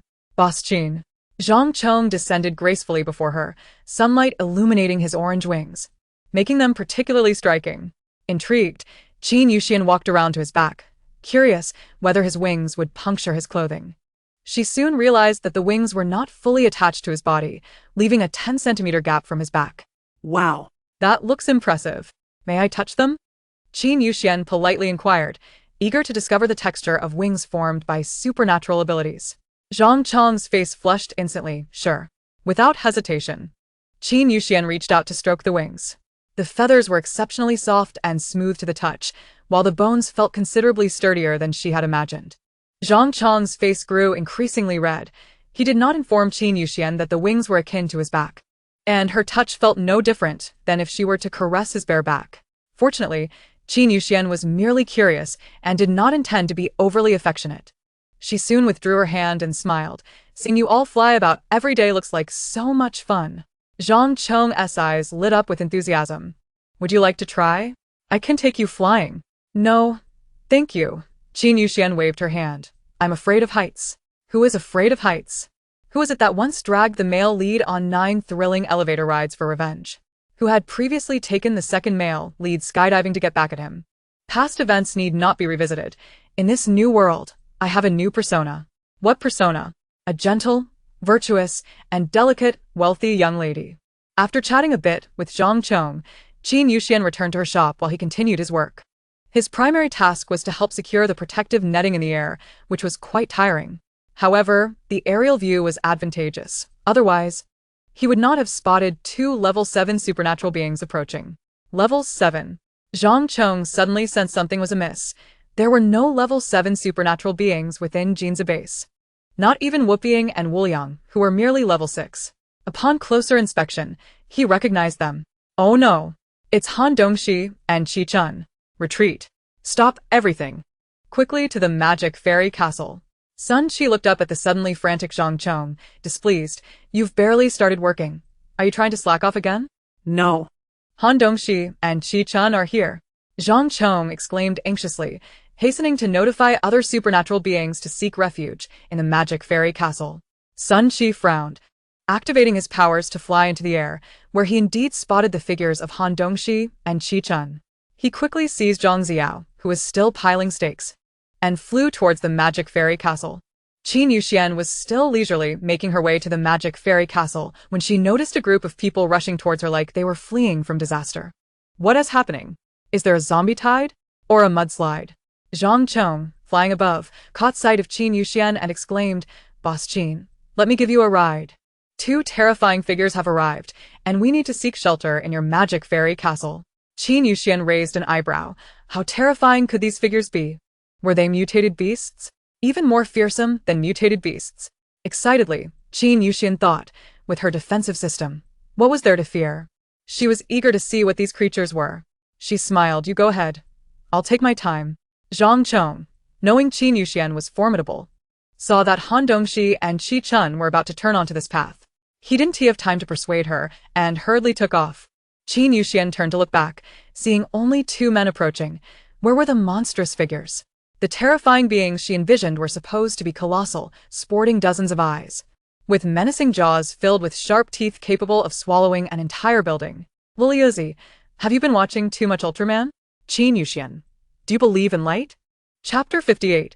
Welcoming two distinguished guests not encountering any monstrous creatures left Qin Yuxian slightly disappointed as she continued her way to the shop. The hall of the Magic Fairy Castle was bustling with over 100 people, a sight Qin Yuxian had never witnessed before. Zhang Chong approached Qin Yuxian and asked, "Have you seen two men?" "Yes, I have," Qin Yuxian replied, puzzled as to why these supernatural beings would fear those two men whom they referred to as brothers. Zhang Chong explained, "They are the commander and deputy commander of the Yuheng 3rd Base, both level 7 supernatural beings." "And what is so alarming about level 7 beings? Can they really harm you?" Zhang Chong shivered. "They don't eat people, but they kill without a second thought." Initially, the Yuheng 3rd Base had many inhabitants. I was once one of them, desperately hoping for a safe haven.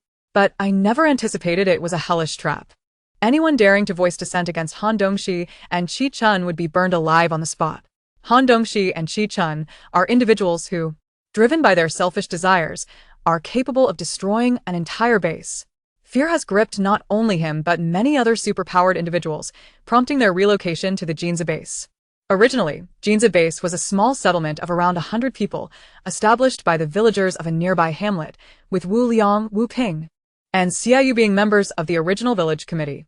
Most of the superpowered individuals from the Yuheng 3rd Base, along with their families, fled to Jinza base, thereby gradually fortifying it.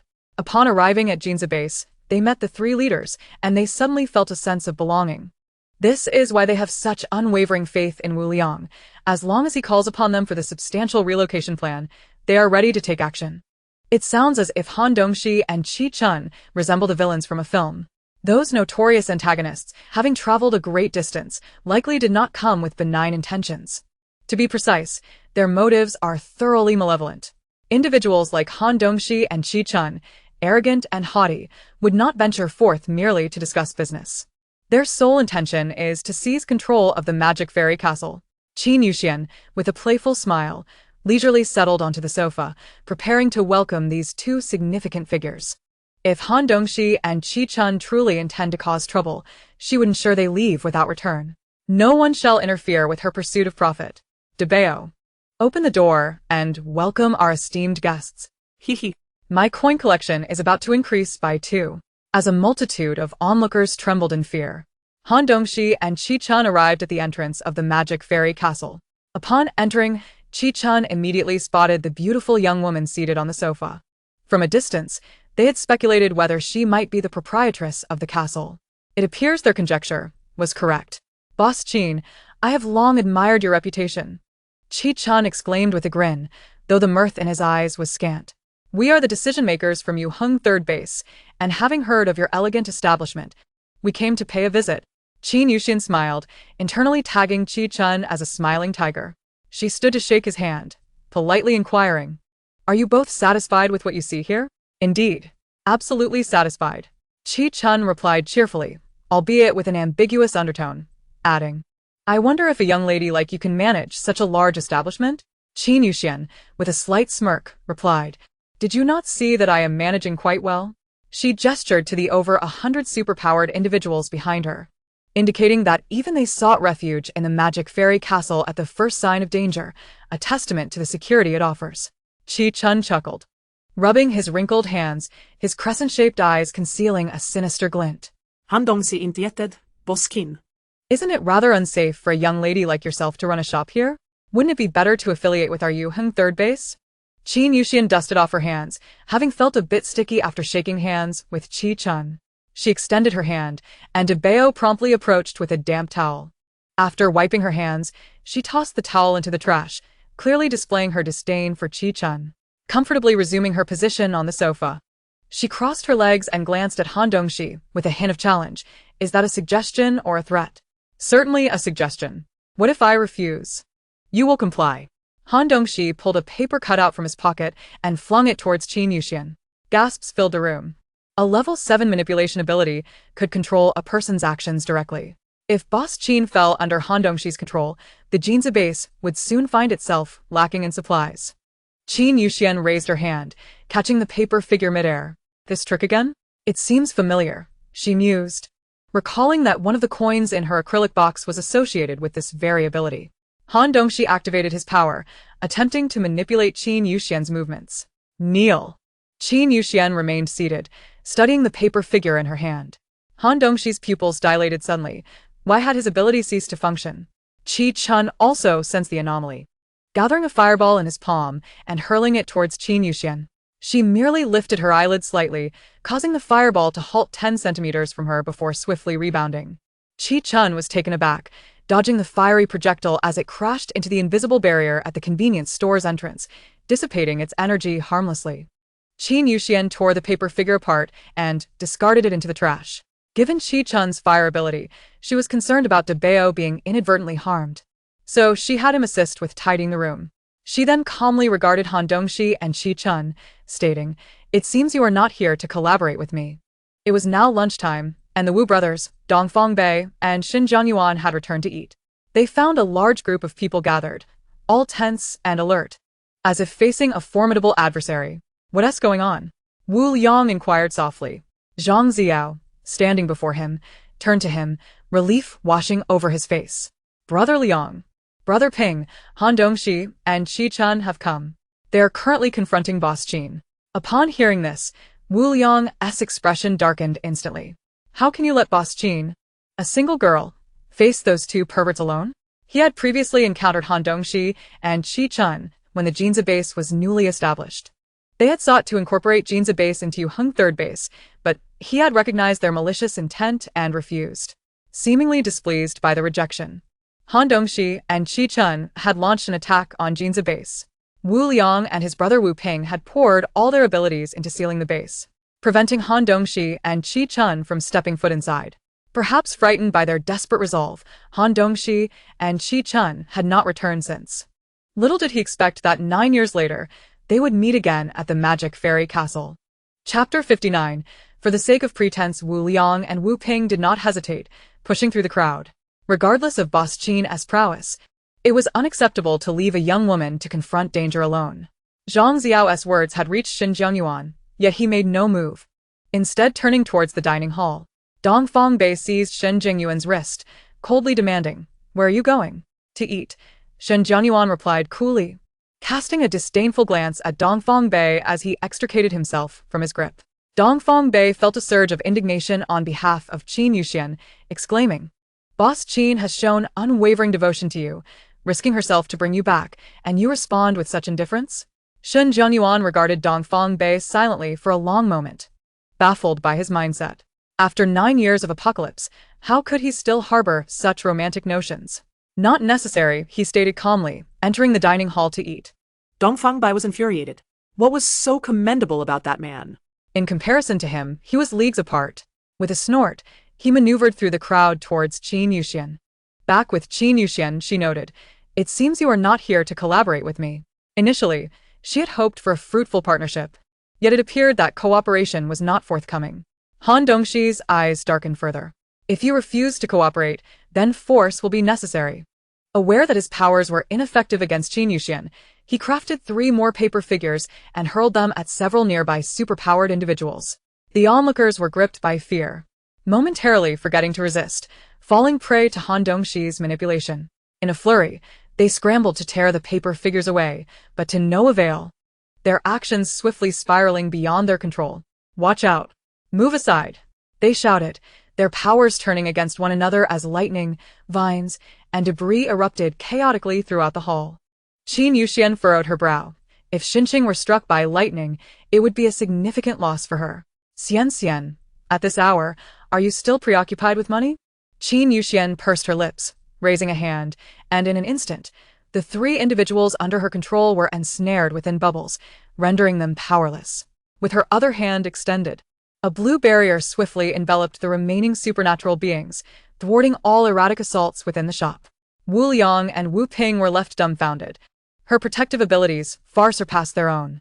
Dongfang Bei, too, was astonished, finally grasping that when Xin Jiangyuan mentioned it was unnecessary. He did not mean that aiding Qin Yuxian was not worthwhile, but rather that she simply did not require anyone's assistance.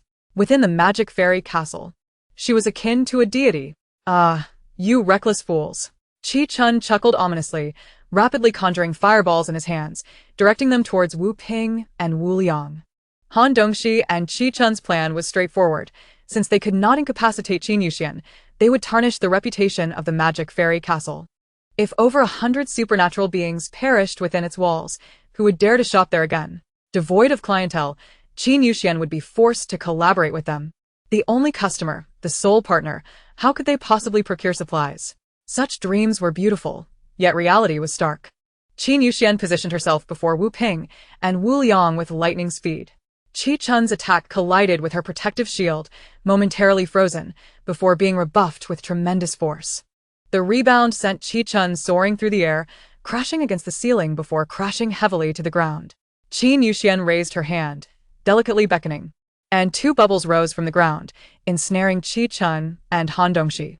The bubbles hovered in midair as Qi Chun and Han Dongxi frantically beat against their walls, discovering that what appeared to be a mere thin layer was, in fact, remarkably resilient. Qi Chun drew a small knife, stabbing at the bubble's interior. The bubble elongated in response to the blade's shape, seemingly on the verge of being pierced, prompting gasps from the onlookers. Yet, despite Qi Chun's utmost efforts, the bubble remained intact. How infuriating! Qin Yuxian arched her hand, regarding the two with a disdainful grin, as if observing a pair of monkeys. It seemed they were unaware of the shop's regulations. Any disturbances within would be met with annihilation. Gone was Qi Chun's usual jovial demeanor. His gaze turned vicious as he glared at Qin Yuxian. Who on earth are you? In the 9 years of the apocalypse, he had never encountered such an outrageous ability. She was nothing short of invincible. Qin Yuxian smirked slyly. I am a woman you cannot afford to provoke. She curled her fingers, causing the bubbles to gradually shrink. This time, the contraction was swifter than when dealing with Wang Fu, seemingly designed to allow the two to experience the torment of being compressed. All present held their breath, witnessing how easily Qin Yuxian subdued the formidable figures they once feared, as effortlessly as one might crush an ant. As the bubbles continued to diminish, Qi Chun and Han Dongxi curled into themselves, the sounds of their bones cracking echoed ominously. After a piercing scream, the bubbles rapidly collapsed, bursting without revealing a more gruesome scene. The three individuals still trapped within the bubbles tapped on the walls, pleading, Qin boss, please let us out. They had only been manipulated by supernatural forces. They had no desire for chaos, and they hoped not to be annihilated as well. With a wave of her hand, Qin Yuxian dispelled the protective shield and the bubbles. Wu Liang and Wu Ping stood agape, their mouths forming anew with astonishment. Incredible. Truly remarkable. Qin boss, what kind of ability do you possess? Wu Liang mimicked Qin Yuxian as earlier gestures, gesturing animatedly. You did this, then that, and then they were encapsulated and poof. They've vanished. He was utterly flabbergasted. Qin Yuxian chuckled lightly, humbly remarking, just a trivial skill. She turned to the gradually relaxing crowd, assuring them, rest assured. The magic fairy castle is entirely secure. No harm shall come to you. As long as you abide by the shop's regulations, we welcome your patronage. Applause erupted, everyone praising Qin Yuxian's astounding prowess in effortlessly handling a 7th-level supernatural being. Only Lu voiced confusion. Xian, you could have captured Han Dongxi and Qi Chun when they first initiated their powers. Why wait until they created chaos in the shop? To show off. If they do not feel the danger firsthand, how can I demonstrate my significance, or showcase the safety principles of the magic fairy castle? You truly are unafraid of mishaps? Nonsense. The shop is equipped with an automatic defense system. Even without my intervention, Han Dongxi and Qi Chun could not harm them in the slightest. Qin Yuxian was merely showing off. Not only had she just been showing off, she had been doing so all along. Aside from opening the light gate and activating the virtual screen, everything else, bubbles, shields, was controlled by her thoughts, embellished with a plethora of grandiose gestures. Is your craving for theatrics acting up again? TSK, doesn't it look more impressive this way? Chapter 60. Purchasing a vehicle, Qin Yuxian placed the 2 coins from Han Dongxi and Qi Chun into an acrylic box, one representing fire abilities and the other manipulation powers. The previous 2 coins belonged to 4th-level supernatural beings, priced at 40,000 points. The current 2 belonged to 7th-level beings, and were likely quite rare, directly priced at 100,000 points. Everyone was quite curious as to the purpose of these items. Finding it a waste of breath to explain, Qin Yuxian summoned Xinqing to elaborate. Xinqing, in a respectful manner, spoke with the clarity of a public announcement. The cards transformed from ordinary individuals can be deployed in times of crisis to fend off zombies, effectively granting an additional life. The ability cores transformed from supernatural beings can summon the respective beings for 1's use. The puppet exists for a duration of 24 hours and can only be summoned once. Supernatural beings of the same type can enhance their abilities by consuming these cores. Xiao Shi calculated and found the figures amiss. A 7th-level core exchanged for points was insufficient to purchase even a 4th-level ability core. This transaction was a substantial loss. Qin Yuxian maintained her smile, countering, "One cannot view it this way. Suppose you are a 7th-level supernatural being. You may not necessarily defeat a 7th-level zombie to obtain a 7th-level core. By exchanging a core of a different level for points, you could acquire a 7th-level ability core without risking your life. Wouldn't that be advantageous?" Xiao Shi bit her lip, contemplating, and found it difficult to pinpoint any faults. Xian. Your persuasive skills would be wasted in your world if you did not pursue a career in sales. That's where you err, Tong Tong. Are you not aware that I used to be a car salesperson? No wonder you can charm people so effortlessly. It turns out you have experience. Of course. I was the top salesperson in the company. As the sweltering summer approached, days of incessant rain persisted. The most terrifying aspect was that even on sunny days, torrential downpours would ensue, turning the entire city into a steam oven, oppressive and stifling. With the relocation plan imminent, the personnel at the Ginza base could not afford to halt operations. They worked intermittently, retreating to the magic fairy castle to rest, implementing a shift system to prevent heatstroke. Qin Yuxian abhorred rainy days, having once knelt in the rain for 3 days and nights. Now, whenever it rained, her knees ached. To make matters worse, the weather remained bizarre. Thus, after activating the zombie map each day, she retreated to her room, avoiding contact with others. Wu Liang, Wu Ping, and Dongfang Bei donned their Chongqing garments, finding the heat bearable. However, the rain left them slightly uncomfortable, yet they continued their mission to earn ability cores. And their current earnings were quite satisfactory. Shen Jianyuan had also purchased a Chongqing attire, yet he too loathed rainy weather, opting not to hunt zombies during this period. On the day the rain ceased, the sky brightened at 3 in the morning, while darkness fell at 10, with the moon only gracing the night for 5 hours. The peak of summer heat was approaching.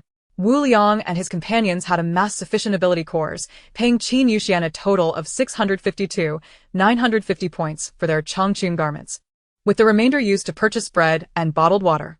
Qin Yuxian's business has blossomed, bringing in substantial wealth.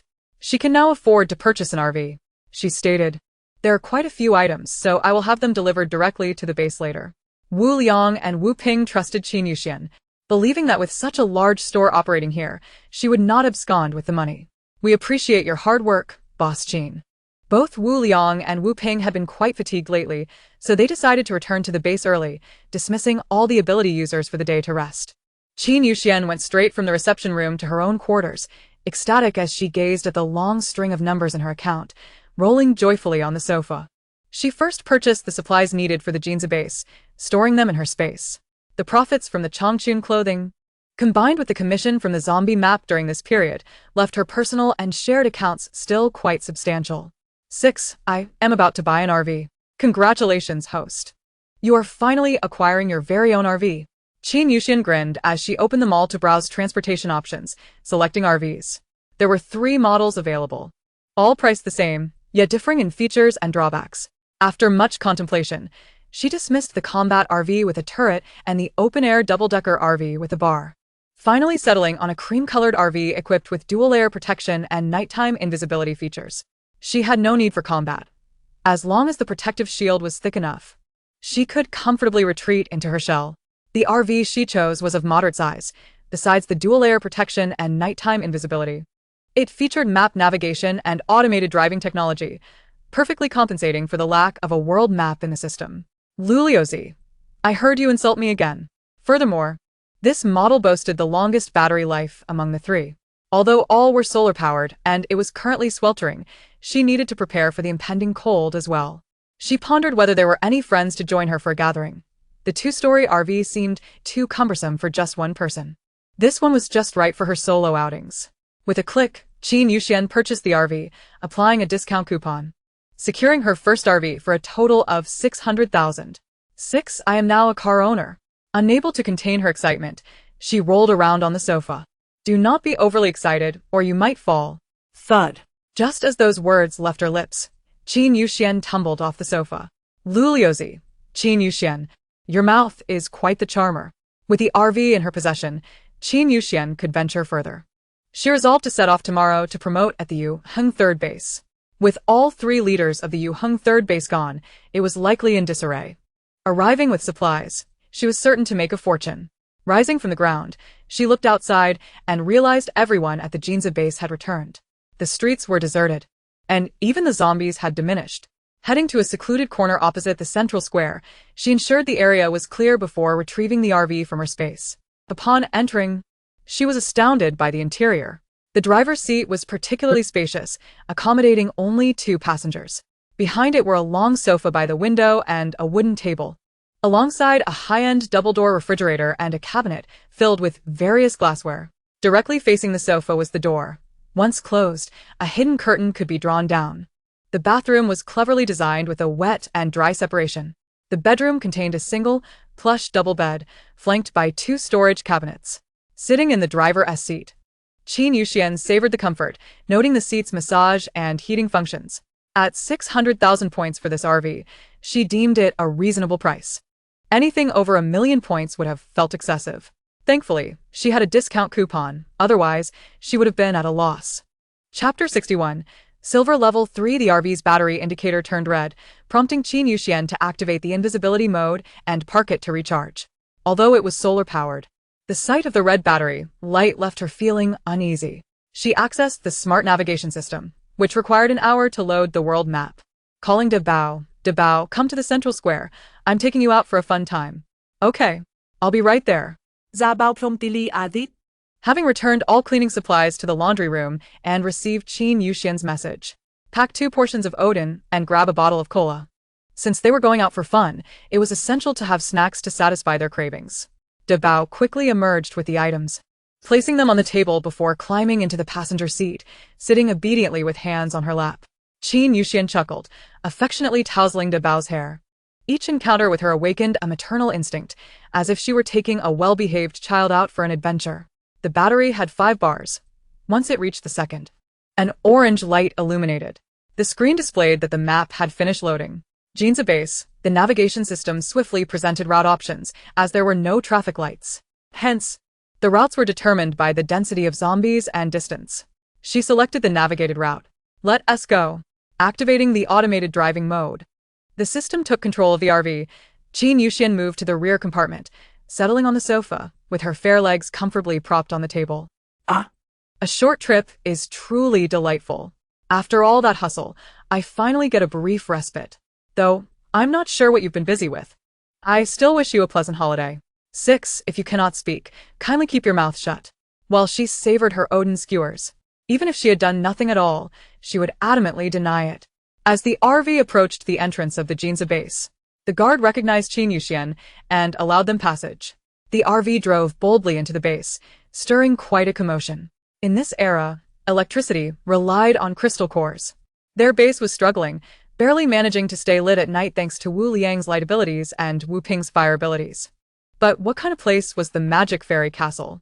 Not only did they have a small power supply, but they also possessed such a large RV.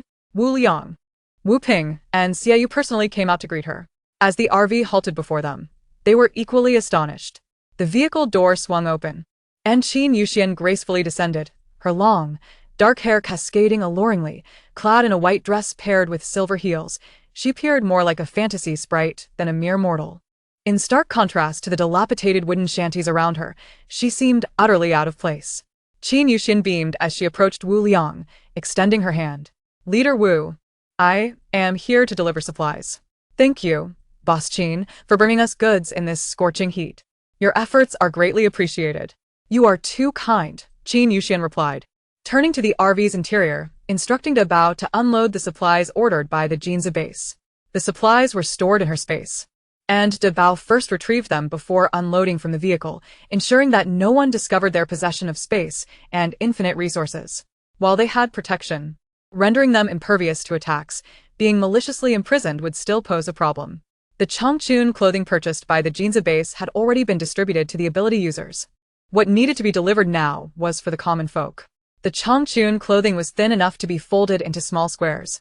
Fitting neatly into a box the size of a magic cube, over 1,000 pieces could be packed into a single cardboard box. The remaining items included instant noodles and bottled water. After they were unloaded, Xiaoyu was responsible for checking and counting them before arranging their distribution. Wu Ping organized the residents to line up for their allocations, while Wu Liang and Qin Yuxian stepped aside to chat for a moment. Boss Qin, as you know, we are currently constructing a new base and require a significant amount of building materials. I wonder if your store has any construction supplies available, aside from living necessities? Qin Yuxian shook her head. I am merely a hotel operator. If it pertains to food and accommodation or purchasing daily necessities, I may be able to assist. Others indeed lack such resources. She does not truly comprehend magic, nor can she conjure anything at will. However, she did not anticipate that Wu Liang and his companions required these items for establishing a new base. After all, timber could be supplied by wood element ability users, and earth and stone could be provided by earth element ability users. Why should they spend money to purchase what could be acquired for free? Wu Liang pondered for a moment. He was well aware that ability users could supply these materials. Yet the total number of ability users at the base was merely around 100, with those of the 5 elemental types barely numbering more than 10. To construct a base capable of housing thousands, relying solely on abilities would undoubtedly be inadequate. If Qin Yuxian found herself in a predicament, he too was at an impasse. It seemed they would have to organize the residents to gather timber from the nearby woods. Qin Yuxian did not linger long at the Jinja base. She boarded the RV and departed with Daba. As time was already pressing and preparations were scant, they returned to the Magic Fairy Castle. She resolved to conduct some promotional activities at the Yuheng 3rd base the following day. How much does it cost to upgrade to Silver Level 3? Taking advantage of the slight surplus of funds at her disposal, Qin Yuxian intended to level up. After all, achieving supreme status sooner would allow her to return home sooner. 5,000 points. Upgrade. Very well, 5,000 points have been deducted from the communal account. Congratulations, the upgrade was successful. The current level of Magic Fairy Castle is Silver Level 3. Increased room count, 8. Current room count, 8 standard single rooms, 6 standard double rooms, 5 business single rooms, 5 business double rooms, and 8 apartment rooms. The buffet restaurant has been opened. Next level, Gold Level 1. Upgrade requirement, 8,000 points. Upon upgrading, the lighthouse in the central square will be illuminated. Qin Yuxian tapped her fingers thoughtfully on her thigh. This upgrade reward, which added public facilities outside the establishment rather than enhancing the amenities within, offered her little in terms of financial gain. Such meaningless rewards ought not to exist within the system. What benefit does illuminating the lighthouse provide me? Once the lighthouse is lit, the central square will belong to the Magic Fairy Castle, becoming a secure zone under your management. Furthermore, subsequent upgrades will reveal new utilities in the central square. What utilities? You will discover upon upgrading. It will prove profitable. Qin Yuxian ceased her inquiries. As long as it promised profit, she cared not for the specifics. Chapter 62. Departure from the Magic Fairy Castle. Currently, the hotel has elevated to Silver Level 3, with a noticeable expansion in area. Upon entering through the main door, the lobby still features her sofa set adjacent to the glass partition, while the convenience store on the right has grown into a small supermarket, where Xingxing and Wang Zi are busy arranging daily necessities. The restaurant on the left has increased in size, adding 2 tables, and beside it lies an additional space. The newly established buffet restaurant. Qin Yuxian made her way directly to the buffet restaurant. The space was vast, double the size of a typical eatery. Upon entering, she found a long row of tables along the wall designated for food. The dining area was furnished with 4 tables, each accommodating 6 individuals, all adorned with somewhat upscale dark golden tablecloths. After a leisurely stroll around, she was pleasantly surprised by the variety of offerings. Beverages, barley tea, assorted snacks, and fruits were merely the basics. The meat selection boasted 7 or 8 types, primarily stir-fried and marinated dishes. Most unexpectedly, there were even skewers and braised pork. The enticing aromas suggested that the quality of the dishes rivaled those she had ordered from the culinary section of the marketplace. The vegetable selection was fairly standard, and several options for staple foods were available, including stir-fried rice noodles, and fried rice, all gleaming with a tempting sheen, promising delightful flavors. Does the buffet restaurant have automatic pricing? Official pricing: adults 68 points, children under 1. 5 meters 45 points, and children under 1. 2 meters are free. You can adjust the prices yourself. No changes, let it be as is. Understood. The buffet restaurant required staff to replenish dishes and clean tables. She needed to hire employees to commence operations.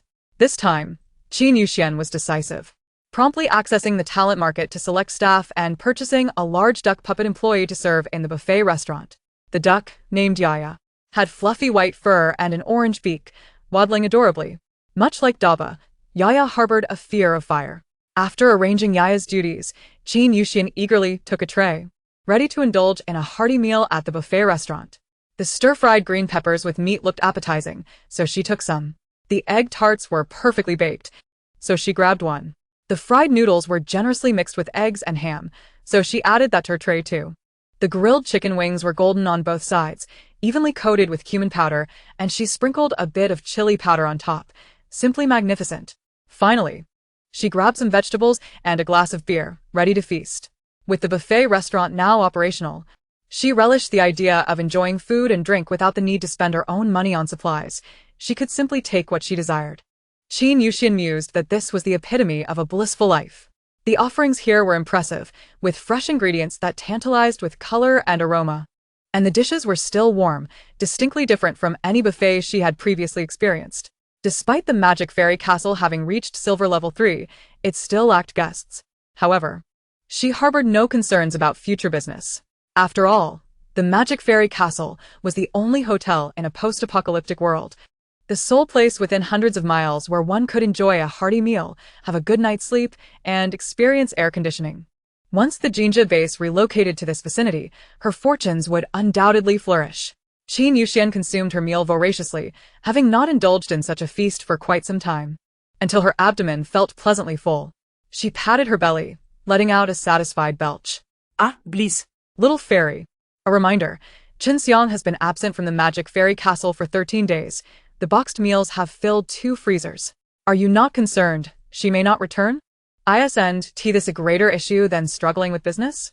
Qin Yuxian paused, realization dawning on her. Indeed, the wealthy lady promised to return within 15 days. Why has there been no news? Could this business venture be slipping away? Was the fortune she sought destined to elude her? Is there any way to contact Chen Xiang? Alas, communication can only occur once the hotel upgrades to Emerald level, allowing messages via the points card. Qin Yuxian frowned. So she was left with no choice but to wait? What a predicament. At the Yuheng third base, the original 3 leaders, Wang Fu, Han Dongxi, and Qi Chun, had all departed for the Magic Fairy Castle and had not returned. The base was now in disarray, especially for the ordinary citizens, who lacked the means to procure survival supplies and could only perform menial tasks around the base to curry favor with the leaders for food and water. Now that the leaders were gone, there was no one to assign tasks, and the ability users were unwilling to share the food they had found. Chaos erupted.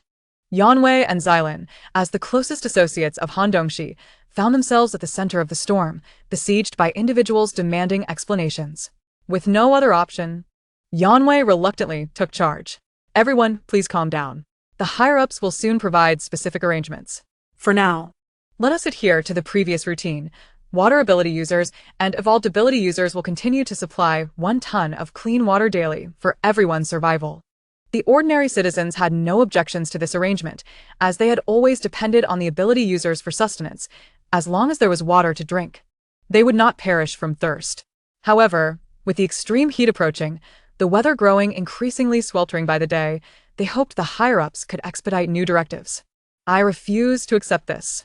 With the extreme heat nearly upon us, every time we produce water, we must share it amongst so many. We hardly have enough for ourselves. Who doesn't want to survive? Yet you refuse to venture out to earn crystal cores or seek supplies, relying solely on us. Our abilities are limited too. We are not your parents. Why should we be the only ones to sacrifice while you sit comfortably? If you desire water, bring crystal cores to exchange. The purifiers and water manipulators have expressed their grievances. In the past, they sought the protection of the base, hoping that their families could find a safe haven here, which motivated them to expend their abilities daily to provide water for the base's residents. However, the absence of a manager has thrown the base into disarray. Without proper planning and oversight, this place has become perilous. During the sweltering summer, the risk of dying from dehydration is paramount. Thus, their foremost concern is ensuring the safety of themselves and their families, who would still care about the fate of the base. After some discussion, other abilities users joined in the uproar. They could eliminate zombies to acquire crystal cores in exchange for water resources, but they were no longer inclined to extend their generosity to the ordinary citizens. They risked their lives daily, so why should they share their hard-earned resources with the inept? Qi-Lan and her teammates stood together, exchanging glances, unwilling to engage in the matter. They had other options, namely venturing to the magic fairy castle. Once there, their basic needs for food and shelter would be secured. With their abilities, they could accumulate some crystal cores, ensuring the safety of their families without further worries. Surviving the extreme heat was of utmost urgency. They needed to confer with their families.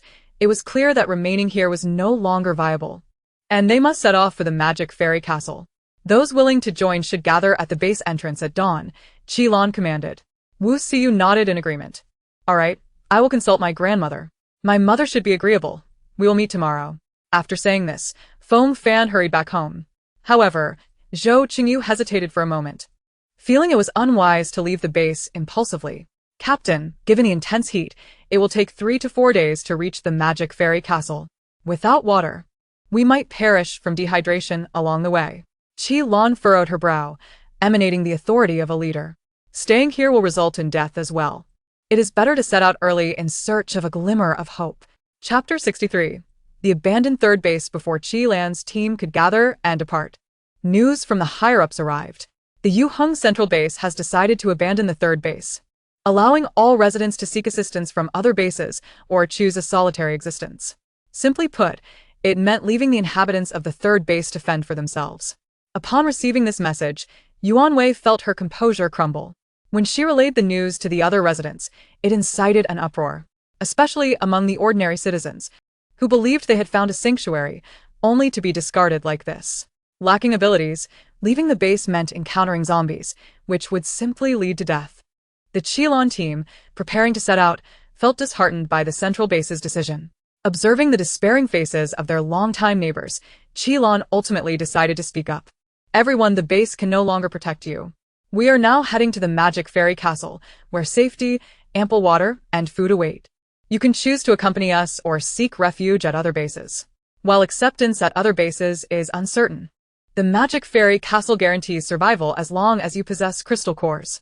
The fact that Han Dongxi and Qi Chun had secretly left for the magic fairy castle further assured them of its safety and prosperity. The ability users, armed with crystal cores, were eager to go to the magic fairy castle. Naturally, the ordinary citizens who needed protection wished to follow the ability users. Yuan Wei and Zilan were unable to assert control. Their abilities lacked offensive power, making it prudent to align with the majority. Qi-Lan took the lead, organizing the ability users into smaller teams to safeguard the ordinary citizens on their journey to the magic fairy castle. They were instructed to maintain distance during their march. A congregation of several hundred would be too conspicuous and could easily scatter in the event of a zombie horde, complicating their ability to hide and counterattack. The magic fairy castle required points to procure supplies. Those with crystal cores should bring them along, while those without should carry valuable items to exchange for points. Teams 1 and 2 were to set off along the designated route, with teams 4, 5, and 6 to follow an hour later to avoid gathering.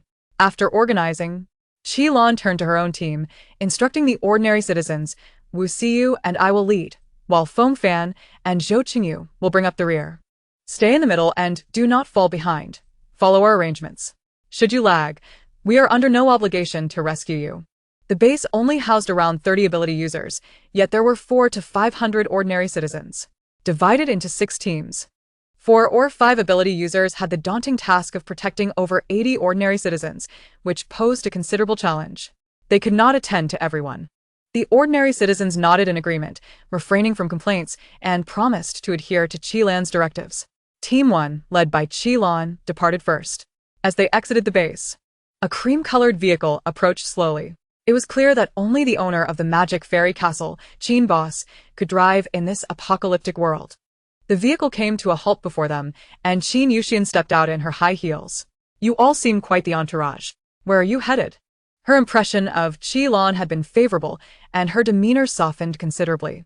With daylight extending into the early hours, she had been restless and decided to drive around. To her surprise, she stumbled upon Qilan's group in the midst of their migration. Qin Boss, all 3 leaders of our base have vanished, and the central base has abandoned us.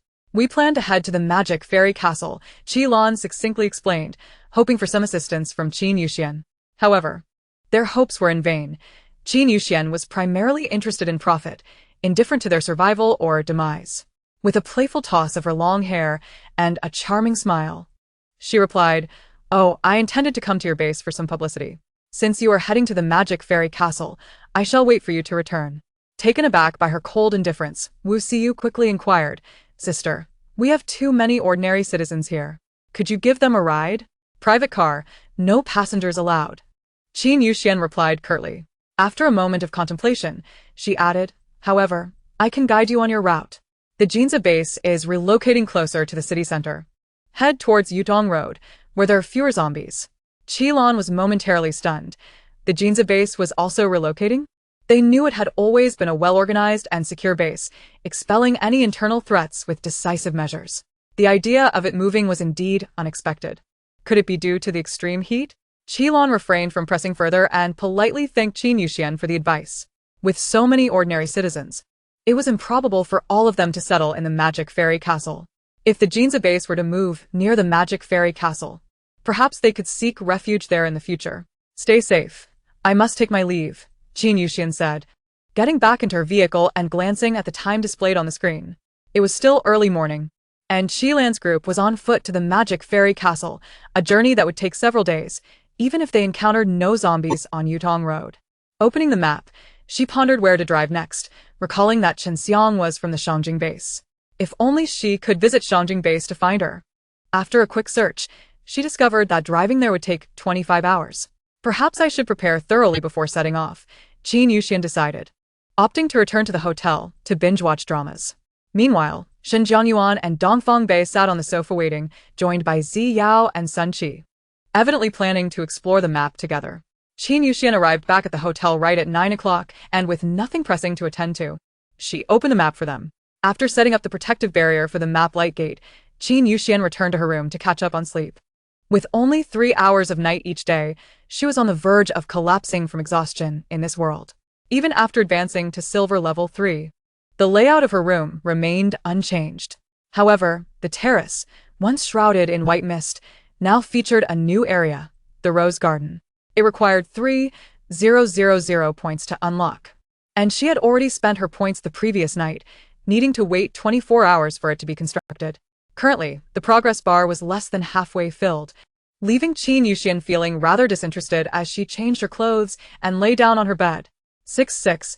What does the scorching heat outside have to do with my room? Why does my room bask in sunlight when it's sunny outside? It's too bright for me to sleep. Host, the weather on your terrace corresponds to the weather in the outside world. You can adjust it independently only after upgrading to gold level. Upgrading again. Qin Yuxian felt exasperated. Who wouldn't he want to advance? She longed to return home as soon as possible, but the problem was, she was short on funds. It was unreasonable to deprive her of quality sleep just because her level was insufficient. Opening her account, she glanced at her balance. Private account balance, 200. 12 points. Public account balance, 634 points. She had indeed earned back the capital for her vehicle, but her public account was utterly bare. Sigh. Although she had purchased her vehicle outright, in a certain sense, she felt trapped as a vehicle slave. Chapter 64. Intermediate roulette triple draw. Kong Gigi eagerly awaited her brother's arrival at the hotel, and finally, her wish was granted. Brother. Upon descending the stairs, she spotted Kong Qing standing at the entrance of the hotel. Overjoyed, she rushed towards him. Kong Qing affectionately ruffled her hair, then scanned the hotel with mild surprise. I didn't expect to find such an advanced and elegant hotel here. He felt a thirst building within him after traveling in the sweltering heat, his throat parched. He should have arrived earlier, but a sudden downpour had delayed him. In the apocalypse, rain was acidic and undrinkable, and heavy rains could even be mildly corrosive. Those with herbivorous abilities were particularly vulnerable to acidic rain, as their hair was fragile and easily burned. He had to find a safe place to shelter from the rain, and as soon as it subsided, he rushed over. "Are you comfortable staying here?" Kong Qing scrutinized Kong Gigi, noting her cleanliness and the new clothes she wore. Her face noticeably fuller. He chuckled softly, pleased to see she was doing well. Kong Gigi beamed, linking her arm with his as they walked to the front desk. "Brother, you should get a points card too. There are so many delicious things here." All right. Kong Qing had already received messages from Kong Gigi about how wonderful the place was, painting a picture of paradise. Now that he saw it for himself, it was indeed heavenly. He charged a level 4 crystal core and cancelled the room she had originally booked, opting instead for a business double room. He then purchased clean clothes and 2 large bottles of mineral water from a convenience store before heading upstairs with Kong Gigi. Upon reaching their room and opening the door, both were taken aback. The business suite was not only spacious but also well-equipped, featuring a hairdryer and washing machine, with a bright and tidy bathroom. In peacetime, such accommodations would undoubtedly be considered 4-star quality. After enjoying a bath together and changing into clean clothes, they reclined on the bed, sharing tender moments. Kong Qing played with Kong Gigi's hair, asking, "Do you still want to go to the wetlands?" Each year during the extreme heat, they sought refuge in caves, fearing death from heat or thirst. However, the magic fairy castle provided water and air conditioning, ensuring a comfortable stay. They simply needed to earn some crystal cores for living expenses. If Kong Gigi wished to stay here permanently, he would work harder to earn more money. "Is that all right?" Kong Gigi's round eyes sparkled with anticipation as she gazed at Kong Qing. She truly did not want to leave. In the past 9 years, she had never experienced such happiness as she had during her time at the magic fairy castle. Of course. Kong Qing pinched her cheek affectionately, his smile filled with indulgence. "Whatever you desire, I will do my utmost to fulfill." Kong Gigi, blushing, leaned in to kiss his cheek and then began to dream about their future life together. "Let us not stay in the business suite. Let us rent an apartment. You can go out to earn money while I handle the cleaning, laundry, and cooking at home. That way, we can save a lot." She had already inquired with Xingxing, discovering that apartment rent would be relatively cheap. Aside from needing to buy some household items upon moving in, the other facilities were quite complete. The washing machine and air conditioning would need to be rented, but the cost was reasonable. There was a small open kitchen equipped with an induction cooker, while other cookware would need to be purchased. The convenience store, no, it should be called a supermarket now, had begun stocking pre-packaged meats and vegetables, with more varieties to come in the future. Renting an apartment would initially incur higher expenses, but many items would be long-lasting purchases, making future costs lower than continuously staying in a hotel room. "All right, I'll follow your lead. Let us rent an apartment tomorrow." Kong Qing embraced Kong Gigi tightly, envisioning a little home for them here, perhaps even thinking of having a child. Seemingly sensing Kong Qing's thoughts, Kong Gigi shyly nestled closer to him. Living in the magic fairy castle, it felt as though their future held endless possibilities. The sunlight was exceedingly bright, and Qin Yuxian struggled to sleep well. Despite having drawn the curtains and donned an eye mask, her body still reacted to the irritating light. "Damn it!" Qin Yuxian cursed softly, turning to sit up and ripping off her eye mask. "I can't sleep anymore. It's only getting worse." Old 6. "Don't I have 2 chances left for a high-level draw?" "Yes, you have not yet used the draw opportunities for Silver Level 2 and Silver Level 3. Would you like to open the prize pool now?" "Sure. The high-level prize pool has been activated for you." At this moment, Qin Yuxian felt somewhat irritable. Randomly tapping the buttons and 2 small balls rolled out, both blue. "Congratulations, host, you have received a 50 discount voucher for a coach." "Congratulations, host. You have received a coastal map." The coach was a 71-seat bus, originally priced at 800,000 points, meaning she would still have to spend 400,000 points even with the discount voucher. "I can't afford that." "Next. What is the coastal map?" Cough, cough, little fairy. "This coastal map is exchanged for your seaside standalone villa. The better the coastal area is developed, the more lavish your standalone villa will be furnished in the future." Qin Yuxian gritted her teeth, clenching her fists. "Old 6. You bastard. Not only did you turn my 10 million into a mere 200,000 points for startup capital, But you've also included my standalone villa in the lottery. It was supposed to be mine, and now it's a prize. Damn it. What if I don't win? Wouldn't all her hard work over the years come to naught? I want to file a complaint. I want to report this. Calm down. You have already drawn something. Get lost. Drawing something that rightfully belongs to me is equivalent to wasting a draw opportunity. Shouldn't you compensate me for that? I'm going to lose out. Am I not losing out too? How about I compensate you with 10 consecutive draws on the beginner's roulette? That useless roulette only has tissues and toothpicks. It's worthless. Then how about 3 consecutive draws on the intermediate roulette? Qin Yuxian's irritation lessened significantly. She had yet to try the intermediate roulette and was curious about the potential rewards. Shall I give it a go? Absolutely. The intermediate roulette has been activated for the host. The intermediate roulette, positioned between the beginner's roulette and the high-level prize pool, functioned as both a wheel and a machine. Pressing the button would set the wheel and pointer spinning in opposite directions, and pressing the button again would cause it to stop instantly. Qin Yuxian drew 3 times in quick succession, rubbing her hands together anxiously as she awaited the results. Congratulations to the host for obtaining Functional Beverage Set. Functional Beverage Set. Cola, regular, enhanced, sugar-free, vanilla, cherry. Upon hearing cherry cola, Qin Yuxian gasped. She had tasted it before, and the flavor was reminiscent of loquat syrup, almost making her gag. Congratulations to the host for obtaining Basic Fruit Set. Basic Fruit Set. Watermelon, cantaloupe, banana, cherry tomato, orange. There were no fruits available for purchase in the shop. The fruits ordered in the gourmet area were all pre-cut platters, exorbitantly priced. She could enjoy fruit freely in the buffet, and now she could also earn some money at the convenience store. Congratulations to the host for obtaining Virtual Employee. Chapter 65. Beach Map. Xiao Yang is a 2-dimensional employee with a head of fluffy golden hair and large brown eyes, exuding vitality. Strangely, he appeared before Qin Yuxian in a pristine chef's uniform, holding a spatula, looking somewhat dazed, as if he had been inexplicably transported here. Are you my boss? Xiao Yang blinked his large eyes, gazing at Qin Yuxian with anticipation. Qin Yuxian nodded and replied, My surname is Qin. Hello, boss. Xiao Yang boed de appli, apearing genuinely mofet. Thank you, boss. I will work hard. Qin Yuxian was somewhat confused. Why did he say thank you right away? The reason was that previous hosts who had come to this world for tasks never chose to hire chefs since the hotel's dining establishments were fully automated, meaning Xiao Yang had not been summoned for quite some time. Wasn't Xiao Yang's existence somewhat redundant? Not at all. He could work in any restaurant as a chef, enhancing the establishment's efficiency. For instance, if assigned to the buffet, he could imbue dishes with stamina-boosting effects.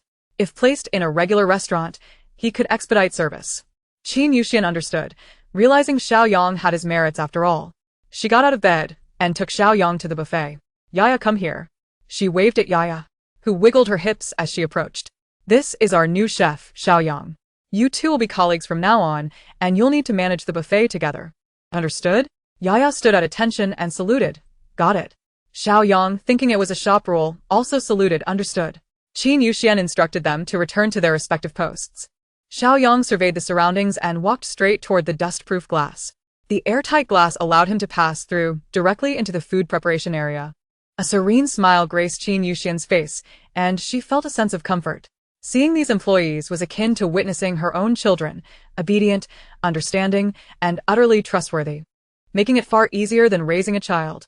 Although 3 chances on the intermediate wheel were less valuable than a single chance on the advanced wheel. She managed to draw some decent items, so she decided not to dwell on it with Lulu. Thank you for your generosity. After a somewhat filling lunch, Qin Yuxian planned to have some fruit for dinner at the buffet. Then, she encountered the brother that Kong Ziji had mentioned multiple times. Sister. Kong Ziji excitedly ran to sit across from Qin Yuxian, her face beaming. My brother is here. Following Kong Ziji's gaze, Qin Yuxian saw a man with a gentle appearance. Slightly long hair, resembling an elegant gentleman from ancient times. He seemed very kind, perfectly complementing Kong Ziji's adorable yet somewhat naive personality. Kong King sat beside Kong Shise. Politely greeting Qin Yuxian, hello, I've heard a lot about you from Ziji. You must be Boss Qin? Yes, Qin Yuxian replied with a gracious smile. Ziji mentioned you two are going to the cave dwellings for vacation? When do you plan to leave? We are not going anymore, Kong Qing replied with a gentle smile, affectionately ruffling Kong Ziji's long hair. We plan to rent an apartment here for a long stay. Qin Yuxian's eyes suddenly lit up. Another 2 long-term guests. Kong Ziji often dined at the shop and indulged in snacks. It seemed Kong Qing was also a wealthy customer. After dinner, Qin Yuxian recalled the beach map. She wandered around the hotel but couldn't find the entrance to the coastal area.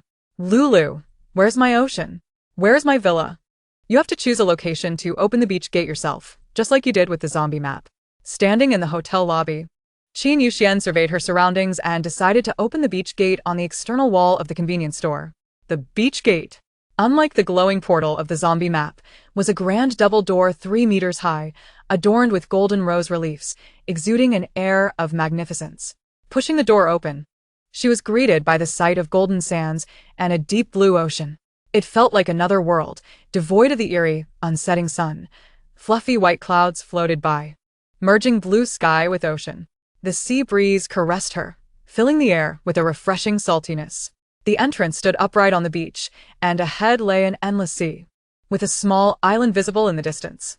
Turning to look back, she saw a lush forest, and amidst it, there were some rustling sounds, suggesting the presence of wind. Just as Qin Yuxian contemplated investigating further, a horde of zombies stumbled out, flailing their limbs. What the heck? There are zombies here too? Qin Yuxian spun around and dashed away, the zombies hot on her heels. Remarkably, they could still see her.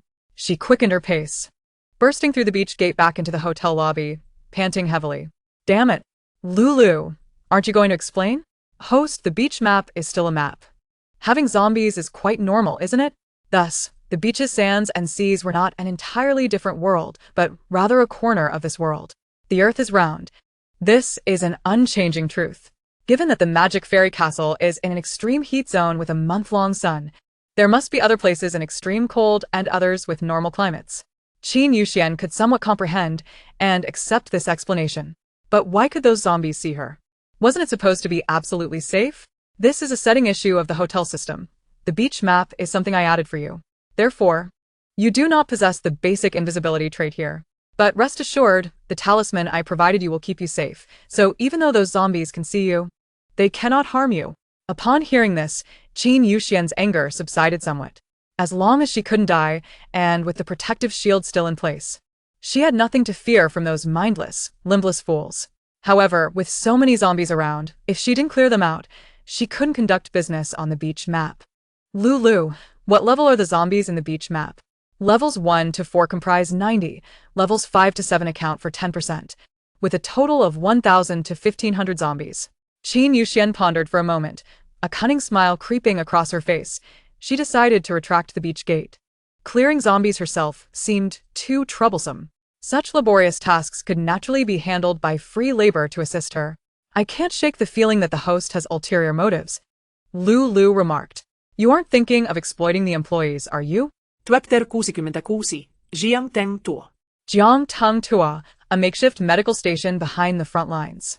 Although labeled a medical station, it was pitifully rudimentary, with yellowed sheets laid on the ground, filled with injured individuals. Chen Xiang lay on her side, gritting her teeth. Beads of sweat forming on her forehead, her face pallid and motionless.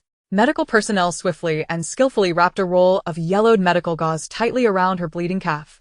A deep claw mark, visible to the bone, extended from her calf to the top of her foot, a result of being attacked by a mutated eagle on the road. The nurse, upon witnessing the blood, quickly saturated the gauze, relying on her healing abilities to staunch the flow. Furrowing her brows, she rummaged through the small cart beside her. Frustration mounting. Damn it. The gauze and hemostatic agents have all been exhausted. The medical staff, equipped with healing powers, found themselves overwhelmed by the sheer number of wounded arriving daily. Even if they drained their abilities, they could not heal so many.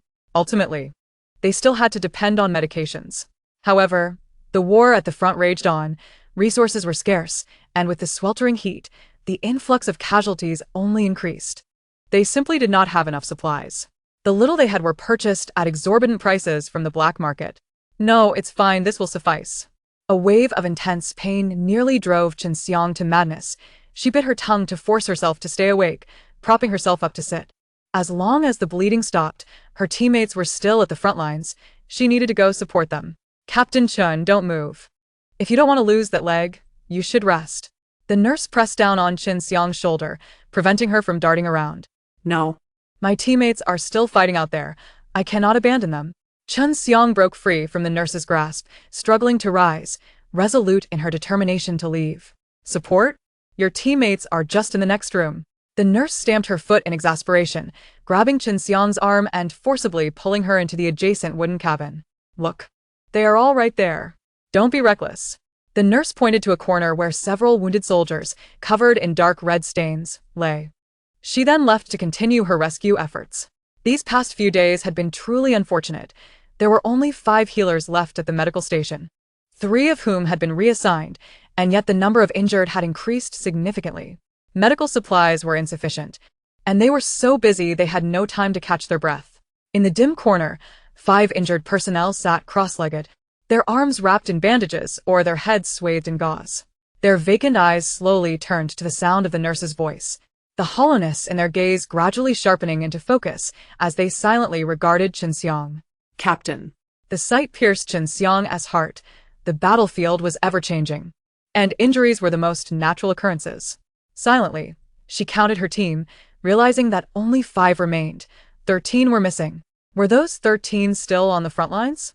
You all need to recover. I'm going to support them. Qin Xiang hardly glanced at their injuries, her heart racing at the thought of the 13 still battling fiercely. See, Captain, cough, cough. Don't go. It's just us left. Cough. Su Wenwen clutched Qin Xiang's pant leg, her eyes filled with despair. The others couldn't help but redden their eyes, silent tears streaming down their faces. What? They're all gone. Captain. Qin Xiang felt dizzy. The world around her tinted crimson. It felt as if the sky had collapsed. She staggered backward and fell to the ground. 13 people, all lost? How could this be my fault? If I had been here, Captain, it's not your fault. It has nothing to do with you. Don't be too hard on yourself. Yes, Captain, the battlefield is unpredictable. It's not your fault. Losing 13 close comrades at once was a burden too great to bear, even for them. But war was like this. From the moment they stepped onto the front lines, they had prepared for life and death, ready to sacrifice for their country. Such is the reality of the world. Who could they blame? Captain, where is Shanshan? Didn't she return with you? Initially, the higher-ups had assigned the task to Captain Chen and Shanshan to gather supplies while the 18 others remained at the front to battle mutated beasts. Captain Chen returned severely injured. What about Shanshan? Qin Xiang inhaled sharply, the sorrow swelling in her heart, rendering her momentarily speechless, unable to face her teammates. The others, seeing her expression, could only surmise the truth. In this apocalyptic world, danger lurked not only on the battlefield. Anywhere could be a place where one might lose their life. The atmosphere was heavy with despair. Qin Xiang wiped her tears, banishing the sorrow from her heart. Wait for me. I'll find you food and water. Just wait for my return. Now was not the time for grief. 5 teammates awaited supplies to survive, and she had to procure them. Outside the resource management department, Qin Xiang was stopped by someone who informed her that the minister was in a meeting and asked her to wait. Qin Xiang stood tall, her gaze unwavering, exuding the steadfast resolve unique to a soldier. The sun blazed overhead, the temperature rising sharply, waves of heat rippling through the air. Yet, Qin Xiang remained upright. The pain in her leg could not distract her from her purpose. For her comrades, she could not falter now. In this scorching heat, even the wind felt hot against her skin. Qin Xiang was drenched in sweat, her clothes soaked through. The scar on her leg felt as though it had been sprinkled with salt, stinging painfully. As her consciousness began to waver, the fragmented voices from within reached her ears. Du Mao, who could have imagined they would be so resilient, still having a few alive? Do you think we should send them back to the battlefield? Yes. While that foolish captain is away, the latter part of the conversation was lost to Qin Xiang as she sensed a sharpness in her gaze. Instinctively, she understood that they were discussing her 9th squad. The term foolish captain was most likely referring to her. Initially, Du Mao had assigned her and Shanshan to leave the front lines to gather supplies, and she had believed that her marginal squad was merely reassigned for a different task, a consideration from the higher-ups. However, upon returning, she discovered that of the 18 members left behind, only 5 remained. Not to mention, the woman conversing with Du Mao was her arch-nemesis, Li Shu. A wave of inexplicable rage surged within her, and she strode forward, knocking on the door. Without waiting for a response, she pushed the door open. Who? Du Mao exclaimed, startled, turning abruptly to the entrance. Chen Xiang? When did she return? So it's Captain Chen. You've come in person. Have you found any leads on supplies? Du Mao clasped his hands, his expression a mix of feigned amusement and scrutiny. Chen Xiang glanced at Li Shu beside him, her lips pressed tightly together as she turned her attention back to Du Mao. Minister, I'm here to request some food and water. My teammates are in urgent need. Li Shu rolled her eyes, a derisive scoff escaping her lips. You didn't team manage your affairs and still have the audacity to ask for supplies? Captain Chen, your audacity rivals even that of the mutated beasts. Chen Xiang shot her a cold glare. What does it have to do with you? If you're so capable, why don't you go fetch some supplies yourself? Chapter 67. Escape from Jiangting Tuo. Li Shu, taken aback by the retort, felt her temper flare, ready to engage in another round with Chen Xiang. However, Du Mao shot her a glance, signaling that there was no need to argue with Chen Xiang. She suppressed her ire, reasoning that Chen Xiang, being a fool, was unlikely to stir up much trouble. Tomorrow, she would ensure the entire 9th Squad perished on the battlefield. Clearing his throat, Du Mao adopted a troubled expression. So Captain Chen has come for supplies. This matter is indeed challenging. The 1st, 3rd, 5th, and 7th and 8th squads have all taken a week's worth of rations from me in the past few days. You know how far the Beijing base is. Transporting supplies takes time. I understand it's not easy for you, but as General Gong Sunhua said, special times call for special measures. If everyone can grit their teeth and endure this battle, General Gong Sunhua will surely reward those of you who have fought valiantly. Chen Xiang laughed sarcastically, realizing Du Mao had a knack for spinning tales. His words were sweet, yet he offered nothing of substance. Seeing Chen Xiang at a loss, Li Shu reveled in her triumph, looking down at Chen Xiang with a condescending smirk. Captain Chen need not feel too disheartened. If you're truly in a hurry, my team can reluctantly spare you a couple of loaves of bread. Chen Xiang clenched her teeth, acutely aware that lingering here would yield no benefits. And her teammates still bore injuries. Moreover, from what she had overheard, Du Mao and Li Shu seemed to be plotting against her 9th squad. The safety of remaining here for the team members was in jeopardy. Thus, her immediate priority was to lead them away from Jiangting. She cast a cold glance at Li Shu, as if she intended to devour her whole. Li Shu, do not take pride in your position, for it may lead to a swift and inexplicable demise. With a biting remark left in the air, she turned and departed from the supplies department, hastening back to the medical unit to find her team. Li Shu clenched her fists tightly, cursing Chen Xiang. How infuriating! Even when facing death, her tongue remained sharp. Du Mao reached out, pulling Li Shu into an embrace and pecking her cheek. Why bother arguing with her? That fool is merely stubborn. And one day she shall realize that her teammates have suffered because of her actions. Captain, you must be famished after your long journey back. Have something to eat. Su Wenwen retrieved a half-piece of stale steamed bun from her pocket and pressed it into Chen Xiang's hands. Even without being told, they all understood that their expedition to the supplies department had yielded nothing. It was common knowledge that the supplies department head, Du Mao, had a close relationship with Li Shu, while their foolish captain was her sworn enemy. Each time they collected supplies, their 9th squad received the least, sometimes going months without a single morsel of food. With her head bowed in despair, Chen Xiang stared at the half-bun in her hands, guilt flooding her heart. I'm sorry, I couldn't bring back any supplies. Oh, what's the big deal? It's not like it's the first time we've dealt with that wretched Li Shu.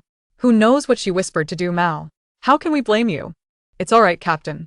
We are strong and capable. We can endure. Indeed, I could even take on a tiger on the mountain right now. With a light laugh, Chen Xiang was momentarily lifted by her cheerful teammates, but she quickly resumed a serious demeanor, lowering her voice. You've gone to the front lines 3 times in 5 days. This must be a deliberate scheme by Li Shu and Du Mao. Jiangting is no longer safe. We must leave swiftly. The group exchanged bewildered glances, contemplating her words. Leave? Where to? Su Jung questioned.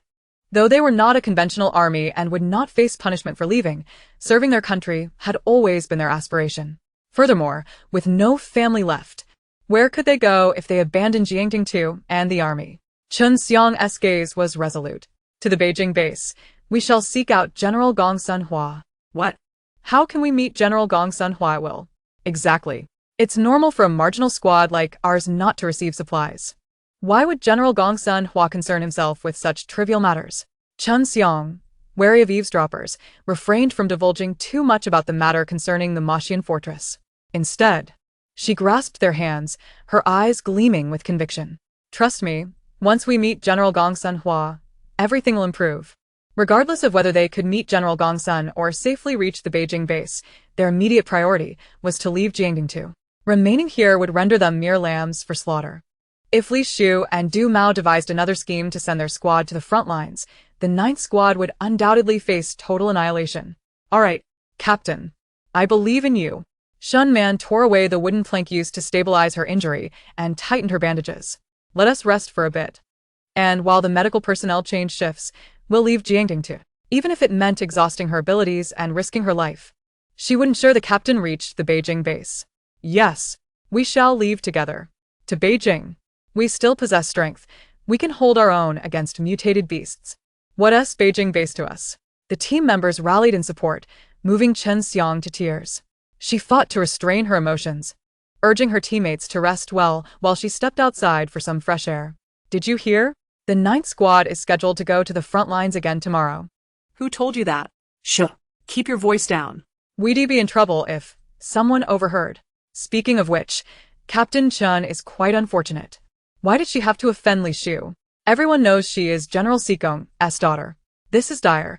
The 9th Squad may face total obliteration. Oh, how tragic. In truth, Captain Chun is quite a decent person. I heard that Captain Chun found supplies and secretly sent word to Beijing. But unfortunately, Li Shu and Du Mao caught wind of it, and now they have a reason to return to the Beijing base and will surely make her pay. Isn't that terrifying? Even if we're not from the same squad, we're comrades in arms. Li Shu wouldn't go so far as to annihilate the entire 9th Squad for this, would she? You don't know.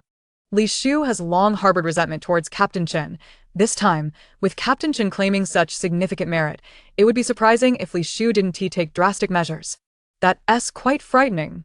Please stop talking. It could get us into trouble. Look at you, so timid. All right, I won't say anything more. But you better not spill what I just told you. No, I wouldn't dare. Such matters are too chilling to share.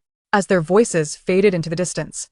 Little did they know that the subject of their conversation sat hidden behind a large tree, her eyes sparkling with fury and resentment.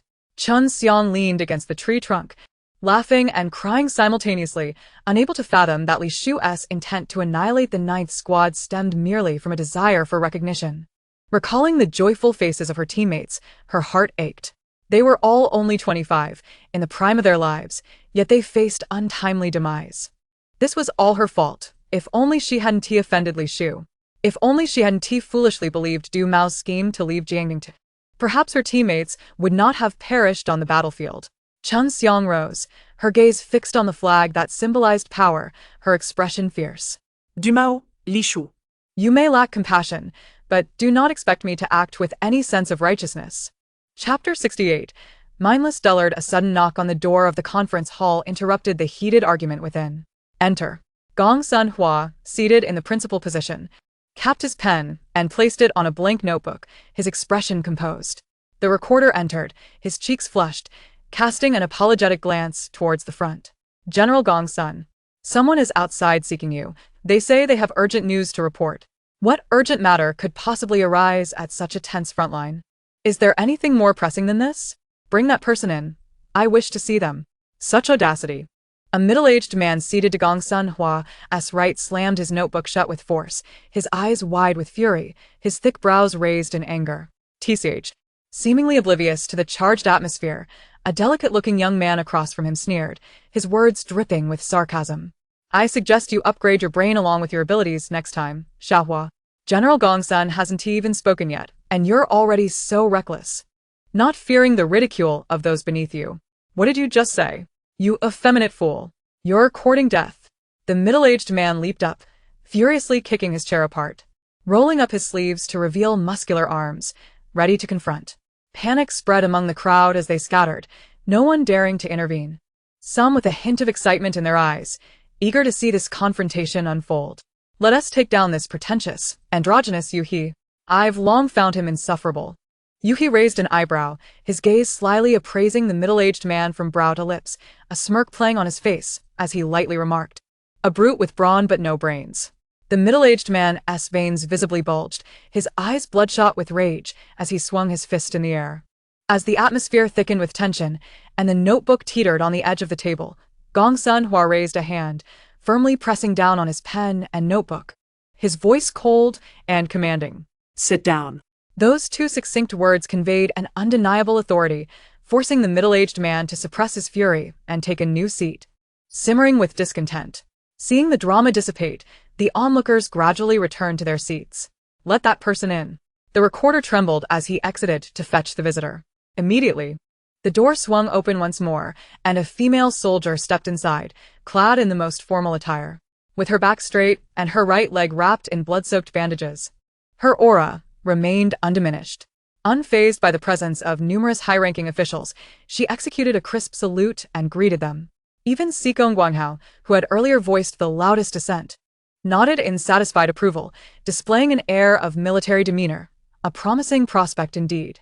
General, I have an urgent matter to report, she announced. Report. It pertains to the previous message regarding supplies.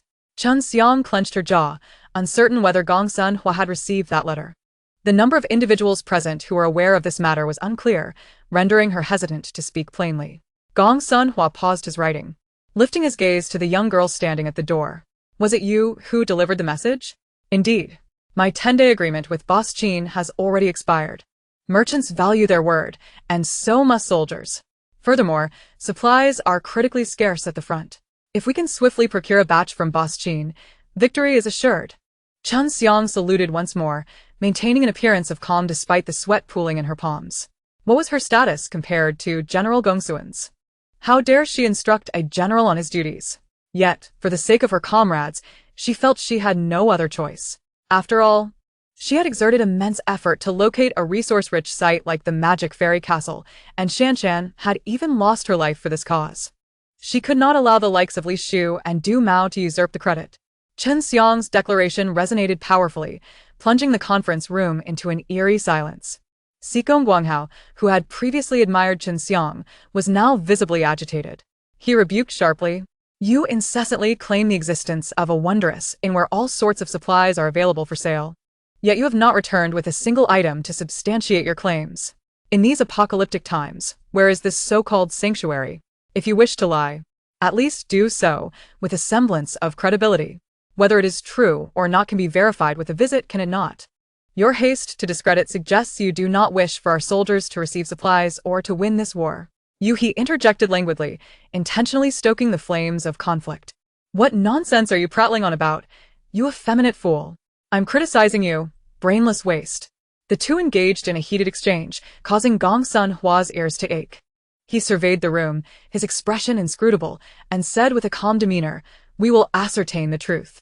The situation at the front is pressing. There is no need for further debate. We shall proceed as planned. Departure is set for tomorrow. General, allow me to go. It is far too dangerous for you to go in person." Sikong Guanghao sprang to his feet, his hands rubbing together in evident anxiety. "Sikong Guanghao, do you think I am invisible?" He tossed his long hair back, resting his chin on his hand with a smirk. "Do not ascribe petty motives to noble intentions. This matter is of great significance. It is indeed unsafe for the general to venture forth." The Mediterranean man could no longer remain silent, stepping in to support Sikong Guanghao. Were it not for Yuhi's connection to the government, a forceful background that afforded him immunity, he would have long been silenced by the others. The inept are always fond of embellishing their words. Yuhi disregarded the two, for apart from Gong Sun-hwa, none were worthy of his regard. He understood the disdain the others felt towards him, yet he was indifferent, for he too harbored a dislike for them.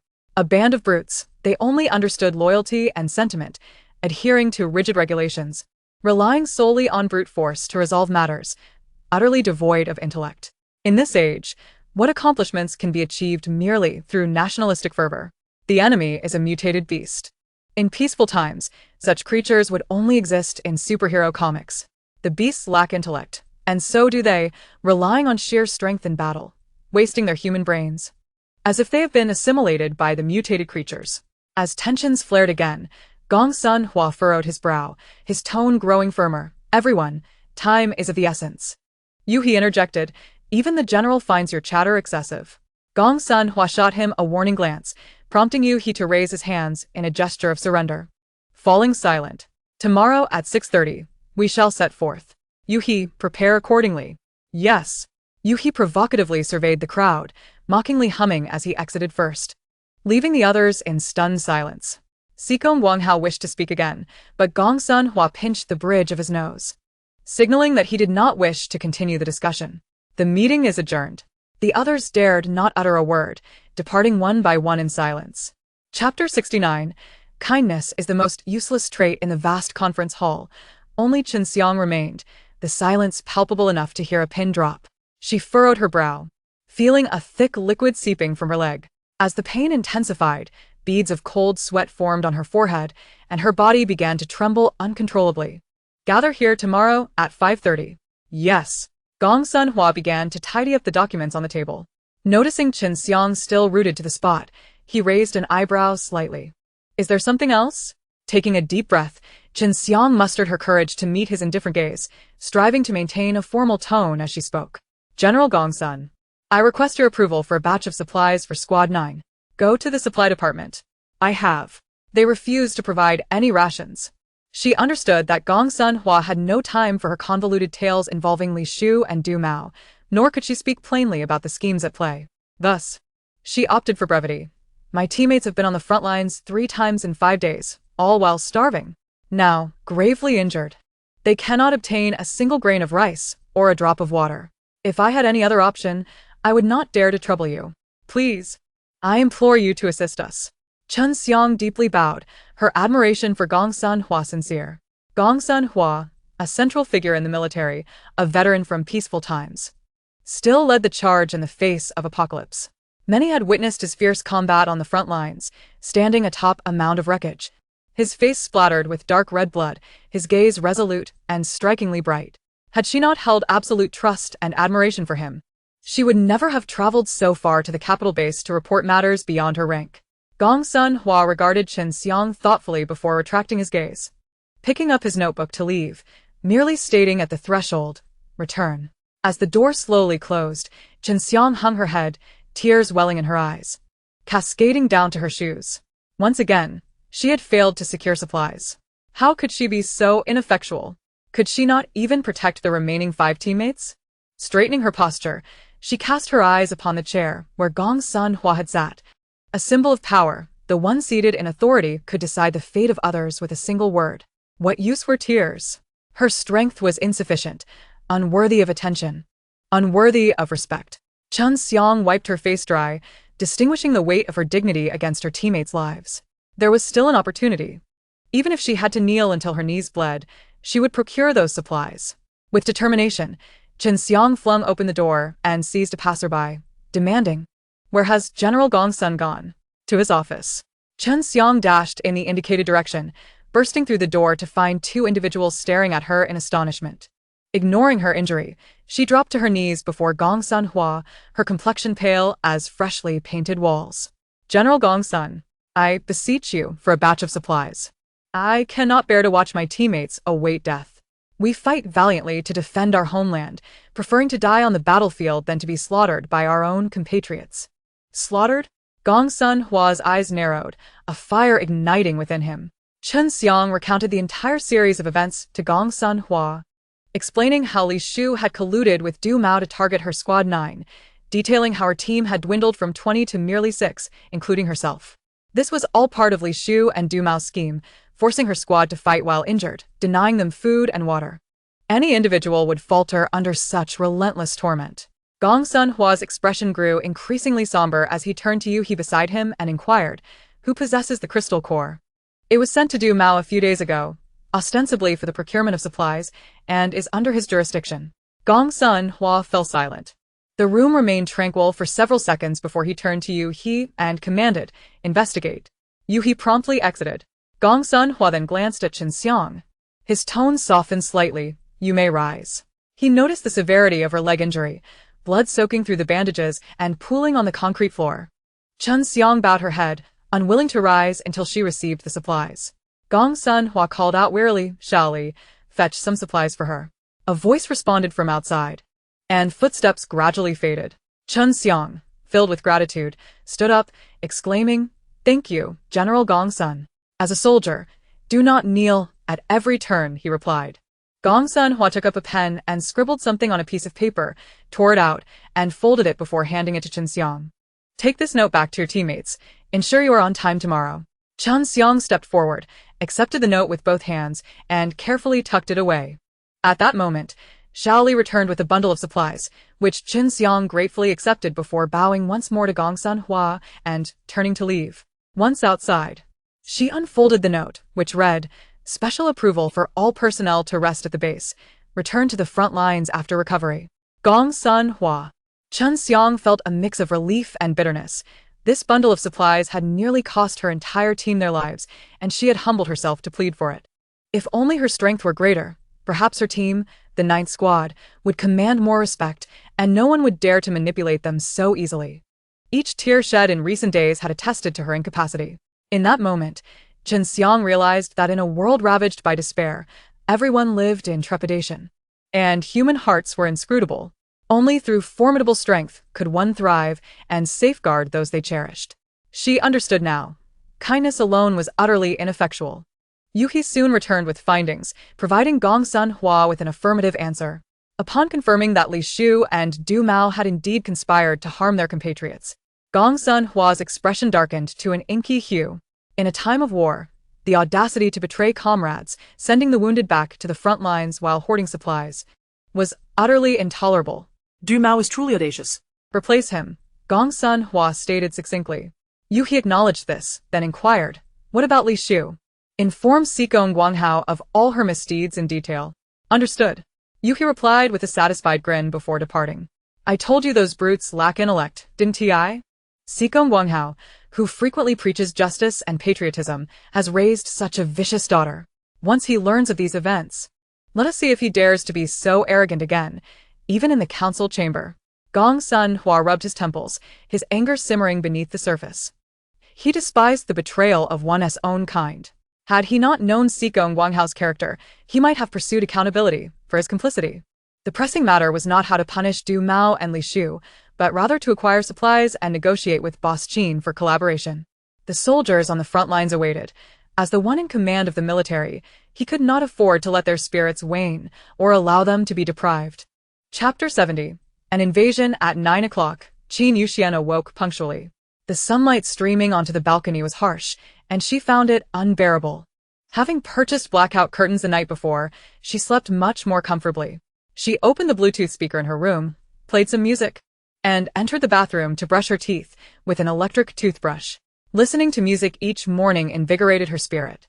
As she brushed her teeth, she walked back to her bedroom, drawing back the curtains and glass doors to find that the rose garden had been completed. Pushing open the wooden door, she was greeted by a sea of roses. The fragrance enveloped her, causing her to blink in astonishment. Stepping inside, she found a stone pathway flanked by vibrant red roses in full bloom. This was an entire garden filled with roses, with a lush green circular lawn at its center, where a gazebo stood, furnished with a set of white tables and chairs, exuding European charm. On the table was a European-style tea set. She could easily imagine herself sitting there, admiring the flowers, enjoying the breeze, and sipping tea, a life of leisure. She found herself increasingly reluctant to leave her room. Fortunately, hotel staff were attentive in every role, and Xingxing, the manager, managed everything with remarkable precision, even better than she, the owner. It relieved her greatly. Look at you. Ever since the hotel opened, you haven't had to worry about a thing, have you? I need to contemplate the business model. It's exhausting, you know? All right. You're tired. Lu, exasperated, suddenly sensed a fluctuation in data and warned, Xiao Xianxian, someone is attempting to invade. What? Who has the audacity? Unclear. Should we expel them? Don't drive them too far. Guests are guests. What if they're a major client? Just drive them to the entrance. I'll go see what is happening. Understood. Expulsion successful. In a place unseen by her, Yuhi abruptly opened his eyes, filled with terror, and cursed, damn. What the hell? The expressions of those present immediately turned grave. General Gongsun, we cannot directly teleport to the magic fairy castle. Moreover, the space-time tunnel has been distorted. We must land immediately. Yuhi gritted his teeth and forced an increase in his powers. In the next moment, the pressure on the space-time tunnel eased, restoring its state.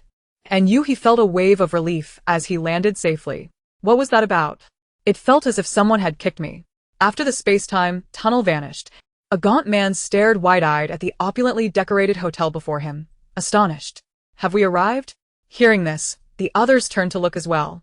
Before them stood a towering skyscraper with a precariously leaning upper section, while the lower 4 floors were beautifully adorned.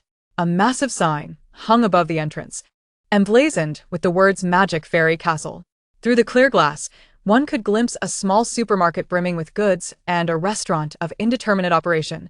In a lobby, a set of plush fabric sofas were arranged, where several cleanly dressed individuals sat leisurely, watching television and eating watermelon. Chen Xiang, is this the place? Indeed. Even Chen Xiang was taken aback, rubbing her eyes to confirm this was not an illusion.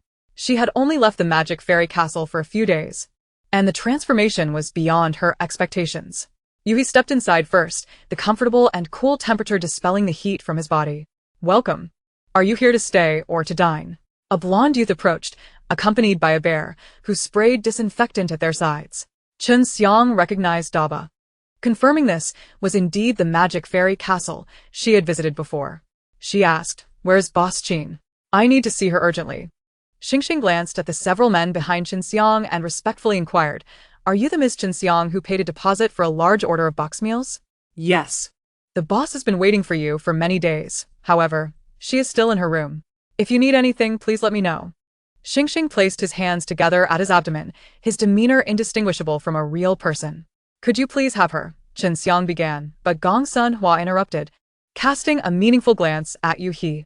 Yuhi immediately understood, retrieving 2 level 2 crystal cores from his pocket. Excuse me. 1 standard double room and 1 business double room. Xingxing counted the number of people and noted that 1 person could not occupy 2 rooms. He wisely recharged the points cards for Gong Sun Hua and Yuhi respectively to book the rooms. He then turned to Chen Xiang, "Madam, which 2 gentlemen will share a room with you?" "No need, just give me a standard single room," Chen Xiang replied, handing over her points card along with a level 2 crystal core. Xingxing efficiently recharged the card and processed the transaction. Chen Xiang surveyed her surroundings. The overall warm-toned decor remained unchanged.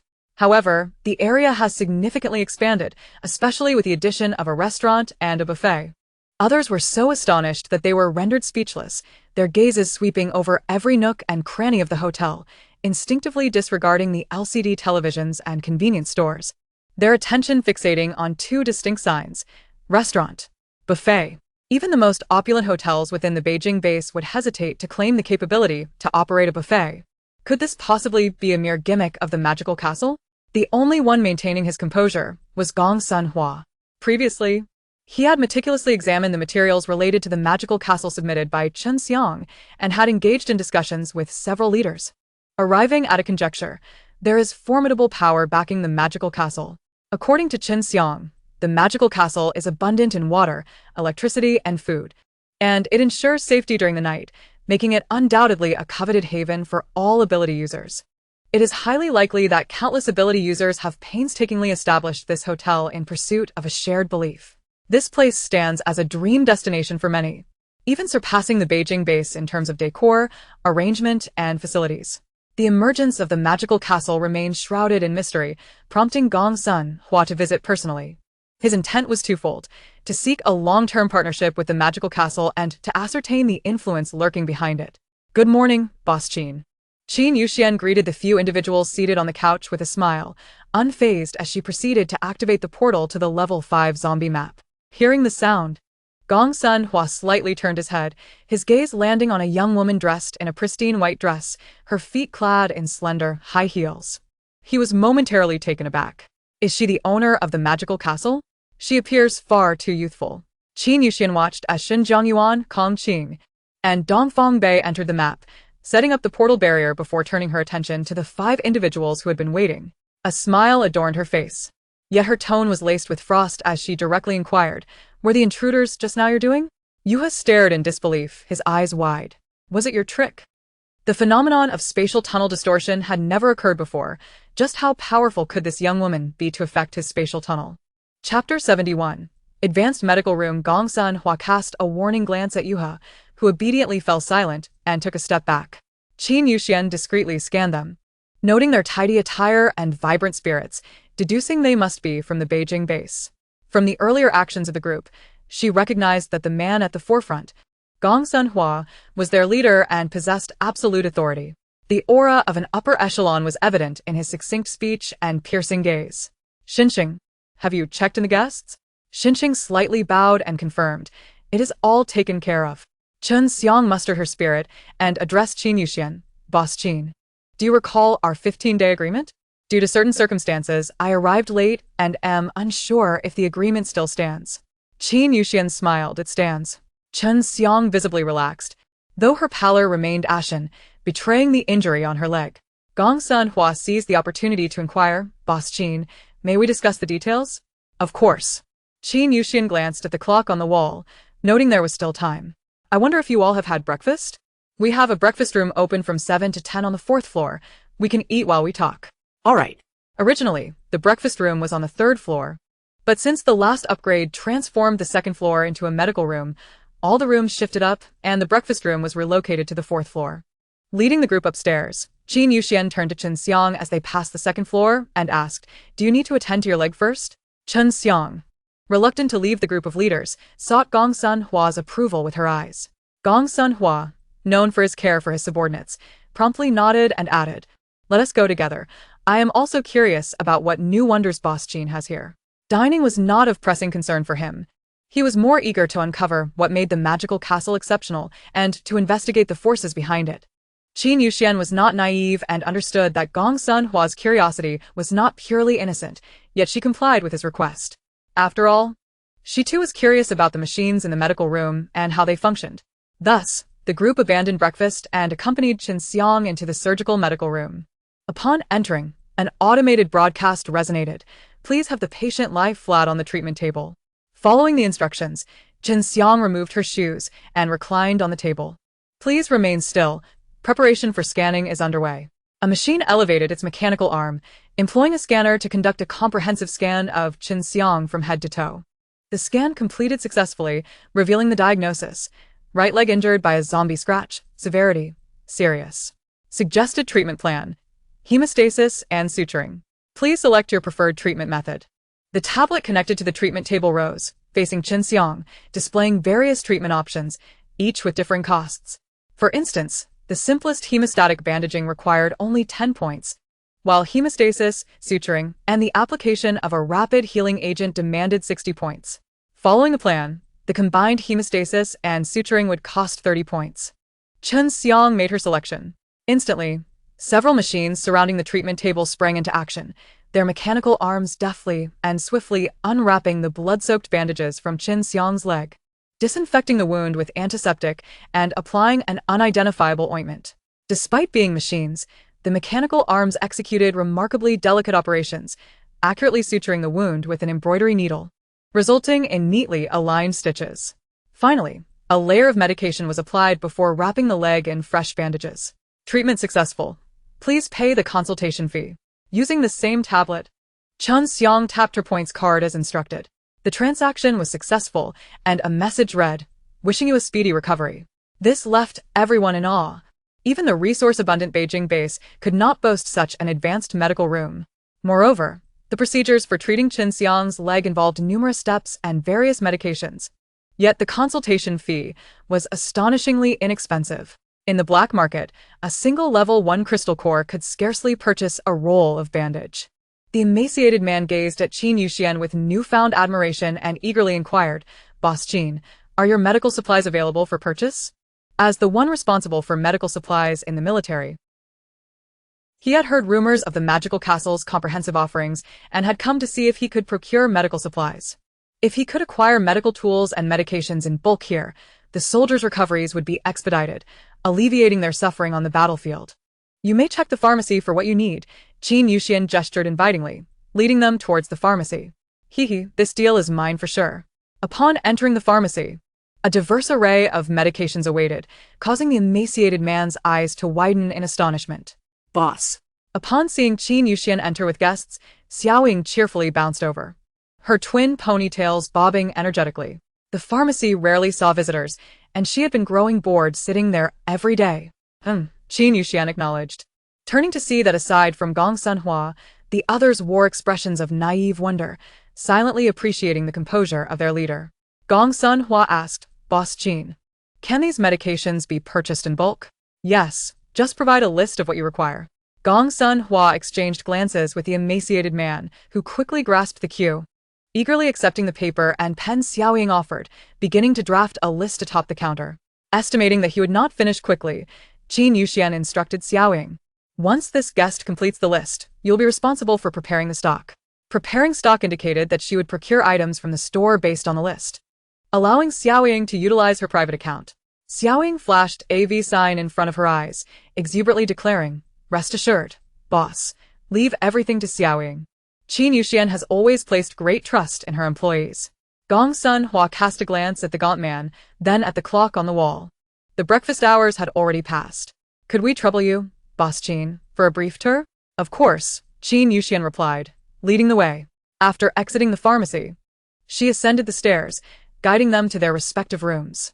This allowed them to drop off their luggage and observe the distinctions among various types of accommodations. Next, they visited the breakfast area on the 4th floor, which she had the authority to enter despite it being past serving time, although all the food had already been cleared away. While explaining the ordering and collection process, Gong Sunhua's attention was drawn to the posted regulations beside the ordering machine. No food may be taken out of the breakfast area, and food waste is not permitted. He was quite pleased with these rules, despite being in a place abundant with electricity, water, and food. The owner maintained a strict adherence to the principle that wasting food is disgraceful. It was indeed commendable that she did not forsake this virtue in the pursuit of profit. Chapter 72. The Celestial Shop. The 4th floor was the top level, with no stairs leading to a 5th floor. Yuhi raised a question, noting that the magical fortress they had seen from outside had its upper levels unoccupied. Where's the 5th floor? Qin Yuxian further introduced them to the apartment units on the mezzanine, currently housing 8 rooms. Excluding Wang Zi's employee room, only 2 units were rented out, one by Kong Qing and his spouse, and another by the trio from Dongfang Bay. She had previously discussed the apartments with Shun Jianyuan, but the latter, not short of funds, preferred hotel rooms for their cost-effectiveness, as they required no cleaning or cooking, nor did they have to manage utility bills. After touring the upper floors, they returned to the lobby on the 1st floor. Upon entering the convenience store, Qin Yuxian passionately promoted the Chongqing attire. Next, they proceeded to the restaurant, which had just opened its doors. A considerable number of ability users surged in, placing orders and collecting their meals, and within moments, the restaurant was bustling with patrons. Chen Xiang was taken aback. During her previous stay, the facilities had been far less abundant, and she had never witnessed such a crowd. Roughly estimating, she believed there were over 100 ability users dining, including some teams of commoners, most of whom were young. Boss Qin, where do all these customers come from? This shop is located in the city center, and usually not many people come this way. How come there are so many diners when the guests are so few? They're all from the Jinja base. They're planning to relocate nearby. Generally, they come here for lunch and dinner. With the arrival of the Chongqing attire, the people from Jinja are no longer daunted by the heat, and the relocation plan is proceeding smoothly, even ahead of schedule. The protective barriers have been established, and the final cleanup of zombies will occur in the next couple of days, allowing construction of new homes to commence by tomorrow. Gong Sunhua found it hard to believe that merely a hotel could facilitate the relocation of a base with over 1,000 residents. The gathering place near the hotel wielded significant influence and cohesion. It wouldn't be long before this location transformed into a second Shangjing base. Nay, it would surpass Shangjing in scale, with an even larger population and more enriched living conditions. As the gathering area expanded, it would evolve into a town, then a city, ultimately establishing similar hubs elsewhere, weaving together a nation where people could once again lead peaceful and happy lives. This vision resonated deeply with him. It's quite crowded here. Shall we head to the buffet and chat while we eat? Qin Yuxian suggested. Sounds good. Upon reaching the buffet, Yayo approached with a tablet to collect points. Gong Sunhua exchanged a glance, and he swiftly stepped forward, saying, we'll handle the payment ourselves. Qin Yuxian feigned protest. How can that be? You've traveled such a long way. It's only right that I treat you. We are the ones requesting your assistance. How could we let you pay? Yuhi replied, yet her hand had already extended the points card, completing the payment. Qin Yuxian uttered a few courteous words, but was only complying with their wishes. After all, They were eager customers, and it would be unreasonable for her to bear the expense. Business requires a certain finesse, and she was adept at saying the right things. After all, this group was quite affluent, and there was no need to be overly polite. Yuki had initially expected the buffet to consist of porridge, pickles, fried rice, and salted meats, items that are easy to preserve. Indeed. The largest restaurant in the Shangjing base offered only such fare. Fresh vegetables and rice were available, but at exorbitant prices and in limited quantities. Reserved for ability users who had painstakingly procured them, rendering them inaccessible to ordinary families. Therefore, when he saw the long tables laden with a variety of fresh meats, vegetables, even fruits and beverages, along with delightful little cakes, his eyes widened in astonishment. Upon hearing Yu announce that each person only needed 68 points, he could hardly believe his ears. What kind of celestial establishment is this? Everyone please come in, take whatever you desire. The buffet is unlimited, just don't waste food. Qin Yuxian gently reminded, handing out plates. Gongsun Hua was the first to regain his composure, thanking her before naturally moving to the food station to gather his meal. The others soon followed suit, plate in hand, trailing behind him. Chen Xiang, after her initial shock, unreservedly filled her plate with an abundance of meat. Having just undergone treatment for her leg injury, she was determined to replenish her energy. Qin Yuxian casually selected a few items, pouring herself a cup of soy milk and finding a spot at a long table. At that moment, Gongsun Hua approached with his plate, which contained a medley of dishes, seemingly eager to sample a bit of everything. Aren't you going to have something to drink? We have beverages and beer, all available for your choosing, Qin Yuxian offered. Gongsun Hua instinctively began to order, but then realized that Qin Yuxian was not his subordinate. He rose naturally and went to the beverage station to fill a cup with barley tea. Yu He, carrying his plate, sat down beside Gongsun Hua, while the others took their seats according to available spots. Qin Yuxian, having only taken a moment to grab some fruit, returned to find the table overflowing with various meats, a platter of braised pork knuckle, 2 plates of spiced lamb chops, a plate of braised ribs, and a whole roasted chicken, as if they intended to clear the entire meat supply from the buffet. It was of little consequence. The food here came at no cost to her, and as long as they finished it, it was pure profit for her. Move over a bit, Chen Xiang exclaimed, hastily bringing a large plate of steak, urging the others to make room for her. With a thud, the plate landed heavily on the table, causing the steak to slide off the top. Quick as a flash, Chen Xiang grabbed her chopsticks and speared the steak, shoving the entire piece into her mouth, her face lighting up with satisfaction. Meat. Pure protein. The texture was tender, the flavors rich and lingering, leaving one wanting more. Gongsun Hua took a sip of barley tea, casting a casual glance at the table, where the others devoured their meals like wolves released from years of captivity. It was rare to enjoy such a lavish feast, so why not let them indulge? Without unnecessary chatter, as soon as Gongsun Hua took a seat, it was tacitly agreed that they would eat first and discuss matters later. They were mere foot soldiers, after all. It was not their place to speak in significant discussions. Their responsibility was to eat, while General Gongsun would handle the negotiations. The group devoured their meals with great zeal, and the table was soon left with only remnants of what had once been plentiful. Chen Xiang showcased her astonishing appetite, not pausing for a sip of water, continuously stuffing her mouth with meat. Seeing how much they were enjoying their meal ignited Qin Yuxian's own appetite. It wasn't until her stomach began to protrude, and her fitted dress warned her against further indulgence, that she finally set down her chopsticks and sipped her soy milk. Soon after, Gongsun Hua also set down his chopsticks and returned with a steaming cup of barley tea, its faint fragrance wafting through the air, a perfect choice to quench thirst and alleviate greasiness. Gongsun Hua took a gentle sip after blowing on it and broached the subject at hand. Boss Qin, aside from the boxed meals, is it possible to package the meals here for takeout? If so, we can discuss the pricing. The implication from General Gongsun was clear. Did he intend to take the food home? The others lifted their heads, their gazes intensely focused on Gongsun Hua and then on Qin Yuxian. If takeout were possible, their families could enjoy meat as well. Qin Yuxian set her cup down, apologetically stating, currently, only boxed meals can be taken away. Both the restaurant and the buffet require dining in. She wished to conduct this business, but was bound by regulations that could not be disregarded. If an exception were made this time, what would prevent others from disregarding the rules in the future? As a leader in the military, Gongsun Hua should understand the importance of maintaining such regulations better than anyone. It is not merely a matter of money. If we break the rules, it won't just affect the buffet. The entire hotel's regulations could be rendered meaningless. As the one in charge here, my credibility and authority would be compromised, she explained, despite still holding absolute power. An increasing number of individuals flouting the rules would lead to unfavorable outcomes for her. Seeing Gong Sun Hua unable to refute her reasoning, Qin Yuxian smiled. A boxed meal is still a commendable choice. Upon hearing this, the others beside her eagerly resumed eating, stuffing their mouths with meat. Eat up. Who knows when the next opportunity for meat will arise? Gong Sun Hua, realizing he couldn't convince Qin Yuxian, shifted the topic. Earlier, did you mention that there is a distance limit for deliveries? Qin Yuxian rested her hands naturally on the table, exuding calmness. No distance limit. You can order via the points card, and delivery will be made within 5 seconds. After providing this information, her lips parted slightly. At present, my vision is to have no distance restrictions.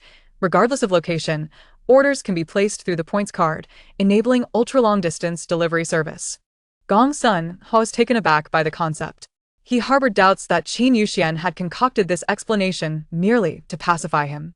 However, given the enchanting decor of the magic fairy castle, nothing seemed impossible here. Boss Qin is quite innovative. I look forward to it. Qin Yuxian smiled without a word. After a delightful lunch, she saw the group upstairs and finally sighed in relief. Where had Qin Xiang found such a troublesome person, relentlessly probing her for the secrets of the magic fairy castle? What secrets could there be? She herself didn't even know where the food originated from. Little Xian Xian. Today's daily draw yielded something wonderful. Oh, what did you get? Everyone has made progress. A set of functional potions, a highly effective hemostatic drug, wounds heal within 3 seconds of use, and an ability enhancement potion increases one's abilities by half upon usage. They can be stocked in the drug section of the mall. Upon opening the drug section, she sorted by price and found that indeed, the functional potions were the most expensive. The hemostatic drug was 500 points per box, with 10 vials in each box. The ability enhancement potion was similarly priced. Qin Yuxian calculated in her mind, such rare and monopolized products were worth a 3-fold markup. Wouldn't you agree? Are you perhaps being a bit excessive? Considering the costs, selling at 4 times the purchase price also seemed reasonable. The military would undoubtedly require a substantial quantity of the hemostatic drug, and if she offered it at a slight discount, she could maintain goodwill while also conducting business. Perfect. In an exceptionally good mood after acquiring the functional potions, Qin Yuxian decided to treat Lulu to some pi. She ordered a cup of milk tea, a fruit bowl, and some octopus balls, grilled squid, and crispy pork belly from the food area, settling in on the sofa in the lobby to enjoy them while watching television. I have reason to suspect you are merely indulging your cravings. Debeo, come watch TV with me. After Debeo finished tidying up the lobby, Qin Yuxian beckoned him over to serve as her pillow. Debeo, a plush toy about 1 meter tall, jumped into her embrace, allowing her to squish and cuddle him as she pleased. Xian, boss smells so nice. Debeo loves it. Qin Yuxian selected a music variety show. And just as she was engrossed in the episode, Yuhi came downstairs, sitting right beside her and eyeing her with a charming gaze, a mysterious smile playing on his lips. She shifted slightly, cautiously regarding Yuhi. Do you have something to discuss, dear guest? Yuhi leaned closer, casually wrapping his arm around hers. Oh, don't be so formal. Qin Yuxian felt a shiver run through her, and Debeo, fiercely protective, raised a tiny hand to swat at Yuhi's arm. Alas, as just a toy, Debeo lacked any real strength. His fluffy paws only tickled Yuhi.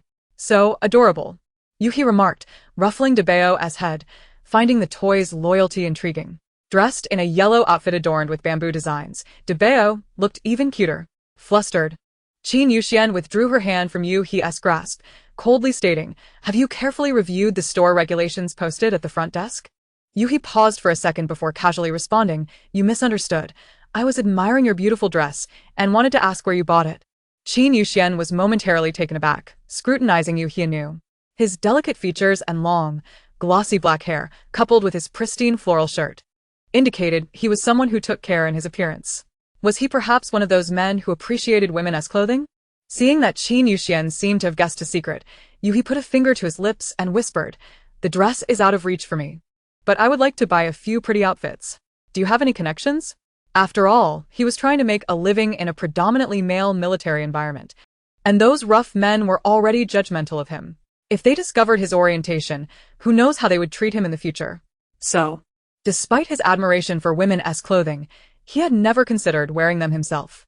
Even when labeled as effeminate, he felt compelled to maintain his masculine identity to work alongside others. Understanding that he was simply someone with refined tastes, Qin Yuxian felt less resistant to his closeness. Those are all my personal items. We don't sell them here.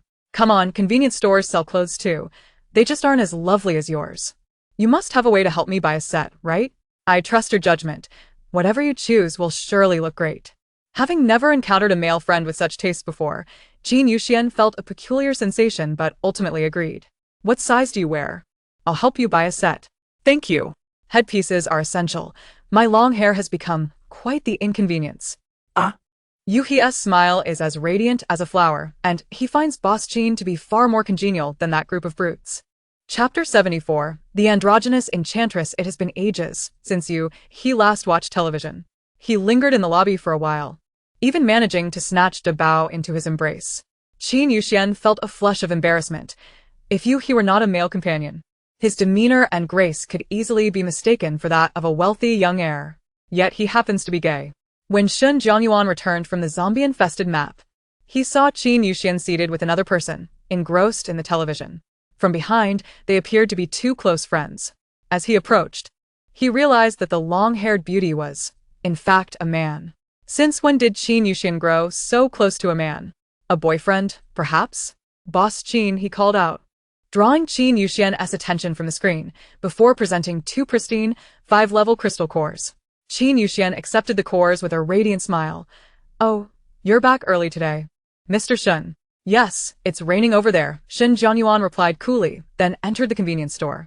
Yuhi's eyes followed Shin Jianyuan intently, as if he were magnetically drawn to him. So handsome. Who is that? Look at that strong, upright figure, the perfectly sculpted muscles, the deep blue, enigmatic eyes, and the smooth, fair skin, topped with a neat haircut. Moreover, he is a 6-level supernatural being, a rare gem among men. In the store, Qin Yuxian took a sip of milk tea, contemplating how even ordinary women would be captivated by Shin Jianyuan's visage. Noticing the hearts sparkling in Yuhi's eyes and the flush on his smooth face, she could not help but caution, if you don't want to get hurt, don't provoke him. Our Mr. Shin has been known to capture water supernatural beings to serve as drinking fountains for years. He is not to be trifled with. She turned her gaze towards Yuhi, who was indeed an androgynous enchantress. There was no room for delicacy here. Oh, I understand, Yuhi replied, quickly retracting his hand with a nervous laugh. I'll be heading back to the capital tomorrow. I won't have the time. If only he could take Shin Jianyuan back with him. The capital needs capable individuals like him, who seem calm and intelligent, destined for greatness. However, he possesses a lone wolf's defiance, making him a challenging recruit. Besides, a 6-level powerhouse lacks financial constraints, who would willingly trade comfort for servitude. Yuhi assessed the situation privately, ultimately dismissing this unrealistic ambition. Shun Jianyuan emerged from the store with a bottle of sparkling water, and he did not linger. Following closely behind, Qin Yuxian watched the two ascend the stairs, narrowing her eyes slightly. De Bao, do you think Yuhi will get into trouble? Zabao. With his wide, innocent eyes, replied Boss Xian. Fighting is prohibited in the store. Sighing, Qin Yuxian mused, sometimes, I truly envy you for knowing nothing. Zabao Pautet. He wished to inform Boss Xian that he was not as oblivious as she thought.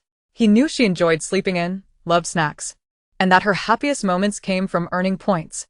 He was aware that she savored milk tea while watching television, especially fond of the tall man with a beauty mark at the corner of his eye, whose singing was delightful. De Bao also knew that Boss Xian disliked rainy days. They caused her legs to ache, and she would lie in her room, gazing out at the rain with a sorrowful expression. Boss Xian preferred to keep her distance from the store's patrons, focused solely on making money to return home. Although De Bao did not fully understand what home meant, he comprehended the concept of a mother, for Boss Xian often expressed a longing to see hers, the person she cherished most. Boss Xian described her mother as the gentlest and most beautiful woman in the world. De Bao, unfamiliar with his own mother's appearance, believed that Boss Xian was the epitome of gentleness and beauty. After watching television for a while, Qin Yuxian lost interest and fell asleep. De Bao leaped from her arms. instantly growing taller, and carried her back to her room. Where did Yuhi go? Buying new clothes, Yuhi murmured, touching his nose sheepishly, his voice barely audible. Gong Sunhua did not address Yuhi's minor selfishness, maintaining a neutral expression. Just remind them not to use their powers in the store. Adhere to the rules. Yes. Yuhi quickly walked over to sit beside Gong Sunhua, casually tossing his long hair behind his shoulder. General, Boss Qin mentioned she received a new batch of special potions, an efficient hemostatic agent that can heal wounds in 3 seconds, plus a potion that instantly replenishes half of one's abilities. It just arrived in the pharmacy. Shall we take a look? Gong Sunhua rubbed his forehead. Have Dongping take Xinxiang over. If it proves useful, we'll see if we need to purchase it. All right. Yuhi responded eagerly, and left. Gong Sunhua sighed, acknowledging that Yuhi was indeed quite the chatterbox, constantly prattling on about trivial matters and often provoking conflicts, like wanting to pick a fight with Xigong Guanghao. Thankfully, this time he hadn't brought Xigong along. Otherwise, the two rivals would likely have created chaos, making it impossible for them to even enter the Magic Fairy Castle. Gong Sunhua mentally drafted a new plan. The facilities within the Magic Fairy Castle exceeded his expectations. Even in times of peace, it would be considered exceedingly advanced and ideal. He could only imagine the frenzy that would ensue if all supernatural beings were to behold its grandeur. It could be said that the Magic Fairy Castle is the most habitable place at present, incomparable even to the majestic capital, which lags far behind. This is a sanctuary amidst the apocalypse, the sole paradise for the common folk. Unbeknownst to Qin Yuxian, Gong Sunhua's plans were unfolding. She woke up, hungry. At 10 o'clock in the evening, rubbing her aching head, she threw off the covers, pulled back the curtains, and was met with the blinding midday sun, squinting uncomfortably. She promptly closed the curtains again and, in her slippers, made her way to the living room. The snacks she and tea finished were neatly covered by a bao on the coffee table, prompting a smile to grace her lips and warmth to fill her heart. The bao truly is the best. Heading to the bathroom to remove her makeup and take a shower, she discovered her face was already clean. Undoubtedly, due to the bao's efforts. After a refreshing shower, she donned her pajamas, applied a hydrating mask, and settled back onto the sofa to find a television program. Snacking lightly to tide her over until dinner. Xing. Boss, it's already closing time, but there are many people outside. Should we let them in? Qin Yuxian calculated the time, surmising that Qi Lan and the others must have arrived. She popped a small dumpling into her mouth and mumbled, "Let them in. We'll extend business hours to all day. Those checking in can proceed, but anyone causing trouble goes into the bubble." Xing. Understood. The zombie map light door is closed. Boss, please rest early. Without Xing mentioning it, Qin Yuxian had almost forgotten about the light door. Indeed, entrusting the hotel to Xing was a wise decision. She could rest assured. Chapter 75. A bustling scene. As soon as the hotel lobby doors opened, hundreds of people surged inside, creating a chaotic scene reminiscent of a bustling market. Xing attempted to impose order, but his voice was drowned out by the cacophony of astonished exclamations. They turned on the air conditioning? How refreshing. There's food here. And mineral water. So many items. Quickly grab them. A throng rushed into the convenience store, and Wang Zi struggled to manage the crowd. De Bao hastily erected a barrier at the entrance, enclosing those who had already surged inside within a protective bubble. The onlookers gasped in horror at the floating figures, questioning the nature of this supernatural ability. How terrifying. Were they to be dropped from such heights? Xing cleared his throat, raising his voice. Everyone, please remain calm and carefully read the store rules. He lightly tapped the board on the wall, and the usually smiling face of Qi Lan rarely displayed a hint of displeasure. At this moment, Qi Lan and the others had also regained their composure from the shock of the hotel's drastic changes. They sternly organized the order, instructing everyone not to make noise or scramble for supplies, and to remember the store's regulations. De Bao allowed Wang Zi to take a break from her shift while he took on the role of security. Xing spoke at the front, while he stood at the back, watching for any suspicious movements to address them immediately. Once Xing and the others had finished reading the store rules, she continued, stating that those needing to stay should bring their crystal cores to the front desk to check in, and those wishing to purchase goods should proceed to the convenience store, as the establishment was open for business. Therefore, guests without any needs were kindly requested not to linger inside.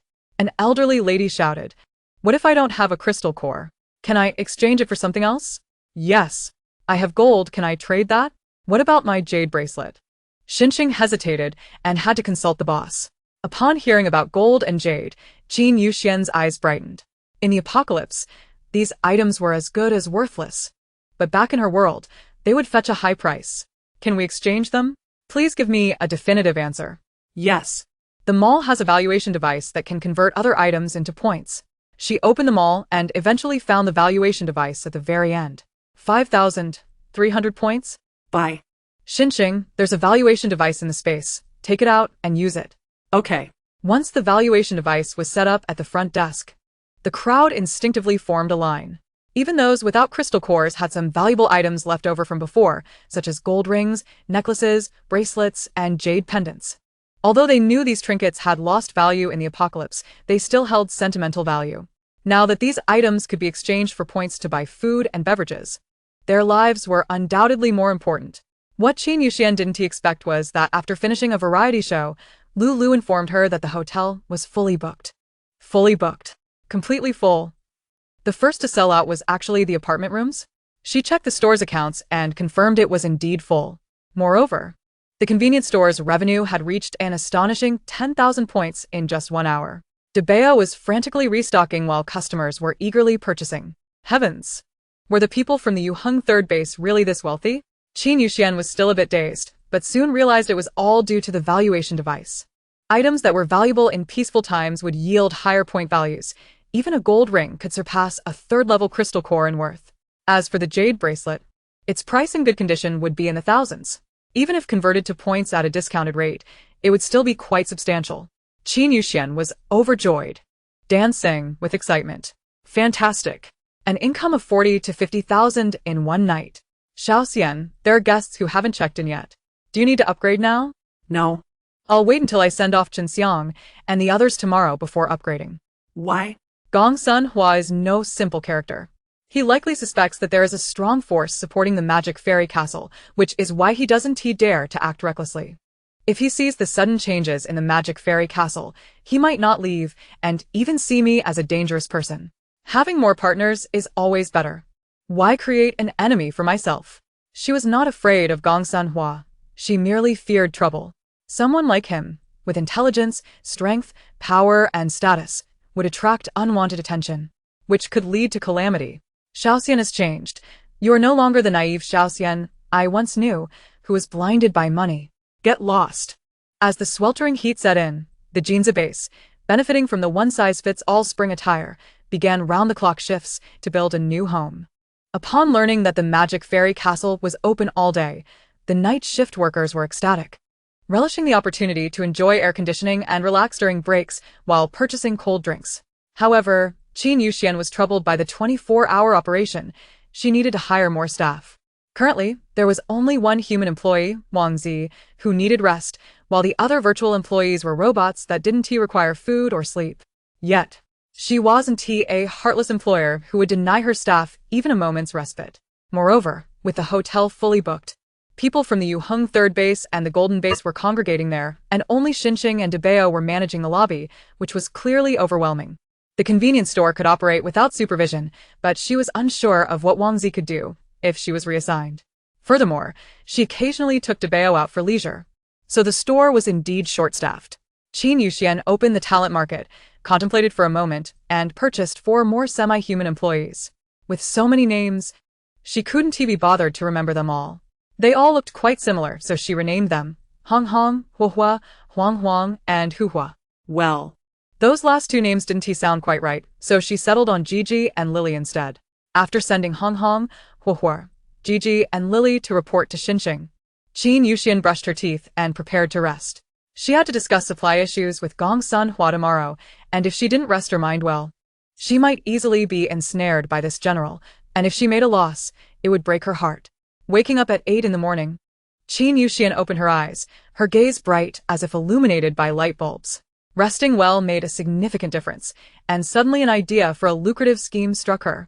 Lulu, your brain cells are clearly meant for concocting schemes, right? How could Gongsun Hua possibly compete with you? Old 6, I heard you insult me. How could I? My beautiful, clever, and wise host. Put away your insincere facade. I want to ask you, is the water from the convenience store's dispenser free? Yes, what are you planning? Qin Yuxian grinned mischievously. Of course, to make money. Lu sensed that her intentions were a bit dubious, and the next moment, her beloved host opened the mall and purchased 10 boxes of bottled mineral water. Alright, I see what you're up to.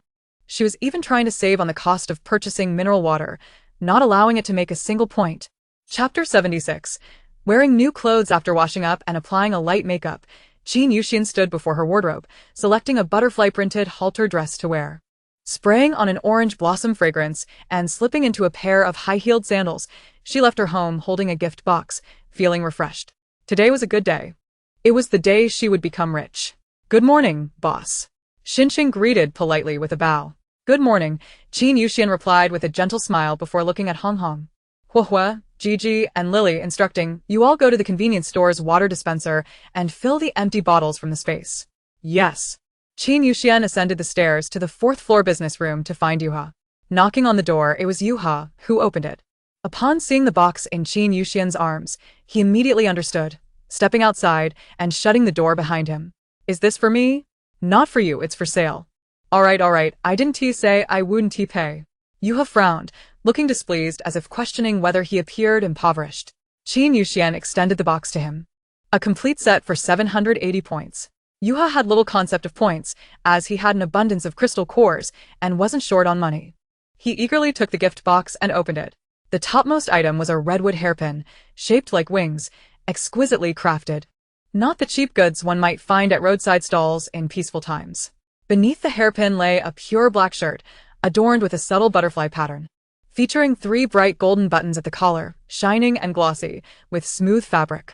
Lifting the shirt revealed a pair of cream-colored pure cotton trousers, thin yet opaque, with a significant drape that would not easily wrinkle, made from quality material. Looks great. Your taste is indeed impeccable. Yuha beamed like a 3-year-old child, comparing the clothing against himself, finding the length just right and the style perfectly suited to him. Just then, the door behind him opened, and Yuha's smile froze on his face, as if he had been pierced by a pair of icy eyes. Gong Sun Hua merely cast a fleeting glance at him before turning to Qin Yuxian. Good morning, Boss Qin. If you have a moment, shall we discuss the issue of supplies? Certainly, Qin Yuxian replied, barely able to suppress a chuckle. She patted Yuheng's shoulder and whispered, remember to settle the bill downstairs with Xingxing. Once Qin Yuxian and Gong Sun Hua had walked away, Yuheng exhaled a sigh of relief, feeling as if he had just escaped a daunting encounter. He held a profound fear of Gong Sun Hua, not only because he was a celebrated hero on the battlefield, but also due to his keen intellect, making him a formidable opponent in both strength and strategy. Back in his room, Yuheng donned fresh attire. At this hour, the breakfast area was bustling with patrons. The members of Yuheng's team had just arrived at the hotel after a long journey and were still waking up, while other guests had already gathered. The Dongfeng trio occupied one table, while Kong Qing and her partner flirted at another. In contrast, Shen Jianyuan, the solitary wanderer, sat aloof in a corner, enjoying his meal. Sister. Kong Zhizhi called out warmly to Qin Yuxian, gesturing toward an empty seat beside her. Come sit here. Qin Yuxian glanced at Gong Sun Hua. If you don't mind, shall we have breakfast first? We can discuss matters in detail afterward. Sounds good, Gong Sun Hua responded, eager to sample the breakfast offerings and see if they rivaled those of a buffet. Following the prompts, he selected his meal on the ordering machine, made his payment, and moved to the pickup area to wait. Qin Yuxian placed her order as well, opting for a modest serving of steamed dumplings and a cup of soy milk. After confirming her identity through a fingerprint scan, she joined the queue at the pickup counter. The kitchen was a whirlwind of activity, with an array of steaming buns and freshly prepared noodles and wontons. Robotic arms worked diligently, swiftly assembling orders and delivering trays to the pickup area. After confirming her identity with a card swipe, the counter opened, releasing a wave of enticing aromas that momentarily left Gong Sun Hua in a daze before he regained his composure. Taking his tray, he found a seat and, without waiting for Qin Yuxian to join him, picked up his chopsticks and savored a xiaomai from the steaming basket. The resilient exterior gave way to a delightful blend of sticky rice and the rich flavors of cured sausage, igniting his taste buds with joy. To his surprise, even breakfast was a feast of warm and delectable food. He lifted his cup of coffee, savoring the deep, robust flavor that filled his mouth, an unmistakable essence of freshly ground beans, unlike any instant coffee could provide. The ingredients were fresh, the flavors exceptional, and the prices reasonable, prompting Gong Sun Hua to ponder whether the magic fairy castle truly possessed the powerful backing required to support such an advanced and unique establishment, or if Qin Yuxian harbored unrecognized talents. Regardless of the enigmas hidden within the magic fairy castle, one thing was clear: this place would serve as a sanctuary in a post-apocalyptic world. Considering both its strength and future necessities, the most prudent course of action was undoubtedly to forge a long-term partnership with Boss Qin. The two shared a quiet breakfast before proceeding to the meeting room downstairs. When the remaining members hurriedly arrived after freshening up, they found Qin Yuxian calmly seated at the head of the table, elegantly preparing tea. A stark contrast to their flustered demeanor. Gong Sun Hua was busy jotting down a list of required supplies. The military was in dire need of medical supplies, and the list had already been prepared by Dong Ping for the infirmary. His current focus lay on food, water, and other essential living necessities. He recalled Chen Xiang mentioning that the number of female soldiers in the army was significant, and during certain times each month they suffered from severe cramps and weakness, making sanitary products crucial for their well-being. Rather than shying away from these considerations as a man, Gong Sun Hua boldly included sanitary napkins at the top of his list. Boss Qin, aside from boxed meals, would it be possible to procure a large quantity of bottled water and fruits? Certainly. What else do you require? I will arrange for the supplies, Qin Yuxian replied. Upon hearing this, Yuheng eagerly took a seat beside Gong Sun Hua, asking, "What about those functional drinks from the convenience store? Are they useful? Those who open a business must ensure their products are beneficial. Otherwise, I wouldn't dare to sell them at a high price," Qin Yuxian chuckled, pouring Yuheng a cup of tea.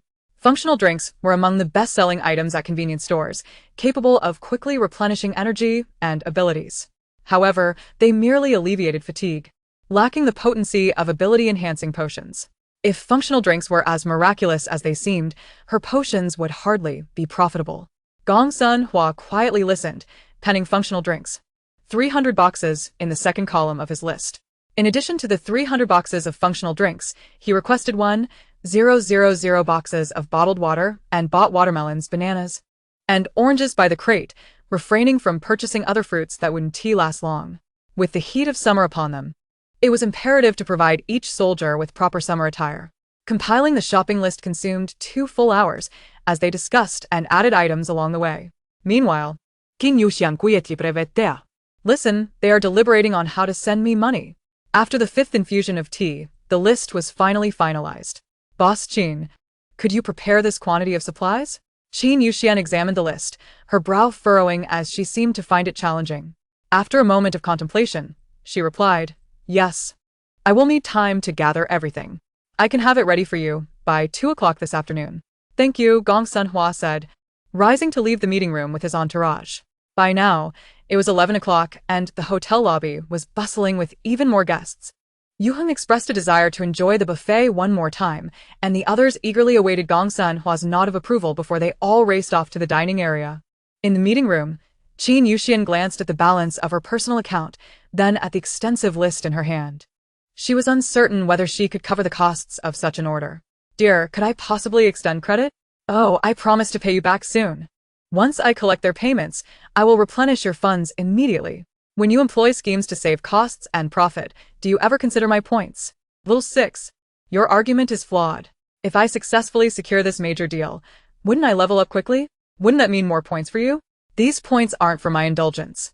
Upon leveling up, they return to your coffers anyway. Little 6 was unable to pinpoint any flaws in Qin Yuxian's reasoning as his calculations swiftly processed the data. "Very well. Just this once. Ensure you return my money promptly after receiving payment." "Understood. After all these years of working together, do you doubt my reliability? Just because it's you. That's why I have my reservations."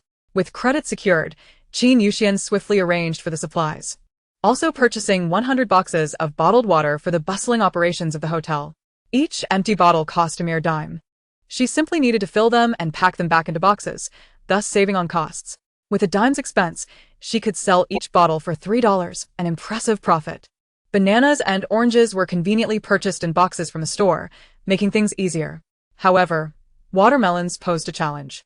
Qin Yuxian gazed at the small mountain of watermelons piled on the floor. Packing them into cardboard boxes would require at least 100 boxes, further increasing her expenses. She decided to let them figure that out themselves. Not wanting to dwell on it any longer, Qin Yuxian finished her tea and exited the meeting room. The hotel lobby was once again overcrowded, leaving her little space to breathe. This won't do. I must upgrade swiftly. After lunch, the hotel patrons dispersed in a rush. Qin Yuxian slumped onto the sofa, idly watching Daba as he diligently mopped the floor. How many points are required to advance 3 levels? Let me calculate. Advancing 3 levels means reaching the gold level 3, which requires a total of 44,000 points. Once Gong Sun Hua and the others leave, I will begin the upgrade. Little Xian has become quite formidable, able to advance 3 levels. With so many guests, the hotel feels overcrowded. I can hardly catch my breath. Understood. I wish little Xian an expeditious rise to the supreme level and a return home.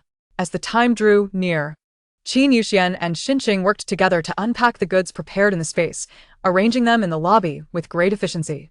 They had already filled over 80 boxes with water, and Debao had carried them out. The lobby was becoming increasingly crowded, and when Gong Sun Hua and his companions exited the buffet, they found little room to stand.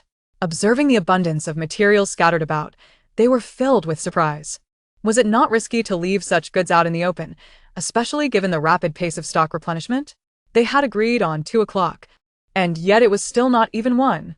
Did Boss Qin also possess a spatial ability? After taking inventory, let us put everything away. Yes. Gong Sun Hua settled on the sofa, sitting upright as he observed the doll-like employees cleaning the windows. Is that a puppet manipulation ability? He had seen such powers before, even witnessing puppets being controlled in greater numbers than all the hotel staff combined. However, each ability user typically possesses only one type of power. Besides the dolls, there was also the employee he had seen in the pharmacy yesterday, who looked as if he had stepped out of a painting. What, then, was Boss Qin's ability? It was truly enigmatic. Debao brought out the last several boxes of water. General Gong Sun, the inventory has been completed. The medicines and food supplies are packed by the box. And the counts match. Let's put them away. Yes. Dong Ping placed his hand on the cardboard boxes, storing them one by one into the space. Qin Yuxian clapped his hands, pointing towards the reception room. The watermelons are in the reception room. Go and count them, please. Yu and Dong Ping followed Qin Yuxian inside. Upon opening the door, aside from the space occupied by the sofa and coffee table, the rest of the area was filled to the brim with round watermelons, each weighing approximately 20 pounds. 300 watermelons piled into a small mountain, their tops peeking out. Dong Ping sighed, resigning himself as he entered to count, collecting them into the space as he went. Yu stood by, resembling a leisurely prince, watching the scene unfold and nudging Qin Yuxian's shoulder playfully. Hey, don't you think this new outfit looks good on me? Qin Yuxian turned his head, assessing him from top to bottom. His long hair was styled into a bun, and the new traditional Chinese attire suited his somewhat delicate appearance remarkably well, resembling an elegant scholar. He was already intelligent, with wise eyes, and coupled with his tall, lean figure, the outfit accentuated his refined demeanor. It looks good. Yu chuckled. I like it too. Indeed, a gentleman of my caliber deserves such high-quality clothing. Qin Yuxian replied. I quite like you. Yu, with a long arm draped over Qin Yuxian's shoulder, spoke with a hint of sincerity. If it weren't for the task at hand, I would truly wish to linger here a bit longer. Qin Yuxian chuckled lightly. Isn't it better to go back? You have a whole crowd of people to entertain you every day. Mine is not nearly as lively. Who cares about those smelly men? Yu expressed his disdain unabashedly. He preferred to be close to beautiful women. Unfortunately, the capital was a long distance away, and with the frontline war still unresolved, it was uncertain when they would meet again. He wished to see that handsome figure known as Shindalao once more. Chapter 78. Settling Accounts. Hey, how did the most absurd rule in the store come about? Yu began to gossip, casually as one would with a close friend. He had noticed it during his check-in the previous day, initially thinking that someone was trying to take advantage of the magic fairy castle's resources. However, upon meeting Qin Yuxian, he realized that perhaps those individuals were not necessarily after the castle's offerings. Behind every ridiculous regulation lies an even more absurd story. And he was curious about what Qin Yuxian had experienced. Who would dare to plot against you? It couldn't possibly be Shindalao, right? Not at all. Shindalao knows his boundaries. Qin Yuxian leaned closer to Yu, lowering his voice. It was another guest, the one who sat with you on the sofa yesterday. The one in the middle. Yuhu, possessing an excellent memory, recalled the individual and his expression soured. Ah?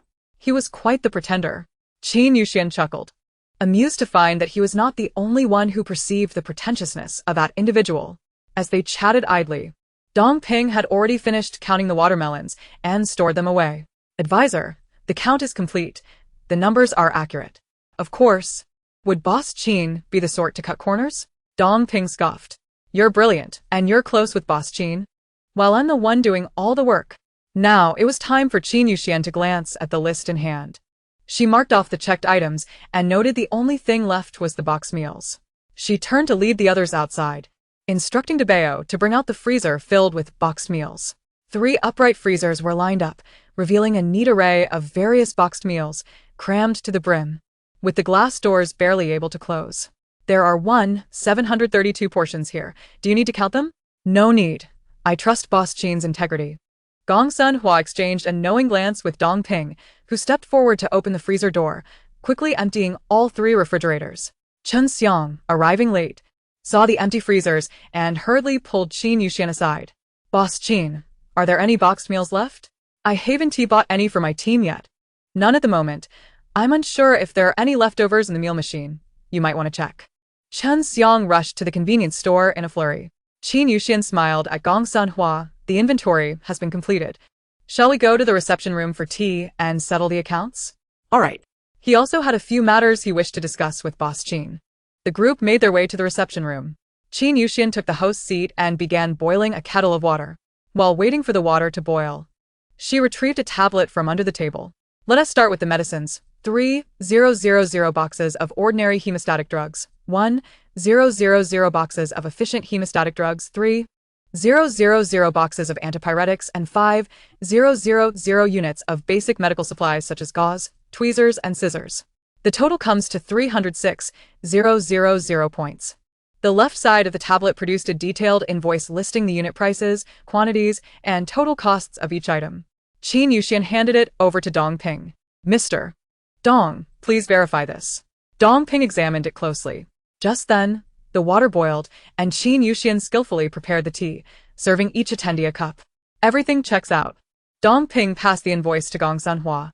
Qin Yuxian then resumed her calculations on the tablet. The Changchun robes are priced at 500 points each. Since you ordered many, we can offer a 10 discount, making 5,000 garments total to 250,000 points. The boxed meals total 732 portions, with no additional handling fees. Still calculated at 25 points each, resulting in 43,300 points. There are 1,000 boxes of sanitary napkins, 1,000 boxes of bread, 300 boxes of functional drinks, 100 boxes of mineral water, 300 watermelons, and 200 pounds each of bananas and oranges. The grand total is 100 points. Rounding off gives a final price of 430,000 points. She handed the invoice to Gong Sun Hua. Please confirm this. Gong Sun Hua took it and casually passed it to Yuhu, as matters of accounting were naturally left to the strategist, the representative of intelligence. Yuhu quickly scanned it and said, General, the accounts are correct. You can take the crystal cores to the front desk for payment. Understood. Yuhu took a pouch of crystal cores from Dong Ping and stepped out. Qin Yuxian continued to brew tea, serving it with a serene demeanor, a faint smile gracing her lips, seemingly unfazed by such a substantial account. Boss Qin is truly young and accomplished, Gong Sun Hua remarked, raising his teacup to take a sip of the exquisite tea leaves, a luxury even he, as a military leader, seldom had the opportunity to enjoy. In this gathering of heroes, Boss Qin possesses remarkable strength. I wonder if he has any plans to establish his own base? The general chuckled, stating, I merely engage in small business ventures, lacking grand ambitions. My sole desire is to manage this inn and earn a few points. The heroes are merely my guests, and their intentions and destinations are beyond my influence. Has Boss Qin never contemplated building his own influence? I am quite lazy. I have employed numerous staff at the inn simply to relieve myself of responsibilities. I have neither the time nor the inclination to manage a base. Qin Yuxian spoke with an air of impenetrable secrecy, leaving Gong Sun Hua unable to glean any further information. Upon reflection, Boss Qin truly lacks nothing and has no need to gather a host of individuals to complicate his life. He ceased his inquiries and proposed a long-term collaboration with the Machine Fortress, as the ongoing border conflicts necessitate a steady supply of resources, ideally with transactions occurring weekly. Why would one turn down business? Qin Yuxian readily agreed. After engaging in light conversation for a while, she inquired about the conditions at the Shangjing base from Gongsun Hua and his companions, including foot traffic, economic status, and levels of resource scarcity. They speculated that Boss Qin intended to open a branch at the Shangjing base. Once established, procuring resources would become much more convenient. Thus, they shared the situation in Shangjing without reservation. Upon returning from the accounts, Yuho tossed the remaining crystal cores to Dongping, keeping the bill close. General, it's 5 o'clock. The mission has been accomplished and a long-term partnership has been established. It's time to return. The group rose and exited the meeting room. Chun Xiang carried 2 large bags of boxed meals and drinks, her face beaming with delight. Earlier, Xinqing had mentioned that over 1,000 boxed meals had been purchased by General Gongsun, and the 830 points she had initially paid were refunded to her points card. She discovered additional boxed meals remaining in the vending machine, which she quickly availed herself of, as well as clearing out 40 bottles of functional beverages from the refrigerator. Hot meals and cold drinks would surely delight her teammates. The Machine Fortress has set up a barrier. In the future, you may teleport here and choose nearby landing spots. Qin Yuxian kindly reminded them. All right, goodbye, Gongsun Hua said coolly, stepping out first. Yuho lingered at the back, turning to blow a kiss to Qin Yuxian bye-bye. Do come play with me when you have the time. Qin Yuxian watched as the group departed the inn, making her way to the central square. Yuho closed her eyes, making a swift gesture, and a blue circular magic array appeared on the ground. A beam rose skyward from the array, instantly enveloping the group. In the blink of an eye, the 5 vanished with the light, and the array's markings gradually faded, disappearing completely after 2 or 3 seconds. Qin Yuxian exhaled in relief, finally bidding farewell to those troublesome individuals. ZZ. Settle the accounts and upgrade. Chapter 79. Level up by 3 tiers aside from the income from Changchun clothing and medicines, which must be accounted for in the public account. All other profits flowed into Qin Yuxian's private account. ZZ used the public account to cover the amounts Qin Yuxian had accrued for her purchases, deducting the 44,000 points required for the upgrade. Congratulations to the boss on successfully leveling up. Current level of Machine Fortress. Golden Tier 3. Current number of rooms. Standard single rooms 15, standard double rooms 10. Business single rooms 12, business double rooms 8, apartment rooms 15, capsule rooms 6. The Plaza Lighthouse has been lit. The Rice Noodle Restaurant and Hot Pot Restaurant have been opened. Next level, Platinum Tier 1. Upgrade requirement. 50,000 points. Upon upgrading, the task to open a branch at Jiangting Toa will commence. Qin Yuxian reclined comfortably on the sofa. Her calm demeanor transformed into one of astonishment as she witnessed the dramatic changes within the inn. The inn's area expanded, now encompassing the original footprint of the building, with shops divided into 4 zones: east, west, south, and north. At the center stood a colossal cylindrical elevator capable of accommodating 30 people at once, with doors accessible from both sides. The front desk was positioned directly in front of the elevator. The eastern zone, originally a convenience store to the right of the entrance, now featured 2 escalators leading down to the underground level, the entrance being on the left side, with an escalator leading upstairs. The underground level had become a large supermarket, with the entrance escalator located in the east zone, which was not yet open. The supermarket's exit opened into the southern zone, where the restaurant and buffet remained in their original locations, and the breakfast area was also relocated here. Both the Rice Noodle Restaurant and Hot Pot Restaurant were situated in this zone, establishing it as the culinary zone. Although the storefronts of the Rice Noodle and Hot Pot restaurants were relatively spacious, the decor was quite rudimentary, suggesting that renovations would be necessary in the future. The western zone was partitioned by walls, leading to a hall furnished with a tea table for meetings, while a corner was designated as a washing area, with the boss's office adjacent to it. Her room occupied a separate space. Thus the area of the southern hall was predominantly taken up by the meeting room and washing area. The northern zone mirrored the eastern zone, remaining unopened, with over 20 storefronts sealed behind glass doors, shrouded in mist, obscuring the interior. The elevator doors on either side were cleared, revealing 2 large doors, the southwest and northeast entrances. Qin Yuxian attempted to open them but found them immovable, leaving her puzzled about their purpose. To summarize, The current layout is as follows. Western zone, northern zone, southwest door, elevator, northeast door, southern zone, main entrance, eastern zone. Each area is substantially large. Please envision the total area of the inn as comparable to that of a large shopping mall. The vastness rendered the sofa set in the lobby somewhat solitary, prompting Qin Yuxian to have Daba move the sofa and television to the meeting room. She took the elevator upstairs. The medical room on the second floor had expanded significantly, now resembling a large clinic, occupying half of the floor, leaving space for additional services. A virtual dialogue window popped up, and after a glance, she decided to open a barbershop. 2 storefronts were swiftly erected with glass partitions, and a virtual renovation progress bar appeared on the door. An estimated 23 hours, 59 minutes, and 57 seconds remained. Continuing her ascent in the elevator, the third floor featured newly opened capsule rooms, aligning closely with her expectations. The accommodations were segregated by gender, with 3 rooms each, capable of housing 10 individuals per room. The rooms were compact, containing 5 pristine white bunk beds, resembling 2 space capsules stacked together. Each capsule was approximately 2 meters long and not particularly spacious. Upon opening the hatch, one would find a neatly made mattress, barely accommodating one person lying down, and just sufficient space to sit up, equipped with a dim overhead light. In addition to the 10 capsules, there was a shared restroom and a luggage locker with 10 compartments. Although small, the environment was relatively clean and tidy, avoiding a sense of overcrowding, and thus priced at 50 points per night. Qin Yuxian chose not to ascend further, as the configurations of the standard and business rooms would not differ significantly. It was time to head downstairs to inspect the lighthouse. Upon exiting the elevator, she gazed from afar at the lighthouse in the center of the plaza, which had once been a crumbling structure, now restored to a magnificent new form. The light column resembled a magical staff, adorned with slowly rotating wings, cradling a lotus-shaped light ball that emitted a soft purple glow. Qin Yuxian's forehead creased with 3 dark lines. How ostentatious! Now, day and night blended seamlessly. With the lighthouse illuminating the area continuously, its existence served little purpose beyond being a symbol of strength.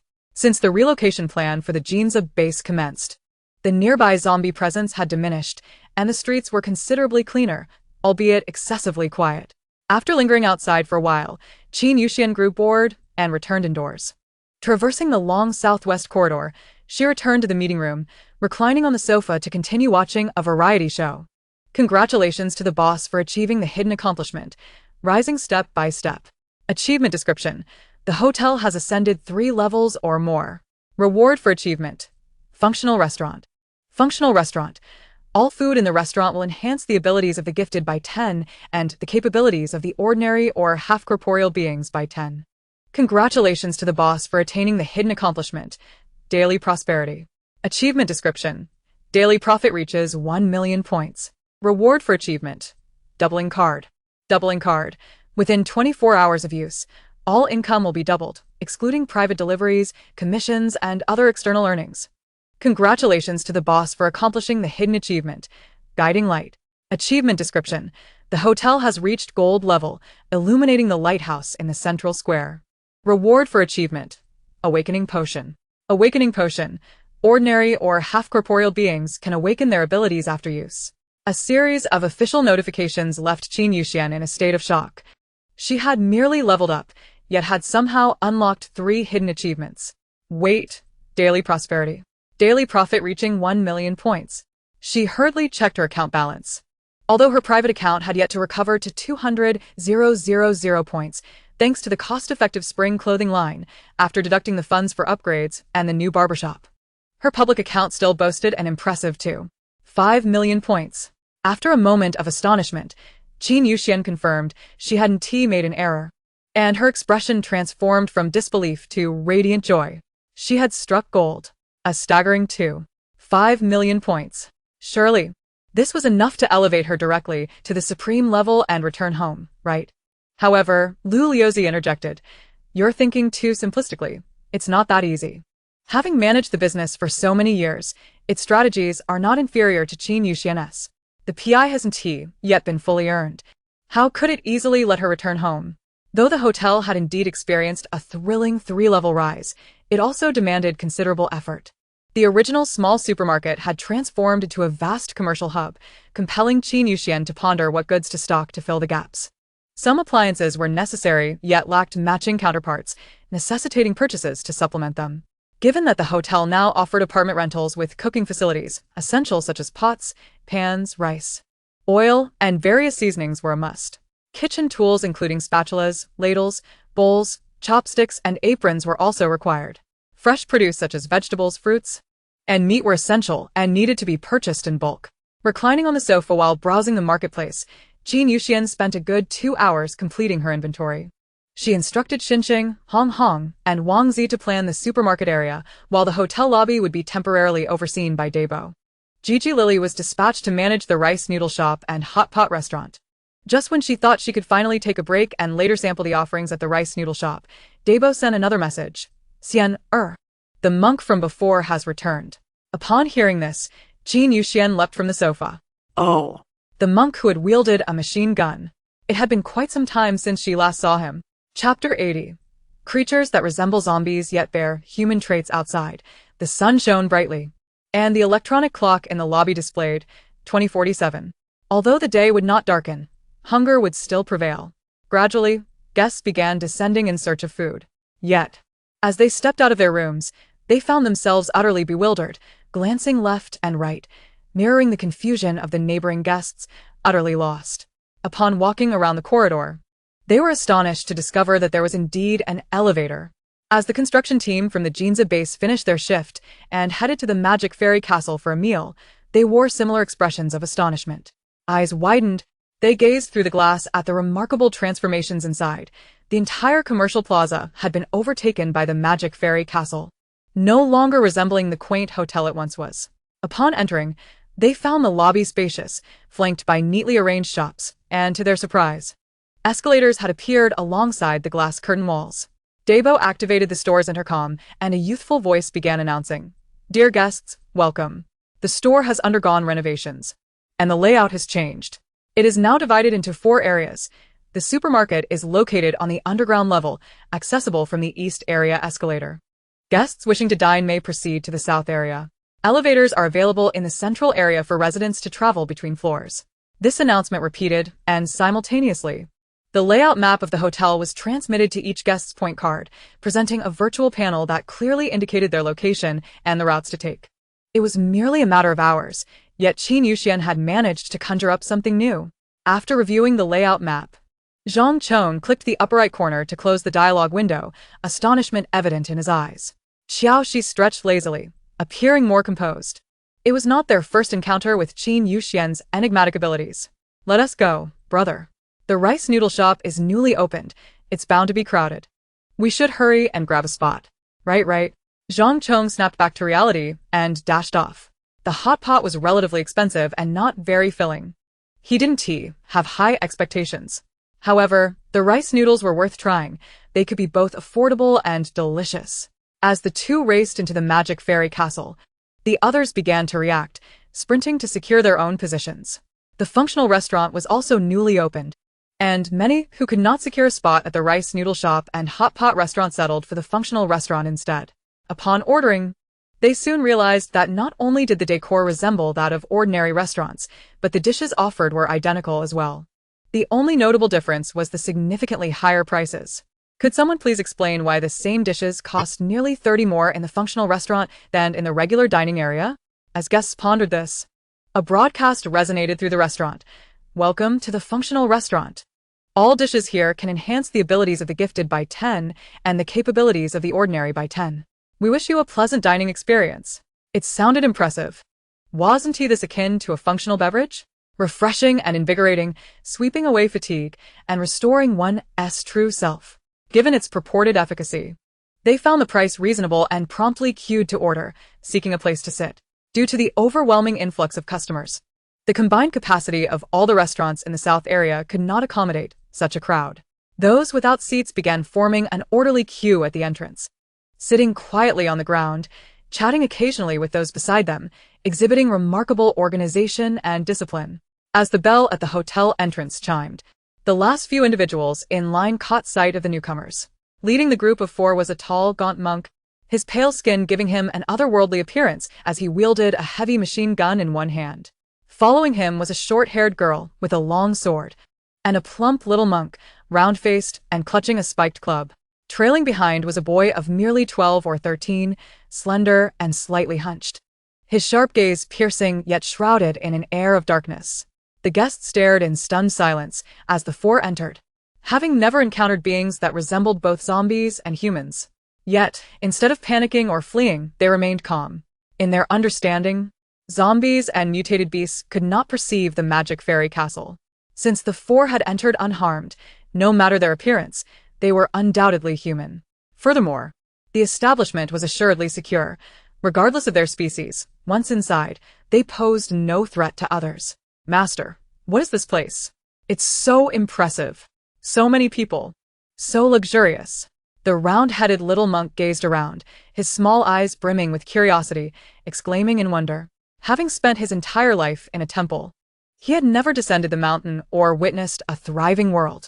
Until the apocalypse arrived, shrouding the world in gloom, he could no longer behold the beauty of existence, relying solely on descriptions from elders to imagine what a prosperous world might look like. He thought to himself that perhaps this was indeed the prosperous world spoken of by his elders, brightly lit, bustling with life, and thriving. It was the grandest spectacle he had ever seen.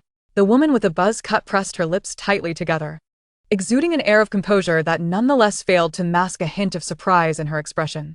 Outside, the world was barren, devoid of life, subjected to extreme temperatures year after year, with many regions transformed into desolate wastelands, lacking both water and sustenance, let alone electricity. Yet, why did this place still seem to thrive, bustling with vitality as if it were in an era of peace and prosperity?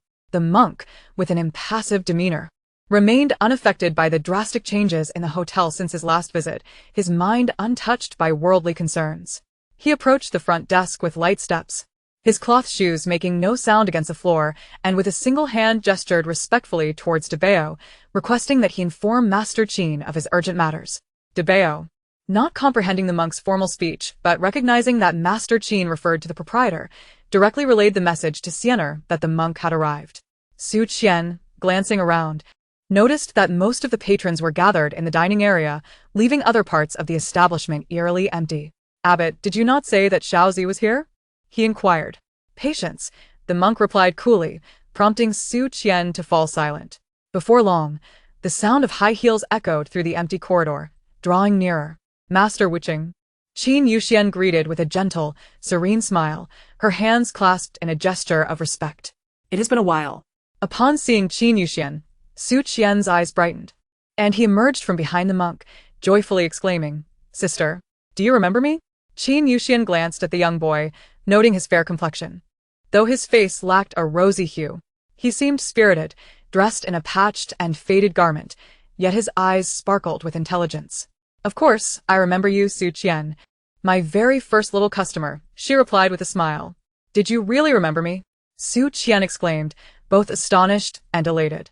With so many guests passing through the shop daily, he had assumed he was too insignificant for her to recall. "You are here to find your sister, I presume? She is downstairs at the supermarket. Let DeBeo take you there." Qin Yuxian turned to DeBeo, who understood immediately, and led Su Qian down to the lower level.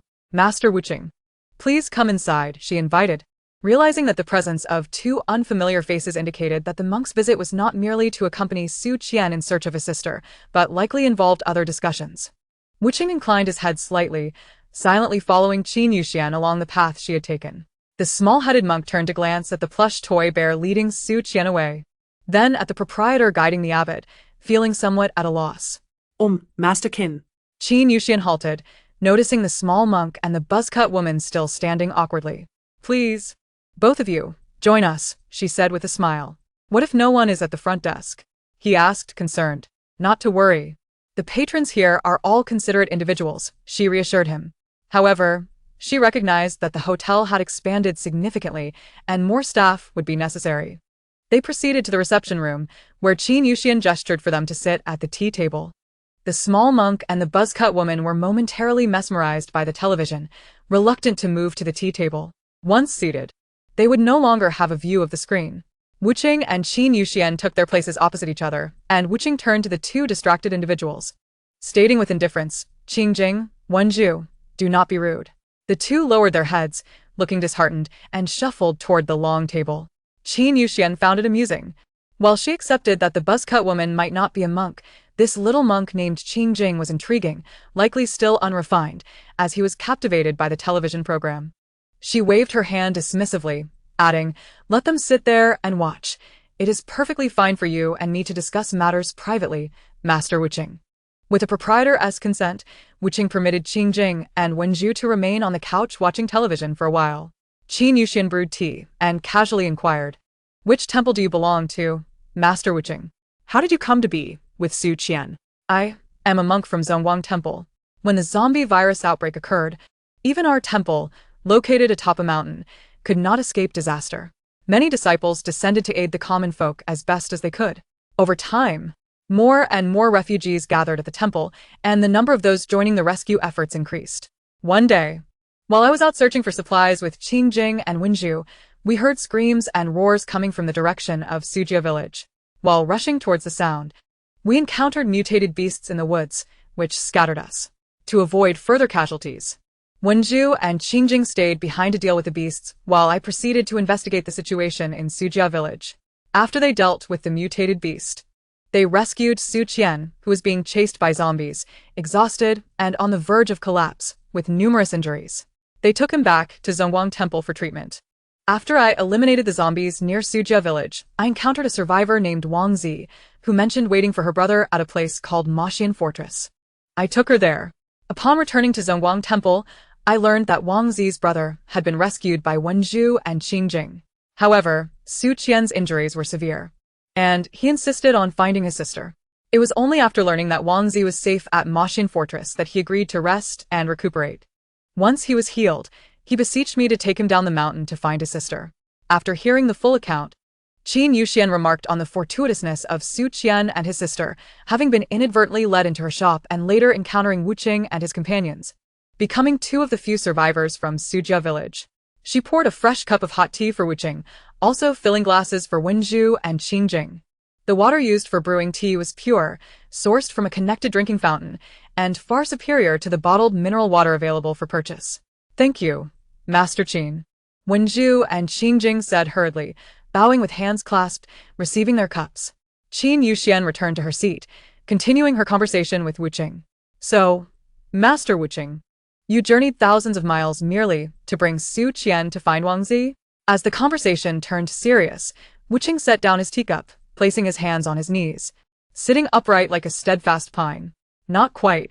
Our temple cultivates a wild herb known as banished immortal grass, which possesses detoxifying properties. Following the apocalypse, it was discovered that it could suppress zombification, resulting in beings like myself, half-zombies. However, with extreme climatic changes, the survival rate of the banished immortal grass has dwindled significantly, and it has become increasingly rare. Currently, it is challenging to find even a single plant, and all medicinal supplies are from previous harvests.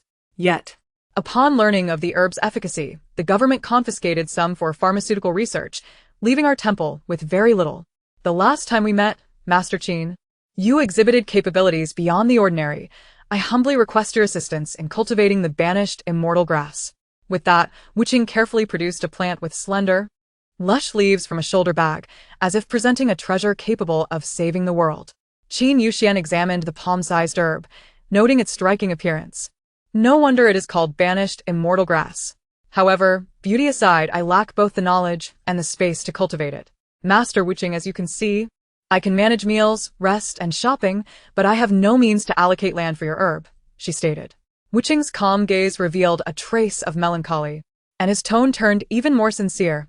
"Master Qin, you are truly capable. You must have a solution." Qin Yuxian sighed wearily, realizing that flattery would not suffice to convince her. The availability of land for cultivation was not her decision. It was 6-6 authority that mattered. Moreover, her desire was to relax and wait until she had earned enough to return home, without the burden of tending to plants. To put it bluntly, the fate of this world was of little consequence to her. 6. What do you think? In a moment of unexpected camaraderie, Xiao Xian inquired about my opinion. Indeed. Upon hearing your thoughts, I shall discern which notions to dismiss. Just kidding, Duchère. I believe this endeavor is feasible. Have you not heard that the government has appropriated a portion of the immortal grass for medicinal research? If you possess some yourself, you could reap significant profits from the government. After a moment of contemplation, Qin Yuxian acknowledged the validity of Liliuzi's argument, yet the primary concern at hand was not that. I lack the ability to cultivate it. Hire someone skilled in planting. The mall has a complete encyclopedia of botany. But where shall we find the land? That is indeed a pertinent question. Chapter 82. The planting project. Wuqing gazed at Qin Yuxian with an impassive demeanor, recognizing her internal struggle and suspecting that this matter might not come to fruition. After all, in a post-apocalyptic world, where could one possibly find arable land? Despite the abundant resources and energy of the magic fairy castle, it ultimately remains merely an inn. How could it conjure a plot of land from thin air? This request was indeed a considerable challenge for the benefactor Qin. Just when Wuqing believed all hope was lost, a smile returned to Qin Yuxian's face. And she graciously consented. I will agree, but I require 50% of the harvest, and from the remaining 50, you must keep half here in storage.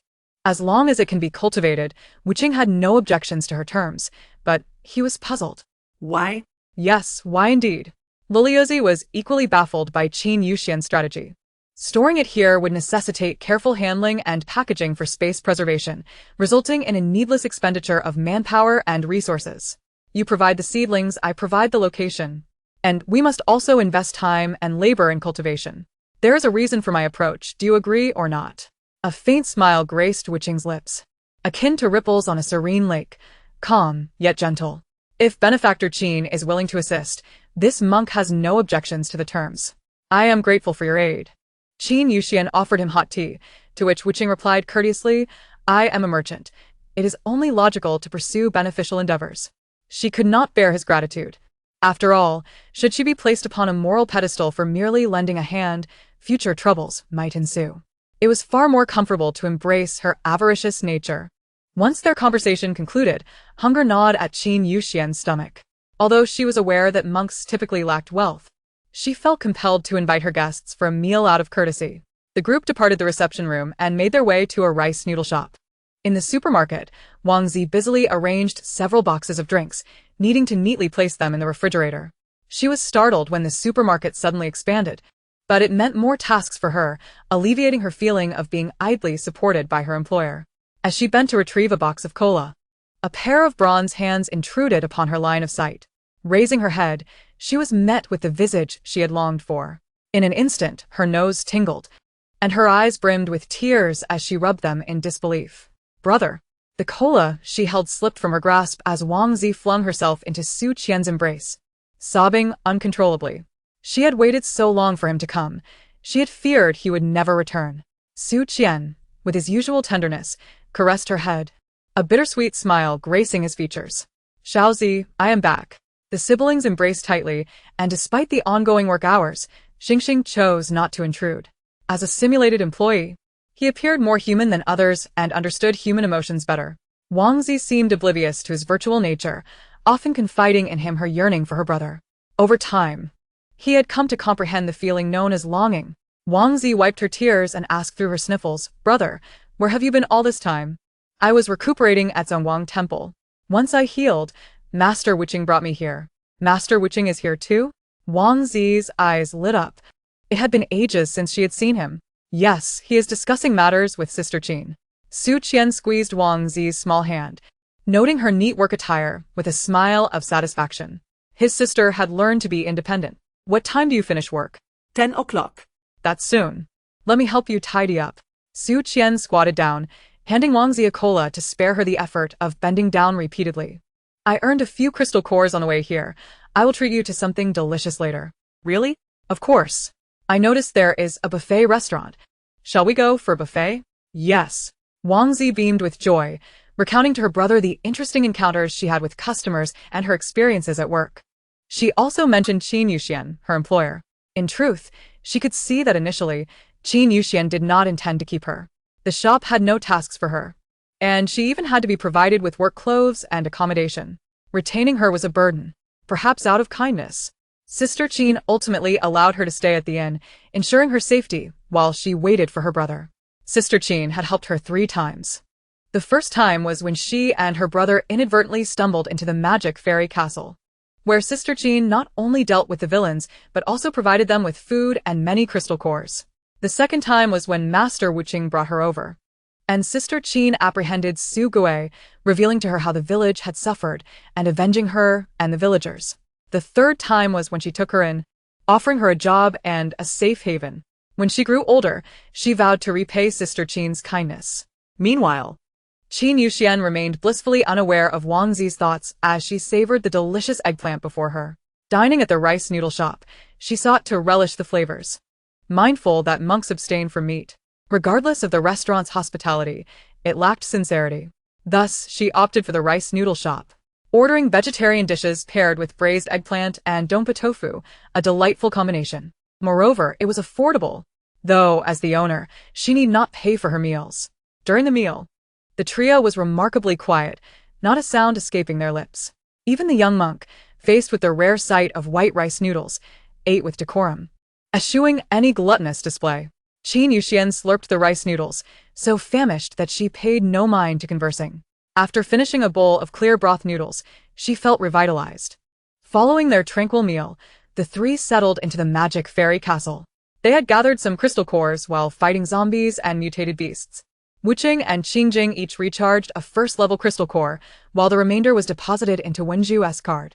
They booked the 3 cheapest capsule rooms and planned to purchase supplies to take back to Zhongwang Temple the next day. Su Qian and Wang Zi indulged at the buffet until their bellies were round and full, before contentedly putting down their chopsticks. "Brother, can you take me with you?" Wang Zi looked up at her brother with hopeful eyes, unwilling to face separation again. Su Qian hesitated, gently grasping Wang Zi's small hand. "I have decided to accompany Master Wuching on a rescue mission. It is too dangerous for you to follow me. You must stay here." Upon hearing she would be left behind, Wang Zi's expression crumpled, and she burst into tears, her cheeks streaked with tears. "No, I want to go with you. Be obedient." Su Qian cupped Wang Zi's face in his hands, tenderly wiping her tears away. The outside world was fraught with danger, and he feared he might not always be able to protect his sister. Only by remaining in the magic fairy castle could she live safely. Chapter 83.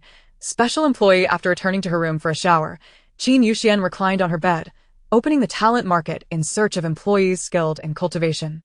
"Xiao Xian, have you thought about where to plant the immortal grass?" "In the rose garden." Within the entire inn, only her rose garden was suitable for planting. Ah? "You wish to uproot the roses and cultivate wheat, prioritizing profit over romance? That is simply inconceivable.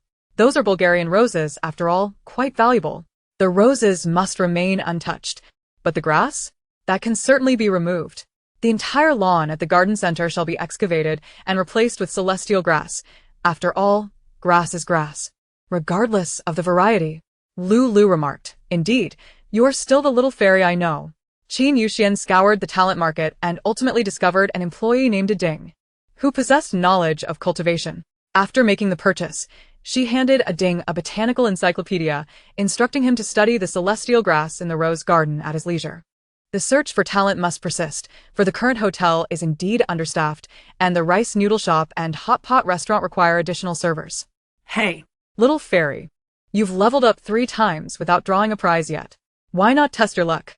You might just draw a remarkable employee." "Very well. The advanced prize pool has been unlocked for the host." Qin Yuxian clasped her hands in prayer, wishing to draw an employee as capable as Xingxing.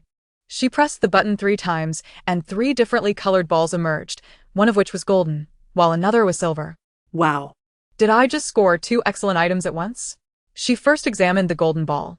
"Congratulations, host. You have received a premium gift package." Premium gift package. Luxury cruise ship. Before her unfolded a 3D image of a luxurious cruise ship, rendering Qin Yuxian momentarily speechless.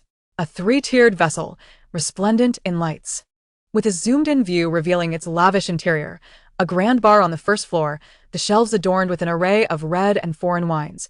On the second floor, a game room and pool table, reminiscent of an elite venue frequented by high society. Owning such a luxurious cruise ship surely symbolizes her potential to experience the lifestyle of the affluent. The patterns flickering in Qin Yuxian's eyes signified that fortune had finally smiled upon her. Eagerly, she opened the silver ball. Congratulations, host. You have received new employee package. New employee package. Special employee blueprint. Available for purchase at the talent market. Qin Yuxian was taken aback. Aren't I supposed to receive employees directly? Why must I still spend money to acquire them? Is it something extraordinarily valuable that necessitates increasing my expenses? Upon inspecting the talent market, she noticed that the top 5 positions bore the label new, yet the images did not ignite her desire to purchase. 6. Are you serious? I specifically watched the entire series to prepare this surprise for you. Don't you like it? Should I?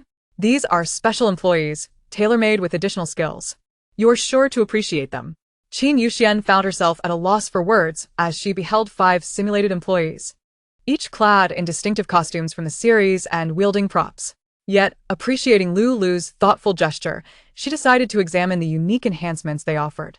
First, name, touch fairy queen, traits, strong charisma, flaw, afraid of electricity, special skill, teleportation. Second, name, oil prince, traits, versatile, flaw, afraid of electricity, argumentative, special skill, time stoppage. Qin Yuxian furrowed her brow. What does it mean to be argumentative? Are the personas of special employees all derived from the series? Indeed, you guessed correctly. Name, touch fairy little blue, traits, loves housework, flaw, afraid of electricity, quarrels with oil prince, special skill, growth magic. Name, hey touch fairy little moon, traits, absorbs negative energy. Flaw, afraid of electricity, afraid of little blue, special skill, duplication. Name, heart-wrenching touch fairy, traits, diviner, flaw, afraid of electricity. Special skill, 100 accuracy in divination, requires establishment of a divination house. After reviewing, Qin Yuxian deemed the heart-wrenching touch fairy to be the least useful. Acquiring her would necessitate finding a location and spending more funds to build a divination house. With everyone struggling to make ends meet, who would spend frivolously on divination? Are you out of your mind? Little fairy, don't you find this amusing? After all, your time in the hotel is rather dull. Occasionally indulging in divination could be delightful. Qin Yuxian pondered for a while, realizing that the reasoning held some merit. Her account was sufficiently funded, and hiring a diviner posed no significant issue. After all, it was Lulu's thoughtful intent, and the fairy castle indeed required more hands. Why not employ them all? She decided to purchase all 5 employees and additionally acquired 3 anime-themed staff members, renaming them Meichi, Meishue, and Lily. With that, the fairy castle was finally fully staffed. The newly acquired employees would report to the manager, Xingxing, upon arrival in the lobby. Qin Yuxian then opened the last small ball. Congratulations, host. You have obtained boss's room model. A model room for the boss? This implies she could autonomously alter the decoration of her room. Where could she view this? Open the system panel for personal rooms to see. Following Lulu's instructions, Qin Yuxian clicked through step by step. Indeed, she discovered 3 design models. One was her current room, while the other 2 were newly acquired. Which to choose? Naturally, she would alternate between them. She first switched to the black and white style, and when she grew weary of it, she would change to the green style. Perfect. After changing the room's decor style, Qin Yuxian lay down to rest. Little did she anticipate that the following day, she would be awakened by Debao's gentle nudging. Opening her eyes, she found Debao standing by her bedside, gazing at her with an adorable expression. Qin Yuxian sat up, rubbing her sleepy eyes and yawning. Debao, what is it? Boss Xianea. There's a commotion outside. Qin Yuxian. Instantly alert, she hastily washed up, donned some casual attire, and slipped on her mules before stepping out with Debao. The lobby was bustling with activity. As soon as she exited the West Hall, she could hear voices. Moreover, those voices were exceedingly familiar. Oil Prince, you've ruined my plans again. Ha ha ha. Black Crow, you can only blame your lack of skill. Oil Prince, cease your mischief. This matter does not concern you new. Upon recognizing the familiar costumes and faces, Qin Yuxian felt overwhelmed. It seemed her hotel had suddenly transformed into a film set. Hey touch fairy little moon's non-mainstream, explosive hairstyle. Oil Prince's unconventional accent. Touch fairy queen's extravagant attire, and the eye-catching hair of touch fairy little blue and heart-wrenching touch fairy drew the attention of numerous guests, who looked on in astonishment. eager to discover the origins of these striking characters. How embarrassing. She didn't want to admit these peculiar individuals were her employees. Chapter 84. Lulu's thoughtful gift. Xingxing struggled to manage the antics of these new colleagues, who were utterly unmanageable, and their work would devolve into chaos shortly after starting. Boss, I truly cannot bear this any longer. Qin Yuxian sighed, patting Xingxing's shoulder. You've done well. She contemplated for a moment, realizing that it would be best to separate these individuals, as their gathering incited chaos. What positions could be suitable for them? The three emotionless ones rose early and encountered Qin Yuxian reprimanding several oddly dressed employees at the unopened southwest gate. Master Qin, Wu Qing approached, clasping his hands and bowing slightly. Why are you in such a foul mood this morning? Qin Yuxian waved her hand, unwilling to divulge the details of hiring these eccentric employees. Instead, she inquired, Master Wu Qing, are you heading back to Zhongguang Temple today? Yes. I am procuring supplies before embarking. Considering the bustling crowd at Zhongguang Temple and the likely substantial supplies needed, Qin Yuxian's mind whirled with a plan. If it's not too much trouble, I would like to inquire about the current situation at Zhongguang Temple. Master Wu Qing, might we converse in the reception room? Of course. Wu Qing consented and signaled to Wenju and Qing Jing to proceed to the supermarket for groceries. Qin Yuxian shot a warning glare at the quartet from the fairy castle, admonishing them to behave while she was away. Before leading Wu Qing to the reception room for tea, a copper kettle simmers with boiling water, warming the delicate purple clay teapot. After steeping a spoonful of tea leaves and rinsing them, the first infusion yields the most aromatic and delectable brew. Once the tea is served to Wu Qing, Qin Yuxian casually inquires, Master Wu Qing, I heard you mention yesterday that the number of people at Zhongguang Temple is increasing. Could you elaborate on the situation? Is it feasible to sustain so many individuals with the resources you typically gather? Upon addressing the matter of resources, Wu Qing slightly lowers his gaze. Savoring a sip of the hot tea, his expression revealing a hint of helplessness and sorrow. Currently, the elderly, women, and children unable to fend for themselves comprise 40% of the populace, all sheltered by their families, left with nowhere to go and lacking the means to combat zombies. They can only perform simple tasks at the temple. Injured individuals account for 30%, as those with abilities who are wounded by zombies or mutated beasts do not undergo transformations. They merely need to wait for their wounds to heal.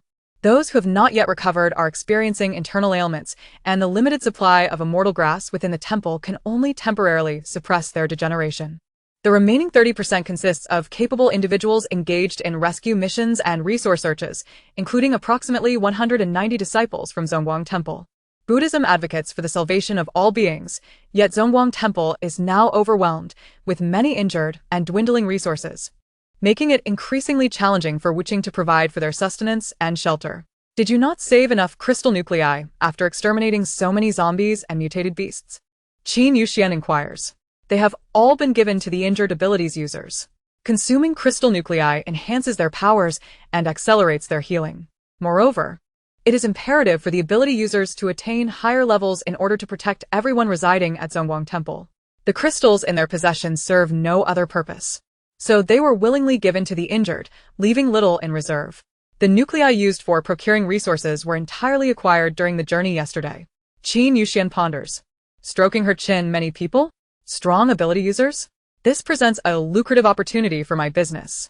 Master Wu Qing, I have a plan that I hope you will find intriguing. I am eager to hear the details. Qin Yuxian smiled softly, refilling Wu Qing's cup. The tea, radiant in color, emitted a fragrant steam that danced around the rim before dissipating, the mist gradually diminishing as the tea cooled. The two engaged in their clandestine discussion, drawing to a close. Wu Qing beamed, his eyes sparkling with sincerity, as he praised, Qin, your ingenuity is truly remarkable for conceiving such an idea. Qin Yuxian discarded her cold tea and brewed a fresh pot, serving it to Wu Qing with a nonchalant remark. As a businesswoman, one must possess a few tricks. After finishing his tea, Wu Qing rose to take his leave, expressing gratitude for the tea. I shall return to await your good news. Safe travels, Qin Yuxian said, watching him depart the parlor before resuming her solitary tea ceremony. The tea was exquisite, with its fragrant aftertaste leaving a hint of sweetness, and she found herself growing fond of this ritual. Once Wu Qing had left, Lu Liuzi emerged. Xian. Why do you choose to assist them? This plan benefits me as well, does it not? But you could easily opt not to involve them. Qin Yuxian set her cup down, smiling gently. Consider it an act of kindness. In truth, she did not subscribe to the notion of good deeds yielding good fortune. Her mother remained bedridden, her life hanging by a thread. Though they were worlds apart, she fervently hoped that her acts of compassion could bring blessings to her family. After cleansing the teaware, Qin Yuxian exited the parlor to seek out a few conspicuous individuals on punishment. Xiaolan and Yule were covertly competing, hastily standing at attention upon noticing their employer's arrival. Each time Qin Yuxian encountered this group, she felt a wave of fatigue wash over her, sighing as she instructed, Xiaoya, manage the hot pot restaurant. Xiaolan, attend to the guest room sanitation. Yule, oversee the rice noodle shop. Ma Xian, you will accompany Master Witching back. When they need to procure resources in the future, you will facilitate the transport. Understood, boss, Ma Xian replied cheerfully, accepting the assignment. The others nodded in agreement as they dispersed to their respective tasks. And what of me? Zasin Mosian waited clearly. Fearing she might be out of a job before she even began. Come with me, Qin Yuxian said, leading her upstairs. She spent 10,000 points to establish a divination room in the farthest corner, creating a workspace for Xia, Xi and Ma Xian. The construction of the divination room was swift, given its simple setup. Inside, 6 chairs were placed along the walls, creating a waiting area, while a curtain separated the divination space, which featured 2 chairs facing each other across a table adorned with a crystal ball and a deck of tarot cards. The decor was predominantly purple, with decorative elements enhancing the ambience, and little else was present. Xia, Xi and Ma Xian beamed with joy. Boss, you've truly built me a dedicated divination room. Shall I read your fortune? What can we divine? Love, career, wealth, family, all are possible. Can we predict my family's fortune? Absolutely. With a mix of skepticism and hope, Qin Yuxian sat at the table, wondering if Xia, Xi and Ma Xian could indeed read accurately across dimensions, but she felt it was worth a try. Xia, Xi and Ma Xian took her seat at the main position, placing her hands above the crystal ball, closing her eyes to chant an incantation, Balala energy, Mani Mani Hong. Something about it felt a bit dubious. Upon opening her eyes, the crystal ball revealed a vision. Qin Yuxian's eyes widened, her tear-filled gaze fixating on the orb. Her mother lay in a hospital bed, reliant on a breathing apparatus, the toll of prolonged chemotherapy leaving her bald and emaciated. Her father sat by her side, gently wiping her hands with a damp cloth, his hair now streaked with gray, bearing the weight of years. Hot tears streamed down her face as Qin Yuxian sniffled. It turned out that the seemingly least useful Xia, Xi and Ma Xian was the most thoughtful gift Luliozi had given her. Chapter 85. Platinum level division within the crystal ball was clear to Xia, Xi and Ma Xian, and upon noticing Qin Yuxian's tears, she picked up the tarot cards, shuffled them, and fanned them out before Qin Yuxian. Draw 3 cards. We can assess your family's health. It requires a sincere heart to connect with the tarot. This time, Qin Yuxian genuinely believed in Xia, Xi and Ma Xian's abilities. Focusing on her parents, she felt guided to select 3 cards from the deck. Xia, Xi and Ma Xian examined the cards, offering interpretations for each, ultimately concluding, your parents' health is not in a good state. However, there is no immediate danger, and the likelihood of improvement is quite promising. Hearing this, Qin Yuxian's anxious heart finally found some solace. She stood up and exited the divination room. Luliozi, sensing her emotional shift, reassured her, Xian, do not fret. You are nearing the final hurdle.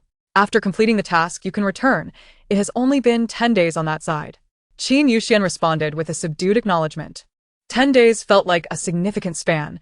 Her mother's condition could deteriorate at any moment. She had informed her parents that she would be away for a time to gather medical funds before traversing dimensions with Luliozi. Even if only 10 days had passed, the lack of communication would undoubtedly cause her parents distress. Upgrade, Tong. Another upgrade? You just leveled up 3 times yesterday. I wish to return home swiftly. Fine then. 50,000 points have been deducted from the shared account. Congratulations, boss. You have successfully leveled up. Current Magic Fairy Castle level. Platinum level 1. Current room count. Standard single rooms 20. Standard double rooms 15. Business single rooms 15. Business double rooms 10. Apartment rooms 20. Maximum limit reached. Capsule rooms 10. Branch mission activated. Jiangtangchuo branch. Mission duration. 10 days. Mission description. Are you content to remain in this small place? Do you not wish to venture outside? Do you not desire to expand your business and earn more money? Open a branch. The lavish fortunes are about to descend upon you. Head to Jiangting City and find a suitable location to establish a branch. Next level, Platinum 2, upgrade requirement. 80,000 points. Open new shops upon upgrade. After the upgrade, the hotel did not change much. It merely had more rooms. The absurdity lies in the increased requirements for the next upgrade. In addition to points, there are now other stringent conditions. What does expanding shops mean? It refers to the hotel's hard facilities, such as breakfast rooms, restaurants, buffets, functional dining areas, supermarkets, and medical rooms, while others fall under soft facilities, including the recently opened noodle shop and hot pot restaurant, as well as your own barbershop and fortune-telling booth. Soft facilities are considered expansions and can have their names modified. However, operating soft facilities incurs costs. If management proves ineffective, one can close and reopen different establishments. Costs include material expenses, water, electricity, and equipment fees, charged monthly based on income. Qin Yuxian felt overwhelmed. So, aside from rent-free shop space, everything else incurs expenses? I had already invested in opening the shop. Why should I be charged for equipment costs? Because all shops are fully automated. For instance, the barbershop operates entirely by machines, requiring no staff, so equipment costs are akin to labor costs. Hearing Lu Liuzi's explanation, she found herself at a loss for a rebuttal. Well, she thought regardless. She did not foresee incurring losses by running a shop in this post-apocalyptic world. Qin Yuxian approached the hotel lobby, where many were waiting. This was due to her instruction to Xinqing the previous day not to activate the zombie map, allowing guests to gather for an announcement. Hey, wake up. Boss Qin has arrived. What does Boss Qin have to announce this early in the morning? Who knows? The hotel underwent such drastic changes yesterday. Maybe Boss Qin has developed some new gadget. Indeed, the Changchun clothing line is a significant achievement of Boss Qin. This time, it must surely be something remarkable. By the way, did you see those new faces over there? They seem to be new employees from the shop. I wonder where Boss Qin found them. They should have hired me instead. You? What can you do? Who are you looking down on? I can be quite efficient. Yet, you're not as skilled as the employees here. Look at De Bao. It can change size in an instant and works tirelessly for 24 hours. Can you do that? Standing at the counter, Qin Yuxian cleared her throat and smiled gently. I appreciate your patience this morning. I have gathered everyone here to discuss something and to give you a tour of a new map. What new map? Zhang Ziao inquired curiously, only to receive a reprimand from Sun Qi for not asking about the matter first. Qin Yuxian followed the sound and spotted the ever-pretentious Dongfang Bei, alongside the ever-elusive ninja, Shun Jianyuan, standing at the edge of the crowd. At the moment their eyes met, Shun Jianyuan seemed to realize what she was about to reveal and turned to leave. Shun, aren't you interested in the new map? She called out to him. Shun Jianyuan paused. He was only interested in zombies. However, since Qin Yuxian had asked him to stay, perhaps the new map was related to zombies as well.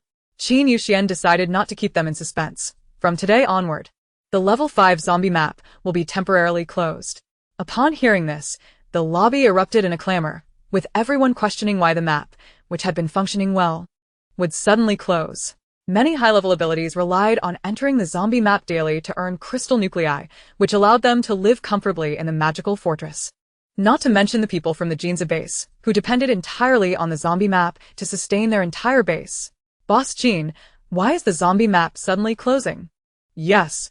If we earn crystal nuclei, you earn points too. Please, everyone, remain calm and follow me, Qin Yuxian spoke. And the crowd quieted down as she walked towards the East District, parting the throng as they followed her. She stopped in front of a shop at the very edge of the East District, placing her hand on the glass door.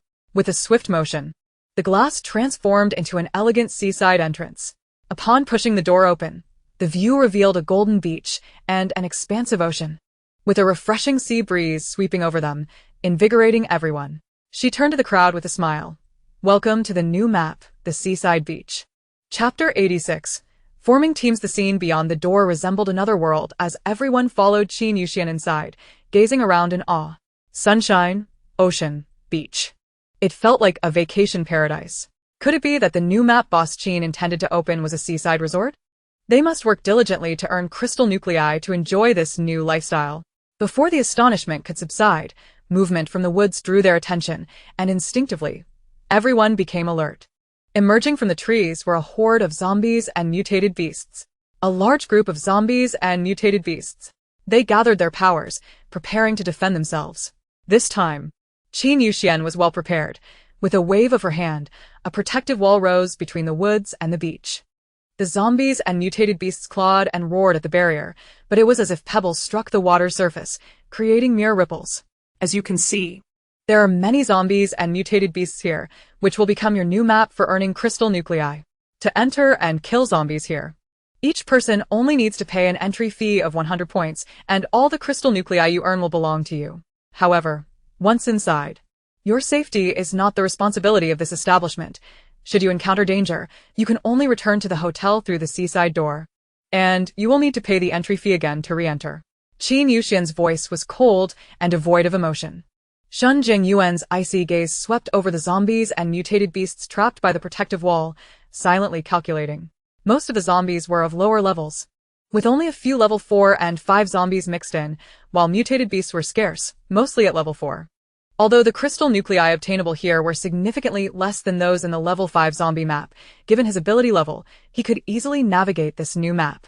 He turned to observe the surroundings. The azure sea lay not far off, and beneath his feet was pristine sand. A beautiful scene. Qin Yuxian was undoubtedly using this to conduct business.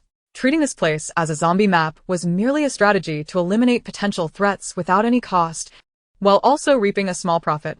In essence, all those present were merely tools in Qin Yuxian's pursuit of wealth. They not only had to work hard but also had to pay for the privilege. Her strategy was quite ingenious. Shun Jianyuan deciphered Qin Yuxian's intentions but felt indifferent. Since she aimed to eradicate all the zombies and mutated beasts to utilize this location for business, once the area was cleared, she would likely reopen the level 5 zombie map. Accelerating her objectives would also facilitate his own. The zombies outside had been mostly cleared, and lower-level abilities could not access the level 5 zombie map. Now, various levels of zombies and mutated beasts were present here, enticing them to take action. Boss Qin, when will it open? Zhang Chong eagerly inquired, unable to contain his excitement. It will officially open at 3 o'clock this afternoon, Qin Yuxian responded, glancing at her watch. It is currently 11:08. You all can grab lunch and prepare accordingly. A few mediocre individuals from the third base of Yu Hung gathered to discuss their situation, as they were currently using valuable items to exchange for points, which would eventually run out. If they could not kill zombies to earn crystal nuclei, they would inevitably face demise. They might as well seize the opportunity to practice their skills while the seaside map was open and numerous abilities were present. The advanced zombies are formidable, but surely we can handle a few lower-tier ones, can't we? Observing the teams at the Jinja base that routinely clear out zombies, it's evident that there are many ordinary individuals among them. Others can fend for themselves and thrive. Why should those of us who possess arms and legs remain in perpetual reliance on others for protection? Let's form a small team. A man in his 40s proposed. I think it's a splendid idea. We may lack experience, but we can seek the guidance of an ability user. How about approaching Mr. Shen? He is the most powerful ability user at the shop. We could share some of the crystal cores we earn with him. However, he is primarily focused on advanced zombies. He might not be inclined to accompany us burdensome lot. Why not ask him? The proposing man, Mao Shi, was pushed forward to negotiate with Shun Jianyuan. As anticipated, Shun Jianyuan unhesitatingly declined their invitation to team up after hearing Mao Shi's proposal. Mao Shi, disheartened, lamented that the esteemed figure was far too aloof and unwilling to engage them. Hey, Are you looking for a team? Choose me. Zhang Chong, who witnessed Mao Shi's rejection, immediately stepped forward to offer his assistance. You lack experience, so I shall guide you. Mao Shi's face lit up with joy, a Tier 3 ability user. He primarily slays lower-level zombies, making him an excellent leader for their endeavors. Furthermore, Zhang Chong was accompanied by a fellow Tier 3 user, Xiao Shi. The presence of 2 Tier 3 ability users certainly bolstered their confidence. Can we truly do this? Mao Shi asked again, his face beaming. What could possibly hinder us? Soon, Jinja base will relocate nearby, and we shall be neighbors. We do not seek your crystal cores, simply follow our lead. Zhang Chong declared proudly, patting his chest with conviction. While Xiao Shi nodded in agreement, expressing no dissent. Mao Shi felt so moved that he nearly knelt before the two, realizing that everyone at Jinja base was genuinely kind-hearted. Unlike their previous base, Yuhung No. 3, which, despite being called a base, lacked unity and concern for each other's safety. Perhaps it was because they did not have a leader as commendable as Wu Liang. Go and convey this to them. After lunch, find a suitable weapon. Let us gather at the entrance to the seaside gate at 2:45 p.m., and we shall enter together once everyone is assembled. Excellent. Mao Shi joyfully rushed back to share the good news with his companions. Meanwhile, Su Qian approached Qin Yuxian, calling out in slight confusion, "Sister?" He was supposed to leave with the abbot, but the abbot had instructed him to stay here, informing him that this was arranged by Sister Qin. And he would temporarily share a staff dormitory with Wang Zi, awaiting her directives. Could it be that Sister Qin intended for him to work here as well? Qin Yuxian gazed down at the young boy, her expression stern yet authoritative. Did the abbot speak to you? Yes, Su Qian obediently nodded, confirming that the abbot had instructed him to remain here with Xiao Zi and to follow Sister's arrangements. Qin Yuxian gave a slight nod and elaborated. The abbot mentioned that you are still quite young, with a low ability level, and did not want you to be separated from your sister for too long. Therefore, he left you here in my care. You will share a dormitory with Wang Zi, and I will adjust your meal plans so you can dine together. The seaside map presents an opportunity for your growth, and once your ability level reaches a certain threshold, other tasks will be assigned to you. Do not disappoint me or the abbot. She gently patted Su Qian's frail shoulder, seemingly placing great expectations upon him. The boy nodded, his gaze resolute, no longer the frightened, timid child who had once stumbled into the enchanted fortress. I will not let down the hopes of Sister Qin and the abbot. As Qin Yuxian departed the seaside area, she proceeded toward the western hall. Lulu, adjust Wang Zi's meal plan to accommodate two. Understood. Little Xian Xian is truly beautiful and kind-hearted. While she was indeed lovely, her kindness was not to the extent of a saint. She had no time to concern herself with worldly suffering. Then why do you wish to keep Su Qian? To have a bodyguard on hand. Chapter 87. Update on the points card. Lulu struggled to comprehend Qin Yuxian's reasoning.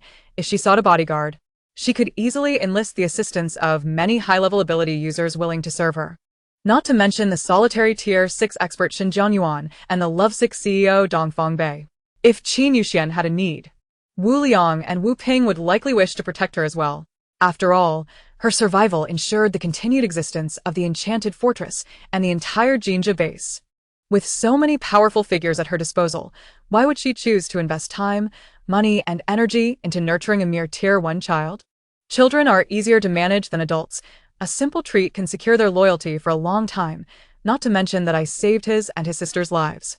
Nurturing him from a young age would foster a bond, ensuring his unwavering loyalty to me, thus preventing future betrayal when others might present more enticing offers. Wow.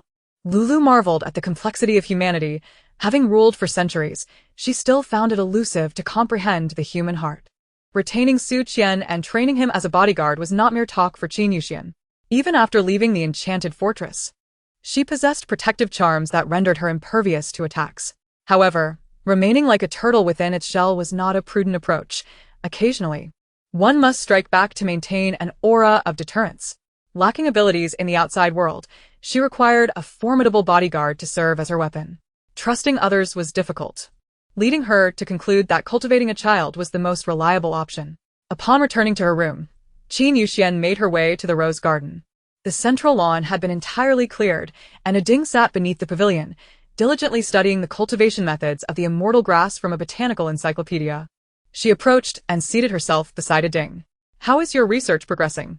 A Ding spread the encyclopedia before her, pointing to the section on cultivation methods. Boss.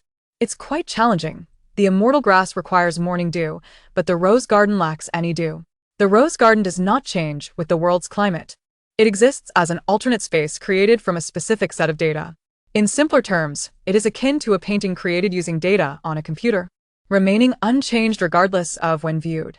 Consequently, entering the rose garden at any time means it is perpetually daytime, with weather conditions identical to the present. Without the distinction of day and night or temperature fluctuations, morning dew cannot form. Qin Yuxian frowned slightly, realizing that this newly acquired major project might be jeopardized. Lulu, can you alter the climate data of the rose garden? I can, but since the rose garden belongs to the hotel system, making forced changes would deplete a significant amount of my energy, and I would be at risk of exhaustion. It essentially means that while I can control all operations of the hotel system, the rose garden requires management account verification, and forcibly breaching it would inevitably drain my energy. Qin Yuxian sighed, pondering for a moment before a spark of inspiration struck. The seaside map reflects natural world climates, correct? Indeed. Little Xian, you are so clever. The seaside experiences day and night, with significant temperature variation, so there will surely be morning dew. The Immortal Grass Cultivation Project has promise. Qin Yuxian instructed a ding to gather dew from the seaside map in the morning, allowing for a small-scale planting of the immortal grass. Once she devised a better plan, they could increase the planting volume. Understood, boss. I will ensure the immortal grass is cultivated. I believe in you. Qin Yuxian smiled as she patted a ding's shoulder, recognizing him as the only gardener in the talent market. Beyond belief, she had no other recourse. Returning to her room, Qin Yuxian began organizing her wardrobe. She was preparing to embark on a side quest. After glimpsing her parents through divination, she felt invigorated and motivated. If she could accumulate enough points soon, she'd be able to return home to treat her mother's illness. Lulu, I have another question. Qin Yuxian selected several outfits and tossed them onto the bed, folding them meticulously. What question? Is it possible to upgrade the points card? The guests carry their points cards out, and it feels quite inconvenient. The points card is akin to a bank card. Misplacing it is tantamount to losing a bank card. If she were to lose her bank card, it would undoubtedly cause her great distress. Moreover, a lost bank card can be frozen at the bank, and after a myriad of procedures, it can be replaced. However, a lost points card is simply gone. One must recharge and reapply for a new one. What a hassle. Little Xian is indeed thorough in her considerations. The points card can be transformed into a decorative item for 50,000 points. Let us proceed with the exchange. How straightforward. You are no longer the little Xian I once knew. Enhancing customer satisfaction allows me to earn more. Making things convenient for everyone is also advantageous for me. After all, she is currently wealthy. Very well, 50,000 points have been deducted from the communal account. Users can update their points card to a decorative form, choosing between a ring or earring style. All payment systems within the hotel have transitioned to a scanning recognition mode. Once donned, the decorative points card cannot be forcibly removed by anyone other than the wearer. After the points card is updated to a decorative version, users can touch the card to open a personal information panel, allowing them to recharge, place orders, with takeout services available, and apply for points cards for others. Among other functionalities, it sounds quite advanced. One can recharge independently and assist others in obtaining cards, saving Xinqing a considerable amount of trouble. Let us issue an announcement. Very well. Lulu Zi will send the updated announcement to all customers through their points cards.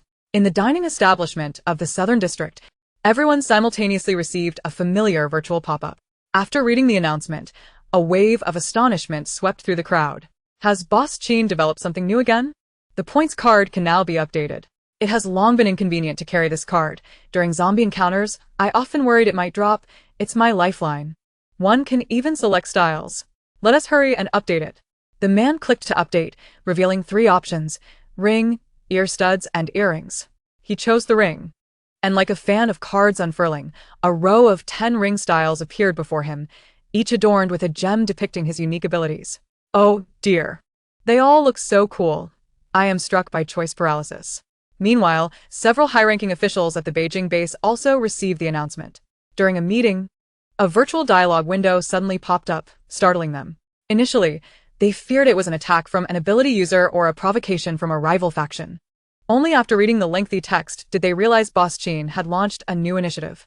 The announcement stated that once the takeout system is operational, users can place orders via their points cards.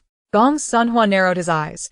He had initially thought Boss Qin was merely fabricating excuses to placate him, but now, receiving an announcement from thousands of kilometers away suggests that a delivery service without geographic restrictions is indeed feasible. He couldn't care less about whether the takeout service was available. Whenever he desired a meal, he could simply traverse through a time-space tunnel to the magic fairy castle. He was merely curious about the styles available after updating the points card. How delightful it would be to have an exquisite accessory. Chapter 88. Departing for Jiangting Tua, Qin Yuxian hurriedly packed her belongings, eagerly anticipating her upcoming journey. Curious about what Jiangting City would be like and how her branch would unfold, she retrieved the RV and placed it in the yard, promptly loading her items onto the vehicle. All her beautiful clothes must accompany her, and 2 sets of pajamas would suffice for changing. She packed several pairs of high heels for coordination, unsure of the road conditions, and prepared a pair of flat shoes just in case. Skincare and makeup essentials were a must, and she decided to bring her curling iron to maintain her beauty daily. Perfume was also indispensable. She selected 2 bottles to pack. That seemed to complete her luggage, but provisions were also necessary. Qin Yuxian instructed, "My dear, bring the RV and park it in front of the hotel." Having become familiar with the guests, surrounded by personnel from the Jinza base, she felt no need to hide anymore. "Where are we going, Boss Xianer?" Asket Zabao. "We're going on a trip. Am I coming along?" "Of course." Delighted, Dabao immediately set aside all tasks, returning the cleaning tools to the laundry room before hastily exiting the hotel to retrieve the RV from storage. It obediently hopped into the vehicle, first turning on the air conditioning to await Boss Xianer. Qin Yuxian visited the self-service restaurant to gather food. She took a plate and filled it with several pieces of steak. The grilled skewers smelled delightful, so she added a few to her plate. She recalled the delicious pepper salt lamb chops she had eaten last time and took a whole plate. Fruits were essential, and here they were free and pre-sliced, saving her considerable effort, so she filled a plate with each variety. She decided against taking any staple food, lacking much interest. Vegetables were necessary, so she took a bit of everything, especially her favorite pumpkin, filling a large plate. Although she really didn't want to spend a penny on drinks, they were cumbersome to carry, so she opted to scour the supermarket for a plethora of packaged cold beverages. There was an abundance of options: cola, yogurt, beer, sparkling water, and juice, before she filled a large bag with snacks, ensuring she wouldn't be bored during the journey. This ISNTA trip, it's more like moving. What do you know? The essence of travel lies in enjoyment, and even more so, in the enjoyment of the journey itself. You're not purely on vacation. Don't forget you're also on a side mission. Exactly. Upon reaching the destination, I must attend to tasks. When will I find time to enjoy, if not during the journey? In the realm of banter, it has always been a futile endeavor to compete with Qin Yuxian. With everything packed, Qin Yuxian reminded Xinxing to keep an eye on the hotel. The seaside map would open promptly at 3 in the afternoon and close at 8 in the evening. If the supermarket stock ran low, feel free to replenish it using the communal account. If any disturbances arise, you know how to handle them. Xinxing nodded, assuring her, "Don't worry, boss, I know what to do." Yes. Qin Yuxian had great trust in Xinxing but added with slight concern, "Keep a close watch on those conspicuous employees." Ever since hiring special staff, she felt the most likely source of trouble in the store was not the guests, but her conspicuous employees. Xinxing pressed her lips together, reluctantly agreeing, "All right, boss, I will try my best." Qin Yuxian sighed, "Notify me promptly if anything arises." "Okay." As the clock approached 3, many gathered in the lobby, awaiting the opening of the seaside map. Looking out, they saw the RV parked at the entrance, signaling that Boss Qin was about to set off on another journey. "Where are you heading, Boss Qin?" "To Jiangting City," Qin Yuxian replied with a smile, not concealing her destination. "Jiangting City?" Dong Fongbei frowned. Even the usually composed Shen Jianyuan behind him showed signs of concern, seeing Qin Yuxian's baffled expression, as if she were unaware of what Jiangting City entailed. Shen Jianyuan softly spoke, "Jiangting Tua is a border area currently embroiled in conflict with mutated beasts. Although Jiangting City is surrounded at the center, if a gap appears on the front line, the mutated beasts will flood into Jiangting City. It's not safe for you to go there."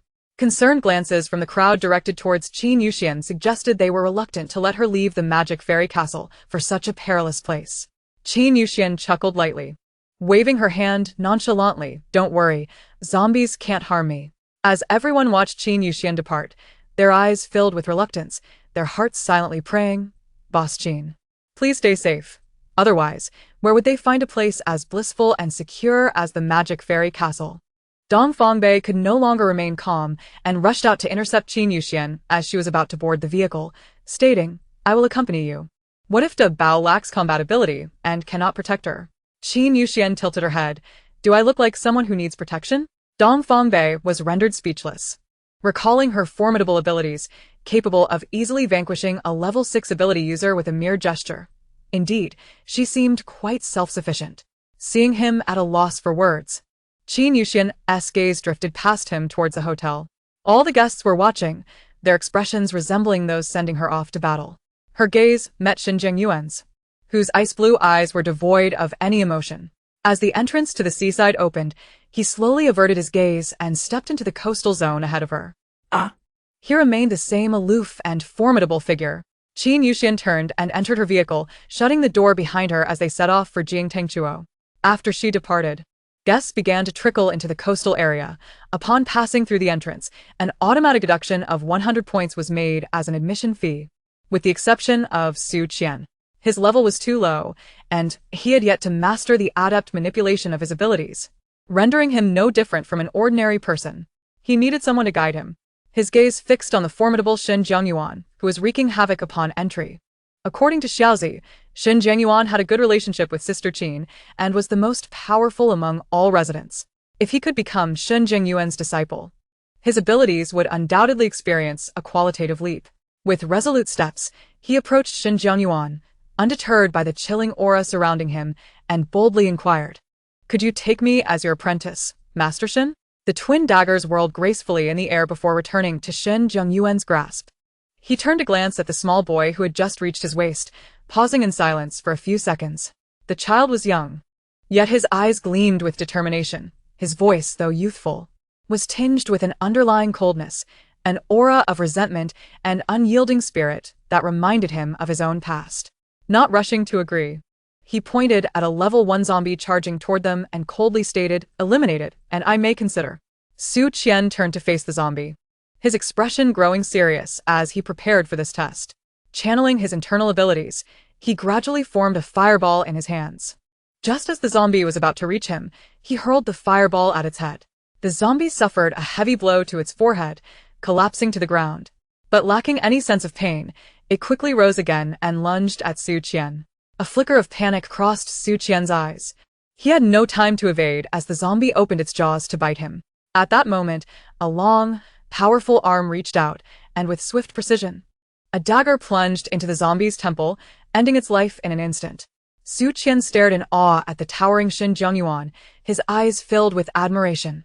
Yet he received only a shallow assessment in return, brave but lacking wisdom.